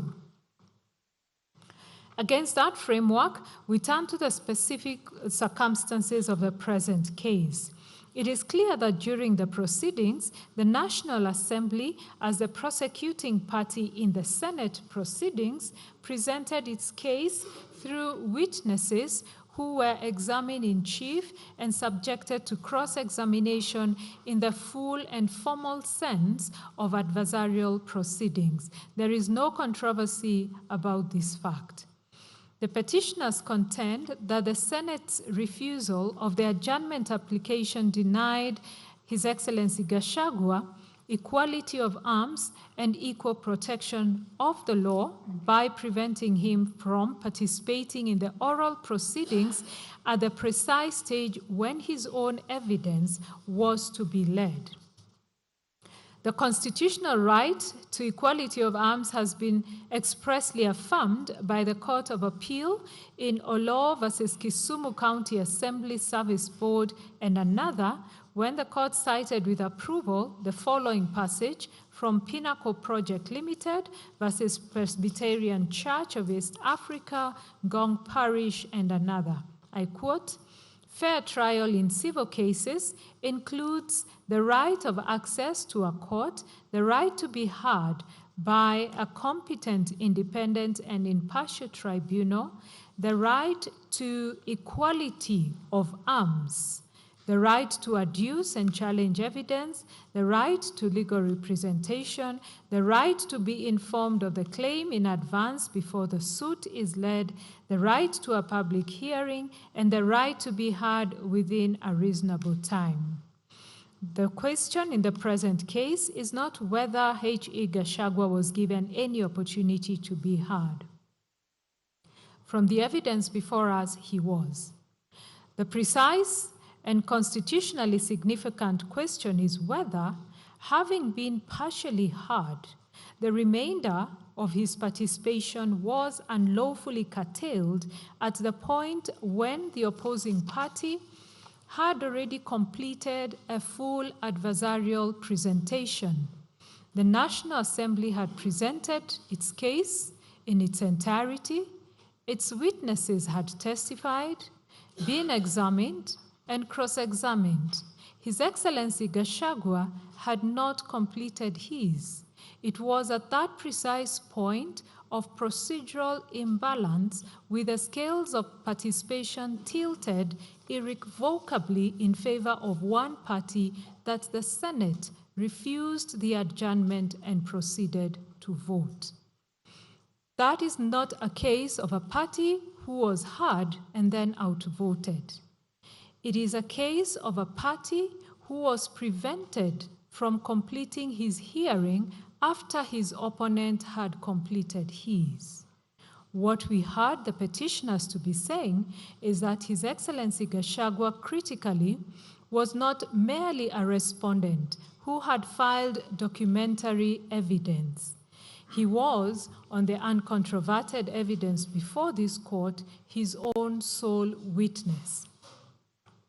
He was the only person who could speak to the facts from his own personal knowledge, give a first-hand account of the allegations before him, and submit himself to cross-examination in a manner that would have allowed the Senate to assess his credibility directly.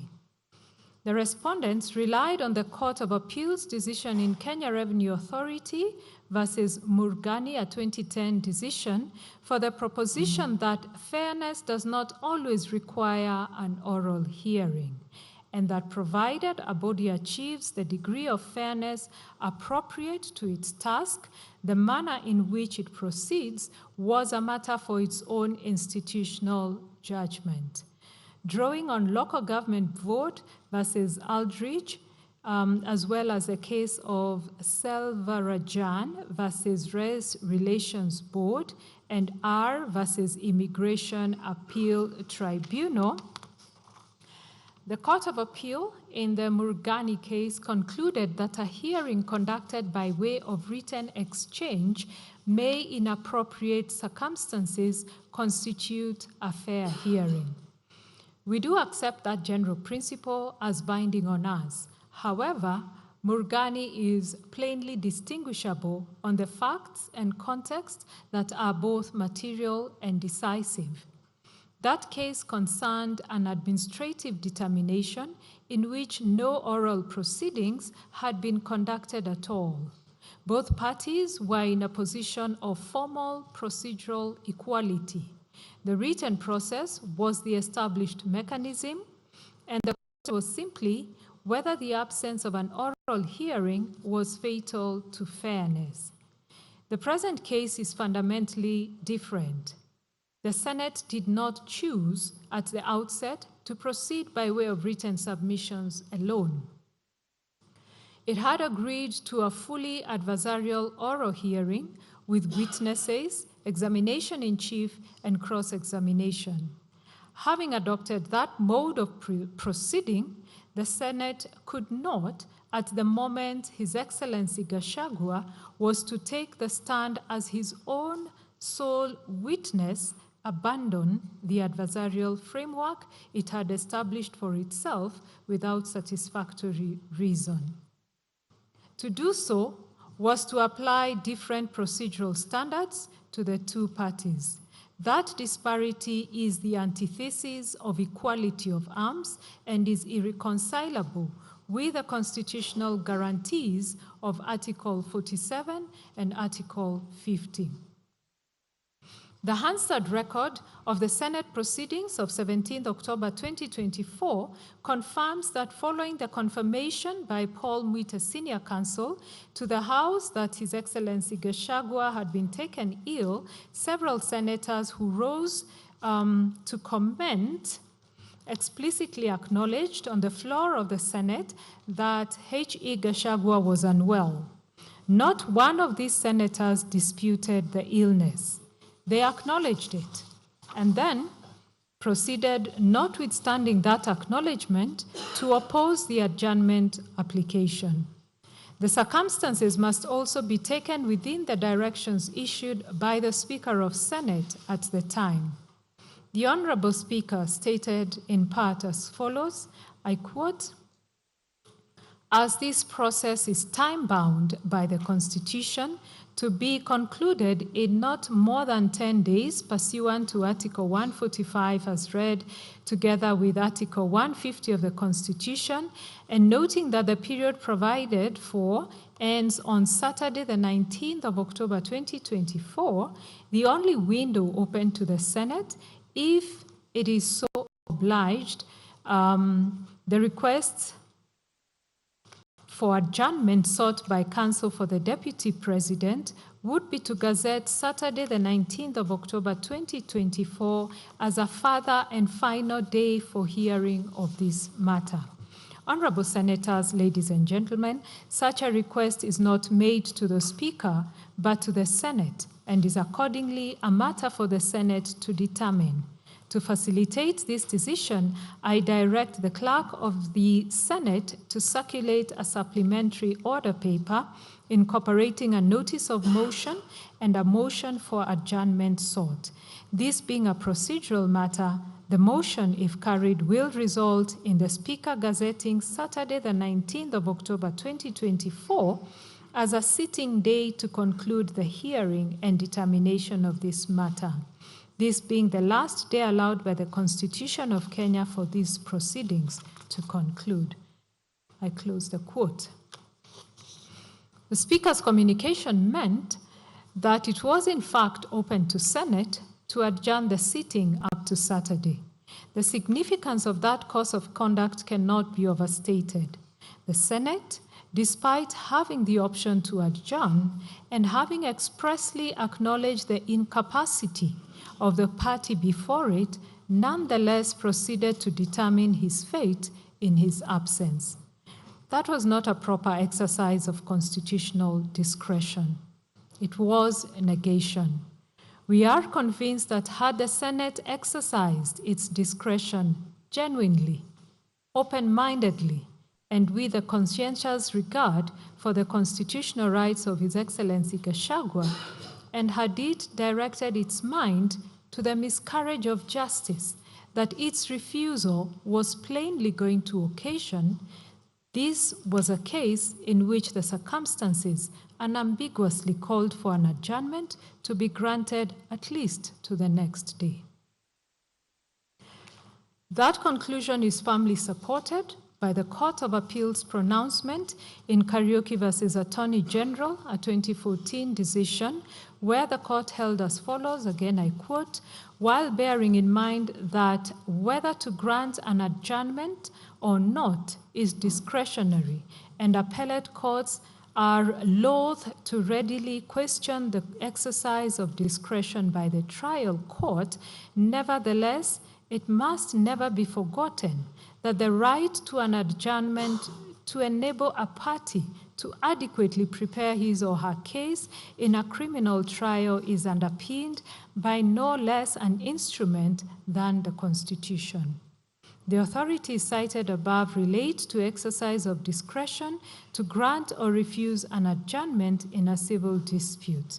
We are of the opinion that although the same principles are relevant in respect of applications for adjournment of criminal trials, nevertheless, because of the constitutional basis of that right and the potential impact on a citizen's liberty, the court is obliged to be more circumspect in rejecting an application for adjournment and to specifically consider whether denial of such a right guaranteed by the Constitution would result in miscarriage of justice. In denying the appellant's application for adjournment, the court-martial in that particular case also did not address its mind to the critical question of whether denial of the adjournment would occasion a miscarriage of justice. In Job Obanda versus Stage Court International Services Limited and another, this court, that is the Court of Appeal, was emphatic that where, amongst others, a judge fails to apply his mind to the question whether a miscarriage of justice might be occasioned to a party who is refused an adjournment, that would constitute sufficient basis upon which an appellate court would be entitled to interfere with the exercise of jurisdiction, close of quote. We say so with a full appreciation of the non-derogable nature of the right to a fair trial. It is not a right that yields to constitutional timelines or political exigencies. It is an absolute constitutional guarantee, and its violation cannot be justified by reference to any competing constitutional interest, however weighty or pressing that interest may be. This finding becomes even more compelling when one considers the Senate's misdirection in its interpretation of Article 145(4)(b). Senate appeared to imagine that it had 10 days within which to dispense the impeachment hearing itself. Yet, the text and structure of that provision, according to us, make it clear that the 10-day period was intended to apply exclusively to the special committee once constituted. We have addressed in detail our understanding of Articles 145(3)(b) and 145, sub-article 4 to 6 in the preceding section of this judgment, and we do not propose to repeat that analysis again here. Finally, we wish to make brief observations on the affidavit of Dr. Daniel Kibuka Gikonyo, sworn on the 28th of April 2026, which was admitted into evidence by leave of this court and tested by cross-examination when Dr. Gikonyo attended to give oral testimony.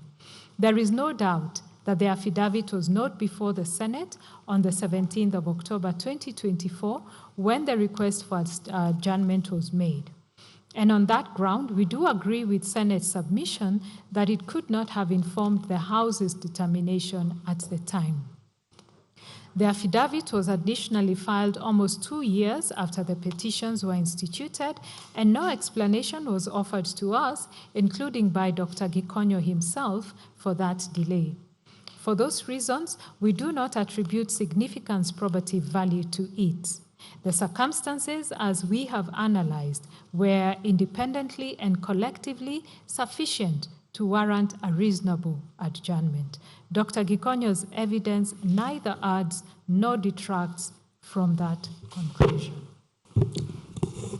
In conclusion, therefore, upon careful consideration of the consolidated petitions, the responses filed, the submissions of counsel, and following our deliberations and analysis, we now pronounce ourselves on the issues presented. On jurisdiction, we hold that the impeachment proceedings challenged herein are justiciable. This court possesses jurisdiction under Articles 22, 23, and 165 of the Constitution to determine whether the National Assembly and the Senate acted within constitutional bounds, complied with constitutional procedures, respected constitutional rights, and remained faithful to the constitutional safeguards governing the impeachment of a deputy president. On allegations of bias, the allegations of bias, predetermination, and conflict of interest advanced against the speakers, members of parliament, and senators are unsubstantiated. They rest on political inference and suspicion rather than objective evidence capable of satisfying the required threshold. On public participation, we are satisfied that the public participation conducted by the National Assembly in connection with the impeachment of His Excellency Gachagua met the constitutional threshold. The Senate did not violate Articles 10 or 118 by failure to conduct its own independent public participation. We further hold that public participation was not constitutionally required for the nomination and approval of His Excellency Kindiki as Deputy President under Article 149, Sub-Article 1. Constitutionality and legality of standing orders. We find and hold that the impugned standing orders of the Senate and the National Assembly are not unconstitutional. Composition of the National Assembly, role of IEBC, and nomination of the Deputy President. We find that while the failure by Parliament to enact legislation on the gender rule remains a constitutional concern, this court has recently clarified in the Conchella and others decision that the remedy under Article 261 is still available and must be pursued through the proper procedural channels. Consequently, it would be premature to hold that the National Assembly was improperly constituted for purposes of considering the impeachment motion. We find that no input or intervention by the IEBC was constitutionally required in the midterm replacement process under Article 149, Sub-Article 1. The absence of IEBC involvement did therefore not render the nomination or filling of the vacancy unconstitutional. The gazettement of the Senate resolution, the President's nomination of His Excellency Kindiki, and the National Assembly's approval did not contravene the Constitution merely because they were undertaken expeditiously. We therefore affirm that the nomination and appointment of His Excellency Kindiki as Deputy President was valid. Constitutional processes. We find that Parliament ought to urgently enact a dedicated statutory framework for the removal of the Deputy President under Article 150. The phrase, in quote, with the necessary modifications, is a substantive constitutional directive requiring Parliament to adapt the presidential removal framework to the distinct constitutional position of the Deputy President. However, the absence of such legislation does not vitiate the impeachment process already undertaken. We further hold that under Article 145, the Senate was at liberty to conduct the trial either by way of plenary or through special committee. The right to fair trial under Article 47 and Article 50, we find that His Excellency Gachagua's rights were infringed when the Senate declined to allow an adjournment. This violation constitutes both a vindication of his rights and a recognition of the constitutional infirmity in the process, but does not undo the impeachment itself, given the finality of Article 145, Sub-Article 7, and the constitutional absurdity that would arise from dual incumbency. The Constitution is the grundnorm, and where that grundnorm deliberately and unequivocally withholds authority from the court, such limitation must be respected.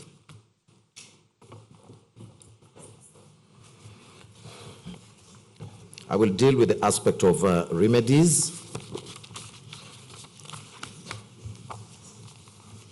Before pronouncing our final orders, we deem it necessary to first address the nature of remedies sought and to explain their constitutional foundation. This court has been invited to grant various reliefs arising from the partial success of the consolidated petitions. Our jurisdiction to issue such reliefs is firmly anchored in Article 23 of the Constitution, which empowers the court to grant appropriate remedies for the enforcement of rights and fundamental freedoms. These remedies include declarations of rights, injunctions, conservatory orders, declaration of invalidity of any law that denies, violates, infringes, or threatens a right or fundamental freedom in the Bill of Rights and is not justified under Article 2, Subarticle 4, orders of compensation, and orders of judicial review. The courts have, over time, provided guidance on the considerations applicable in granting constitutional reliefs. In affirming that a court is not confined to the remedies expressly enumerated under Article 23, the Court of Appeal in Total Kenya Limited versus Kenya Revenue Authority 2013 reported, held that even where specific reliefs are expressly provided, a court is not precluded from issuing any other orders under the inherent jurisdiction, as long as such orders are necessary to ensure that justice is done between the parties. In the same vein, the High Court in Simeon, Kioko, Kitheka, and 18 others was the county government of Machakos and others, held that Article 23 of the Constitution does not expressly bar the court from granting conservatory orders where the constitutionality of legislation is challenged. Similarly, in Republic versus Ex parte, Chudasama, the court emphasized that courts retains inherent jurisdiction to fashion appropriate remedies to secure the ends of justice.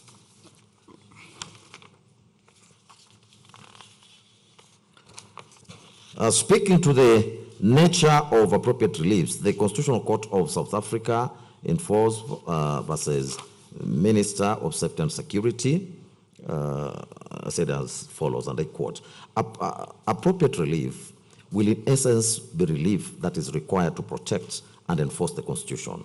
Depending on the circumstances of each particular case, the relief may be a declaration of rights, an interdiction, an interdict, a mandamus, or such other relief as may be required to ensure that the rights enshrined in the Constitution are protected and enforced. If it is necessary to do so, the courts may even have to fashion new remedies to secure the protection and enforcement of these all-important rights, end of quote. Regarding declarations and damages for constitutional violations, the Court of Appeal in Gitobo, Imanyara, and others versus Attorney General, report in 2016, emphasized that constitutional remedies are not confined to declarations alone, but may extend to compensatory relief where rights have been infringed. The court observed that damages serve not merely as recompense to injured party, but also as a means of vindicating the Constitution itself, and ensures that violations are met with effective and meaningful redress. In referring to Lord Nichols at paragraph 18 and 19 of that decision, the Court of Appeal affirmed the position that, and I quote, when exercising this constitutional jurisdiction, the court is concerned to uphold and vindicate the constitutional right which has been contravened. A declaration by the court will articulate the fact that the violation, but in many cases, more will be required than words. If the person wronged has suffered damage, the court may award compensation. The comparable common law measures of damages will often be a useful guide in assessing the amount of this compensation. But this measure is no more than a guide, because the award of compensation under Section 14 is discretionary, and moreover, the violation of the constitutional right will not always be conterminous with the cause of action at law. An award of compensation will go some distance towards vindicating the infringed constitutional right. However, How far it goes will depend on the circumstances, but in principle, it will not suffice. It may not suffice. In fact, that the right is violated was a constitutional right adds an extra dimension to the wrong. An additional award, not necessarily of substantial size, may be needed to reflect the sense of public outrage, emphasize the public outrage, emphasize the importance of the constitutional right and the gravity of the breach, and to deter further breaches, end of quote. All these elements have a space in this additional, in the additional award. Redress in section 14, sorry, that's still the quotation, which I need not go through it.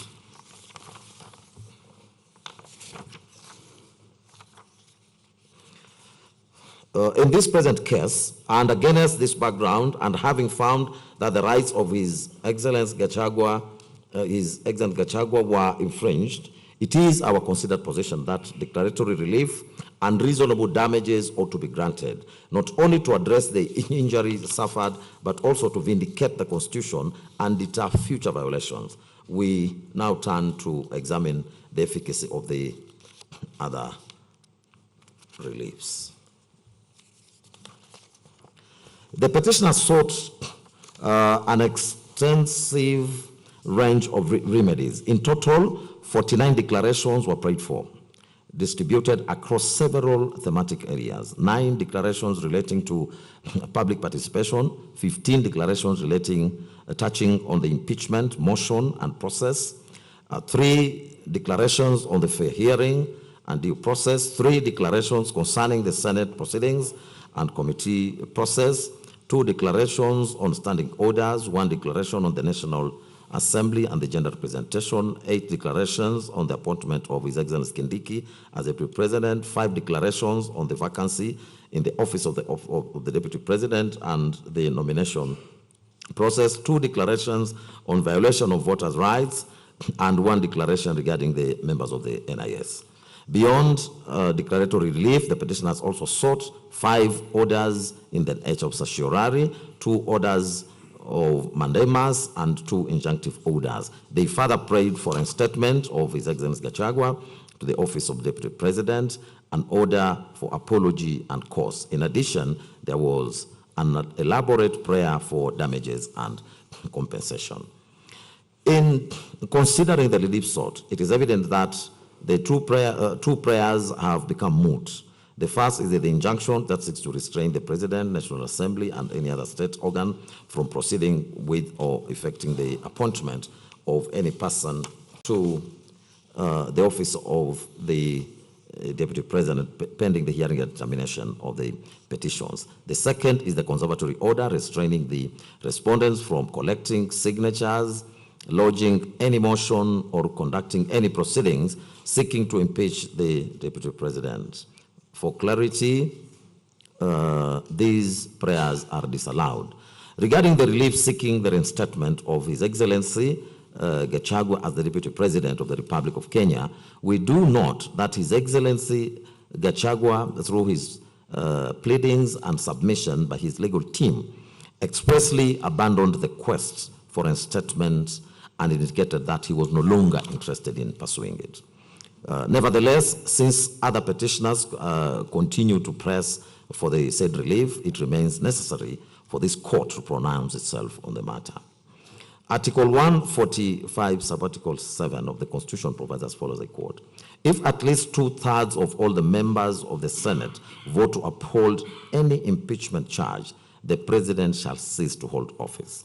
This provision speaks to the finality of the Senate's resolution once it upholds an impeachment charge. Upon such resolution, the President or Deputy, as the case may be, stands impeached and ceases to hold office. The constitutional text is categorical that the cessation of office is automatic and does not require any further act of implementation. The impeachment resolution once validly passed by the Senate, is self-executing and a fait accompli.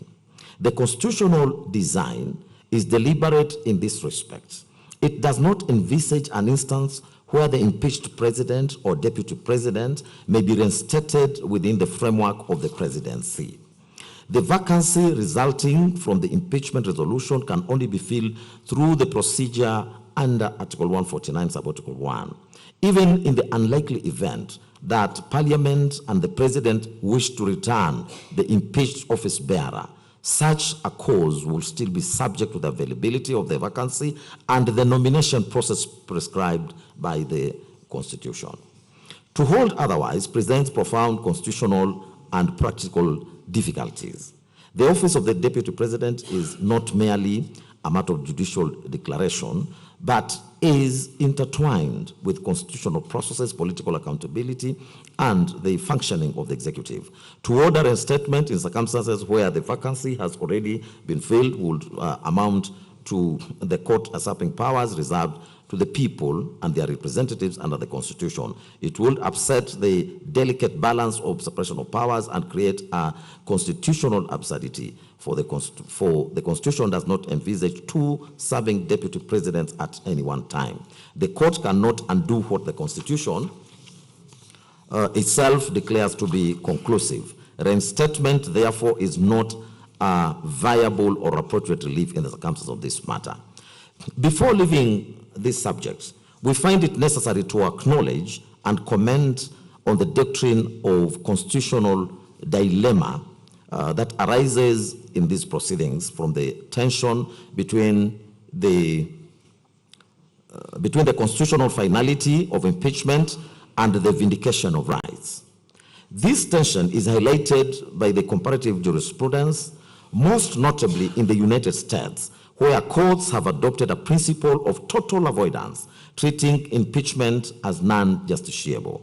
Yet our own constitutional framework demonstrates that avoidance cannot resolve the question that persists. In view of the recurring tension, a constitutional amendment clarifying the scope of impeachment finality and the role of judicial review may be warranted. At this juncture, we also find it necessary to distinguish the process of removal of a county governor from that of the president and the deputy president. To begin with, Article 181 of the Constitution sets out the grounds upon which the county governor may be removed from office. They are gross violation of the Constitution or any other law, B, serious reasons to believe that the governor has committed a crime under national or international law, C, abuse of office or gross misconduct, and D, physical or mental incapacity to perform the functions of the office. Article 181, Sub-Article 2, assigns Parliament the responsibility of enacting legislation to provide for the procedure for removal of a county governor. That legislation is the County Government Act, which we'll be referring to as the County Act in this discussion. And Section 33 thereof prescribes the detailed procedure. It provides for initiation of a motion in the County Assembly, transmission of the resolution to the Senate, investigation by a special committee, the governor's rights to be heard, and ultimately a vote by the Senate delegations. If upheld, the governor ceases to hold office. If rejected, the motion may only be reintroduced after 3 months. When this process is juxtaposed with the removal of a president and deputy president, and Article 144 and 144.5, several key differences emerge. First, whereas the president and the deputy president may be removed either on grounds of incapacity or impeachment, a county governor is removable only on the 4 grounds enumerated in Article 181. Section 33 of the County Act, however, introduces impeachment terminology, thereby expanding the constitutional parameters in a manner that is troubling. Second, the removal of the president and the deputy president is provided for directly in the Constitution. while the removal of a governor is legislated under the County Act. This distinction is critical. Under Article 2, Sub-Article 4, legislation is subordinate to the Constitution and may be declared unconstitutional by a court, whereas constitutional provisions themselves cannot be impugned. Thus, while the Senate vote under Articles 144 sub-article 10 and 145 sub-article 7 is final and beyond judicial review, the Senate vote under Section 33 subsection 7 of the County Act is susceptible to challenge. Courts may proceed to stay and quash a resolution to remove a governor and even halt the filling in of the vacancy, but such judicial interventions cannot be imagined in the case of a president or the deputy president. Third, the manner of filling in the vacancies also differs. Under Article 149, a vacancy in the office of the deputy president is filled by presidential nomination and voting in the National Assembly, whose vote stands final and is self-executing. By contrast, the Constitution does not prescribe how a vacancy in the office of deputy governor is filled. Section 32D of the County Act provides for nomination by the governor, approval by the county assembly, and appointment thereafter. This statutory process, unlike the constitutional one, is amenable to judicial review and may be stayed or quashed.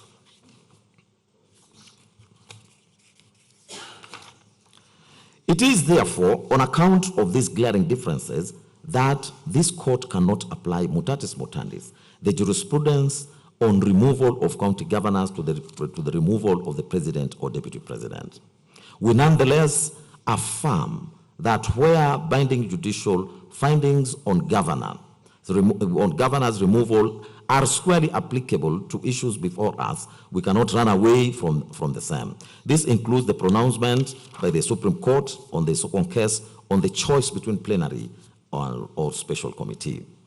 In sum, therefore, whereas Article 144 and 145 embodies what may be termed as constitutional finality, the provisions of the County Act represent a form of statutory finality, thereby actuating the distinction between the two.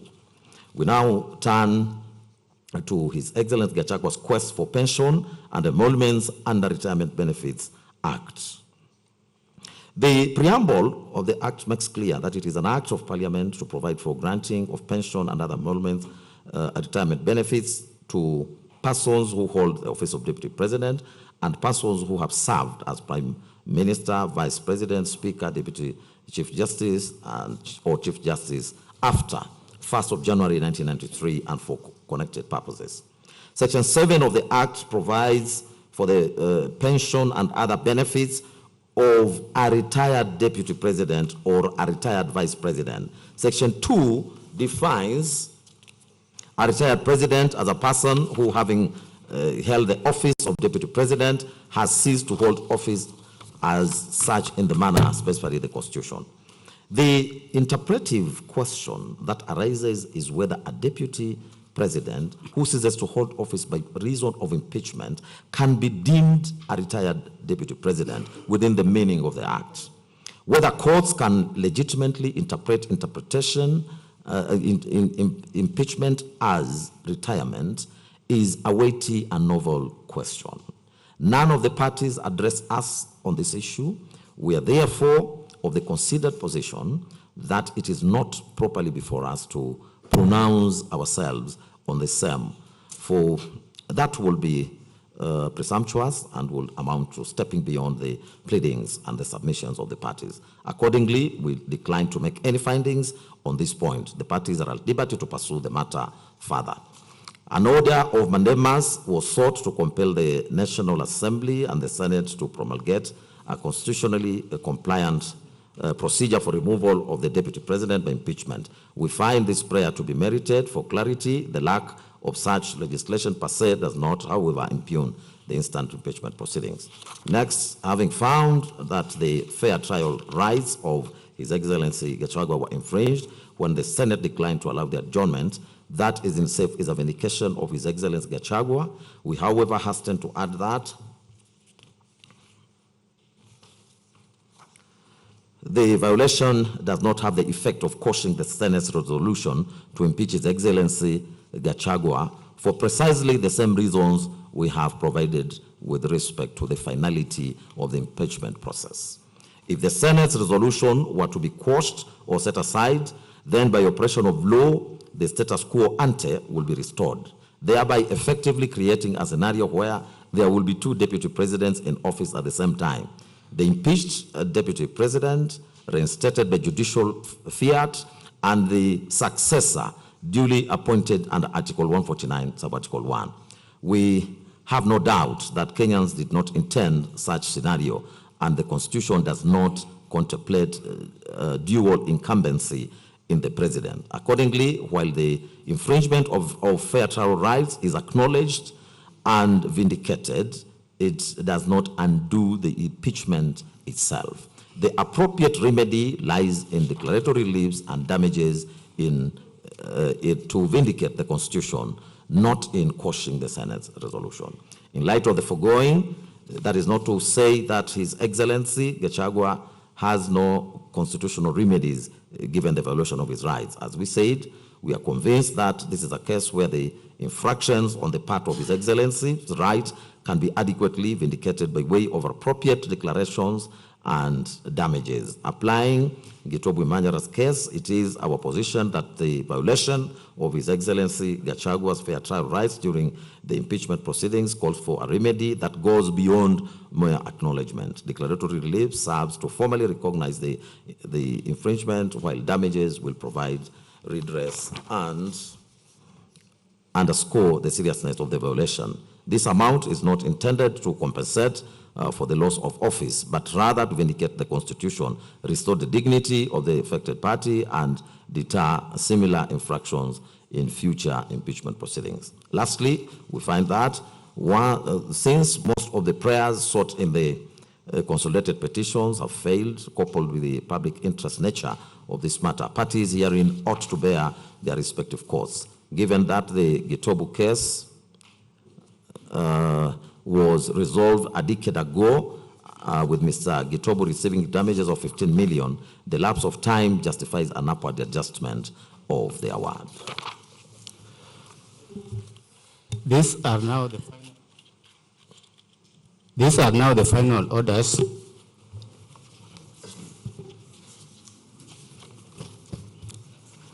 Arising from all that we have said, these are the orders that we make.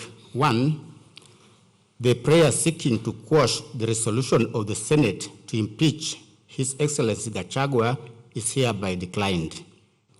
2, a declaratory order is hereby issued that His Excellency Gachagua's fair trial rights were infringed when the Senate declined to allow an adjournment in the impeachment proceedings despite his absence. 3, a declaratory order is hereby issued affirming the constitutional necessity for Parliament to enact a dedicated statutory framework governing the impeachment of Deputy President under Article 150 of the Constitution. 4, the court makes no findings on pension and emoluments. The first petitioner is at liberty to pursue the matter before an appropriate forum. 5, the court awards constitutional damages of Kenya shillings 50 million to His Excellency Gachagua payable by the Senate to vindicate the Constitution, restore the dignity of the affected party, and deter future violations. 6, parties shall bear their own costs given the public nature of these proceedings. And lastly, for the avoidance of doubt, any prayer not expressly allowed herein is accordingly disallowed. Before we take leave of this matter, we wish to record our appreciation to all counsel who appeared in these proceedings and all parties for their industry, diligence, and the quality of their submissions. Your collective effort has contributed to the development of constitutional jurisprudence on this subject. We also extend our gratitude to the judiciary staff who worked tirelessly to support the bench in ensuring that this decision, the first of its kind under the Constitution 2010, was rendered in time. Thank you very much.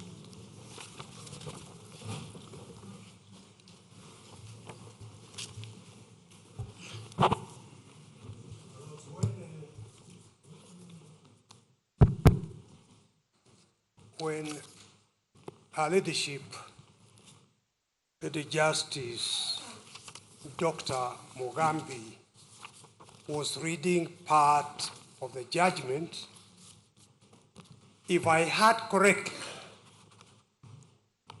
she said that the 10th respondent, UDA, filed written submissions on 28th August 2026. If my hearing is correct, then quite manifestly that is a typo that the court might wish to correct. Secondly, the first petitioner applies to have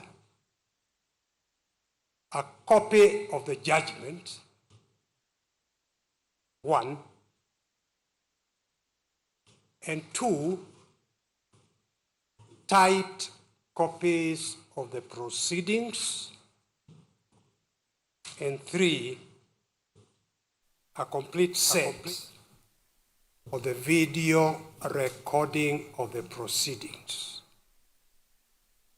We would wish to have those as quickly as possible, of course, upon payment of the necessary court fees. It's a long judgment, and I am sure the first petitioner will want to be advised once we as counsel understand each of the issues addressed in the judgment. This honorable court has rendered its opinion, so there is nothing to be raised with this honorable court. But once we understand each issue by reading the judgment, the proceedings, and the video recording, we will then be in a position to advise the first petitioner, for example, on whether to pursue his other rights, as this court has indicated. I thank the court. Thank you. May it please you, my lords, my lady. Njeri Maina for the third petitioner. I wish to request for the typed certified proceedings and the certified judgment. And my lords, my lady, for the tidiness of the proceedings, I request on behalf of all other petitioners in this matter. The third petitioner has already filed their notice of appeal. We request that you expedite the proceedings and the judgment so that we can take it on from here. Thank you. My Lord, my name is Deb Wanjiru. I have sat here for approximately 10 hours listening to this judgment. I certainly have heard you clearly and the disposition. Equally, despite it being the judgment of the court, I do not agree with some of the issues that the court has deliberated and the conclusion the court has arrived at. And most importantly, my Lord, when we came before you, we only did not just come for judicial recommendations on legislations. We thought that, my Lord, will leave this court with a clear judgment on how a violation ought to be dealt with.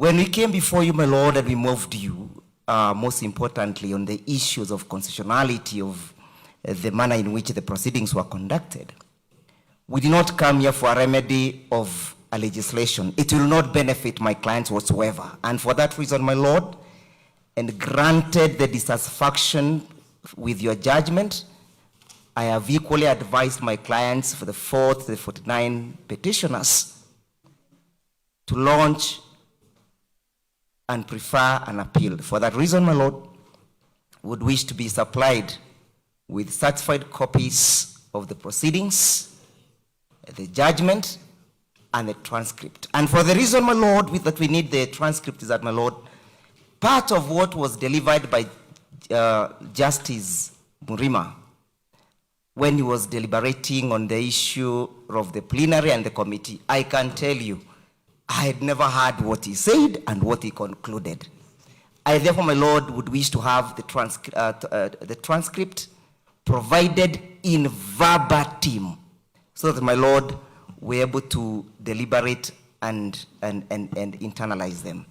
We are otherwise not dissatisfied. We are otherwise dissatisfied, and we shall not watch when the Constitution is being buried. Thank you.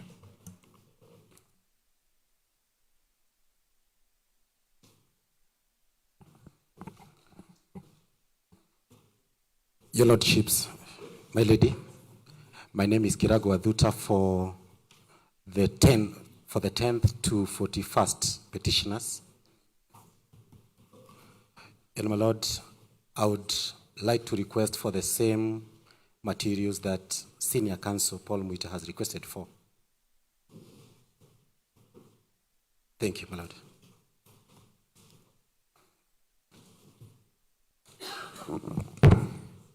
My lords, my lady, I do associate myself with the submissions of fellow councils.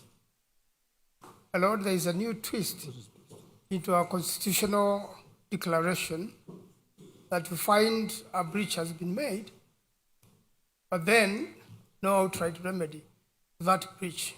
My Lord, if the Constitution has been breached, then clearly it means then the Senate where I sat and I followed the proceedings, it means that it didn't do its duty as required by the Constitution.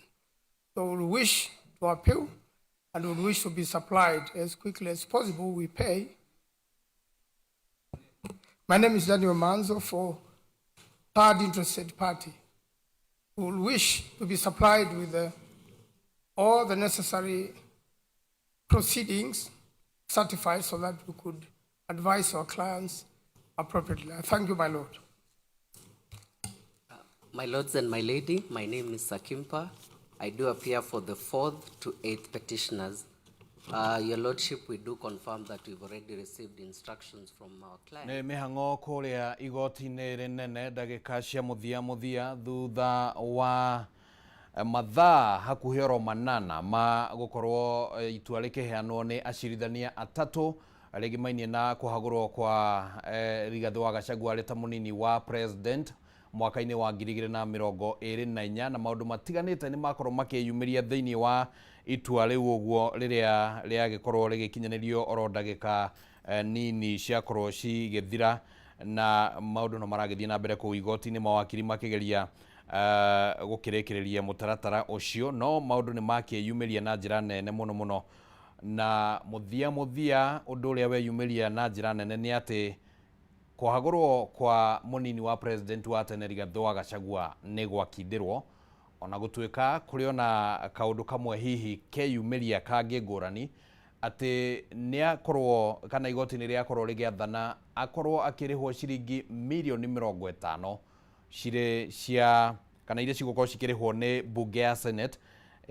Na nĩ tũgũkorwo tũgĩthikĩrĩria wakiri na mũthathaũri wa maũndũ ma kĩũteti arĩa tũkĩrĩ nao gũkũ thĩinĩ wa studio tũkĩigue nĩ maũndũ marĩkũ magĩkorwo makĩnyita na nĩ atĩa kumanagia na haha ũguo gũthiĩ na mbere maũndũ ma gũkorwo magĩikara atĩa. Gũkũ thĩinĩ wa studio twĩna Zack Kĩnuthia, nĩ mũnini wa mwandĩki mũnene wa kĩama kĩa Jubilee na no wakiri, nĩ gũkorwo agĩtũteithia kũgĩa na ũtaũku wa maũndũ matiganĩte merĩ matatũ ũguo ma maũndũ marĩa magĩtuo kũrĩa igoti-inĩ.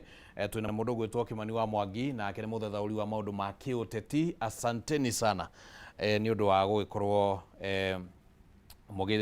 mugitengete ni gutenga ihinda kwamura kiugo kiria ithuĩ tumenyerete ni gutenga riu utatenga kio ni gutuhurithia to ni kiri mwene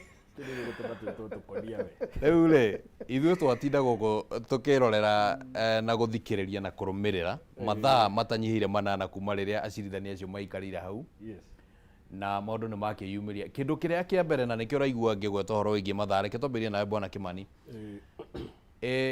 no ũkorwo hihi nĩ hauma na itanya rĩa kũhũthĩra mathaa macio mothe kũheana ruling ona tũtanakinya he ruling ũrĩa yaheanwo ũkona ũririkane Supreme Court ĩkĩheana itua rĩa maumĩrĩra ma matua mao ma gĩthurano gĩa 2022 gĩa president mokire makĩheana summary ya judgment yao magĩcoka makiuga andũ methomere mũndũ ũkwenda thia download judgment amethome yothe judge ya nĩ mauma na kanya ga gwĩka ũguo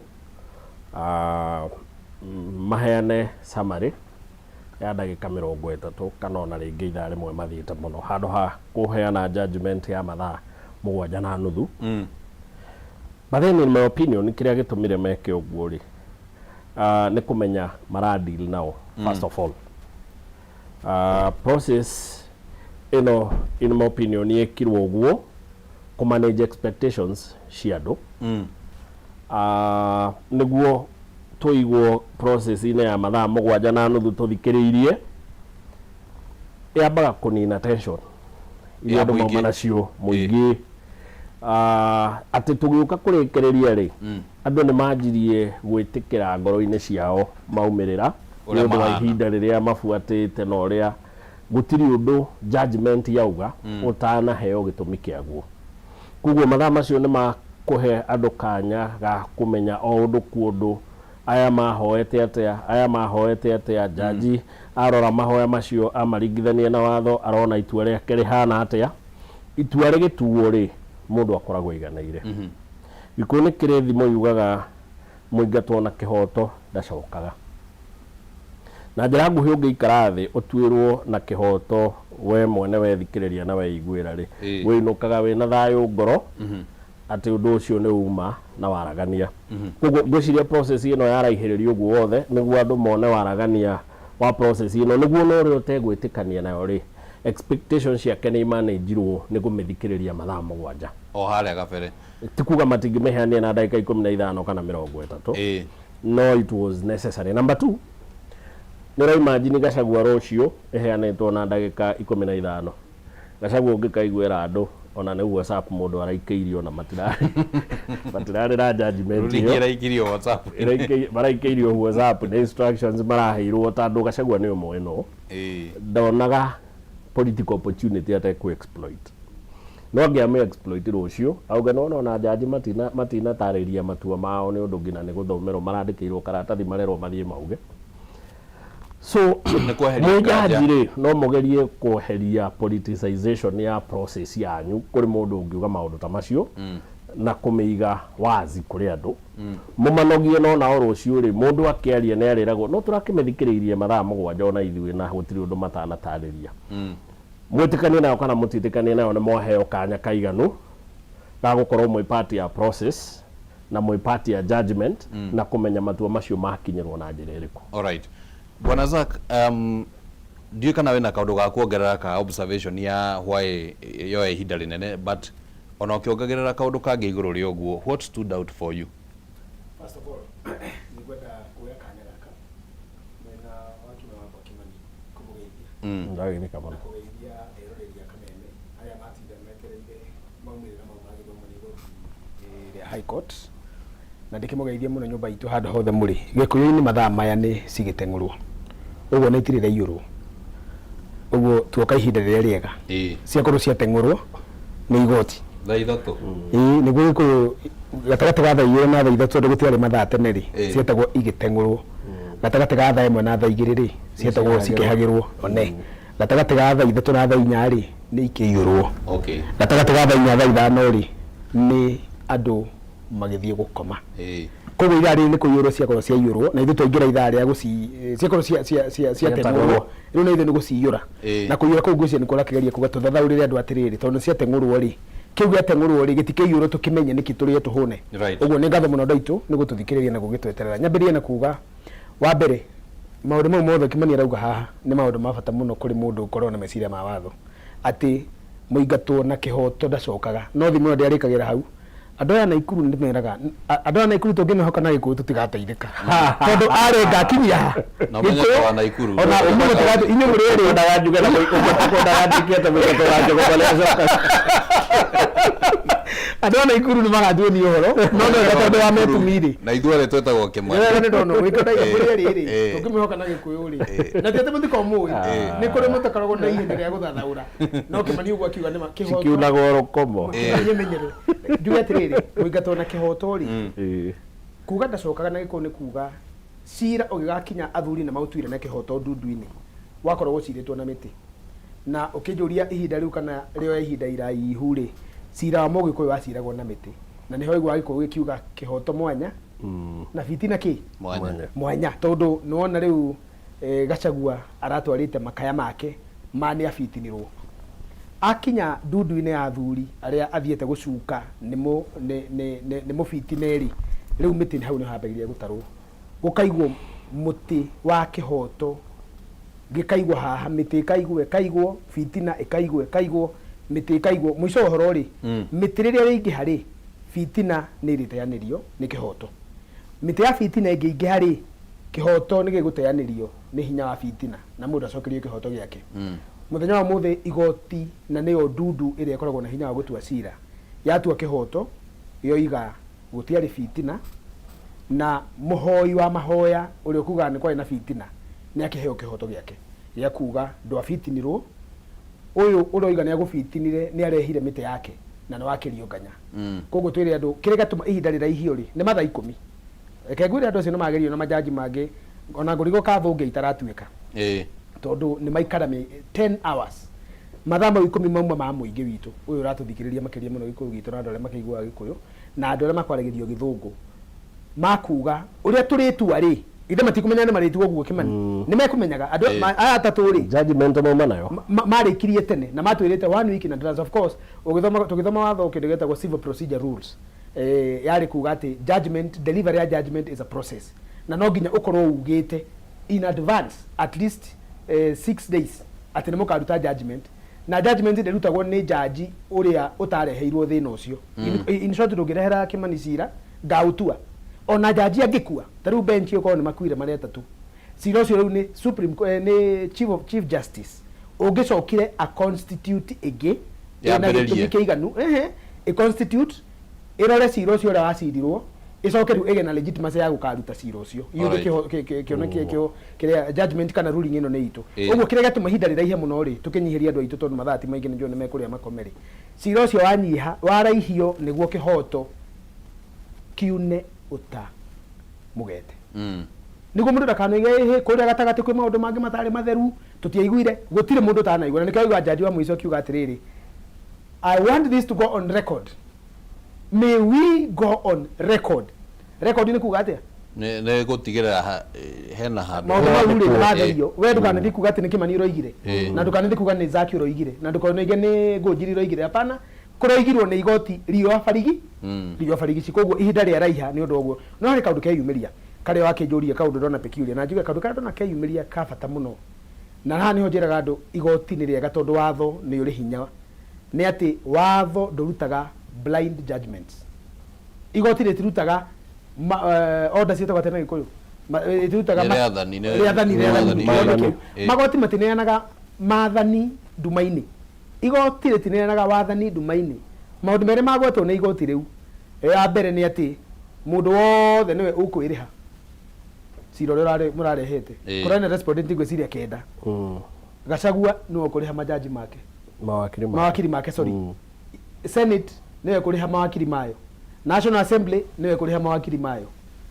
Deputy President's Office riu ina uria Kindiki niwe kuriha maundu ma William Ruto auma na mawakiri make ha as a respondent no nginya arehe mawakiri make koguo gutire mundu wakitigwo agithie kurihio na nikio igoti riga atiriri twarora cira uyu ri hario handu Gachagua oinirwo kihoto na muti ucio wake omwe wainirwo ri ni ati atwirirwo ndagika ya mwisho atariho koguo ni mamutengereirie matietereirie ahone ni mangietereirie ahone acoke niguo cira tuwe hau no igoti rietengere kuga atiriri ti kuga ati kumuhagura niguo gutuika affected kuhagurwo ni ahagurirwo na ni ahagurirwo na kihoto ona korwo ona kurio kihoto hari handu mamuneire na ni tondu wa kumunira kihoto giki ri matinathie bunge mari senate senate tondu nyumo inire kihoto giake kamuti kau kamwe karuthanju gaka moinire mukumuriha milioni 50 koguo senate niyo yerwe rihe ti exchequer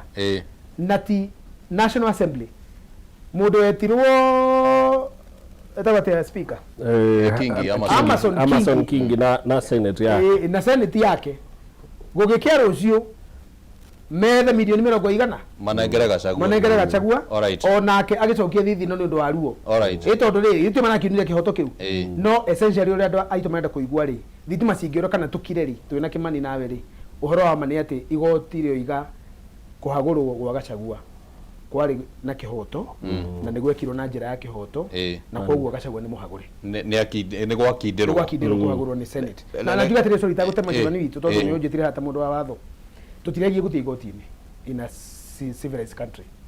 Impeachment ti process ya magoti aca impeachment ndikagwo ni magoti the America na kwa neko maundu mau impeachment ti mandate ya igoti ritikoragwo judiciary has no role of impeachment judiciary ikoragwo na wira wa interpretation of laws uhoro wa impeachment ne political process more than legal process. Alright, abonyitira roho. Kekubeli niguo tore athomu tugaire nyumba itu uge wa watho. Thomithĩtie na milioni 1 watho.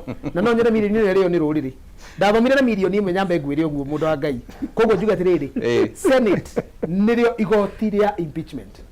Na ĩtagwo the trial court of impeachment in the civilized world is called the Senate. Mabũrũri mothe me Senate gũkũ thĩ rĩ. Senate ni werutaga wira ucio ona the National Assembly no kure procedure no nginya ambiriria koguo ri yigie kuma kuri MP yeti mutuse wa kirutira waganu ucio mutuse titiwaganu ne petition ya wira wake kiruta mutuse ne mundu ni akuda no muno kimani mutuse ne rutira watho wake athi igoti-ini athi assembly ya National Assembly ona kwina merit ri ndiri na hinya National Assembly ndiri na hinya wa ko impeach mundu igoti rĩrĩa rĩna hinya na rĩrĩa rĩna ũhoti ũcio na rĩrĩa rĩhetwo hinya ũcio nĩ gatiba rĩtagwo Senate nikio Senate ya muhagura ri that was final turoiga impeachment was na gĩthũngũ turoiga atĩa ne political process impeachment was done what today upheld. All right. So if it is being upheld today who gave it of course ne bunge wanake manire ke joke haliwe with the same question tondu no agithikiririo nawe uria Zaka agithikiriria ni maundu mariku ma stand out haliwe thiini wa cira ucio well undu wa mbere ri igoti ni rionania gutia kindu gitagwo separation of powers uguo ni kuga atiriri katiba ya 2010 ni yagaire yugite hinya wothe no andu no andu ni moyaga hinya ucio makaugaira honge ithatu cia thirikari honge ya mbere ri igatuo ikaheo hinya wa gutua mawatho na kumathondeka mawatho na ku represent andu na ku oversight thirikari kana gutigirira thirikari ni irahuthira mbeca cia muingi na hinya uria hetwo kiwatho honge ya kerĩ ĩtagwo executive nayo ĩkaheo hinya nĩ andũ wa kũran affairs cia bũrũri na kũramata ũtonga wa bũrũri honge ya gatatũ rĩ ĩkagaĩrwo hinya wa kũinterpret watho na gũtigĩrĩra honge ici ingĩ igĩrĩ nĩ ciarũmĩrĩra watho ũrĩa ugĩte kana ũrĩa wagĩrĩire now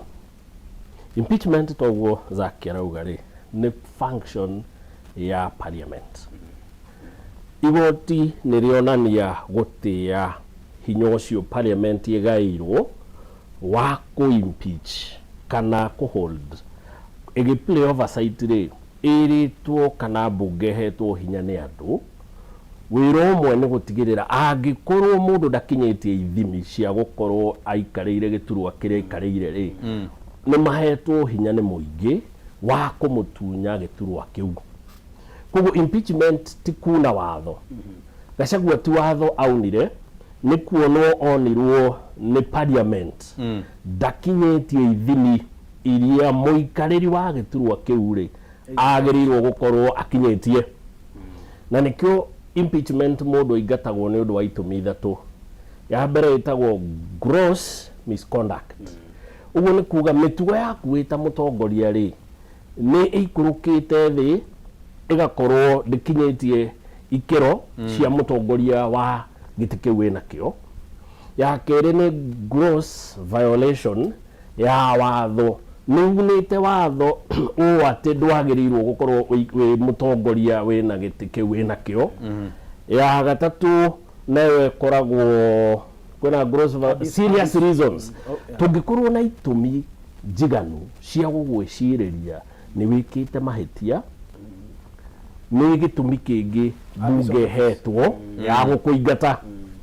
Bugo mundu ndaigatagwo ni gukorwo mwihia kana muni wa watho aingatagwo ni kwaga gukinyeria ikiro iria kitete. Ucio ni hinya wa bunge in National Assembly na Senate. National Assembly ihetwo hinya wa kwanjia process yuyu na kurehe gugutara ithui turi ni twakinyia 2/3 turi andu 349 aria maikaraga National Assembly 2/3 ya andu acio ri ni maiguithaniria thitango icio guo twacithikiriria ri tukuona ta cinjiganu. No riu ri yathii bunge ya Senate giikaro kiu heagwo hinya wa igoti ria level ya tribunal ni igoti rithi wa magistrate court right level ya tribunal ikaheo no Senate quasi judicial yatuika quasi judicial ri no it is below, it's below the high court. Senate Senate heagwo quasi judicial court ri she heagwo powers she level ya tribunal level ya tribunal is below the high court. Hinya icio maheagwo ri ni wa gutua ta jaji giikaro kiu na nikio Gachagua ndaheirwo chance ya gutwara mawakiri make National Assembly aheirwo chance ya gutwara mawakiri make Senate tando Senate ikarete hau yari igo but it is a political court anyway tando ndiri na legal expectation ya kudetermine maundu maya beyond politics. Right. But then igoti na rio riukaga kurora process na kana kihoto giaku ni kiunirwo. Igoti ringianjia kurora kana itumi ni cia kinyete rero hanini tondu ndiramenyithio kwina atongoria mararia hare igoti-ini thutha wa itua riria riaheanwo ndiwe kana twina miario yo no tumithikiririe riu.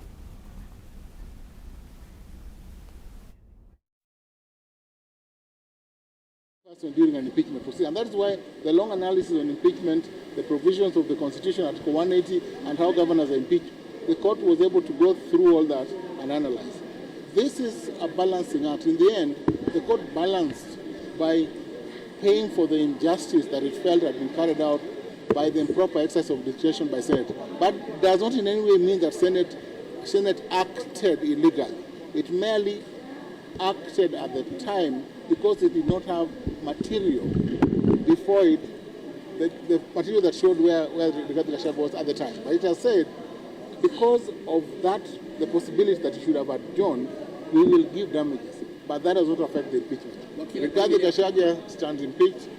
That's the position. Okay, are you saying that the process that you took Gachagua through was free and fair, yet the court actually said that he was infringed?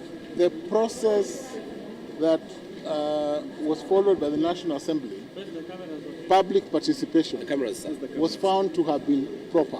That's number one. Number two, Senate needed not to undertake public participation. Number three, the court only faulted Senate for not having allowed the adjournment to the next Monday or Tuesday because there was some time. But has said that because Senate exercise his discretion through a vote of senators, that decision or that final decision or outcome cannot be faulted. What are your chances at the Court of Appeal because they filed an appeal? We win our cases. I can assure you that the political question doctrine will be dealt with at that point. All right. The independence of Senate will be dealt with at that point.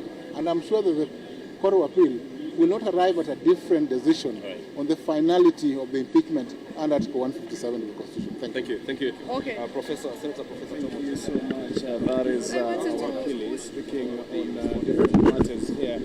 Right at the Milimani Ocio ni wakiri Professor Tom Ojienda na nowe seneta wa kule kaunti-ini ya Githumo akiheana meciria make hau megemainie na itua riria riaheanwo ni igoti na gitumi kiria giatuma mwena wa thirikari ukorwo ukihota mwena uria arakiri. Bwana Kimani he point ukurikagiriria na ningwenda hihi korwo no ukunderie ciugo. Yes. Tondu twina ndagika nini niguo tukorwo twahutahutia maundu meri matatu. Ngugaga atiriri, igoti ni riageria gutia separation of powers iria hetwo ni katiba gatagati ka honge ici ithatu cia thirikari, na ni undu mwega muno tondu otoria tutuire tugaga tutingienda thirikari ikorwo indicatory ikana koigi uterwo. Ona igoti ni riageria kuonania ona ithuĩ tutire koigi uterwo ati tondu ino ni flow itu ri twanjie ko impose wiri itu iguru ria ayangi no ngirora presentations cia mwena wa respondents ni marageragia ko insist muno ati muririkane separation of power na doctrine ya restraint mutikaigirire wira wa andu aria angi o andu me wira wao na o mubira kana ithako ni riri rules cia guku. In fact tugaga atiriri ngirikia mundu wothe wingatagwo uteti-ini through impeachment in political science tugaga those are failures of the game.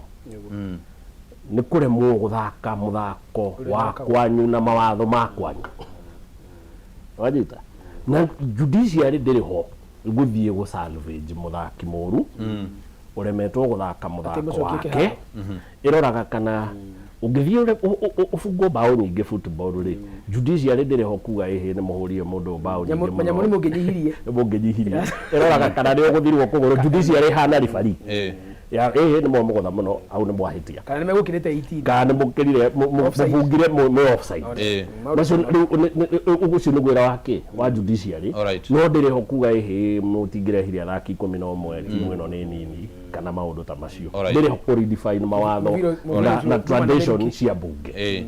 Alright, hena kaundu kagotwo ni Senator Tom Ojienda Professor wakiri Isaac arauga ati milioni ici 50 cia heano ni igoti kuri Gachagua ni meguthie ku appeal. Ni ona ta mangithie ku appeal ta megukona grounds cia kuigana kuringana na uria igoti riataririe. One, watho ni metikiritie gutetia reward iyo na niho hera gwatiriri mundu guthuire kurutaga bakiri ki euro riu uguo niguo mareka riu ni baki magirite euro niyo twekaga tu ihi waringwo itekene kihi kiu kingi waringa thi na watho ucio ndutikiritie watho wa Ngai ni ati kihi kiu mwigi ureke kembe kihuhie rugi ukire uthie kwanyu angane kware na mathina maingi muno ngani acha nike twiha ni njothe tugikura ni guo tuhana andå ana ikuru enda kuga mathina koguo icoki kwenda kwira atiriri watho rä korwo nä ithuä tå rorio kana korwo nä andå maroria aingä rä at least tondå maå ndå make mothe nä magä thå rä matingekeie kä mä 50 akä humure thithino nä kä kugä te rekwa neyo no å tikuga atä Ojienda mena respondents acio matirä na hinya wa ku appeal nä mekå appeal Senate and indeed nä mekå appeal Senate ku appeal Senate no kwenda kå hå mia Gachagua tondå nake rä u no appeal that nä igoti nene rä atuire rä matå re magutanagia å rä a marenda gwä ka rä marenda kå appeal nä guo matikamune kana mathire mangä kamune nä kå ndirä nä weo matikambe kå mune mathire nginya mbeca icio rä rä a cigagå korwo nä wahå mire koguo mena hinya wa kå appeal no hihi ko wanjå rie kana nä gå kwagä rä ire rä ingiuga ti gukwagiriire no nake no wake na kugerera wakiri wake oiga ne ko appeal judgment iriko koguo nake oiga guthie igoti ria court of appeal ko appeal maundu maya matuona nikirona magitia certified copies of this judgment or this ruling. All right. Appealing todo wajuri kiuria direct appealing is allowed on a basis of give 53 no mago si appeal ko eti court of appeal yacha kana magoti maleba in court of appeal mako appeal ko registrar wa high court ucio nĩ megũthiĩ kwa appeal nĩguo taxman kana ũrĩa metagwo igoti-inĩ harĩ marĩtwa mahũthĩkaga rĩ mathiĩ moige mbeca ici arĩ nyingĩ no rĩu mawakiri ma Gachagua nĩ magetwo okay tondũ ĩyo nĩ judgment ya ruling nĩ wĩgie kũmĩhĩtũkia no igua rĩu ũrĩa wa igoti-inĩ nĩ wĩgie kũracina andũ a bunge so you can only appeal kũrĩ registrar nĩguo oige ruling ĩrĩa oimire gũkũ gwitũ rĩ nĩ ĩraapilirwo formally no ndĩnatwarwo bench mana maundu mahuthu to ni maundu na githungu metagwo pecuniary orders. Pecuniary orders ni orders ciegie mbeca to nginya citwarwo bench ni in chambers maundu mau no madiriro namo in chambers no mathie ma appeal no kire gwa kinene ri magi appeal ciake ati wogo cietagwo orders pecuniary orders kweli milioni imwe no la milioni ndio bwana Kimani actually tuna ndagika nini but ndigera tumeha tutarorete riu now from here guthie na mbere politically what does this mean to Gachagua? Well tutigoshuka court politically mbere ti kwega tando Gachagua na magoti matatu levels high court ne upheld kana ne hakindira itua ria senate ria kumuingata now athi court of appeal ri wakiriza kana akwire gutiri evidence njerwe gutwara acha gutwara judgment iyo igekwo review ndage poke holes ni review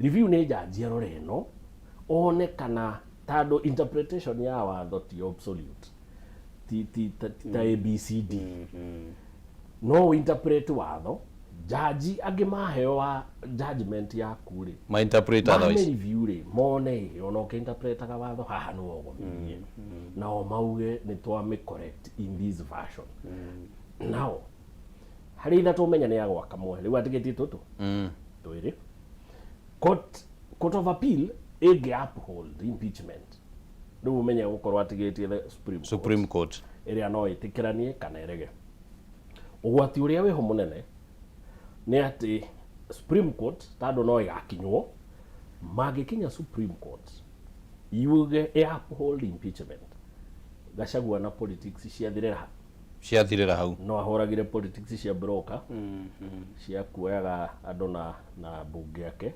akanengera mundu ungi no we ndangituika munene wa kiama ndangicagurwo mu bunge ndangiheo wira ni thirikari wi wothe ucio niguo thina wake wa process ino giuteti uria geguthakwo ri president ni matua maria mana tuo similar maria meho watho wa Sonko na ni ukugwetagwo muno ni ati Sonko erirwo ndangirugama ni Supreme Court kuguo as long as Supreme Court ndirira uphold kana ndina kindira kuingatwo gwa Gachagua no arugame ni kuri aria makoragwo mena mirugamo ateti monaga maundu mana njira igiri ndiu zake no amwe no riku ni kuri aria maugaga impeachment ni function ya bunge abonyitira maundu macio mere na twambe tuthikiriria wakiri wa mwena uyu wa Gachagua Mheshimiwa Jerry Maina ni arariria andiki a mohoro. We are governed by the constitution. It is unfortunate that you would find a process unfair as per the constitution and proceed to say that you cannot declare it null and void. It is very unfortunate. It is a sad day for Kenya. You know, this is a high court bench. It is a court that Kenyans depend on for various controversial constitutional matters, for interpretation, for guidance. To think that it does not have the guts to stand up to the executive.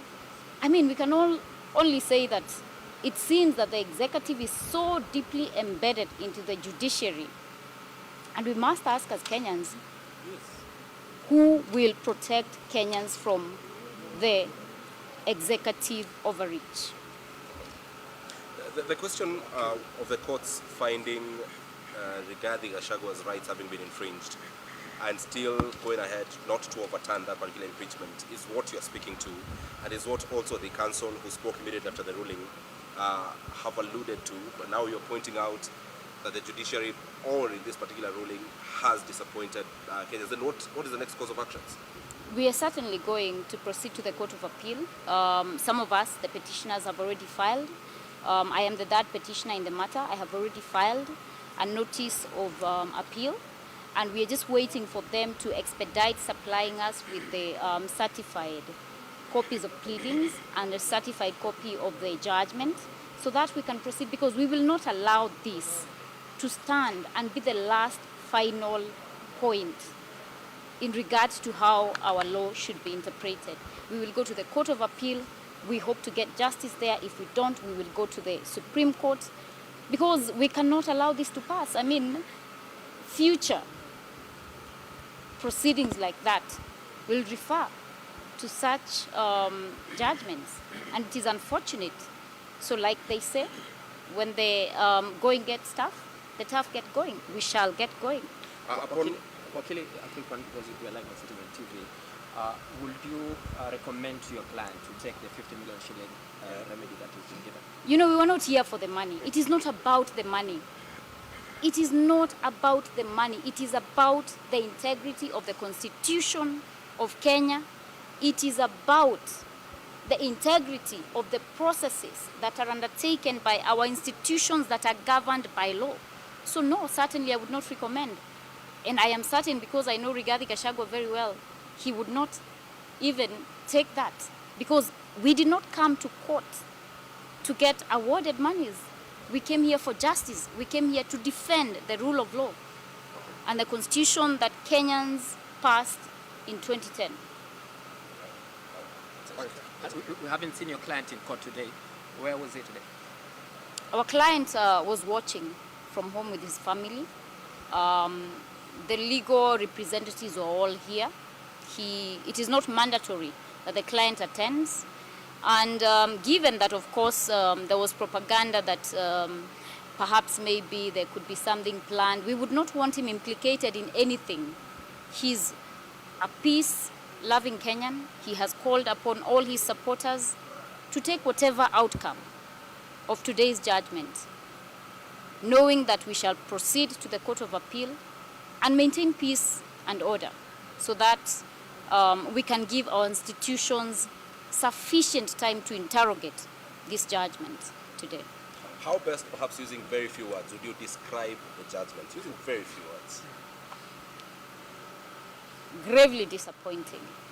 Gravely disappointing. Thank you very much. Thank you. Any other council violated? Council, you're live on No, NTV. I didn't say we shall not sit and watch the constitution being violated. Yeah. I said we shall.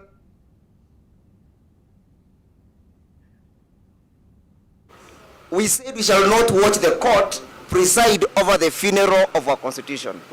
We have sat for 10 hours in a funeral for our constitution, yes. A funeral for our democracy, a funeral for our institutions.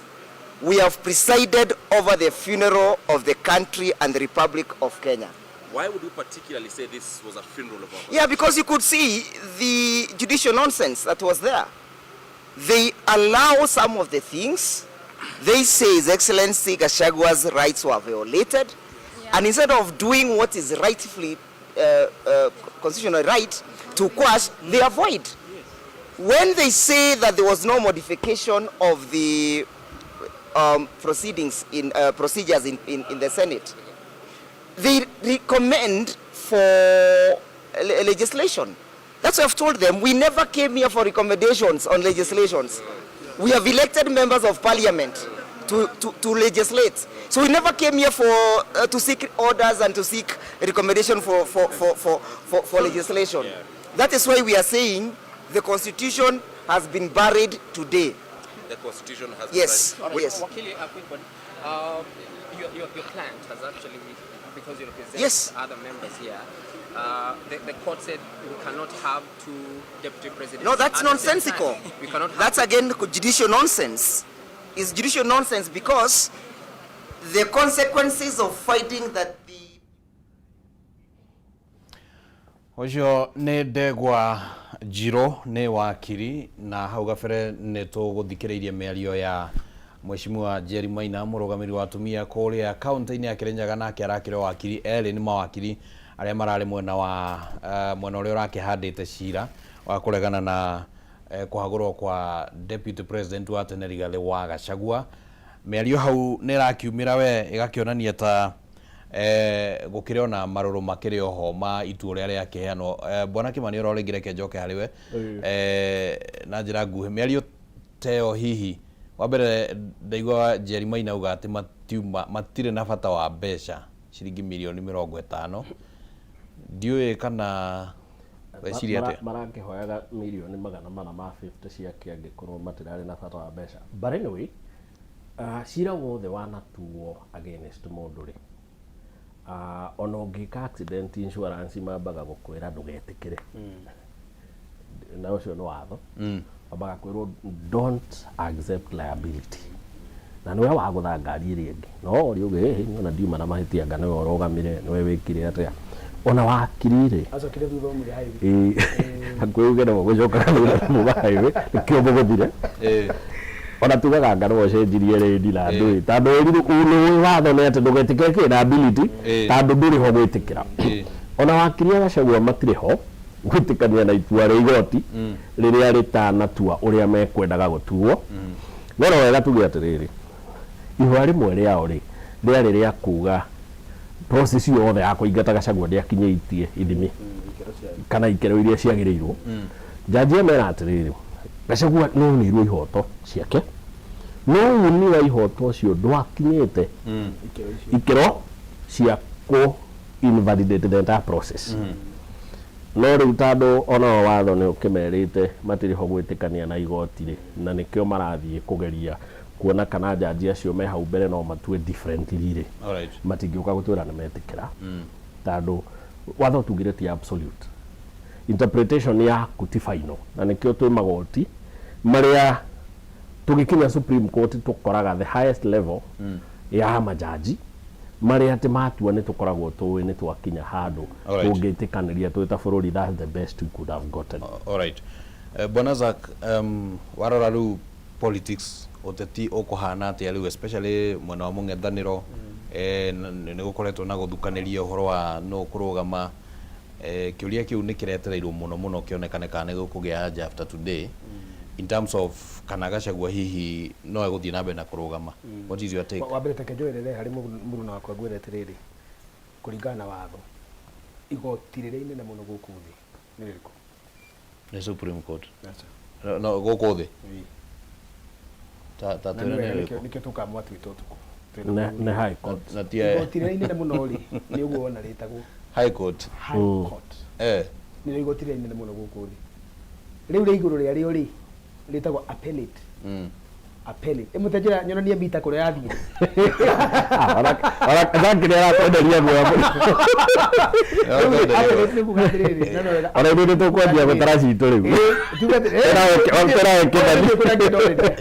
ona rĩu kũndũ angĩnjĩta njage gũthiĩ tondũ na ũgĩ wake mũingĩ njĩra icio. Appellate court nĩ kuga atĩrĩ cira ũrĩa mũnene mũno ũtua igoti rĩrĩa inene mũno gũkũ thĩ rĩtagwo high court na njũa andũ marigwo nĩkĩo ũrahenania no rĩrĩ rĩngĩ rĩ igũrũ rĩa rĩo rĩ ona tũtirarĩ narĩo ithuĩ tũrarĩgĩire mũthenya ũngĩ Supreme gũtiarĩ Kenya Supreme tũragĩire mũthenya ũngĩ igoti rĩrĩa rĩarĩ inene gũkĩra rĩu rĩ rĩarĩ igoti rĩa gũcokia riko ti rĩa gũtua cira no anyita ũguo ũkorerwo nĩ Kimani rĩ ũhoro wa gũcokia cira riko ndũcokagio hatarĩ na new evidence reke njĩre andũ cira ũyũ watuo mũthĩ nĩ igoti inene rĩ wauga Gachagua ahagũrirwo na kĩhoto na woiga Senate ya muhagurire igereire njira iria cigĩrĩirwo Senate wa gatatũ yoiga mahĩtia marĩa acukĩirwo marĩ mama koguo igoti rĩoiga nĩ aingatirwo na kĩhoto na cote maroiga ndakanacoke rĩu rĩ mangĩtua gũcoka igoti-inĩ rĩ gũcokia riko rĩ nĩkĩ gĩcokagio riko mũgĩkũ akiuga igoti rĩa gũcokia cira riko rĩ moigire kũrega gũcokia rũĩ nĩkĩ maigire kũrega gũcokio rĩrĩ nĩkĩ rĩrugwo wega very good tondũ ũratua ti hĩu wega icio ciarutwo rĩ ti hĩu we rĩu rĩ mamu wanyu angĩruta irio riko rĩ ta rĩu tũheana example agũkimaga irio hagĩa kĩwaru kĩrahũrĩka okay itanaga Yehova nyoiga ni ndigire waru utarahia njokeria irio ici riko no waru iko yuma gikugire ni kuhia ndengehia haya boco iria nyumu muno ri githeri kingi igwe uraruma mahiga ri ono cicokia riko no cihe no ngikorwo ni mathani mani kuhika hika muhika hikire irio citina mwega ni mundu nacoka akoiga ici irio cia ruto itari he cokia riko cia cokia riko ni ikuhia ni ukaheo irio ukahotana watho ugite atiriri appeal you do not appeal on the law you don't appeal the law you appeal the judgment you appeal the facts yes so hamwe appellation is not about the law ndugithe kuga wathoci madira naguo tiguo mundu aigaga atiriri facts maundu mau moiga mari matirari mama na nikio wero nikimania atiriri utangikorwo wina evidence njeru iuga wina kaundu gatiari metha-ini iyo cira ugituo korwo kari ndungiatuirwo uguo matua utangikorwo wina evidence te yori ati haria undu wa misirwo ni mawakiri maku ukimiswo ni senate ukimiswo ni high court ati korwo kaundu kau kari ho cira ucio ndungiatuo uguo nikio mundu ahinguragirwo murango wa gucokia riko hari maundu mau mothe ri ndona moiga megucokia riko ni undu wa igoti gwitikira ati atuireirwo ati watho wake ni kihoto giake ni kiunirwo cira ugituo riu ri threshold ya appeal point yo ni gukinyaniria ugo no gigenda kuria mawakiri mane tondu igoti ni kumuhe kanya ga guthikiriria no nginya ma prove ati kaundu kau korwo gatinerwo uguo ni kagia invalidate impeachment yo anyway mane maundu turari maingi make watho no gi siasa uri kunjuritie ri ni kuga atiriri wa mbere ni ati Gachagua nego githie igoti-ini na thi igoti-ini gucokia ri no araika campaign na ukaika siasa kurugama no arugame gaikeno no umenye kaundu ndaigua kimania gweta ka Sonko cira wa Sonko watuirwo ati ndungirugama we impeached no yo ne Supreme Court ni igoti inene roiga atiriri angikorwo niko impeach wa impeachirwo ndungirugama ti kuga ati angikorwo weretwo no waiya tariu kwa example igiri ungioya kimani umutware igoti-ini Supreme Court etue twamutwara igoti-ini to ni impeached na mweza kimumutware igoti-ini tondu ni aiyire mbeca cia muingi riu nie nginya rire ya Supreme Court igatua ni no ndugame tondu muici wa mbeca no mundu wa impeachment is total annihilation ndungirugama giti no go nugo Sonko erirwo atiriri uguo rerirwo ni court of appeal no rero ni high court ri tondu ni office warutitwo na gross violation ya maundu maria waigireirwo ri mundu mu impeach ndangirugama na guku Kenya ri kuri andu atano matangirugama iti wa mbere ni Waititu ndarigite angirugama guku thi wa keri ni Sonko ndarigite angirugama guku thi wa gatatu ni Kawira Mwangaza ndarigite angirugama guku thi tondu matiarutirwo office ni kuiya na riu ri igotiri ni ragikira Gachagua ndanarutwo ni kuiya ndanarutwo ni kurumana ndanarutwo ni kuremwo ni kuruta wira arutwo ni maundu makinyeirie ikiro cia by the way ni impeachment ti kuhagurwo acha impeachment ri ni gutuirwo na marakara mati ni tama mwanyo kwirite ni nderira gugaguciara ndu mundu na gutigire kirumi akwire we na ruciaro rwaku ni kunjagira gitio ta nyukwa ndugateithika kiu gitagwo kirumi no impeachment ni kuga atiriri ni ndaruma utuko uria ndaguciarire ni kaba nyondo ciakwa citangiongetwo niwe na ni kaba utangiari muciari iyo niyo impeachment ni gutuo ona ndwari ho koguo ri siasa ni cikuiga ndoko no ihana no andu matikae kuhenania ati Gachagua no arugame cira ugithiaga na mbere uria igotire hana ni undu wa Sonko's umetire atia president ya Sonko president ya Sonko ni ati once you are impeached you are out of it. Thank you. Nĩ ngatho mũno ũngĩona ngĩgũtindĩka ũguo na kuona gũkũ thutha ndĩratindĩka ta kĩndũ kĩngĩ aikio ĩkagia rĩngĩ na rĩu ona ndikũmũhe kanya ga kuga ũhoro reke ndĩmugĩre nĩ ngatho mũno nĩ ũndũ wa gũka gũkũ gwa Kameme TV na nĩ tũgakorwo tũgĩthiĩ na mbere na ndereti ĩno kwambĩrĩria rũciũ gũthiĩ na mbere ũguo nginyagia tukigĩa na ũtaũku wa maũndũ mothe na nĩ ngatho mũno nĩ ũndũ wa gũikara mũtambo-inĩ kuma rĩrĩa ũmemereki ũyũ wa ĩmwe kwa ĩmwe wambĩrĩirie o mathaa-inĩ ma thaa thita nginyagia rĩu twakorwo tũkĩrĩkĩrĩria Tuma na Kimani wa Mwangi na Zack Kĩnuthia. Asante sana, utuko mwega, rarie thayo.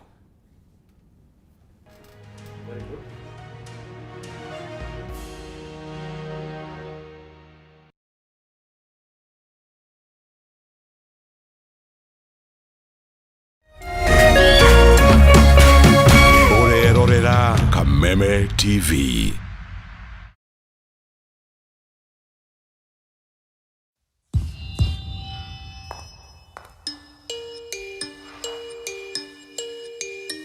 Every time I got into trouble as a child, I'd get yelled at. Wajiko, kuja. I wasn't much of a player, but in high school, they called me Zidane. At the age of 9, I beat my big brother at chess. And that's how Kamoni became Kamonski. In Form 1, I got the name Small Time, but that did not stop me. My teachers, they saw a leader in me and nicknamed me Jara after Jaramogi. After becoming a proud dad of 3 girls, people started calling me Baba Girls. Kuna time nilikuwa na uyoyo mob, manze mpaka nikaitwa mayoyo. To people backstage, I'm just Mzae. Wanafikiri sijui. Back home, I'm still Madenge everywhere I go. In my neighborhood, I'm just Shikona, the girl next door. Before every show, I tell myself, Mwalimu, you've got this. But you might know me better as Nameless. But to the world, I'm Shix Kapienga. I'm your host, Churchill.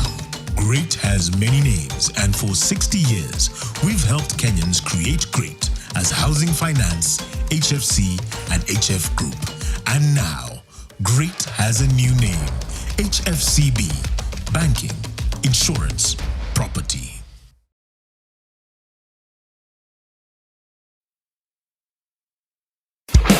Gatatu tariki 10 na kana tariki 11 June, kambuni ya Pwani Oil na kameme kayo ka muingi nitugacira matura-ini ma Murang'a, Kegumo na Maragwa kunyitanira na arimi aria maigaga ng'ombe ciira. Nitugoka gukuonia njira njega ya gukama ukihuthira maguta ma Sawa Milking Jelly maria makoragwo mari soft na matigagitha ati ng'ombe yaku nirakameka na njira njega o ati ndehithaga iria. Oho Pwani Oil ni makureheire supplement ta Ama Energy, supplement iria iteithagiriria ng'ombe yaku ikagia na hinya wa mwiri na koguo ikongerera production.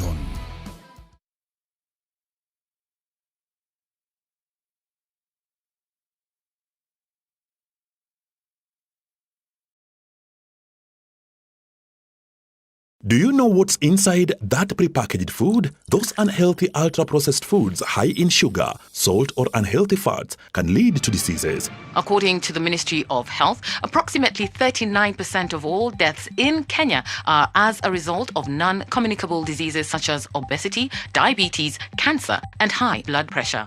The foods and drinks we consume every day can affect our health more than we realize. Clear information on packages about what's in our food can help us have a healthy diet. From the Food Policy Coalition Kenya. We ukoretwo githuburo ne mwili. Dr. Lea Mwangi wa Healing Path Herbal Clinic ari na kihonia giaku. Uthondekagwo mathina ta enlarged prostate, gastritis, ulcers, arthritis, H. pylori, infertility, fibroids, diabetes, blood pressure na mirimu ingi mingi. Tutumagira njira habo gugucokereria ugima waku wa mwiri. Ni turi na dawa ta Nimax gucokereria hinya wa uciari na Super Pure Detox kuri aria marenda gutiga njohi na thigara. Iga cleanse mwiri kumana na chemicals na cholesterol. Sherera honge citu Nairobi haria Afya Business Plaza kwina Koja Stage na kwa mwena wa Thika turi Equity Plaza second floor room 206 kwina stage ya Matara. Tuiguraga daily kuma Monday nginya Kiumia. Ningi no tusheraga mataoni mwanya mwanya Kenya ngima o Kiumia na consultation itu ni free. Araniria na Dr. Lea Mwangi umuthi kwitukira thimu 0726 04 1212.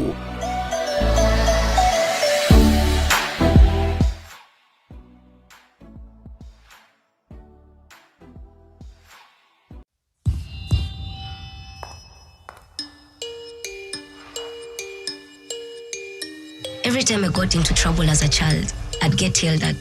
Wajiko, kuja. I wasn't much of a player, but in high school, they called me Zidane. At the age of 9, I beat my big brother at chess. And that's how Kamoni became Kamonski. In Form 1, I got the name Small Time, but that did not stop me. My teachers, they saw a leader in me and nicknamed me Jara after Jaramogi. After becoming a proud dad of 3 girls, people started calling me Baba Girls.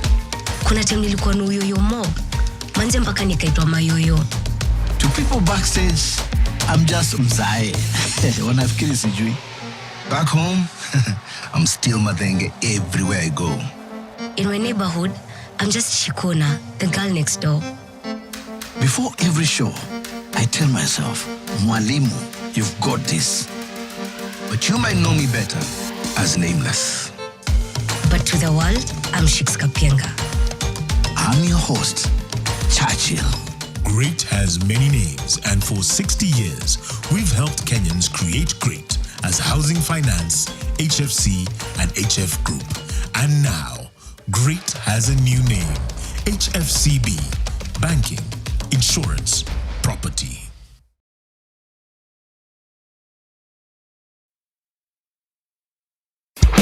Gatatu tariki 10 na kana tariki 11 June, kambuni ya Pwani Oil na Kameme Kayoka Mwige nitugacira matura-ini ma Murang'a, Kegumo na Maragwa kunyitanira na arimi aria maigaga ng'ombe ciira. Nitugoka gukuonia njira njega ya gukama ukihuthira maguta ma Sawa Milk Jelly maria makoragwo mari soft na matigagira ati ng'ombe yaku nirakameka na njira njega o ati ndehithaga iria. Oho Pwani Oil ni makureheire supplement ta Ama Energy, supplement iria iteithagiriria ng'ombe yaku ikagia na hinya wa mwiri na koguo ikongerera production.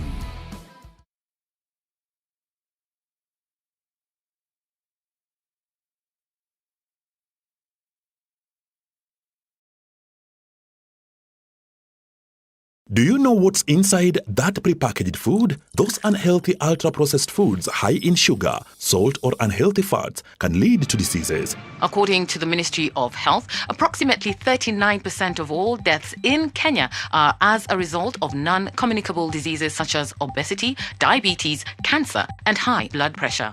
The foods and drinks we consume every day can affect our health more than we realize. Clear information on packages about what's in our food can help us have a healthy diet. From the Food Policy Coalition Kenya. We ukoretwo githumburwo ni mwili. Dr. Lea Mwangi wa Healing Path Herbal Clinic ari na kihonia giaku. Uthondekagwo mathina ta enlarged prostate, gastritis, ulcers, arthritis, H. pylori, infertility, fibroids, diabetes, blood pressure na mirimu ingi mingi. Tutumagira njira habo gugucokereria ugima waku wa mwiri. Ni turi na dawa ta Nimax gucokereria hinya wa uciari na Super Pure Detox kuri aria marenda gutiga njohi na thigara.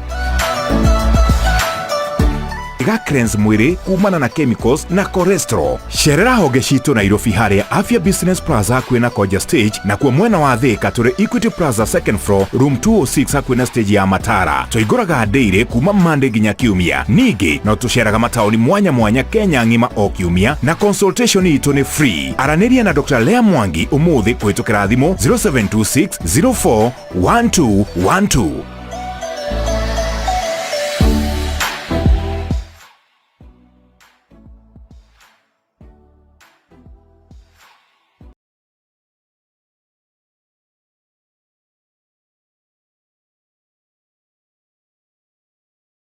We ukoretwo githumburwo ni mwili.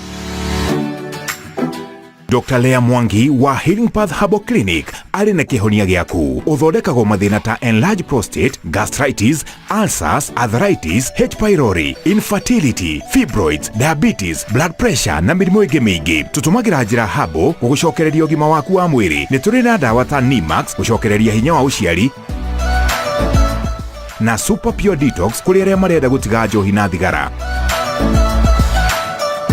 Iga cleanse mwiri kumana na chemicals na cholesterol. Sherera honge citu Nairobi haria Afya Business Plaza kwina Koja Stage na kwa mwena wa Thika turi